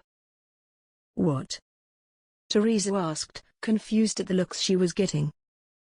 I'm guessing that memory has not come back yet, Allison said, laughing. That's the same phrase Mother says. All the time. And my mother before me, Erica added with a nod. Goodness, Teresa paused, looking up at the ceiling. Yes, I remember now. Whenever we were sick or sad, Mother would give us tea and tell us that very thing. Allison and I used to laugh about it, how it is so clearly her favorite thing to say. That's right, Erica said. And you just called me Mother. Oh. Teresa blushed deeply. I'm sorry. I didn't mean to be presumptuous, it just came out, Erica said. She couldn't contain her smile, and she reached over the table to pat Teresa's hand. It's all right. I'm glad of it. Me, too, Teresa said hesitantly. Do you remember the other phrase Mother loved so much? Alison said, her mouth twitching into a grin. You girls will be the death of me, Teresa said, laughing at the memory. She took another sip of tea, then leaned happily back in her chair, a contented look on her face. Yes, Erica said, stern but with a tease in her voice. And if today is anything to go by, it is still the case. But Mother, Alison squeaked. Today was the fault of Tina Reynolds, not. I know, Alison, Erica replied in amongst the laughter. I am teasing you, that is all. David watched the whole exchange, every word making his heart swell just that little bit more. He was unbelievably proud of Teresa and what she had done that day. She was so strong and fearsome, he knew he had to marry her as soon as was possible. Was that not the first question he had asked, when he walked in the room, after all? He caught her eye and she turned to look at him, smiling broadly, and that smile made him smile in return. They looked into each other's eyes for a long moment, and then David turned quickly and looked at the Duke. Your Grace, he said. I have to reiterate my question. Your question? The Duke said, looking at David, confused. Yes, he replied. I would like to ask for your daughter's hand in marriage. The Duke beamed, clearly happy with this sudden turn of events. David glimpsed Teresa looking away, shy. So the marriage proposal was not merely part of the trick? He asked. Goodness, no, David said, the words rushing from him in his eagerness to make the Duke see his true intention. I have loved Teresa for many years now, and I know she feels the same. I do, Teresa whispered, and the Duchess cooed in delight. The Duke looked at her, shocked, and then he laughed, turning back to David. I'd best ask my daughter how she feels about that, Victoria? Or would you prefer to stay, Teresa? Teresa flushed and looked a little panicked. David held his breath. Will she have changed her mind now that she has her family? I don't know, I hadn't even thought of my name, I suppose I. Really? The Duchess said, chuckling. I think that was the less important question of the two. Her eyes sparkled with excitement, and she urged Teresa with her smile. Indeed, Alison said, shaking her head and giggling. What do you say to the question of marriage? Heavens, it's all a little overwhelming, Teresa said. It's all right, I understand, David replied. No, she said firmly, and David felt his heart sink. Does she need more time? I mean, no, do not be downhearted, she said. It has been an overwhelming day, but that does not stop me from loving you, Your Grace. And so yes, Father, I would love to accept his hand. As if I would say anything else. He leapt forward, unable to stop himself, and embraced her before remembering they were in company. He jumped back, but he still gazed at her, his lips still curled into a smile. She had made him delightfully happy, and he wanted to shout at the top of his lungs that the woman he loved had said yes. All right, the Duke said. Lentingdale, I cannot say anything but yes to your request. We can discuss the details at a later date, but I will ensure a decent dowry, not least to make up for the terrible trials Victoria has been through. Heavens, Teresa said. Thank you, but it's too much. You are too kind. I will hear no more of your nonsense, young lady, the Duke said, reprimanding her as he would a child. It is your birthright, and as well we know, you have had some difficult times in your life, when we were not there to protect you, as we should have been. But, it's not your fault, it's Teresa, David said calmly. She turned to look at him and he couldn't stop his smile from growing, as it always seemed to do when she looked at him. This is something your parents want to do for you. I know you're not used to such comfort or grand gestures, but it's what you deserve, above anything else. All right, she said, still smiling at David. "All right, I accept." They returned to Lentingdale House late that night, after spending the afternoon and evening talking about everything, from childhood memories to everything that had happened since. They had even dined, an impromptu feast arranged by the cook who had heard, through the trail of servants, of what had happened. Teresa felt as though she truly belonged, comfortable already with her family, and she was sure she had never smiled, or cried, or laughed, or feared quite so much in a single day, ever before. It had been quite a mixture of ups and downs, and as they pulled up to the house, Teresa sighed. "Are you all right?" David asked. "Quite," she said. "I am happy to be home, though." The Duke had offered them both rooms for the evening, but Teresa declined. There had already been too much excitement for one day. She didn't want to compound it with rediscovering her childhood home. She had been her own woman for too many years, also, to feel herself under her father's reign again. Besides, she couldn't deny she wanted to spend some time alone with David. The Duke had made some disapproving noises, but in the end, he agreed. For the moment, David was still her legal guardian and the two had already stayed together on many occasions, so it was at least acceptable. "Will you join me in the drawing room for a late-night tipple?" David asked, once the butler had taken their cloaks and hats. Teresa felt a frisson of excitement and nodded her acceptance. It had been too long since she last had the opportunity to be alone with David, and the thought thrilled her. "Yes," she said. "But let me check on Miss Oakley first. She has been on her own for far too long, and—" "I am here," Abigail said, coming down the stairs. "And I shall leave you to your late-night tipple. I am just glad to see you both home and safe. Teresa, we shall talk tomorrow, but for now, I wish to sleep." Teresa smiled her thanks, then followed David eagerly to the drawing room. She flopped onto the couch as he went to the drinks cabinet. "I can still barely believe all that has happened," she said. "I am exhausted and exhilarated all at the same time."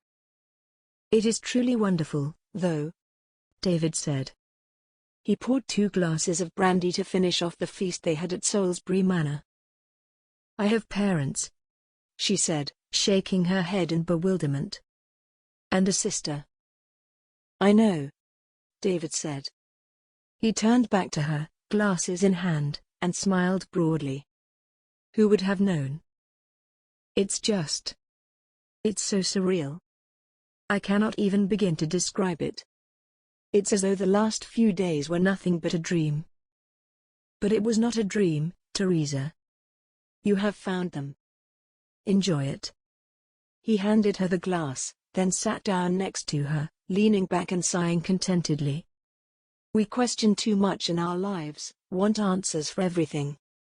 Don't ruin it by demanding too much, Teresa." "You're right," she said, nodding eagerly. She took a sip of her brandy, enjoying the burn as it went down her throat, and then she looked back up at him. Everything was perfect.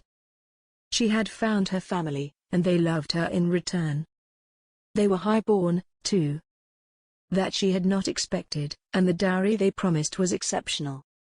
They could make a wonderful contribution to the school. And then there was David. Delightful, delicious David. "And soon, he will be my husband." "David," she began. She curled her legs beneath her, such a casual act in front of a gentleman, but that is how he made her feel, and she looked down at the bowl of brandy in her hand. "Yes?" he asked, his voice smooth and deep. "I would not have been able to do this without you," she said, still not looking up at him. "You are wrong," he said. He curled a finger beneath her chin and drew her face up until she looked at him. "You are the strongest, most independent person I have ever met, Teresa. You could face the world and still succeed. You have this power within you, and it makes the world a better place every single day. You may want me, Teresa, but you will never need me, just as I do not need you." "What do you mean?" she asked, feeling her heart begin to pound harder. I mean that we are two people who belong together, but not because a part of us is missing. We are whole, Teresa, each of us. Your strong-minded individuality is what makes you you, and without that, you would be just like the rest. I, too, am fiercely independent, Teresa. We are not halves coming together to make a whole, but rather we are two wholes merging to create something magnificent. David, Hush, he said, brushing a finger over her lips. We don't need to say any more. Not tonight. And then he leaned forward and kissed her with such love and passion, that she felt an explosion within her. It was a kiss that promised her the world, that told her how much he wanted her, how he would look after her until his dying day. It was a kiss that said it was enough, for now, to only kiss, but it held a promise of what was to come, of the passion and hunger with which he would touch her once they were married. It was the perfect kiss for that moment, and it made Teresa fall in love with him all the more. Then he pulled away, and with her cheek in his hand, he smiled at her. I suppose I ought to get used to calling you Victoria, then, he said. No, she whispered. I have decided. I have been Teresa for longer than I have been Victoria, and although I am delighted to have found my family, and myself, after all these years, I wish to still embrace that part of me I have been for so very long. I wish to remain Teresa, although perhaps with the Hamath name, until we are married, of course. Do you understand what I am saying? Yes, he said. I understand perfectly. And then he kissed her again. Epilogue. David stood, a nervous excitement rushing through him, when he heard the church doors opening. It took all his willpower not to turn and look at the beautiful woman walking down the aisle to meet him, but he knew if he did, he might not be able to stop himself from running up to greet her. It was a grand wedding, with so many people in attendance that there weren't enough seats for them all. Rows upon rows stood at the back of the church, eager to see the young lovers married. They had become somewhat famous amongst the ton, their story of love and revelation capturing the hearts of so many. The church was decorated everywhere with beautiful yellow roses, the sweet scent filling the air, and David focused his attention on the bunch in front of him, tied up with matching ribbon. He rocked back and forth on the balls of his feet, hearing behind him the gasps of delight as Teresa and her father walked down the aisle together. When he could take no more, he turned and he gasped, too. She was always beautiful, so beautiful, but in her wedding gown she took his breath away. The white lace tumbled over her body, delicately embroidered with golden thread, and hemmed in silk. The train behind her ran halfway up the church, and her veil hung to her waist. She carried a small bouquet of roses, and her hair was woven with rosebuds. My Teresa.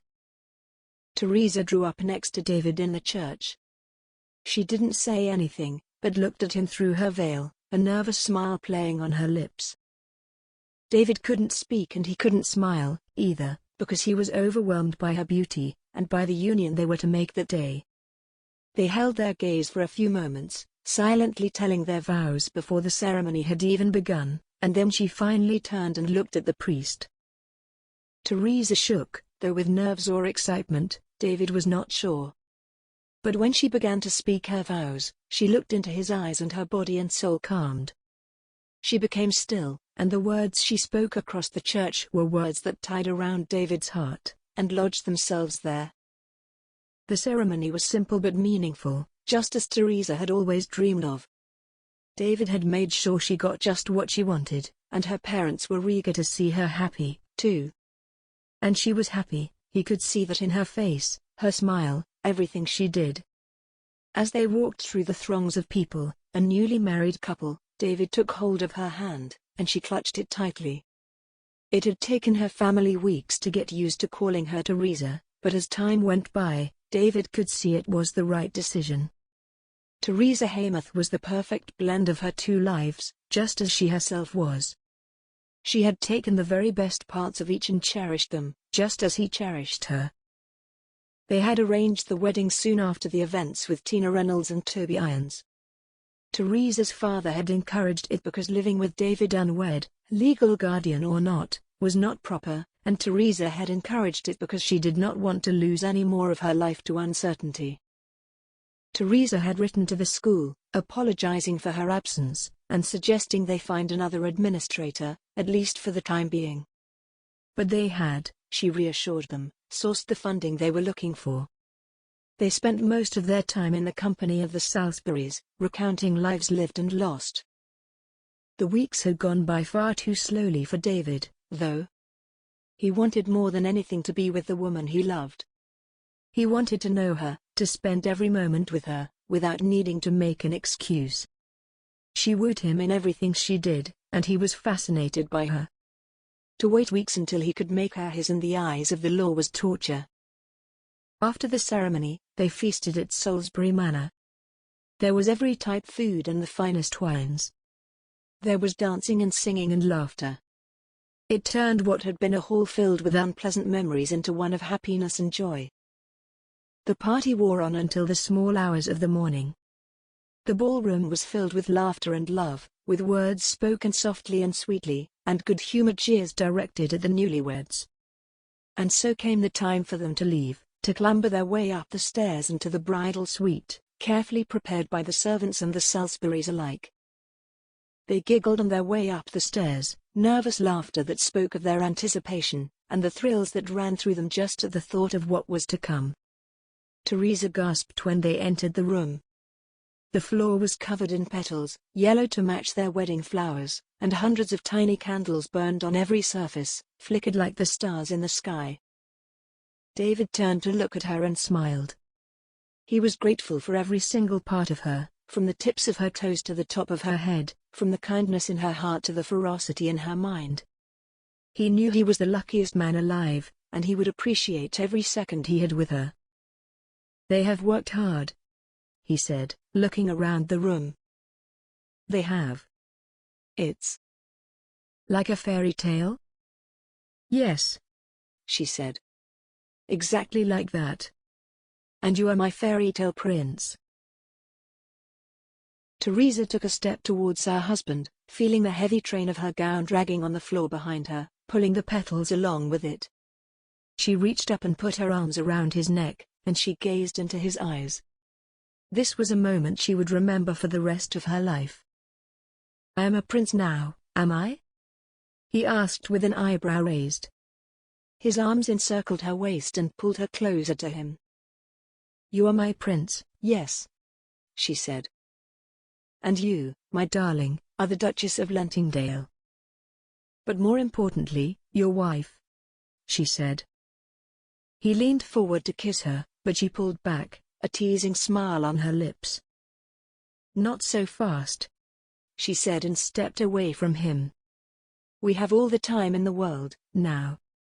I want to savor every moment of it." "And we cannot savor it whilst kissing?"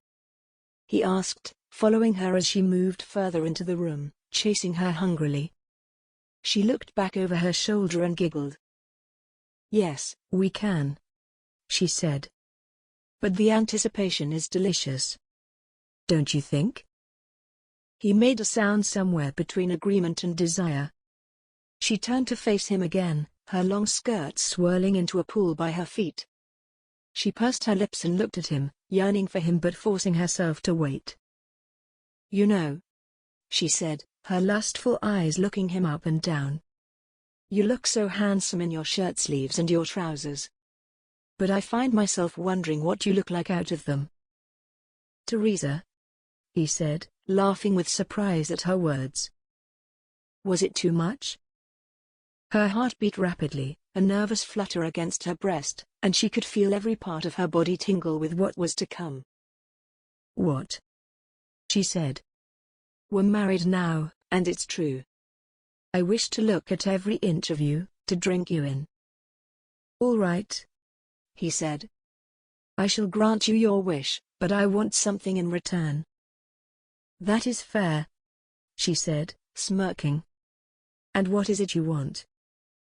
"Turn around," he said, his jovial expression turned serious and passionate. She did as she was bid, not uttering another word, and she pulled her hair from her back over her shoulder. She knew what he wanted, because she wanted it, too. He stepped forward and he kissed the back of her neck, so soft it was like a butterfly's wings beating against her skin, and it made her whimper. She shivered as he ran his fingertips up the length of her arms, kissing the top of her spine and nudging the fabric of her gown away with his nose. And then he undid the buttons, slowly, one by one, kissing the point on her back at which each one sat. She gasped, her knees weakening. She wouldn't be able to hold herself up much longer. "David," she moaned, the word coming from her core and settling in the air like her love. He straightened up again, having undone all the buttons, and he pushed the gown from her shoulders, letting it fall completely to the floor. She turned, her feet still buried in lace, and as she did, he kissed her lips. She pushed herself forward, her chest arching, and she tasted him, his lips, his tongue, his very being. "Now you," she said into his mouth, craving to see him naked but not wanting to let him go either. Her lips followed his as he pulled away, saddened by the loss of his, and when he looked at her, she huffed. She didn't know what she wanted, except that she wanted him. All of him. As he undressed, she unlaced her stays, but they did not look away from each other, or even at each other. They only looked into each other, eyes upon eyes, soul with soul. It was only once their flesh began to grow cold that they approached one another. David put his arms around her, and let his hand run up the curve of her back. She shuddered, then laughed and leaned forward, kissing him with such force that he fell back onto the bed. He pulled her down with him, and they tumbled onto the soft and downy mattress, laughing all the way. "I am the luckiest man alive," David said. "And I am the luckiest woman." He kissed her, but it wasn't his kiss she focused on. It was his roving hand, the thumb rubbing against her nipple until it hardened beneath his touch. It was the tremor that shook through her as he ran his hand over her stomach. It was the feel of his hardness against her leg, moist with pleasure in the sight of her. He rolled her over until he was looming above her, gazing down at her. For a long moment she lay there, immobile, frozen by her excitement, by her nerves, by the sensation of him on top of her. And then, with a sudden eagerness, she put her hands to his back, running her fingers along it, exploring. He kissed her neck, his hand tracing the curve of her breast, as his lips traced the curve of her shoulder. He took her earlobe into his mouth, bit down on it, teasing and gentle, and she laughed, pushed her chest against his so skin-touched skin. She thrilled at the sensation of being so close to his naked body, her nipples brushing lightly against his flesh. She opened her legs, the warmth between them suddenly tantalized by the rushing cool air, and she squirmed beneath him. She was not uncomfortable, as such, but she was aware of every part of her body, where each part touched something else, where David touched, where she wanted him to touch. "What is it?"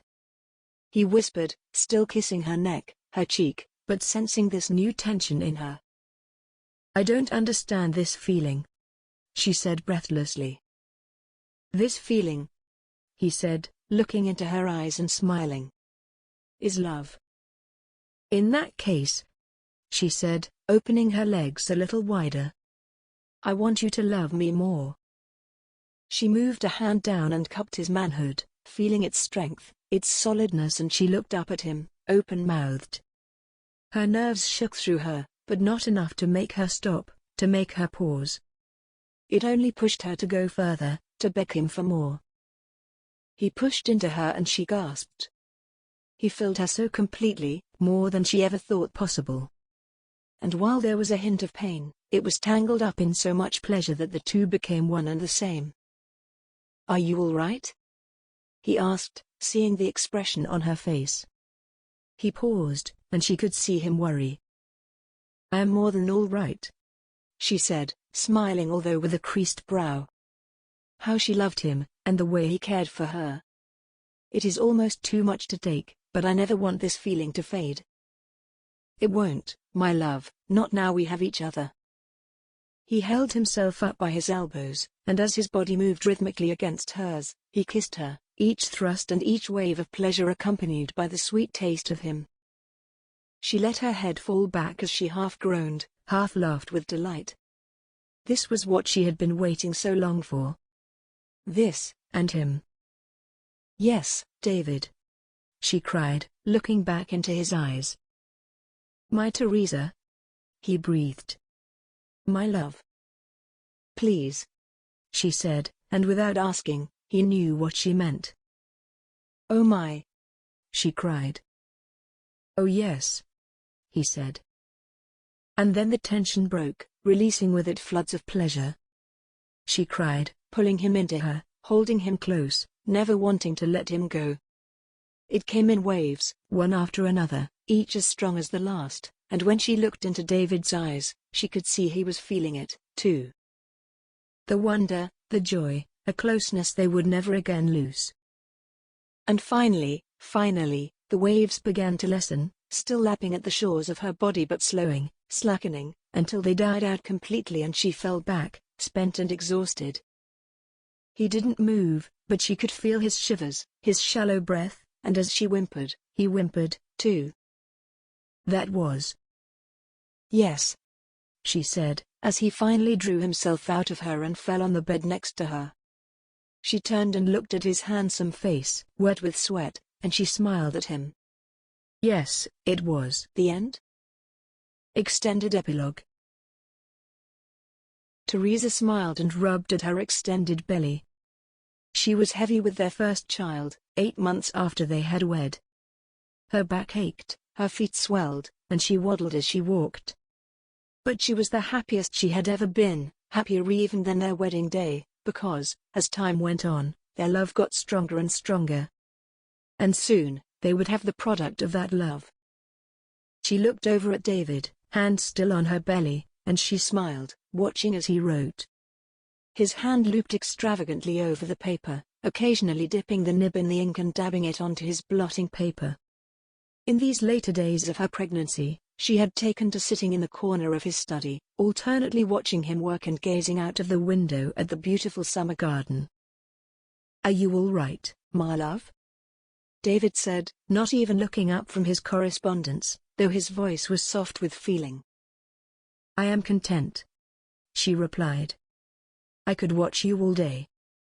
You know, David, I am quite certain you get more handsome by the day. He laughed and looked up at her. His spectacles, a new addition, balanced on the end of his nose. Are you quite sure you are all right? He asked. I am sure I am getting older by the day. Yes. She said forcefully. And with it, more distinguished. I would not stop looking at you, had I the choice. Now I know there is something wrong, he said with a chuckle. Actually, she said, I am better than I have ever been, I do believe. Even with the baby keeping you up at night? I feel you, restless, next to me. Especially with that. Although I am sorry if I keep you awake. Not at all. I like to feel you there, he said. He smiled, then returned his attention to his work. She turned back to the window. The garden was small, as city gardens often are, but as far as Teresa was concerned, it was perfect. It had been designed like a magical fairy garden, color playing with light, lots of places for little people to hide, and so many different types of flowers, even Teresa struggled to name them all. She often imagined her playing hide and seek with their children there, so much so she could almost hear the laughter. It had been an eventful year. They had moved to Lentingdale House in London, so that Teresa could be closer to her family and have time to reconnect with them. Her relationship with them grew from strength to strength, and Alison had become the very best friend Teresa could ever have wished for. They, along with her mother on the days she felt up to it, did everything together, from shopping to attending balls and soirees to taking tea. Teresa was now a member of the Ton, her story famous all across society, and she had found it peculiar at first. It took her a long while to accept the extravagance of life in London, but once she had, she embraced every second of it. It was a life she could only have dreamed of before and that she knew she was lucky to have. But the more they celebrated life and love, the guiltier Teresa felt about all those poor boys and girls, men and women, who did not have the opportunities she did. It was not often girls from the workhouse had a fairy tale ending. And so, taking after her mother and father, she became a keen charity worker, raising money for as many causes and people she could. "My darling," David said. Teresa jumped and laughed out loud. He was closer than she had realized. He leaned down and kissed the top of her head, parting her curls and breathing her in. "I love the way you smell." "As you tell me often," she said with a wry smile, looking up at him. He was still her prince, and still she had days she could not believe all that had happened in the past year. "Would you care to join me for tea?" he asked. "Oh yes," she said. "That sounds delightful." "In the garden or the drawing room, my dear?" "Garden, I think. It's such a beautiful day." "All right," he said. He held a hand out for her and she took it. "Let's go." With a gentle pull, he helped her to stand. She groaned with the effort, putting a hand to her lower back. "I had never guessed being with child would be so cumbersome." "At least, once he is born, you will be able to lay him in the crib," David said, opening the door for her. "He? What makes you think it will be a boy?" "I feel it in my bones," he said. "A son would just be perfect." "Perhaps," Teresa chuckled. "but I doubt I'll even want to lay him in his crib. Be it a boy or a girl, I just know they will be the most perfect little creature." "Like his mother," he said, and she playfully slapped his arm. He complimented her often, showering her with love and affection, and although sometimes she teased him for it, there was no way she would have it any other way. He made her feel as though she walked on clouds, as though she was made of stars and sugar plums. They climbed slowly down the stairs, David helping Teresa every step of the way. They laughed together about how stiff she had become, how lumbering, and how once the baby was born she would be light as air again. "I cannot deny I will be happy to fit through a doorway normally again," she said. "And you have a cupboard full of unwearable gowns," he said, nodding. "Oh yes, my beautiful gowns." The Duke of Salisbury had promised a dowry, but it turned out to be more than she or David had ever dreamed. With it, they saved the school and David went on to make a number of profitable investments, pulling them out of their financial troubles, and leaving them enough to build a beautiful nursery for the baby. The school was still close to Teresa's heart, to both of their hearts, and they made an effort to go back at least once a month, to see everyone, to get news. Abigail, Teresa's friend since the workhouse, had taken over her post as administrator, and she and Teresa wrote to each other often. "All right?" David asked, holding her hand as they stepped through the French doors at the back of the house. She nodded, smiling gratefully. She sighed with relief when she finally lowered herself onto the white, wrought-iron chair. The table sat in the shade of a great oak tree, and sunlight twinkled through the gaps in the leaves. It was already laid with tea, as this had become their daily habit in the afternoons, in the garden when the weather was good, in the drawing room when it rained.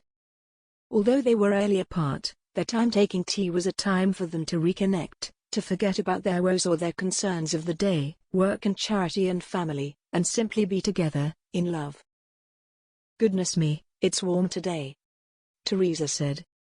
The maid handed her a fan, and she rapidly fanned at her reddening cheeks, enjoying the cool air sensation. "It is," David said with a nod. He waved away the maid and poured the tea himself. He liked to serve his wife in this way, just sometimes, to show his love and his dedication. He handed it to her, black and sugarless as she had grown used to in her time at the school, then he poured himself a cup and settled back in his chair. "You have been doing a lot of correspondence today," Teresa noted. "Yes, there are a number of investments I have been following up on." "Business seems to be going well," she said. "It is," he said again, nodding his agreement. "I will need to return to Exeter next week to check on things there. Would you join me?" "Heavens," she said. "I would love to, but I fear She looked down at her bump and rubbed at it again.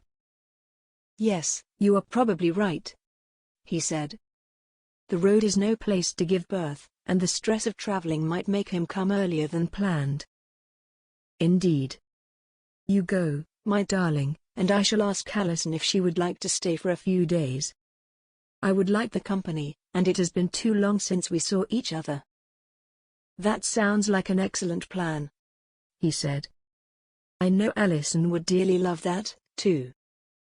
She took a sip of her tea and looked around her, reminding herself, yet again, that this was not a dream or a fairy tale she had landed in quite by accident. Oh, I forgot to say, my mother sent another pair of booties over this morning. Another one? David laughed. The child will have more booties than he can possibly wear before he is grown. She is excited, that's all, Teresa said. This is her first grandchild. And after so long without her daughter, too, David said. Exactly, Teresa said, but then her lips turned up into a laugh. But you are quite right. I should probably tell her to switch to something else, blankets or some such. No, you're right, he said. Let her do what she enjoys. At least she is not providing me with booties, she said with a sudden burst of laughter. She could not imagine herself in a large pair of knitted booties. Don't say that in front of her, David said, his teacup raised to his face, about to take a sip. She might get ideas. Teresa drank back her tea, moaning in delight. You know, the healing properties of tea are remarkable. David laughed. Do you think saying that will ever get boring? Never, she said with a chuckle. I am so glad to have reunited with them, as I have told you many times, but just last night I was thinking something rather strange. What is that? He asked. Well, if it were not for what happened to me as a child, I would never have ended up in the workhouse. No, David said slowly, trying to follow what she was saying. And if I hadn't ended up in the workhouse, I would never have ended up in the school. No, of course not. Are you sure you're all right? Yes, she urged. Listen. If I had never ended up in the school, I would never have met you, and that would have been the most terrible of tragedies. It would have been a tragedy, absolutely, he said, finally understanding what she was saying. And so I must conclude that what happened to me as a child was absolutely for the best. Don't you think? No, actually, I don't. No? She was surprised, unsure what to say. No, because I believe we are meant to be together, Teresa. And I know that fate would have found a way to bring us together one way or another. Do you really think so? She asked, her heart fluttering as much now, as it did on all those occasions he visited her from university. I really think so, he said. I cannot imagine a life without you simply because it would never have happened. Goodness me, David, I love you so much. More every day.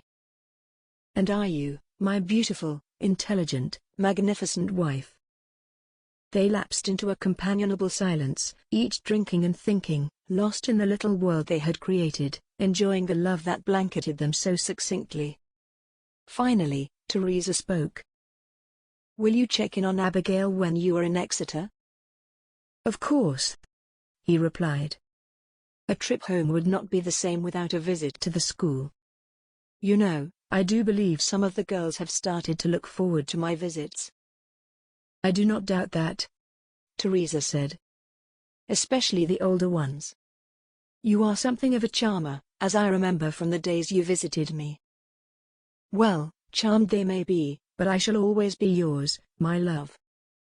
Always? Teresa asked, a hint of her old anxiety piercing her confident and sure demeanor.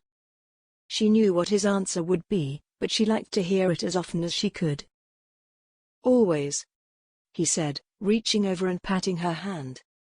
And forever.